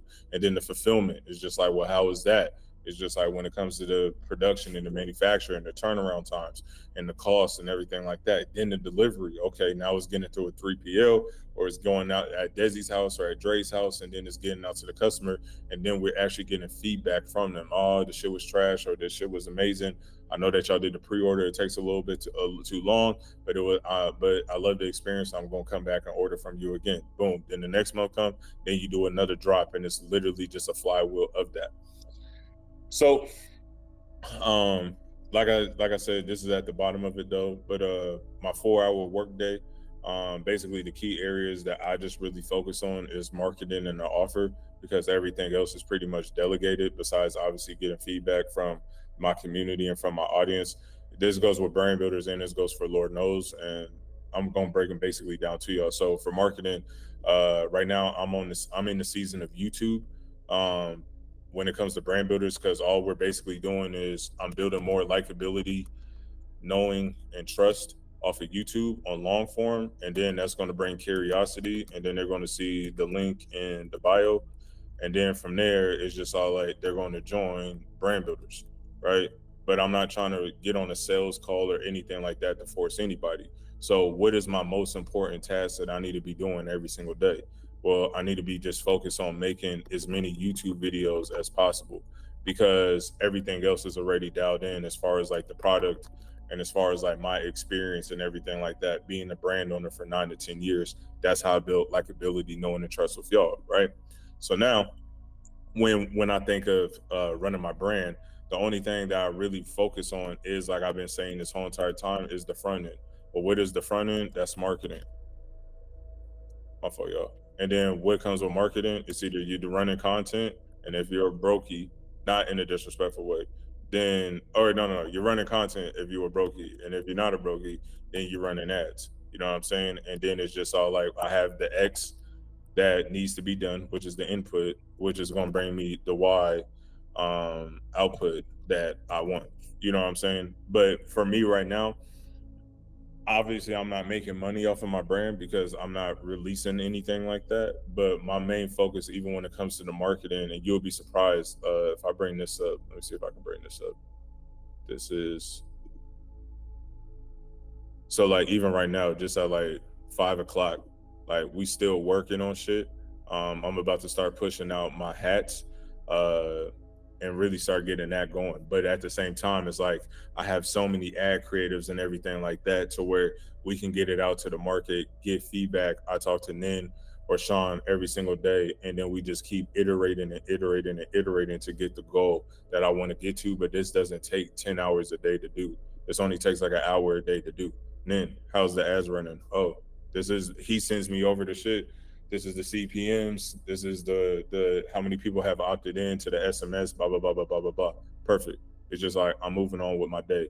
YouTube, 2 to 4 hours or 2 to 3 hours every single day, just talking into a camera and just talking from real experience.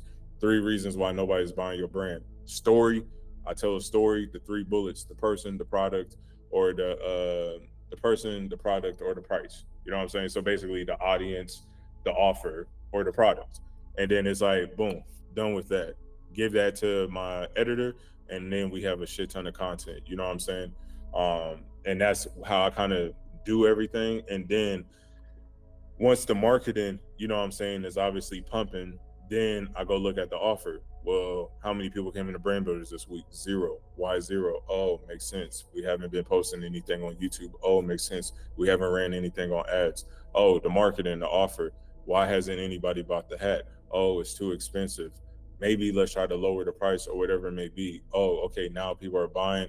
Then if I got 5 products up or whatever it may be, I'm breaking everything down, even in Pareto, which things sold the most, what product brought 80% of the sales. Oh, what were the top 20 products that brought 80% of the sales? Oh, it was the black hat and the neoprene mask. Okay, let's get rid of everything else, and then let's just keep focusing on that, right? Then the fulfillment, Maria has that delivery, 3PL, and then feedback. That's obviously getting feedback from customer service, and that can be on the front end, just even in the comments and the DMs with everybody that supports your brand. And then I just rotate that thing, but I'm not spending all day on these 4 things. All I'm really focusing on is how can I make an offer that's so great to make somebody feel stupid for saying no, and how can I make sure that my marketing is on lock. And if you just turn off your phone and if you turn off everything throughout the day and just focus like the first 4 hours of the day, and you put your attention on just that, there's no other tabs or anything, you'll be surprised how many laps you're about to run over everybody else, because everybody else is doing a little bit of all this. Even Michaela right now, she's doing the fulfillment. She's getting the feedback. She's doing customer service. She's doing the delivery to the people. She's talking to the manufacturers and doing all this. She's building out the offer. And the only person that she has right now is just Nin for the marketing. But she's stressed out. She hasn't even been on calls. Why? Because she's been doing all the fulfillment. Like, how the fuck can she be on the calls when she's backed up 600 orders and stuff like that, right? So always remember that 99% of your time needs to be spent on the front end of the brand, especially if you haven't had any progress with your brand, right? So how do I get more customers? This was like another segment that I'm starting to work on. And you either spending on money or you create content like I've been preaching, while everybody else is doing 100 different things in the business. You're only focused on the one thing in the business to take care of the rest of the stuff. And then once you have tackled that thing and the constraint arises, now you can delegate it and then put 2 to 4 hours a day into that new constraint. So let's just say right now, Dre puts up ads and marketing, or no, Rich is a perfect example. Rich goes crazy, right? We're running ads and everything. He got me and Nin, right? He goes crazy. The offer's dialed in. He don't even need to worry about the offer.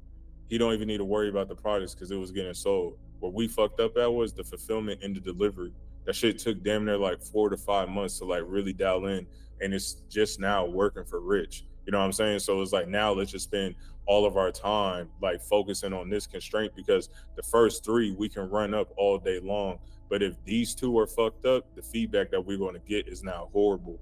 You know what I'm saying? So let's just focus on this delivery and the fulfillment as much as possible. That's what we did. Now that's bringing happy people. Now we can run up the bag. The offer's already been proven. The products are there. The fulfillment delivery's dialed in. And now it's going to bring happy customers. So it's just nothing but a flywheel. But Rich can probably only have to do this in like the first 2 hours of his day.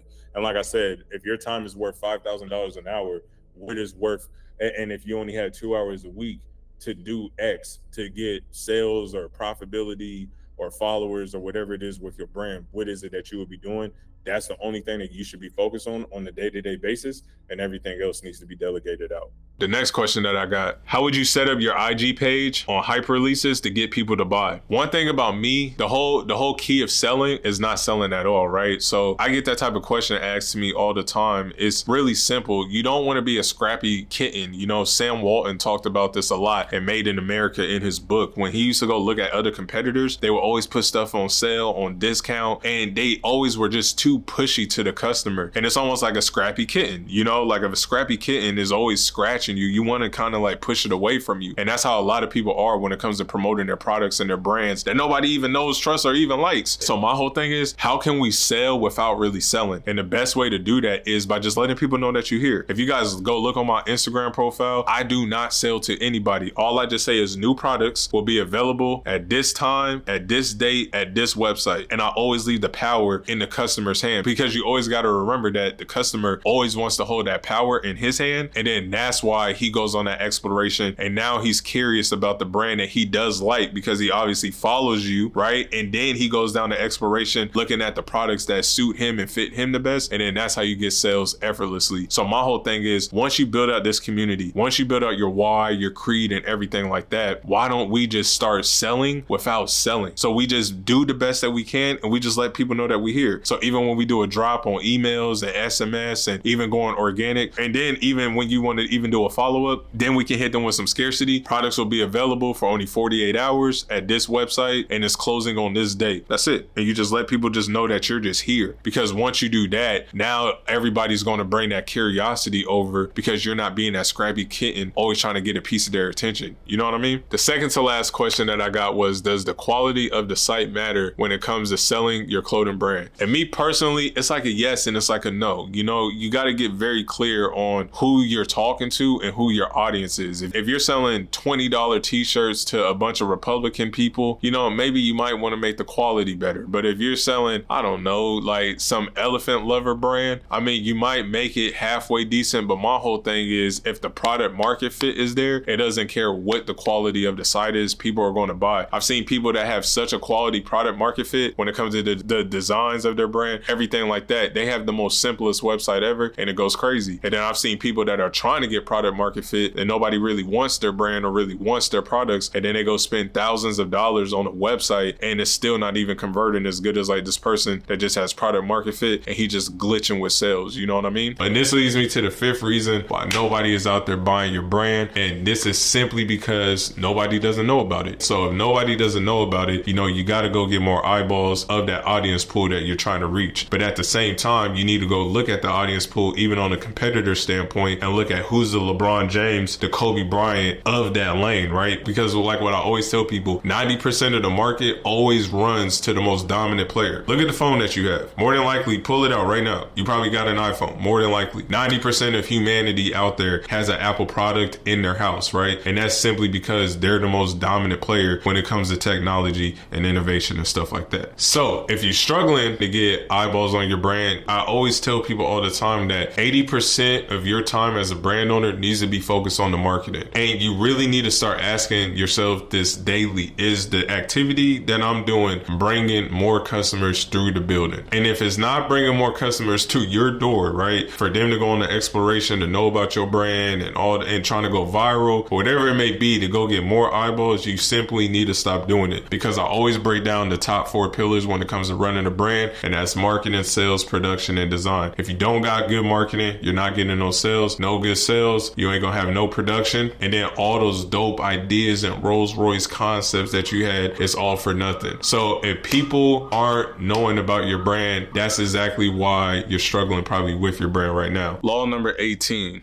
The law of success. Success often leads to arrogance, and arrogance often leads to failure. Now, this one hits me very, very hard, because once I became successful, I would start living an arrogant lifestyle. And a lot of people fall to that. I started drinking a lot, women, groupies, like I'm outside, I'm out in the streets with my boys, we lit. You know what I'm saying? Everything was changing for me, but at the same time, I wasn't moving paranoid, right? I wasn't looking at the market shift. I wasn't looking who was behind me, and that arrogance led to like my demise. That's where the pain came, and then for me to get like supreme understanding of like all these basic principles, because once you start making like 10,000, 20,000, 100K online, I got some friends that make millions of dollars like in a day, like online, like life-changing shit in this digital economy that we living in. But you always have to remember that like you always gotta live like you still haven't made it a little bit, you know what I mean? If you look at anybody that's great, LeBron James, he just became an all-time scoring leader. It's like he's still grinding as if like he has not accomplished anything. Now granted, like we want to enjoy our success and things like that, but at oftentimes it leads to arrogance. That arrogance will lead to failure, and that's what happened in my personal life, and that's what happened in my business life. So if I was you guys, like I said, success often leads to arrogance, and arrogance often leads to failure. But if you guys want to keep getting success, it's like double down on the things that brought you to success. Don't get overwhelmed, don't get cocky, and don't try to do line extensions and look for a new category, all this other stuff. Just stay in your lane and you will continuously keep getting success.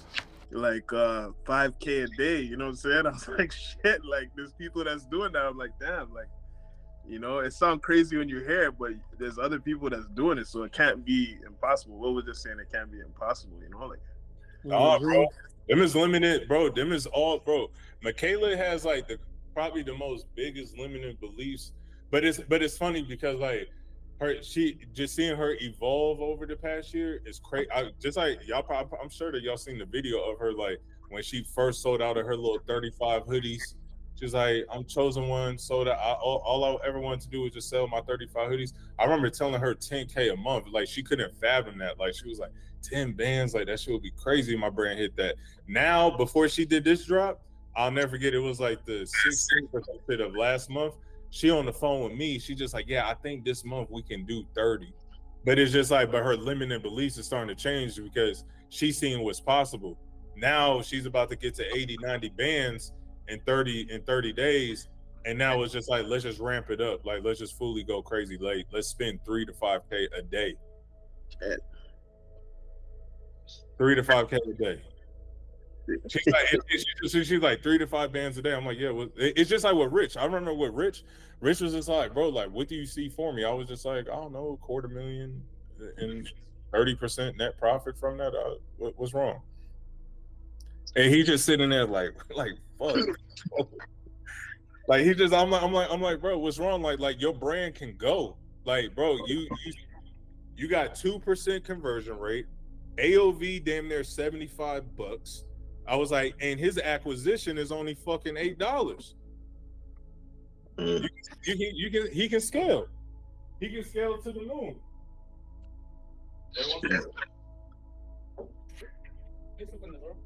I gotta get on my shit, man.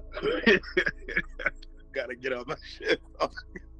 That's fucking wild, man. I must be loafing, bro. Because if people's doing it, then yeah, no, people are for sure doing that shit. Like, and see, my whole thing is like, let's just speed up and get to the product. Even Kat doing it too. On the, like, she ain't spending that much bread, but she's spending like maybe 500 to 1,000 a day. You feel me? I see her ads every day. I'm in Canada. Yeah, I see that shit every day. Yeah, so and then she's working with Sean. I don't know what the deal they got, but I'm just saying, you know, she was talking about on maybe a couple calls ago on how much like she gradually is going up, like what? Because you, I mean, I used to think, nigga, I'm gonna spend $500 to make $1 million on ads. I mean, who don't want that shit? But Yeah. when you get the numbers, you like, okay, bro, to really make $1 million, you need 300,000. Like, keep it real. I mean, even on that masterpiece shit, you gotta like have the street team. You gotta have consistent attention on you. Attention is dollars. When he said that earlier today, you Prince, Chris, got so many damn names, Lord, Prince, Chris, all these motherfuckers names. But that's the main thing. Attention is everything. You Yeah, know? bro. Cause think about it, like that's why everybody be fucked up, because it's like it be the inflow. If you got 1 to 10,000 eyeballs on you every day, it's impossible to go broke. Impossible. Impossible. Like, and my whole thing is like, think about it, right? Brian sets up ads. Let's just say he's blowing $500 500 to 1,000 people coming to the website a day, he can just hit those people on retargeting ads. Let's just say 20% of those people that came signed up for emails and SMS. It's just all like there, like you have consistent leads like going somewhere in your ecosystem to it's impossible to be fucked up. And that's why I told Michaela, it's like, bro, do you want to be cool or do you want to make money? Because the same nigga that told me, I'll never forget this shit, Complex Con, Long Beach, 2018. My nigga that does, bro, this is pandemic, bro was doing 20 million a year. This nigga told me 2 years prior, he said, Chris, I turned down Zoomies right there. I had my line sheet and everything. Zoomy, like, and that's one thing too, that when y'all brands start, some of y'all, cause like I feel like Brian's brand, Demon Child, those type of brands can go inside of like Zoomies if you ever want to like B2B wholesale. Cause I know the buyer over there. But Trevor like sat me down and was like, bro, we'll put you in 50 doors starting out, blah, blah, blah, blah, blah. Long story short, at the time I had a kid on the way. This is before, like, right, my son was born in 2019. This is 2018. I had a jit on the way. And he was like, bro, listen to me. Like, you come into this B2B game, like, I'm going to make sure that I get you an extra 30 to 40 bands on units that you don't even got to worry about selling. But I was like, but I can do a collection every single month. But my type of following, if I go inside the Zoomies, like, it's almost like that Tyler, the Creator, Odd Future, and then you got Golf. People gonna be looking at me like, oh, like he's a faggot, like he sold out, blah, blah, blah, blah, blah. Because I'm super like anti-industry, like my brand. It's super like, we will never go into the malls. But at that time, that's how I was thinking. I was like, fuck it. He was like, are you sure? And I was like, yeah. And then he was like, bro, just set up, he was like, make a second brand that your face isn't attached to, and then just throw it up in there. And I was like, no, I'm good. And then Jordan from Hypeland, that nigga grabbed me. He was like, bro, did you sign? He was like, you gonna go up in Zoomies or what? And I was like, nah, I ain't gonna fuck with it. And he was like, Chris, bro, I'm telling you right now, the niggas that act cool in this shit are the niggas that are poor.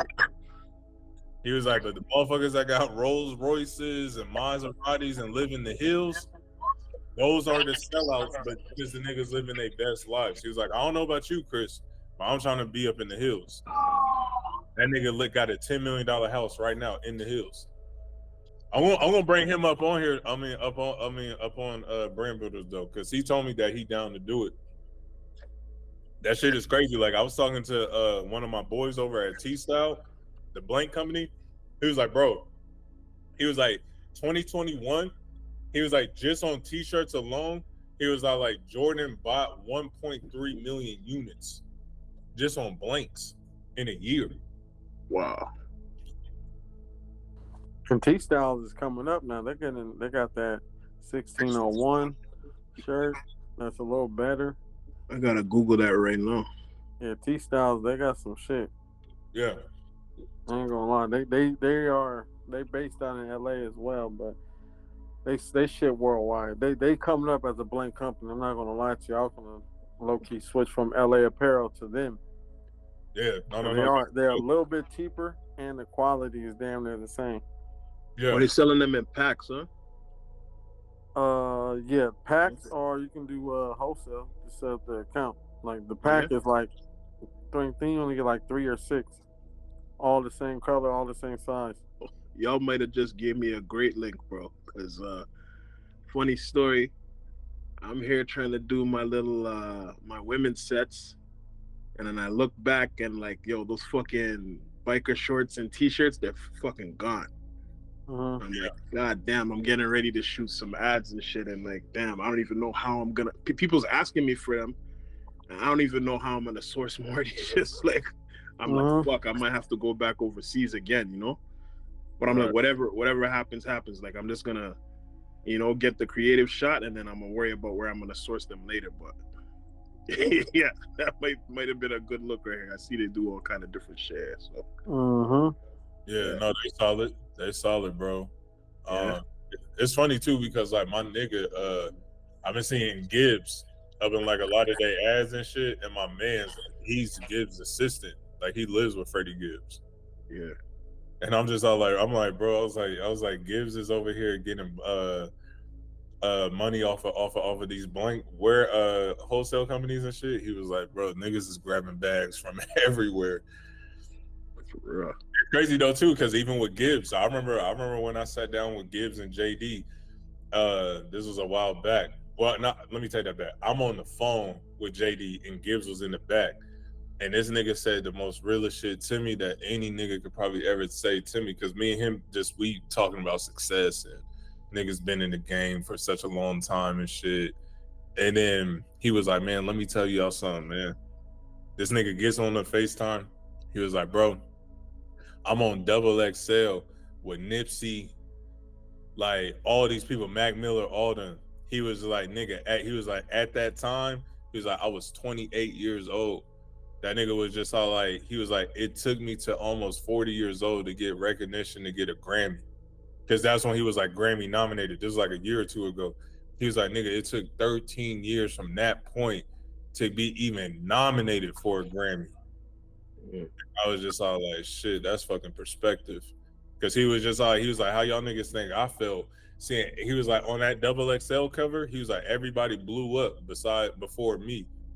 Everybody. And he was just like, even Nip, he was like, before he died, victory lap and shit, he was like, bro, he was like, I'm still over here, like, because he was like, even back then, I was the old dude on the cover. He's like, nigga, I didn't get found. He was like, I didn't get found until I was like 25 out of Gary, Indiana. He was like, my manager was in LA and was like a talent scout or something for like one of the labels, and then found me on MySpace. And then he was like, he just saw something in me. I'm in the hood just rapping and shit. Like Gibbs was like just telling me all this shit, but he was like, I just want you to understand like my perspective, nigga. I think he was kind of drunk though, because like that nigga was like sipping on like a bottle of Henny or something, but he was like, bro, it took me till 40, bro, just to even be nominated for some shit. He was like, nigga, I'm 40 years old. And I'm like, shit. It's like the Griselda niggas too, like Benny the Butcher and Westside, bro, them niggas is like 38, 40. And they just made it, but it's crazy. I'll be following like old like hood shit, like Smack and all that shit. And they had this thing on one Instagram page, and it was of like Benny the Butcher, bro, back in like 07, back when we was young niggas in high school.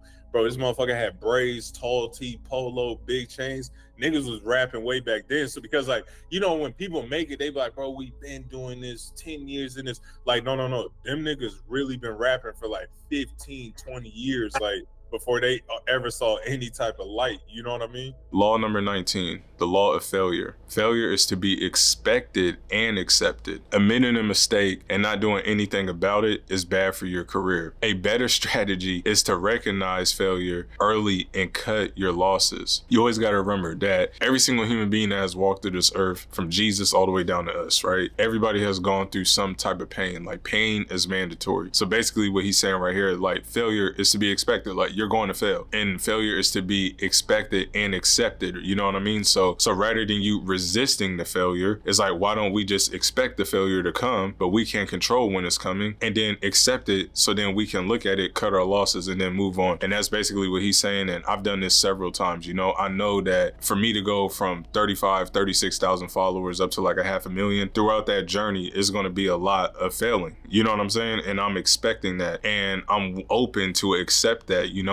and I'm getting nothing but feedback. Because you gotta remember, failure, that's what it basically is. It's nothing but feedback. So why don't you just look at failure as feedback, and then you're willing to accept that feedback? We can look at it for what it is, cut the fat, and then move on to the next thing. The first question is, my brand has not been selling. Why do you think that is? When your brand isn't selling, it really comes down to three things. It's either the person, it's either the product, or it's either the price. Always remember that. I don't care what anybody says. Always remember that. If you're not getting sales with your clothing brand, it's either you're targeting to the wrong person, it's either the product nobody wants, or it's either the price is a little probably too high and it's out of your customer avatar's range. Law number 20, The law of hype. The situation is often the opposite of the way it appears in the press. He says right here that when things are going well, the company doesn't need hype. He says when you need the hype, it usually means that you're in trouble. So basically, obviously, like we have scarcity and FOMO and missing out. That's kind of different than hype. So for example, like let's just say you've been known as a brand like Supreme, they was like always selling out, things like that. But as soon as like they need the hype, it usually means that they like are in very, very serious trouble on the back end. But when things are going well, the company doesn't need hype at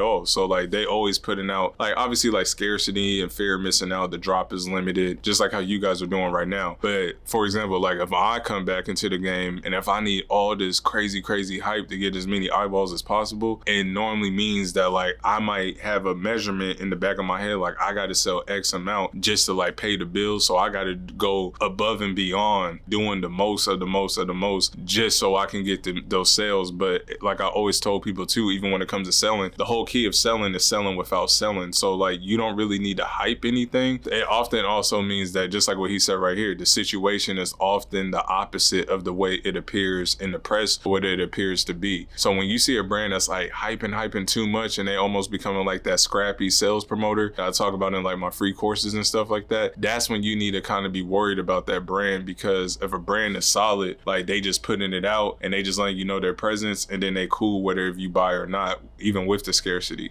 So I'm planning on testing out products right now. I got 2 things I plan on dropping for fall. That t-shirt I shared with you, the Godspeed and a boxy tee, and some sweats, right? Mm-hmm. Some fire sweats I'm making right now. I gotta wait for the sample. My question to you is, because I'm gonna go and promote on social media, teasing and collecting data for like 30 days, maybe like 2 months, just to see if it hits. Mm-hmm. Should I lock up my website to like build hype? Yeah. Just collect SMS and Yeah. emails? Yeah, because that's what Sean and Nin told Dre to do. And even just off of like a list of like 100 signups, he fucking did $2,000. You know what I'm saying? Like, Damn, for real? yeah. That's good. Congratulations. It was 70 people though, but appreciate it. Yeah, 70. Yeah, it was 70 Nice. people. So just imagine like 7,000, like 2,000, 4,000. It's like, holy shit. You know what I mean? Dude, I really feel like I'm gonna print with these sweats I'm gonna drop soon. I feel like they're gonna hit. Yeah, bro. I'm telling you, it's just like I don't know how long you've been on this call, Jorge. Because I just have this shit like set up automatically. Because when I be talking and showing y'all the Instagram pages and shit, I can't see y'all. But it's real simple, bro. It's like the commonality that all these pages got, like at the beginning, just to build up like that following, like they putting out awareness first. And I know a lot of people got like a bad taste in their mouth about boost posts and shit like that, but they have a bad taste because like this first law I'm about to break down, like there's no clarity with their brand. So motherfuckers are spending $50 a day and they're trying to expect $1,000 in sales, and it's like, bro, it don't work like that. The average person got to see you at least 7 times before they even come fuck with you. So my whole thing is just all like, why don't I just spend as much as possible without crashing out and going broke or whatever it may be, whatever to, you know, your highest capability, and get feedback from that. And trust, and like I said, like people don't care, bro. Like if you're not there to serve them, they can go find another brand. They can go find another person with like a brand builders or whatever. So it's like if you just putting out, and then just continuously keep getting feedback, it's like, oh, like shit, I got something here. Like people in the comments are saying fire and blah blah blah blah blah. And then from there it's like, okay, now let me go do a photo shoot or whatever it may be. Like I got fucking 400 comments of people wanting this hoodie. It's just like what I did with Michaela. Michaela just laid them shits on the ground. Michaela laid them shits on the ground, giveaway, blah, blah, blah, blah, blah. Don't listen to me. Go look at the evidence of everything I'm saying right now. That's exactly what she did. Lay them shits on the ground. Boom, boom. 200 followers. She had 80 or 90 comments on the giveaway. Then I was all like, Michaela, go do a photo shoot. I don't know how to do that. She took those photos, those model photos at the bottom of her page. She did that shit off her iPhone. She spent like $100 at a studio, took them off the iPhone. I was like, that's better than nothing.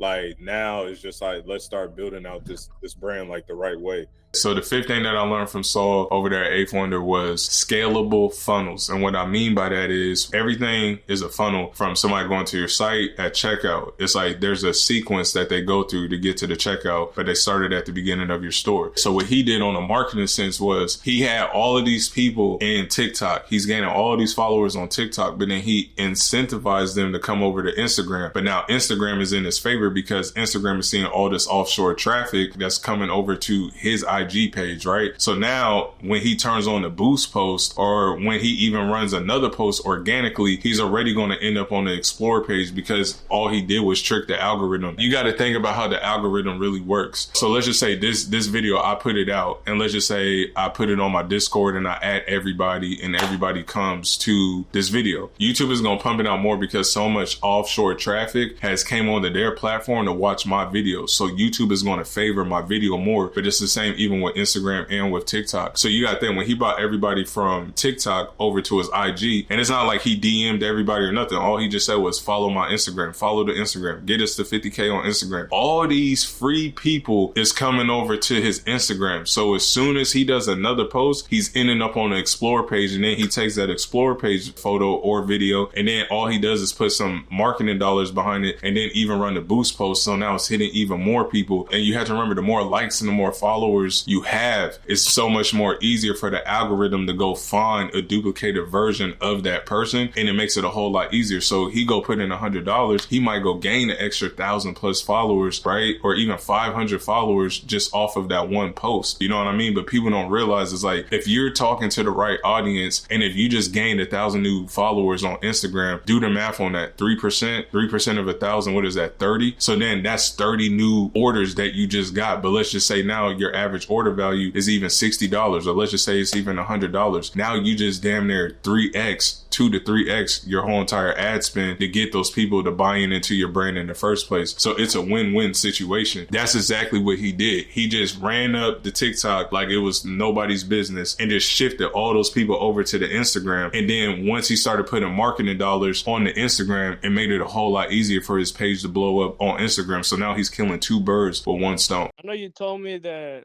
you had taken like a year off your brand to work on the brand builders. Yep. And I just wanted to know, what was like one of the first thing, climbing the ladder you did to like bring your comeback? Because I was like, I still got my design from like a year ago. I'm like, should I try to promote it, the same one? Or, people already knew about that. Should I create some new designs, let them know like I'm coming back harder? Or work on the reels, work on the website? I try to see like, what was your first step to announce that I'm coming back? Yeah, I was like, shit, like a nigga dropping something January 28th. And it was like 3 weeks out. Y'all was all there. Like, yeah, I did like 10, 15. You did the whole amazing like video too, like you like in the cathedral and all the other stuff. The cathedral. Well, it was with the Mike Jones. Mike Jones? What was it, Mike Jones? Who was that? What was that one cult artist guy? What's his name? Wait, it's on the Instagram? Yeah. Who was that one cult guy that kind of made everybody commit suicide? Oh, you talking about Jim Jones? Jim Jones. There you go. I said Mike Jones. This nigga said Mike Jones. Jim Jones. Jim Jones. It was like, you showed like a drone view of like a whole cathedral. Like I seen like all of that happening, that whole reel. Yeah, so that was basically, well, you gotta remember, I did the creators after I did the drop because I was like, it goes back to like the whole input output thing. It's like, I don't want to put in shit ton of input and the output is like, I'm not seeing no type of dividends. I was like, let me just put some shit out. I was like, oh shit, like nigga did 15 bands or whatever. Just like within that day or whatever, the first few hours or whatever it was, I think I did like, I cleared 10 in literally like probably like 15 minutes or some shit. I remember I even sent it to Kat. I was like, I'm just showing y'all like how easy this thing really could be. So then I was like, okay, like people are buying my old shit and I got some new stuff up. So then I was like, once the shit, then Maria placed the order. right when we got the samples, that's when I had my mans with the dreads. And like one of my photographers from back in the day, I was like, bro, let's go to your studio and I need you to do like all these different B-roll footages and stuff like that. But all that shit was just like raw of my man. I'm like, yo, because I'm in the back and I'm just like, yo, put the hat on, like tilt it sideways, the shirt with the Pooh Shiesty mask, all this stuff. And then we took that. I looked at certain ad creatives that were working with like AI voice generator, and all I did was just like rewrite it within my own shit. So like the Jim Jones ad and everything like that. But that was after like 3-4 weeks of the clothes even from that drop. That was back in like February, you know what I mean? So then by that time, that's why I never put that stuff out, like the unboxings of all those different products, because I'm like, should I just keep the store open and push it? Should I close the store and just drop new shit? Like, what should I do? You know what I'm saying? And then just like looking off of like Maria kind of being tired, just off of like so many POs and all those different SKUs that we was doing, I was like, let me just like shut the store down and just focus on one thing. But it was like, but now it's like, okay, Q4 coming around, I'm starting to get like that itch back in me as like a brand owner, like, let me get this thing back up to like 6-figure months and shit like that. Like, so now I put the hat out and it's like, we got feedback from the hat. There's obviously something there.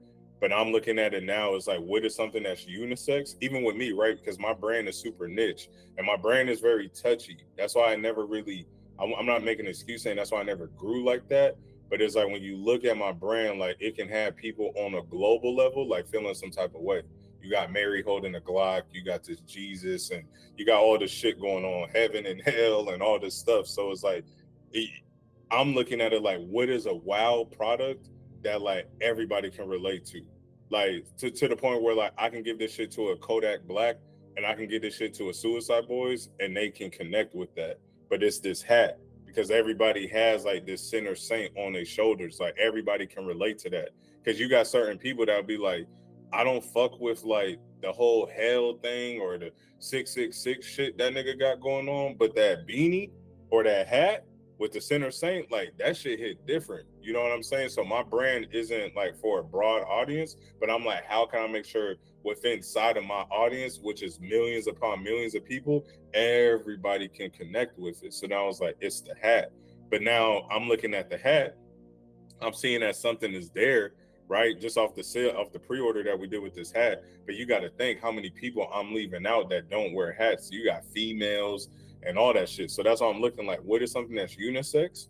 What is something that's easy that like I can make one time and I can print hundreds and thousands of them with a quick turnaround time? And it's the beanie. Because even with this hat, like it takes time to like make sure that the measurements is like right there on the fucking ear. Like these are fitted caps. Everything is like the construction of the hat is built from scratch. It takes time, but like what is something that like you can just woo, the manufacturer, he gets done with that shit in 7 to 8 days, and it's at the warehouse in another 3 days, and it's at the customer's house in another 3.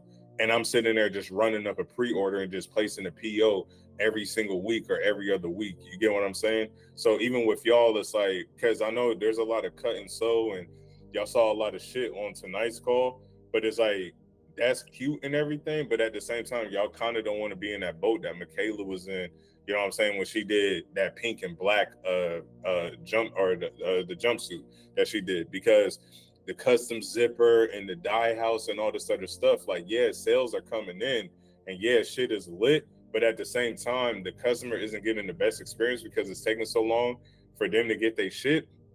Now it becomes a stressful game rather than a fun game. And now rather than scaling up the ads, now we got to turn down the ads just because you can't get this product out quick enough. But what is like a product that you can get out quick enough? Like Kat got them t-shirts. That's not hard to do. You know what I'm saying? You pay that screen printer one time, a few $100 for the screen fee for all the different browns or whatever, but she can be running up a pre-order like literally every single week. He has that shit just laid right there. Bag tag folded, printed, you know what I'm saying? The shit goes to the warehouse and then it's going out to somebody's doorstep a few days later. And she just sitting there just collecting bottom line net profits. It's something that's easy to make, you know what I mean? So for y'all, it's like, I know that like the manufacturer and the cut and sew shit, like that's fun and all, like the jumpsuits and all that, but you just want to make sure that like you got all your ducks in a row if you're going to take it there. You know what I mean? Yeah, for sure. Appreciate that. Yeah. Yeah, because like that's what I was getting at too. Like even with this hat, like I'm doing it into a beanie, and then it's like, but then I'm looking back, like what was kind of like a winning product, and I was like, oh, that Mary with the gun. And so like, let me do that because a lot of it's you would think like a lot of black people. Well, I don't know what y'all think, but people be surprised when they see like a nigga like me running this type of brand. Like like people be like, what? Like for real? Like they be like a nigga running that shit, and I'm just like, yeah, bro. And they like that shit crazy because like when you look at it, you would think that it's like a white boy or like somebody, some internet kid or something, but it's like it's me. But then I'm looking at it like because I know niggas in the street, and then I know like white suburban homies and my skater homies and shit. And then it's like, how can I bridge that gap of like a product that like everybody can relate to within like my core audience? So like the Mary is for like all the Mexicans and stuff that like buy from my brand because there's a lot of white kids, a lot of Mexicans that buy from my brand, like LA kids and Texas kids and shit. So I'm all like, okay, I'm gonna do the Mary and I'm gonna do the Sinner and the Saint and like just see what happens with that because it's like the beanie is only costing me $4, shipping it to America is another $2. And I'm looking at my friends that's winning. I call my homeboy with the devil horn beanies that y'all just saw. I'm like, bro, how much you doing a month off that offer? He's like, bro, my AOV is like $68. And he was like, I'm printing like 50,000 a month. Like even on a low month, I'm doing like 30K. But like obviously his brand is different than mine. It's for a certain person. But it almost gave me like assurance that is like, yeah, like I'm about to put that bitch out into the marketplace and see what it do. So yeah, y'all about to see that coming up this month. Hopefully, got the samples coming in. Dre just got his beanie sample in. About to get my beanie sample in, and then just start running a shit ton of ad creators and stuff like that to get people hyped up for that. So the goal for the beanies is like if it's effortless, I wouldn't say effortless because everything takes effort, but if it's not that much input and I'm getting like a lot of output, the goal is $250,000 just off of beanies alone. And obviously like net profits or whatever, probably walk away with like 80-90K just in profit, just by the way that we have everything structured with the offer. But you got to think like right now I'm about to shut down the site, add the bonuses, make my add to cart better. You know what I'm saying? The front end offer, like everything is about to be perfect for like pushing out a product like that. But I'm just showing y'all that it's like you got the front end of the offer and the back end as well when it comes to like the AOV raising up for y'all to get more profits. But like what would make somebody even want to add that to the cart? Like that's why all the incentives got to be right there. Oh, free shipping over 100 or buy 2 get 1 free or whatever it may be. Yeah, I'm grabbing that, and it's a reasonable price. You know what I'm saying? And then on the back end, well, then if you grab X, Y, and Z, then you can get this for free, and then this, and then we got bonuses on top of whatever order that you buy, even if you only buy one thing. It's like you got to test and like iterate like what's going to work for you and the audience. But just to keep it extremely simple for all of y'all, besides like Kat, that's on this call, I don't know who else is on here that got like a cool foundation already. Like all of y'all like need to be running like a boost post awareness at the beginning, you know what I'm saying, with the product that y'all got, just to get feedback. Like even with Dre, that beanie, put that bitch on concrete and then just be like giveaway. And then we're gonna be spending a few $100s a day, you know what I'm saying, just to see like what people are saying. Password page is up, you know what I'm saying, get some signups and everything like that. Do the drop, turn the ads on, hit people back on retargeting and stuff like that, and just keep getting feedback from the marketplace and just keep iterating the product. Like that's the most important thing. It's like, what is things that I can get out to this market as quickly as possible and then get feedback as quickly as possible and then keep iterating. Because just like what I told Kingston and Jordy and Kat, or not Jordy, but Kat and everybody else that was on this call last week, like 10,000 hours isn't going to bring you success, but 10,000 iterations will. And I'm pretty sure that it's not going to take 10,000 iterations to find a winning ad or a winning product and things like that. Y'all just saw on today's call, like this one motherfucker he made $11,000 in his first month just off of like a boost post and then running giveaway or doing a giveaway and then just hitting everybody with retargeting ads and still made like 11 to 15K a month, you know? So it's all perspective at the end of the day. I'm not saying what's going to work and what's not going to work, but it's just to not overcomplicate it for y'all. You know what I'm saying? Coming into Q4. Like right now, like Aaron and Jordan and Kingston, like y'all should at least have like a sample ready to go, or y'all products or whatever. And even if it's laid out on the ground, you know what I'm saying? And just running like a giveaway just to get some type of awareness, you know what I'm saying, on who you guys even are, you know what I'm saying? And get feedback. Like, look at the comments. Don't delete the hate or none of that. Yeah. So but right now you got to think like we going into Q4, you know what I'm saying? And this is the most important time of the year for all of us. You know what I mean? And it's critical. Like right now, it's like you can literally make, I'm not trying to talk like unrealistic here, but everybody can print. Like everybody can. Like that's why these calls, like probably starting this week, I might start taking like 3 calls a week with y'all, like personally, just to break down a whole bunch of shit, because everybody should have some type of vision of like what these next 3 to 4 months gonna look like for y'all, closing out this year. But it starts like right now, as far as like building out my momentum going into October, November, and December.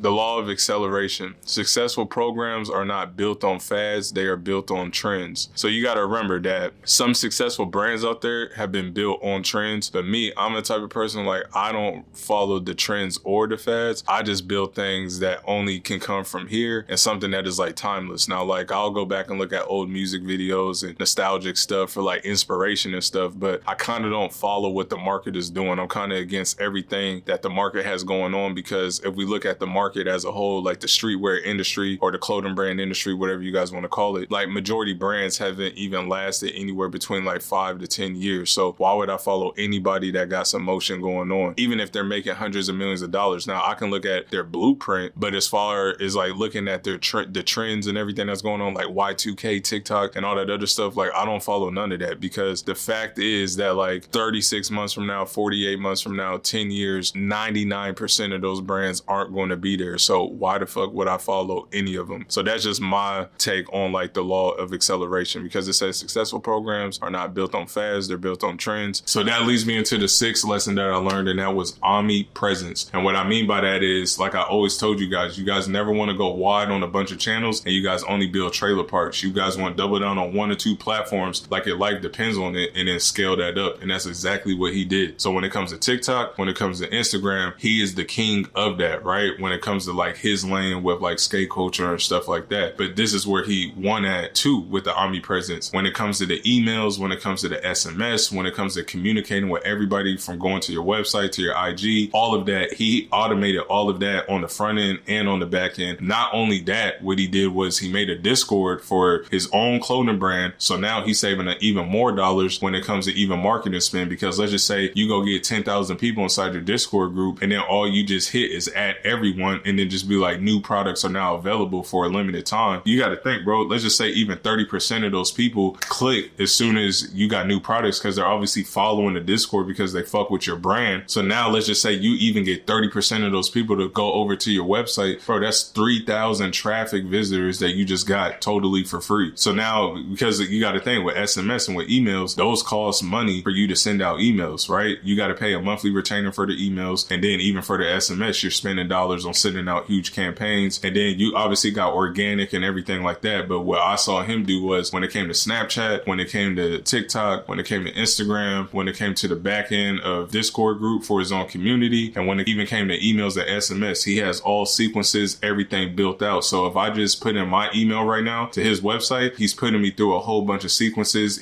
whether that's abandoned cart, whether if I signed up for a discount, anything like that. But he's always in communication with new people, with returning people, all of that. So he's always getting orders, right, by the day. Like he's waking up to sales every single day. The third reason why you can't scale a brand is operations and team. And this one is very, very, very crucial. And the reason why I say that is because when I first came into the game, when I was a young dude, I'm only like, 23, 24, first business, I'm thinking I can do everything the right way. And that was the furthest thing from the truth, because I spreaded myself so thin, because I'm wearing all the caps in every part of the business, from the accounting to the bookkeeping to, the marketing and to, the production and all this stuff, but it wasn't propelling me, like really fast forwarding me ahead like the rest of my peers were going, because they were going at a rapid pace. But the reason why they were going at a rapid pace and I was moving at a turtle pace is just for the simple reason that I did not delegate out. I did not have a team, and I didn't have operations and systems and processes like in order. So the way that I structure everything out now is, so just imagine me, and then right under me, I have an operationals manager, and the operationals manager, he's putting out the daily fires basically. Like he knows the company inside out, and then he's overwatching and overseeing everybody else and what they do. So I have a designer, that person is working 3 to 6 months out on the collection. Then I have my production manager, and then I have customer service. And then obviously, like when it comes to the production manager, she's even talking to my screen printer and my cut and sew manufacturers and everything like that. But then he's just reporting to me, but the designer and everybody isn't reporting to me, even though that we all are part of the same team, if that makes sense. So basically it's all built out in a triangular form of the whole entire team is like automated, everything is delegated, and I'm only focused on what I'm good at doing, and that's like marketing and innovation. Everything else is delegated within the brand. So if you're not scaling up right now, and especially for the brands that like got motion and y'all got sales coming in and y'all profitable, stop eating the roof, Chris. Stop buying the fancy stuff. Take all that cash and start delegating out on customer service and the designer and everything like that. So with that being said, that leads me to my last idea why a lot of clothing brands will not work. Is just due to the simple fact that they don't have a brand identity. You always want to remember that people want to be a part of something. So if you haven't created this world of the message and the creed, and the messaging is all on point from the models to the lookbooks to the designs to what the brand overall represents, and it's all funneling under one umbrella, if it's not cohesively making sense, then why should somebody buy into it? You always have to remember that the average person is seeing 200 advertisements a day. So why should somebody stop and scroll onto something that they don't know, they don't like, yet do they even fucking trust? You know what I mean? So my whole thing is, I see a lot of brands that will guarantee always fail is when they don't have a brand identity. I've seen brands with 100 followers and they have such a strong identity that when they get to 1,000 followers or 5,000, it's almost like a lot of brands out here that got 20,000 or 30,000, right? Because those are 100% devoted people for that community, for that creed and what the brand is about, the messaging and everything. So when it comes into like building out your brand identity, I highly advise you guys to watch this video that I have above about starting your clothing brand in the year 2023. And I shape out in that video like how to make your brand identity a lot stronger, because when somebody comes in to buy your product, let's just say you have a bunch of machine guns on the hoodie, and then you got a whole bunch of clowns on hoodie B. That is not cohesively making sense. Like, people want to buy into a story. People want to be a part of something. Why you think religion and politics and all these things are like the biggest things that like kind of rule this world? Because everybody's looking to be a part of something. So my thing to you is, why don't we just create a world that has never existed? We just take that front end punch, right, on the front end, knowing that we might not be profitable for the first few months or maybe the first few years, but we just keep giving, and we keep shaping out this beautiful brand identity. And your brand isn't for everybody, it's for a specific somebody. And we just keep talking to that somebody day in and day out, and we can just keep bringing in more and more people of that. On the long term, when all these other brands have fallen off, now that's when you actually get into longevity, because you actually built the foundation the right way. So without you getting something from this video, I just wanted to make a small little quick break.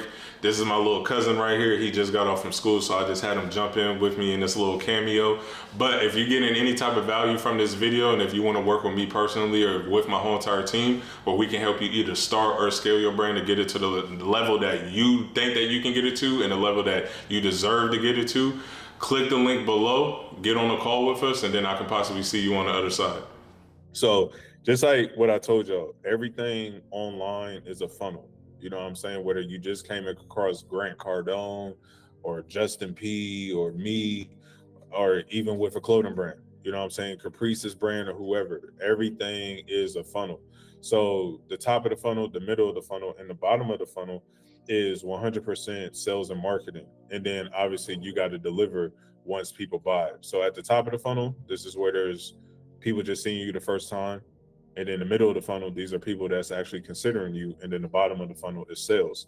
But this is the most important part that people miss when it comes to running a brand. People start a brand, they start a brand today, and then they just run to the top of the funnel, and then they don't get no sales, and then they wonder why, because they don't have a foundation. So right here is where you have to be undeniable. You have to build a foundation before we can even move up to the top of the funnel. So you got to have some type of positioning. You got to have some type of social proof. You got to have some type of authority. You got to have some type of brand identity. You got to have some type of proof of concept. You got to be somewhat cohesive. And any of these things can bring perceived value, but perceived value is what brings status. When you look at everybody's brand, personal brand or clothing brand, they got one of these things, and not on a big level, but just even a little bit, right? They got a little bit of positioning, or they got a little bit of social proof. Okay, 8,000 followers, Michaela, whatever. She, a little bit of authority, not too really. Brand identity is there. You know what I'm saying? Proof of concept, proof of product is there. And that's giving her some type of perceived value, which is some type of status for her to really run it up with her brand. And just like what I told y'all, this is her example back when she only had 1,700 followers. And like I told y'all at the beginning of this call, you know, sis only had 1,000+ followers when she did this giveaway, and she had over 100 people comment organically. That's how I knew that she had something special with her brand. But when I go back, like I said, the social proof was there, the proof of concept and the proof of brand was there, and somewhat of a brand identity was there too. And everything from her first picture all the way up to now, everything has been cohesive and has been very branded and on point. So she has a little bit of status. We don't need to be as big as Supreme. Even when she had 1,000 followers, she was still doing like $10,000 months. So just always remember that perceived value is what brings status, and you need one of these things, you know? So once you have your foundation on lock, y'all with me on this? Are y'all with me? Let me just hear like, because I can't see y'all. Yeah, I'm with you. Yeah, everybody with you. Okay. So once you got your foundation on lock at the bottom, now you can move up to the top of the funnel. So rather than being like a crash out motherfucker that like wants to start a brand today and the nigga just running ads or whatever it may be, and he don't know what he's doing, and then he's asked out with no sales, let's get our foundation on lock. Let's be somewhat undeniable down here. Now we can move to the top of the funnel, right? So this is how majority of people are. They don't have no type of foundation, right? So then they move to the top of the funnel, and then it leaves them sad. But then the people that get right, now they can move up and then acquire that dream avatar customer that they actually want. And that's a true identity of what their brand is. And then that's what's actually going to bring them sales, right? So this is a top of funnel example with one of my other students. In under a year, he's became very successful with his brand. This is his first piece of content. And he was kind of all over the place, and he had a rocky foundation. And then once we got his foundation on lock and really honed in on his brand identity and everything, now we move over, and now you can see the night and day difference of like the photo shoots, the product. This is the product, and then this is the product. And then he started to gain his following and the actual dream customer avatar that he wanted. And just because I'm speaking about him, let me go to his TikTok right now so y'all can see that. Let me share this tab real quick, just so I can show y'all bro's brand. Damn, why is it being weak? Actually, let me do this. I believe it's Siachi. Yep. One sec, y'all. Hopefully it lets me log into it. As y'all, damn, it won't. But as y'all can see with bro's brand, he has 15.8K. And y'all can go look at like all of his videos and stuff. He does like the interview style, which really works for him. It's all about like Australian hip hop and stuff. So I was like, let's just do like controversial hip hop questions to people randomly in the street. And if they get the answer right, then they get the t-shirt. And that, but then that has everybody in the comments like, oh, I want the shirt, I want the shirt. So y'all can go look at his content, and I want y'all to scroll all the way from the bottom and then go all the way to the top, and y'all will see how he was horrible at his content at the beginning and trying to find his style. And then once he found what worked for him, he just 100x'd on that, and then that got him up to where he's at now. This fucking dog, just shut the fuck up. But then, as y'all can see, this is back when I took the screenshot. He only had like 8,000 followers, but he got his foundation on lock, and now he's doing great things with his brand. So even when y'all see with my brand, this was the top of funnel. Even with me, this was my first photo shoot that I ever did. You know, I just thought that I could make something cool. You know, just throw some shit out there and make $1 million, and it wasn't like that, and it left me sad and hurt, and only making $2,600 in 6 months. But then always remember too, once you get this foundation on lock that I keep talking about, you're going to attract a different customer avatar. So once I really figured out who I was, what we was about, what was my brand identity, what did I stand on, the brand's core values and everything like that, Now that moved me over to the top of the funnel, and then I effortlessly make all types of money. You know what I'm saying? Because I'm talking to my direct core audience all day long with my brand, and now my foundation is unlocked. So this is very important when it comes down, since we talked about the top of the funnel, now we talk about the middle of the funnel. The middle of the funnel is nothing but your sales assets. So this does all the pre-selling for you, and your content should be designed to shift people's beliefs on the knowing and the liking and where the trust actually stems from. So when it comes into your sales assets, we got to have a strong brand identity. The comments is basically the reviews. The lookbooks got to be on lock. The content got to be there with the reels. And then all we can run to is retargeting ads to everybody that's even considered our brand. And this is where you make all of the money. You don't make all the money from the top of the funnel. The top of the funnel is just bringing awareness. The middle of the funnel, the people that follow, like, and engage in your shit, that does all the pre-selling for you. You know what I'm saying? And your content needs to be designed to shift everybody's belief on the knowing, likability, and trust. So you want to make sure that you got a strong brand identity. You want to make sure that the comments is basically like your reviews, you know, and that's where you want to give people that $100,000 experience. You want to make sure that your lookbooks and everything is on lock, A1 photo shoots and all that good shit. You want to make sure that, you know, you pumping out great quality content, and you want to make sure that you have retargeting ads hitting all the people that are considering your brand all day long, that products are now available, or sign up for my email, SMS, or whatever it may be. So also take a sip of this, yo. My throat, I've been preaching to the choir for like, I don't know how long on this call. One sec. Somebody's trying to join the meeting. One sec. Can y'all see this, everything too, still? Are we good? Yeah. All right. One sec, y'all. All right, so let me go back to this. Wait, let me take a sip real quick. My girl just brought me this fresh press juice, you know what I'm saying?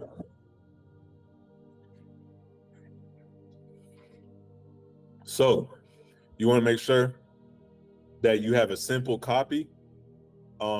You don't over want to complicate the copywriting in sales. So as you guys can see right here, that in my copy, it says $8 tees for our 8-year anniversary are now available at LordKnowsClothes.com. Thank you for all the support over the years. We love you all. I'm not selling nobody. I'm like Casper. I'm just letting people know that I'm there. If you guys go look at my brand, go look at all the copy. New products are now available. I'm not being a scrappy kitten. I'm not like buy, out now, please buy, here's a discount, whatever it may be. The quickest way to sell to people is just by letting them know that you're there, and let them go on the exploration over to your website and let them make that conscious or unconscious decision of making the purchase. So you never have to sell, because the products, the content, and all the stuff that's built out on your page, that's doing all the pre-selling for you in the funnel. Somebody's trying to join. Let me see something real quick. My fault, y'all. One sec. Somebody's trying to join. Are y'all taking down notes on this? Y'all got any questions so far, or? No, it's false. Okay. Are you good? Nah, it looked pretty self-explanatory. No, for sure. So let me keep going. So the bottom of the funnel, and this is everybody's favorite part, this is where, you know, you make money and make your sales. But you want to make sure that everything is dialed in on the sales. You want to make sure that you got urgency in there. You want to make sure that you got scarcity. You want to make sure that the pricing and the offer is dialed in. You want to make sure that there's upsells and downsells, and you want to make sure that you have guarantees. Once you have all of this dialed in into the product that you're selling, now that's bringing you in a higher AOV, and then that's bringing you in more profit, and you are able to give people a $100,000 experience with the brand, right? So this is, damn, somebody keeps on trying to join. Y'all give me 1 second. I don't know who it is. Someone keeps getting in and out of this, but yeah. So this is majority is people, or actually everybody's journey of like running a brand, right? You got skills, and then you got time, right? And then this is where a lot of y'all probably at right now. This is the eat shit period. Y'all just trying to be in the selling business and make a bunch of sales, find a proven concept, do giveaways, and probably like break even on everything. And breaking even is totally okay if people are buying in and acquisition and cost of goods is getting paid off. But then once you have got out of that rut, now we can move to the top of the funnel, because when you're doing all of this, when you're trying to find a proof of concept and you're doing the drop after drop, you're building out the middle of the funnel. You know what I'm saying? So then you can move, and then on top of that too, you're building out your foundation as well. So then you can move to the top of the funnel. You know what I'm saying? Find the right avatar for your brand, because that middle of the funnel is doing all the compounding from all the eating shit period that you had to do. And then once that's dialed in, this is where life gets fun and you get to do whatever the hell you want, because everything is dialed in, and now you can sell one product many times to as many people. And this is what we're trying to get to. We're trying to go through that, finding the product and finding that avatar that matches that product with the type of brand that we have, that we only had to make once, but we can sell many times. And this takes time and it takes skills, right? And like I said, for some people, like a nigga like Nipsey Hussle, it took him 15 years to make it. Some people, it takes them 15 weeks, you know? But my whole thing is, if you just are divorced from kind of the result and you just building your skills over time, I promise you, it's like everything happens before it happens, and everything happens on God's timing. So once you find that one-to-many product, it was supposed to happen at that time, because you had the skills. It was product market fit. Everything was dialed in for it to work in your favor. So this is just kind of like a reminder that you just want to make sure, like I've always been preaching to y'all, from the most important down to the least important, that if you don't got marketing, we ain't getting sales. Without sales, there's no production and fulfillment. With no production and fulfillment, all those dope designs that everybody spend hours of their days working on is all for nothing. And I kind of look at it just like a human body. Marketing is all innovation. Innovation and marketing is the only thing that matters, because all of this is just an expense. This sales is kind of like a throat chakra. It's almost like on Titanic, right? If we ain't getting no sales, your ass is drowning. You know what I'm saying? Every single day you're starting over at zero. We need to be bringing something in to the business to be making money so we can stay afloat, right? Then the production and the fulfillment, that's like the heartbeat of the business, because everybody think, oh, the manufacturing, this, that, and the third. No, bro. When it comes to the production side of everything, the product got to be there, the fulfillment got to be there, and the customer service got to be there. It's almost like a triangular. And if one of those things is missing, you might mess around and get a fucking heart attack. I know people that got production, the product is magnificent. You know what I'm saying? The best of the best manufacturers. You know, the customer service is B grade, but the fulfillment is taking 6 months. So they catching that the business is damn near the heart is skipping a little bit, you know. And then designs, that's almost like the goodies. That's almost like the candy and the Pop-Tarts and the junk food that you know you shouldn't be eating. But that's like, but it's easy, you know what I'm saying, to not go on the diet. And that's what a lot of people do. They think that they can just wake up every day and just make designs and think that that's going to get them out the trenches, when that's the furthest thing from the truth, because all these three things got to be extremely dialed in. So like I said, if I did like a quick little funnel overview, the dream customer avatar or the product to sell is one of many. You want to run, and this is like kind of what Nin said, for the people that don't have a foundation with their brand, you want to run follower ads starting out. And then obviously it's like your content is doing the sales assets, and then we can hit these people with retargeting ads on Meta. And then hopefully that's going to bring in some type of cash flow, but you want to make sure that the production and fulfillment is also on lock. But before we even can get up to this cute, fun stuff, we got to make sure that we got some type of social proof, some type of authority, some type of brand identity, some type of proof of concept, some type of cohesiveness, some type of perceived value, which can bring some type of status for us to even move up to the top of the funnel to start making it work in our favor. So this is like a perfect example that I did with my own actual brand that I showed people on the site of Brand Builders. This is one of my homeboys. He is in a rap group called Suicide Boys, and he's extremely big now, but his following is my consumer. So I ran boost posts. I boost posted the shit out of this. I hit everybody with different retargeting ads, like sign up for my early access for email, SMS, all these different products to go shop now. And then that brought in a shit ton of orders, as y'all can see, and it left me with a whole lot of profit. So if we zoom in right here, if I can, let me go up right here. As y'all can see, if we did the total breakdown, international plus domestic, I came out to 5,400 or 54,000. I'm sorry. Production cost was only 15K. That left me with $37,000. Marketing, I spent 12 racks on the boost post for this boost post, and then shipping and handling was $3,000, and it left me with 22 racks net profit. And like I said, once you have the offer and making sure that you get in at 70 to 80% gross margin, this is where you can do numbers like this and you're still walking away with damn near like 40% net profit. You know what I'm saying? This is one more thing, piece of advice for y'all, is that when something is working for y'all want to produce more of it, and then all you want to do is continuously make it better. And then once you make it better, then you just keep producing more. So for a perfect example, like Miss Michaela, she got the bikinis, right? So we just need to sell more, take the profits and everything from that, and then make it better, and then go back and then produce more. Because my whole thing is that everybody on here can make $1 million in under a year if you got one product for one specific person and on one marketing channel. So for Michaela, it's Instagram. The girl's about to do $100,000 by the 16th of this month, right?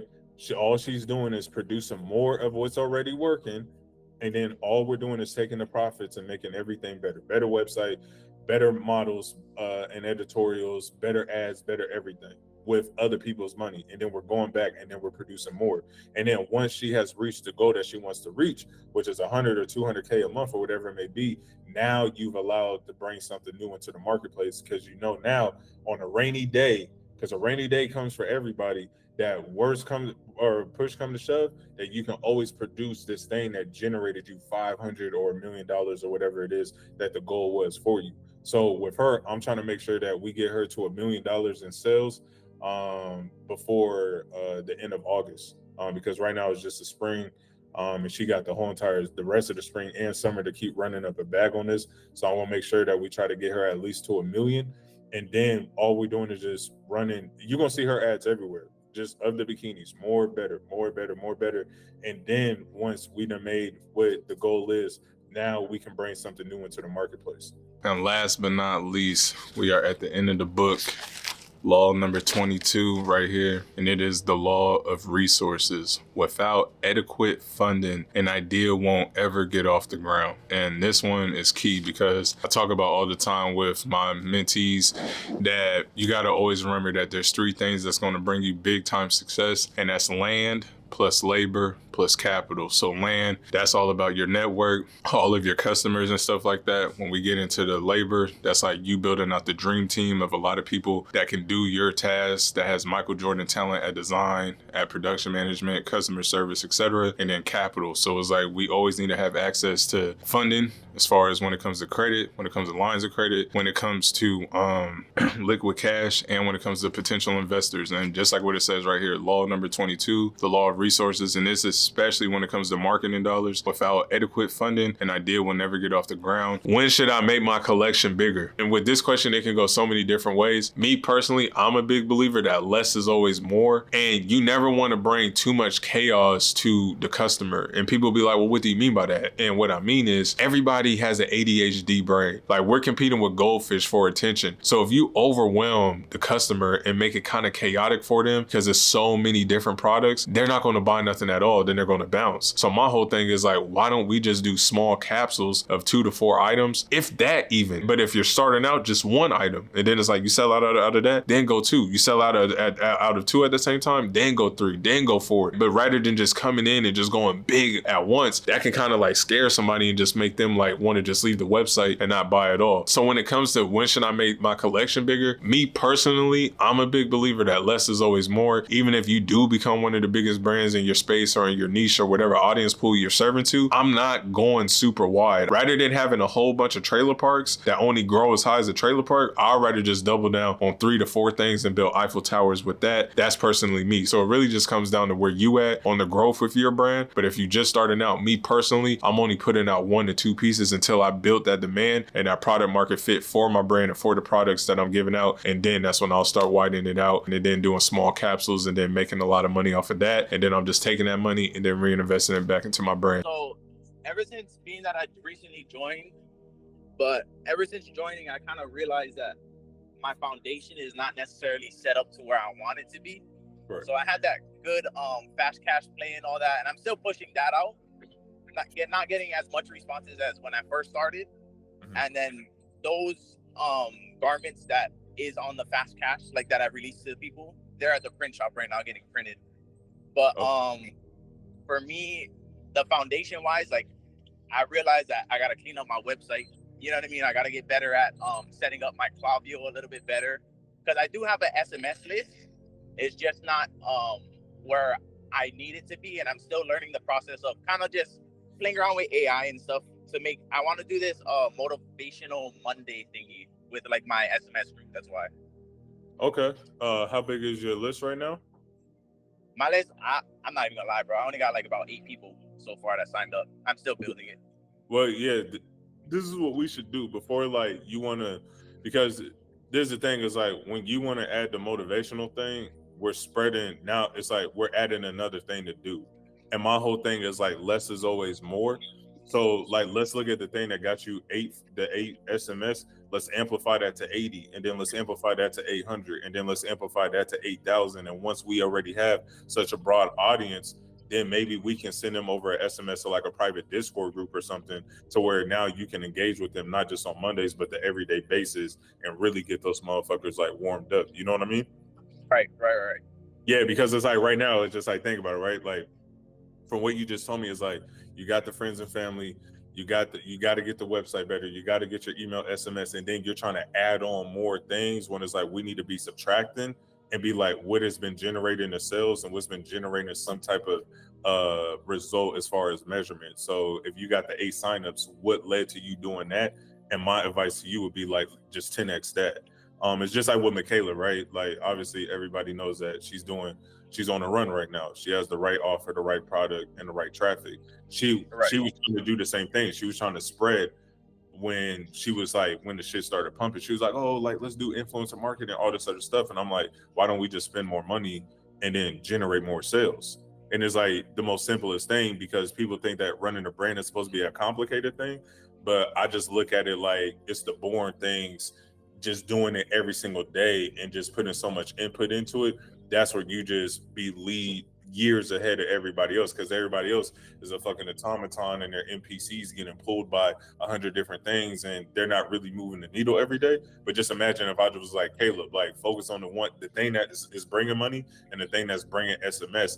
And it might be boring, but just imagine if you was doing that for like 2-3 hours a day. Even if that took 2-3 hours of your time, you'll be surprised how much further you'll be ahead than everybody else that's trying to do the emails and they're trying to do this and they're trying to do this and then the influencer, then trying to all this other stuff, and then they're getting nowhere within their own shit, you know? Right. Yeah, that's kind of where like what I've been feeling lately too. Because like there's so much, you know what I mean? I'm just everywhere, and I don't really like that. Yeah, because like think about it, right? Like if I had a gun to your head and I was just all like, tomorrow, what will be the activities that you need to do right now to generate money? And if it doesn't generate money, I'm blowing your head off. You'll be surprised at what the psyche would do. You'll be like, well, what was the thing that made me money? Let me just 100x that. Let me just 10x that, so I don't die. Right. You know what I mean? So it's like, it's like I do these things from like weird frameworks and principles, because I feel like people overcomplicate it and they think that they need to be doing 100 different things.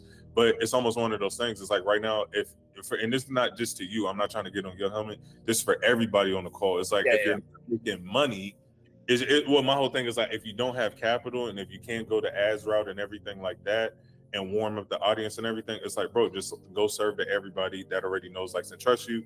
That's the lowest risk, biggest reward. You pay for the production, you hold on the profit. And then it's like, once you done got to the goal of that, now let me do something new. So it's almost like more, better, new. It's like, let me produce more sales, right? It's just like, let me go get better quality or whatever it may be. Let me keep serving the people that already know, like, and trust me. Once I don't reach $5,000, $10,000 or whatever it may be, now I have allowed myself to finally go online. And now you're going to be even leaps ahead of everybody else, because the reality is everybody that's trying to start a brand online, they don't have a bag. They trying to start a brand to get a bag, but it's reverse engineered. It's just all like, you got to have a bag to do this, because at the end of the day, like I always tell you guys, and I told Koya, Jesse, Aaron, everybody knows what I'm about to say, but it's just, we're not in the selling business. We're in the reoccurring business. So my whole thing is all like, anybody can sell something once, but can I get a benefit off of Caleb 6 months, 12 months, 2 years from now? You know what I'm saying? With what we deliver. And it's the same way running your brand. but not everybody is thinking from that framework because everybody's trying to get their bills paid and they trying to hit $10,000 in 90 days and they're lacking capital and they're lacking the skill sets, they're lacking the traits, they're lacking the beliefs. But just imagine if you just looked at what was working and then you just 10x that. And then once you got to that goal, then you can go online and now you have capital and then you're still going to be ahead of everybody else because it's the same principles that apply even when you go online. Okay, influencer marketing is working for you. We don't need to worry about ads or none of that other shit. It's like, let's just double down on that and then double down on that and then just keep going so deep to where now we're building Eiffel Towers rather than going wide and only building fucking trailer parks. You feel me? Right. Yeah. Gotcha, bro. Yeah, so I feel I'm not trying to feel like I was like getting on your helmet or like going on a rant. Nah. This is just speaking to everybody like in here. You know what I'm saying? Right. You got any other questions though? For right now, no. That kind of gave me the mental clarity. So now I know I just got to go back to the drawing board. You know? Yeah, and like I said, it's like always look at the output that you want. So like if Koya or Jorge or whatever, but let's do Jorge because he just made 2 bands, right? It's just all like if 2 bands is the goal in 30 days, it's like, okay, and that's the output. That's the output goal. It's like, let's look at the input that you got to do. And every single person on this call, you either got one or 2 things. You either got time or you got money. And if you don't got money, you got to use your time, which is AKA manual labor. So then it's just like, okay, well, if I don't have the money to go online and if I got to do this fast cash or whatever it may be to make money, okay, now I can start measuring shit. So let's just say Jorge hits up 100 people and then 5 people buy. But let's just say 20 orders is what got him to 2K. Well, now he got to measure like, well, fuck, I got to reach out to at least 400, 500 people to even get to my goal. So now that's the manual input that he got to put in to get to the 2,000. And for somebody that's on this call, it can be like, oh, well, bro is lucky. It's not that he's lucky. He just put more value in than you. People look at me and be like, how did the brand builders thing blow up? How did all y'all find me off of going viral and shit? It's not rocket science. I just put in more videos and more content than everybody else. Right. So now when you start looking at it from that framework, it's like, okay, well, what's realistic and something that I can measure immediately? So if Caleb is trying to touch 5,000 or 10,000 online, well, no, let's just do Michaela now because Michaela is winning and she has, she's winning as well. And she's doing acquisitions. So it's just like, first, Michaela was like, oh, I'm just trying to do 30,000 in 30 days. So she does the drop. We let her run organically. She did 1,600 that first day, as all y'all saw on the screenshots in the win. So this is the output that she wanted. So then after 48 hours, once we turned on ads, she was seeing a 4x return. We're putting in 400. She was seeing 1,600 a day. So then her mind started going crazy, like everybody's on this call, even how I get at times. And it's like, well, damn, should I just take some of this profit to go get an influencer and go do this and go do that? And I'm just like, why don't we just double the ad spend Just keep doing what we're doing. Yeah, let's just double the ad spend to get to the goal quicker. So then she was putting in 1,000. Now she's seeing 4,000. Then we put in 2,000. Now she's like, the numbers just kept going up. So now she's about to finish off the month 60, 70 bands, doubling the output that she ever wanted. But all we did was just 10x the input that we was already doing and what was already working for her. Okay. I see. I'm following. Yeah, and everybody's different. Like I said, like you got fucking Catalina, she prospers off of influencers and going organic, and I'll be telling her, it's like, well, shit, if you're not trying to spend bread on ads like that, why don't you just put 20% of your time into the ads on like retargeting, but then 80% of your focus on just going to get more influencer avatars like that brought you some type of fringe benefit, which is the eyeballs, and that brought in the views. Right. Okay. The fourth reason why you can't scale up a brand is due to the fact that you have a production delivery problem. So when it comes to production delivery, this is huge. You know, even though that my production manager, she's the best of the best. She's worked with me, Stitzy, all my friends' brands. It's still difficult when it gets into like the cut and sew and everything like that. You know, like we try to get everything out in a very timely fashion. But at our company, you know, personally, we pre-order and stuff. But even at the pre-order, it's like the only way that you can successfully run a pre-order drop is if if you have that production line like really intact and in order. And it's a trust thing. You got to have trust from the manufacturer that they're going to ship your shit in a timely fashion. You got to have trust from even your local screen printer that he's going to ship out your stuff in a timely fashion. But for us, this was always like kind of like our biggest weakness, you know, from dealing with like the sneakers and getting fucked over by a manufacturer back in the day. It's always been like this peak and valley thing with us when it just comes to like the production delivery. But that's my weakness, you know what I'm saying? I don't want that at all for you guys. I want to see every single one of you guys succeed with your brand, but that's probably a big bottleneck on why you guys aren't scaling with your brand, is simply because of production delivery. So the 7th lesson that I learned, I would say, is hype releases plus all year items. When it comes to the all year items, I always told him that you always want to have an all year products available on your store. That was one of the mistakes I took too long to do. And that's one thing that I told him that he should always do, because when people come into your website, they don't want to wait for hype releases all the time. You know, people are going to the site because they want to buy things right now. So whether you got logo tees and boxer briefs and socks and, you know, just simple everyday necessity stuff for your brand, but that people can always go up on there and support and buy it. And then obviously too, you got the hype releases. So that's your seasonal drops or a drop that you have coming every single month. And then that's the new stuff that you put out to the people. So what he did, he just made a whole bunch of stuff that's available all year, like posters and accessories and certain t-shirts and cheap, even $8 t-shirts or $10 t-shirts. Like, he made it all super cheap. And the only reason why you want to have all year items, even if you're not really seeing that much profit on it, is because you want to collect data. You want to collect those numbers and you want to collect those emails. You get what I'm saying? But when it comes to the hype releases stuff, those are the things that you really see a profit on. So when it comes to his drops and he doing like 15-piece collections and all that other stuff, those are the things that he's taking home for himself when it comes to that profit and putting it back into his brand, obviously. But the all year products is really to like break even, see a little bit of profit, but it's more so just to collect a whole bunch of data. And that's what he's doing very, very well. You know, so I'm starting from zero, bro. So at the moment, I'm just messing around with designs and, you know, programs and stuff like that. I was just asking, like, what program do you recommend the most for me just to dive into? Because, you know, I kind of don't want to be everywhere and I want to learn just one, you know, and build from there. Yeah, me personally, bro, I do Illustrator. When it comes to like designing and shit, that's what you asking, right?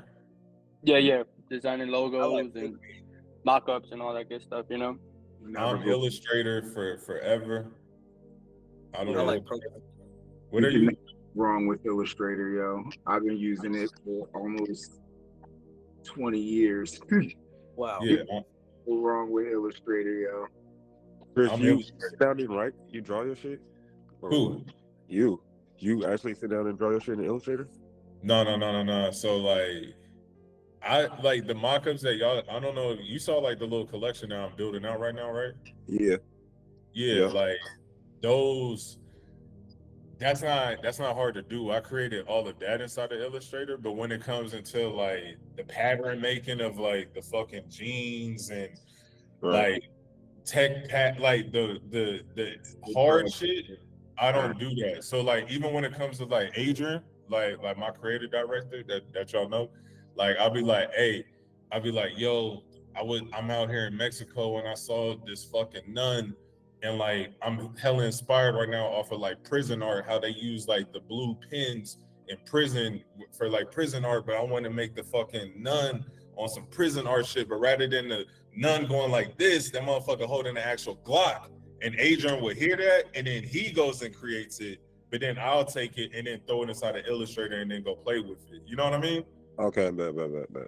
Yeah, or if I'm like, yo, like I saw this crazy shit, like this Cupid, like it's something about this Cupid angel, like I want this Cupid angel just like this, drawn in a cartoon style, like going against another Cupid with a bow, and this one got like a Glock or something, like, and Adrian would just hear that, and he already knows what to do, and then obviously, like, I send him the references over and shit like that, then he's just like, bet. So once he creates it, then I kind of play with it, like, does it look dope on a brown tee, a black tee and stuff like that? But one thing I was gonna tell you, Hector and Jesse, because Jesse about to show me his mock-ups and everything.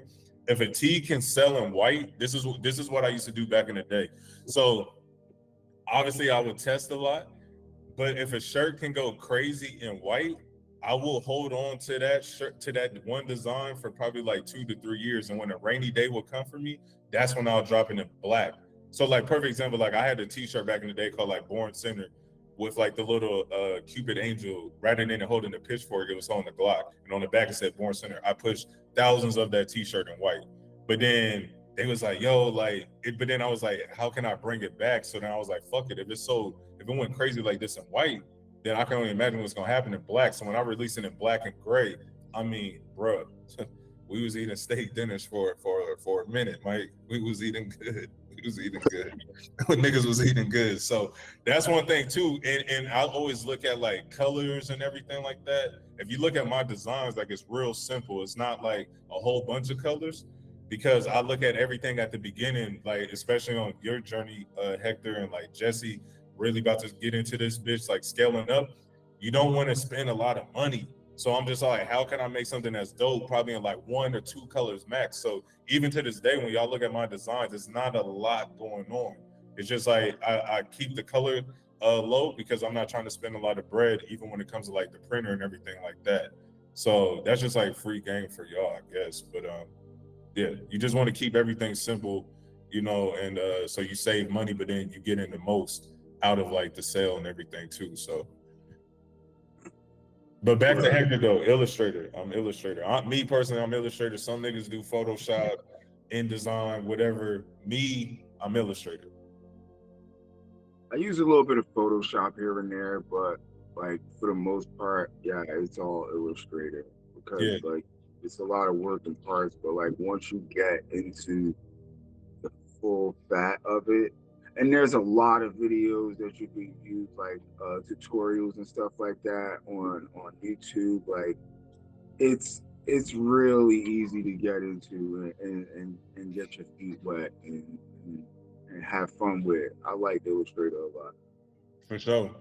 And yeah, but just always remember this though too, Hector. Like, let's just say this is your hat, and you like, oh, I'm trying to make this in red, but I'm not trying to go buy a red sample. You gotta go if you don't really know Photoshop like that. You gotta go find somebody that's like ill in Photoshop to change the color for you, because you can't do it in Illustrator. Does that make sense? Yeah. So in Illustrator, can you add like color to the stuff or no?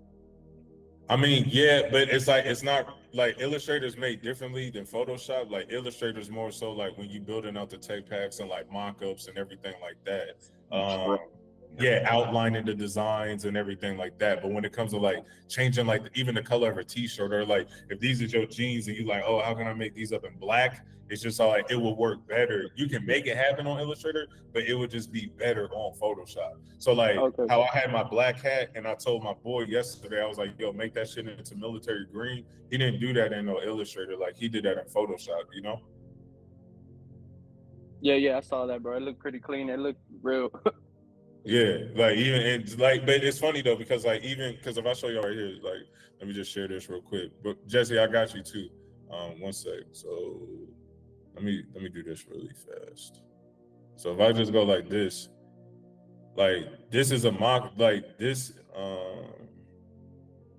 and this isn't official yet. And obviously it's just like, let me stroke this shit down. Oh, I don't like that. Right. But if I make this bigger, it will look different. But all this shit, this is all like photoshopped. Let me hide this. But like, this is like a perfect example. So I can post this on my site like right now and it looks realistic. Y'all can see this, right? Yeah. I can't hear anybody. Okay. Yeah, because I can't see y'all. So like if I just zoomed in on this, like even over here, like this because what I do is it's just like I have my dude, I'll be like, yo, like I'll find a t-shirt blank that I like off of like somebody's site like Pleasures or Supreme or somebody. We take their shit out, put in my inside label tag. That's like my actual inside label tag. And I hate wasting money on like doing realistic product shots if it's not cut and sew. If it's printables, it's just like I'm just doing 100% mock-ups. So as y'all can see, it's just like, I mean, shit, if I posted this on my site, you know what I'm saying? Like, it looks decent enough to be like, oh, like, that's legit. Or like, even this one, obviously the back of this is like fucked up. But yeah, it's just all like, people be like, bet. Like, even I post these all on my IG, all that. So it's just to give you like perspective. So it's like, once everything is finalized, that's when we start, you know, building out everything one by one, uploading it over to Shopify, and then like start building out like the IG campaign on how I'm going to post everything and shit like that. But right now I'm just fucking around, just trying to make everything like cohesive and like what's going to be dope and like what's not going to be dope for the summertime. And these are designs too that I made like back in like 2017, because I'm a creator just like y'all. Like honestly, I hate like running a business. Like I just love creating and making dope shit. But the reason why we all here is just because like Maria and Sean and Nin and all these tangible people, or all these people that help me on the tangible things that I just hated doing like over the course of my run of like running a brand. Because I hate media buying. I hate fucking doing production. I hate doing PL breakdowns. I hate doing forecast sheets on. I hate all of that shit. Like that's why I got Maria doing it, and it's like media buying. I got this person doing it, and even like the creative direction is just all like.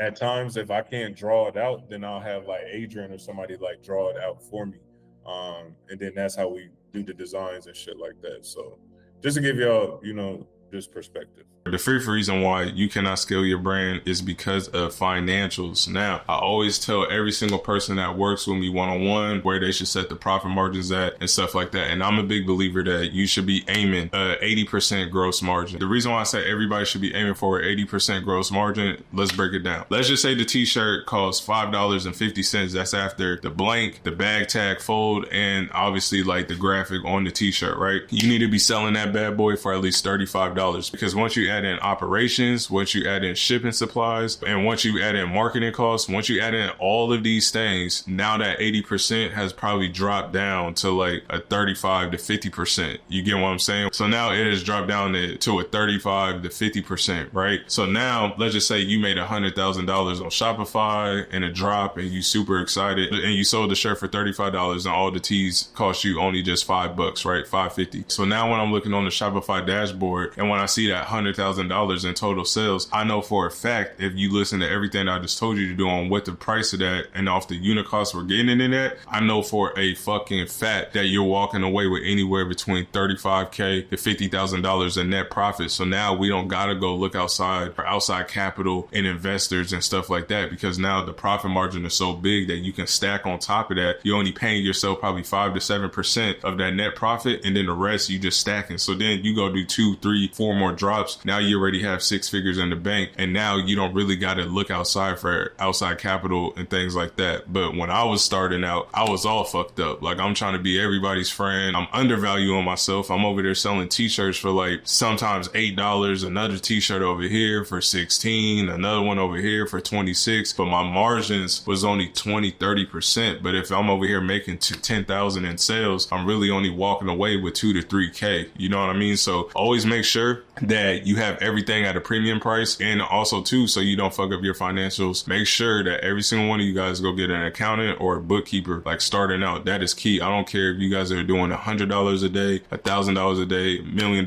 whatever, wherever you guys are at right now, make sure that you guys are getting a bookkeeper, because that shit is so crucial. Because as a business owner, you wearing all these different caps at times, right? Sometimes you might have to jump into marketing. Sometimes you might have to jump in the production side of everything. And that's what you have to be just as the leader at times, right? But you can get lost in the sauce on just your spending. And that was one of my biggest downfalls. And that's the reason why I couldn't scale. One is with the financials is because of the price that I was selling the products at. And then two, my finances wasn't even in order because I was lacking on keeping track on everything. So last but not least, the last lesson that I learned from Eighth Wonder was consistency. And he does not let up at all. The kid is already 3, 6, 9 months ahead. He was even like that even back when he was only making $2,000 a month, even with his brand. He was already months out, seasons out, and he's always putting out new stuff. He's always putting out new designs, new concepts, everything like that. And I think that that's huge, because a lot of people get sick and tired of bland drops and they just like, oh, this drop is mid and this drop is weak as hell. But he just keeps going. Like, he does not stop. He keeps putting out dope products. He keeps putting out dope stuff, and he's 100% committed all the time at everything that he does. Like, the kid's commitment and consistency is huge. And if you guys haven't haven't read the book Influence, that's one of the laws in there is commitment and consistency. Like he's committed to his following, he's committed to his tribe that he built, he's committed to his community, and he just does not let up. He's always giving them new stuff. He's always giving them new products. He's always giving posters to accessories, the t-shirts, the hoodies, everything. Like the kid just does not stop. That is the 8 lessons why Saul from Eighth Wonder blew up. And like I said, I do not work for Eighth Wonder. I could be wrong about all of these things, but that's just my perspective and my take on knowing somebody that's close to me and seeing him go from 2,000 a month to multi 6 figures a month. And I just saw everything kind of with like a bird's eye view. And like I said, I just wanted to tell him that I'm proud of him. I'm excited to see what he has coming for the future. I've seen him literally go from nothing to a lot, you know, in a short span of time. And you can learn a lot of lessons from this if you guys are just starting out your brand as well, you know, and you guys can take some of the lessons that I even said on the things that I saw him blow up with, and y'all can take that and go throw it into your brand as well. So this is me.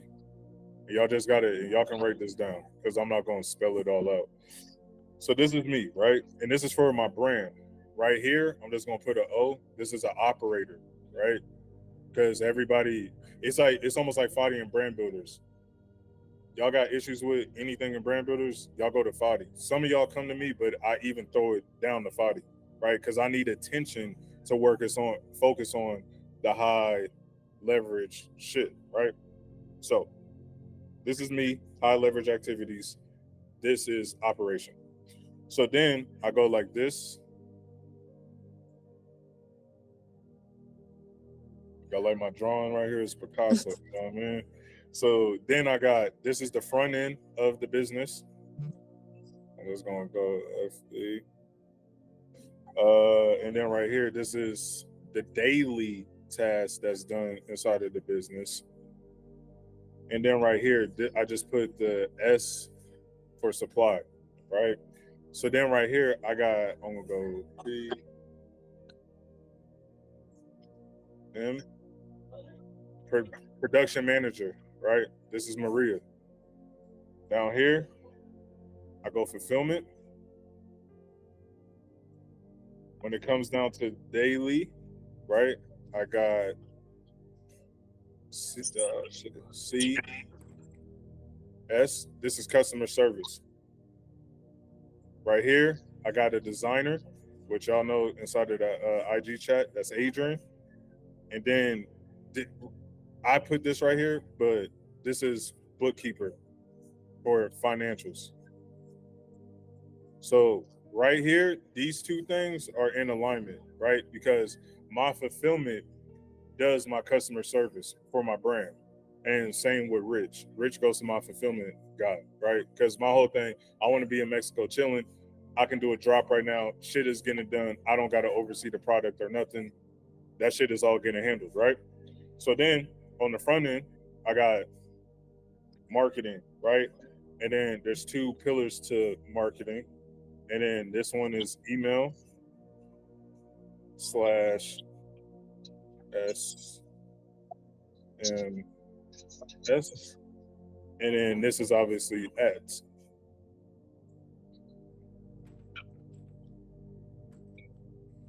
Shit, this shit me all fucked up. So then I go down to sales. And this is basically, I'm just gonna put an O right here because I ain't trying to spell it out, but basically the offer. So where does me right here, Mr. Chris, my most time with my brand is developed right here, right? Marketing, ads, organic. I didn't put that in there either. Organic. And then sales is just like the offer. So even when we building out the collection, when Adrian's building out the collection, he gives it to Maria. You know what I'm saying? And then once we do the drop and everything, obviously fulfillment, customer service, everything is kind of dialed in. So let me just like break this down to you. Me, I'm focused on the high leverage activities. None of this shit over here is high leverage for me. Me doing the tech packs, talking to the manufacturers, all the stuff that's done over here, Maria handles all that. Me doing all the orders and everything, I don't do none of that shit, right? I got my 3PL that does that. Customer service, I don't want to talk to people bitching all day about their orders or whatever it may be. So we got a system and process dialed in even for that on the customer service side. Designer, like I said, he's building out the seasons and the drops and everything, and he knows my brand because he is a part of the brand. He sends everything over to Maria. Maria dials everything in. It goes over to the operator of my shit. Operator shows it to me. I approve or disapprove all of this shit right here. And then obviously the bookkeeper, I don't even talk to my bookkeeper. My operational guy talks to my bookkeeper, not really on a daily basis, but on a weekly basis. But it's a daily task that she got to do with all the transactions and everything that's coming through from refunds, how much money came in from drops, all that good stuff. But me, I put all of my time literally right here on the front end of the business, because marketing and innovation is the only thing that matters. Everything else is just an expense. So if I put my focus on the front end, I got everything else dialed in on the back end. So right here, when it comes to the email SMS, I already have Jack that can handle all that. I already have Mint. One second.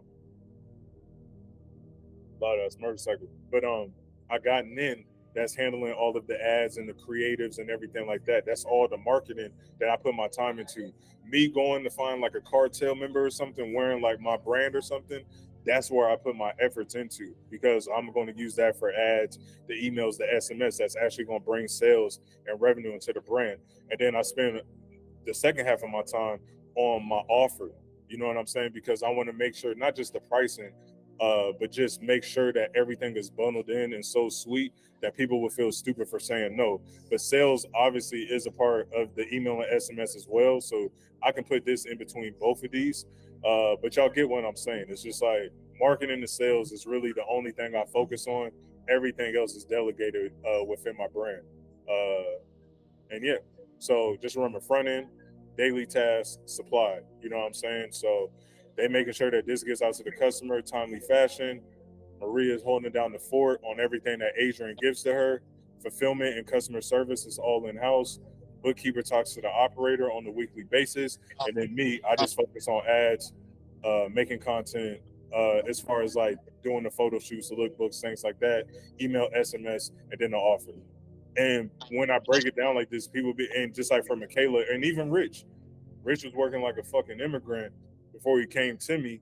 And then once he's got to $10,000 in 2 weeks or in a week or no, in a week, he was like, bro, like what else do I do on my time? And then it's just like, okay, well, we have this now on lock, right? But then all of this shit wasn't on lock.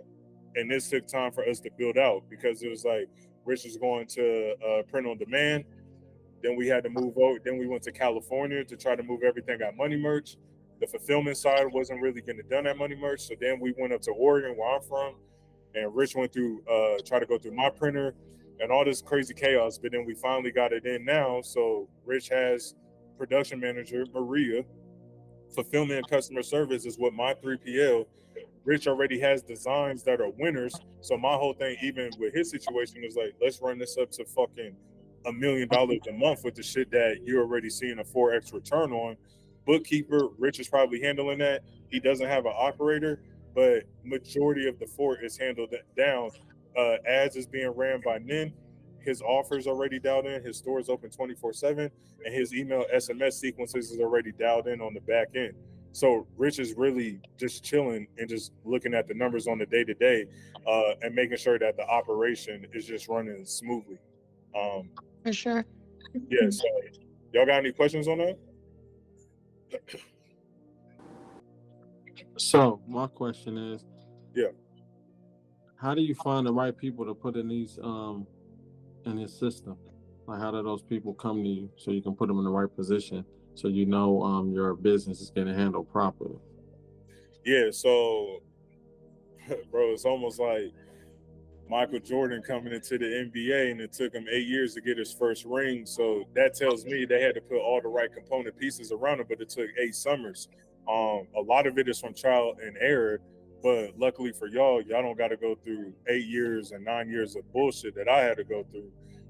When it comes to production management, obviously y'all got Maria that y'all can hire for that, but at the same time, it's like she's very costly. Like, these people cost, and my whole thing is just all like, let's get the front end dialed in, because if the offer's shitting out money And if the ads is producing and the email SMS is dialed in, now we're doing nothing but taking other people's money to go buy out all of these folks right here. Now, when it comes to the designer, that was honestly through like luck, not through luck, but just through like friends, how I found Adrian.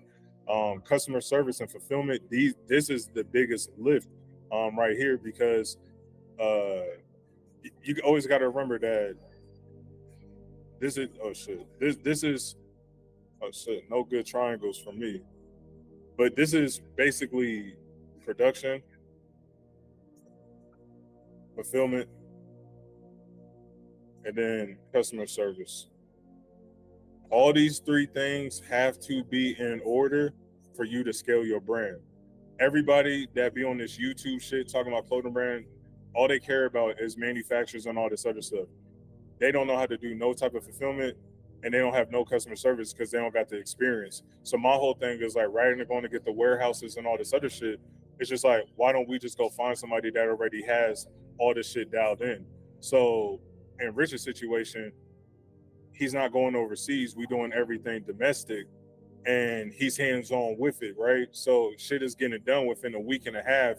Shit is going to fulfillment. Fulfillment is getting it out to the customer, and then customer service is on lock. So it's not stressing out Rich. So now he can put all of his time, attention, and energy into the marketing, into the emails, into the offer, into the products that was selling before. And just like what I told him this morning, I literally told Rich this morning, I'm like, bro, you need to focus on the things that was working before we turned off ads.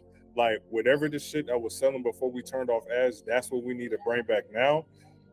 Because that was the shit that was actually producing a shit ton of money. And Rich is producing money right now, but I'm trying to have bro really like catapult to the next level. So with him, it's just like, that's him. He only knows his audience when it comes to his offer and the person that he's serving. Like I said, he has Nin to run his ads, email, SMS. He has Jack right there. But then my other homeboy that I gave to Rich, right when Rich started making money, I was like, take this money to go get everything dialed in before I brought Jack into Brand Builder. So I have the team for y'all, but what I'm just getting at is that 80% of y'all time, and this even goes for Dima, because I know Sis is just starting out, but 80% of y'all time needs to be focused right there. It needs to be focused on the front end of my brand when it comes to the marketing, my organic content, ads, my email, SMS, and then my offer. Because once you start making money, then you can take that money to go to my fulfillment service. Then you can take that money to go get Maria for production management. Then obviously y'all probably got local bookkeepers or whatever, but then y'all can go hire out the designer, and then y'all can go hire a friend or somebody that's like integrator type of person that can handle the operation for all this whole entire operation for y'all on a day-to-day basis. So then y'all can just focus on the high leverage activity, which is this, while the operator is focused on all of this.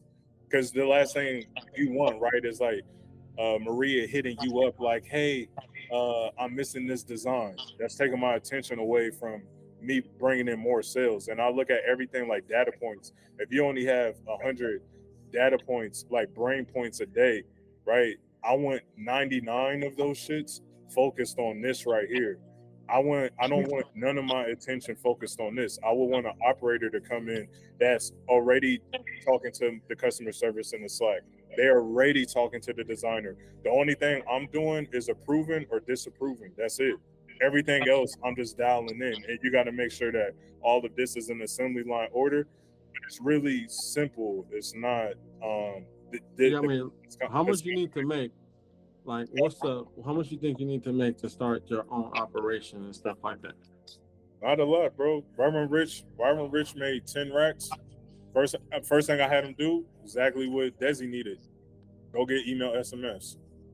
Once he got email, SMS dialed in, first he paid Nin. Let me take that back. Rich paid Nin. After he paid Nin scaling them up, took other people's money, the profits. Rich, don't go pay rent or nothing with that. Go get the email, SMS dialed in so it can produce you more money. Got that dialed in. And then from there, the production side then got Maria. and then he was making more money, and then you don't need no money for the fulfillment and customer service, because you got to think, right? If Will's charging $8 for shipping or whatever it may be, my people domestically, they charge around like $5 to $6, and plus a $2 handling fee for them to use their poly bags, their shipping labels, them picking it, the whole shit. So we round that out to like another $2. So the customer is really paying for the customer service and the fulfillment. So right there, that's 100% for free. And I put the mindset at the end because a lot of people overlook everything and they look externally at all these problems like we just talked about, from marketing, production, sales, operations, and teams. It's all of these things, but that's outside of us. But the real question is like, what's within you? So a lot of people, like, they overlook the mindset part. But if you coming into this with the wrong mindset, or if you put in a cap on yourself, I think that can really plague you. And when I was starting out, I won't keep it 100 with you guys. Like, I knew that I was good. I knew that I was the best, but internally there was a lot of limiting beliefs that like kept me at a certain level. Like, but it's real easy to go get millions of dollars off of clothes. It's really easy to go be a billionaire. You know what I'm saying? Obviously, I live by the quote, we always need a divorce from the result and just embrace the craft, meaning that we can't control the output, right, of becoming a millionaire or having our brand become a 7-figure brand and stuff like that. But you can for sure 100% control the input of it. What are you doing on the day-to-days and stuff like that? So a person like me, when I was first starting out, I always knew that I could go big with it, but I always had these nasty, dark, limiting beliefs within myself, like on how big I can really take it and how far I can really go. I know a lot of people out there that don't have the best brands in the world, but their imagination and their mindset is so big on that they can have it all, that's exactly what they're getting. They're getting literally all of it. You know what I'm saying? Like 300, 400,000 followers, like the whole thing. So my whole thing is like, don't put a cap on yourself. Like, you're an opulent human being. Everything is opulence. Like, you are abundant and you can literally have like it all. Like, no fucking joke. If you want to scale your brand, don't sleep on Prince Machiavelli, and click the link below. You heard the kid. Click the link below if you're trying to get right with your brand, man. I hope that you're getting some type of value from this. Like I said, this is me helping out people on one-on-one calls, me sitting at my office just giving out a ton of game on unlisted videos that I gave to certain people when they were in the process of scaling up their brand. So if you liking this content so far, please just give it a like. Here, let's put the thumbs up. Put the thumbs up. Give it a like and sub to the channel. And you heard what the boss man said right here. If you're trying to get, that one-on-one access from me and my team, just click the link below.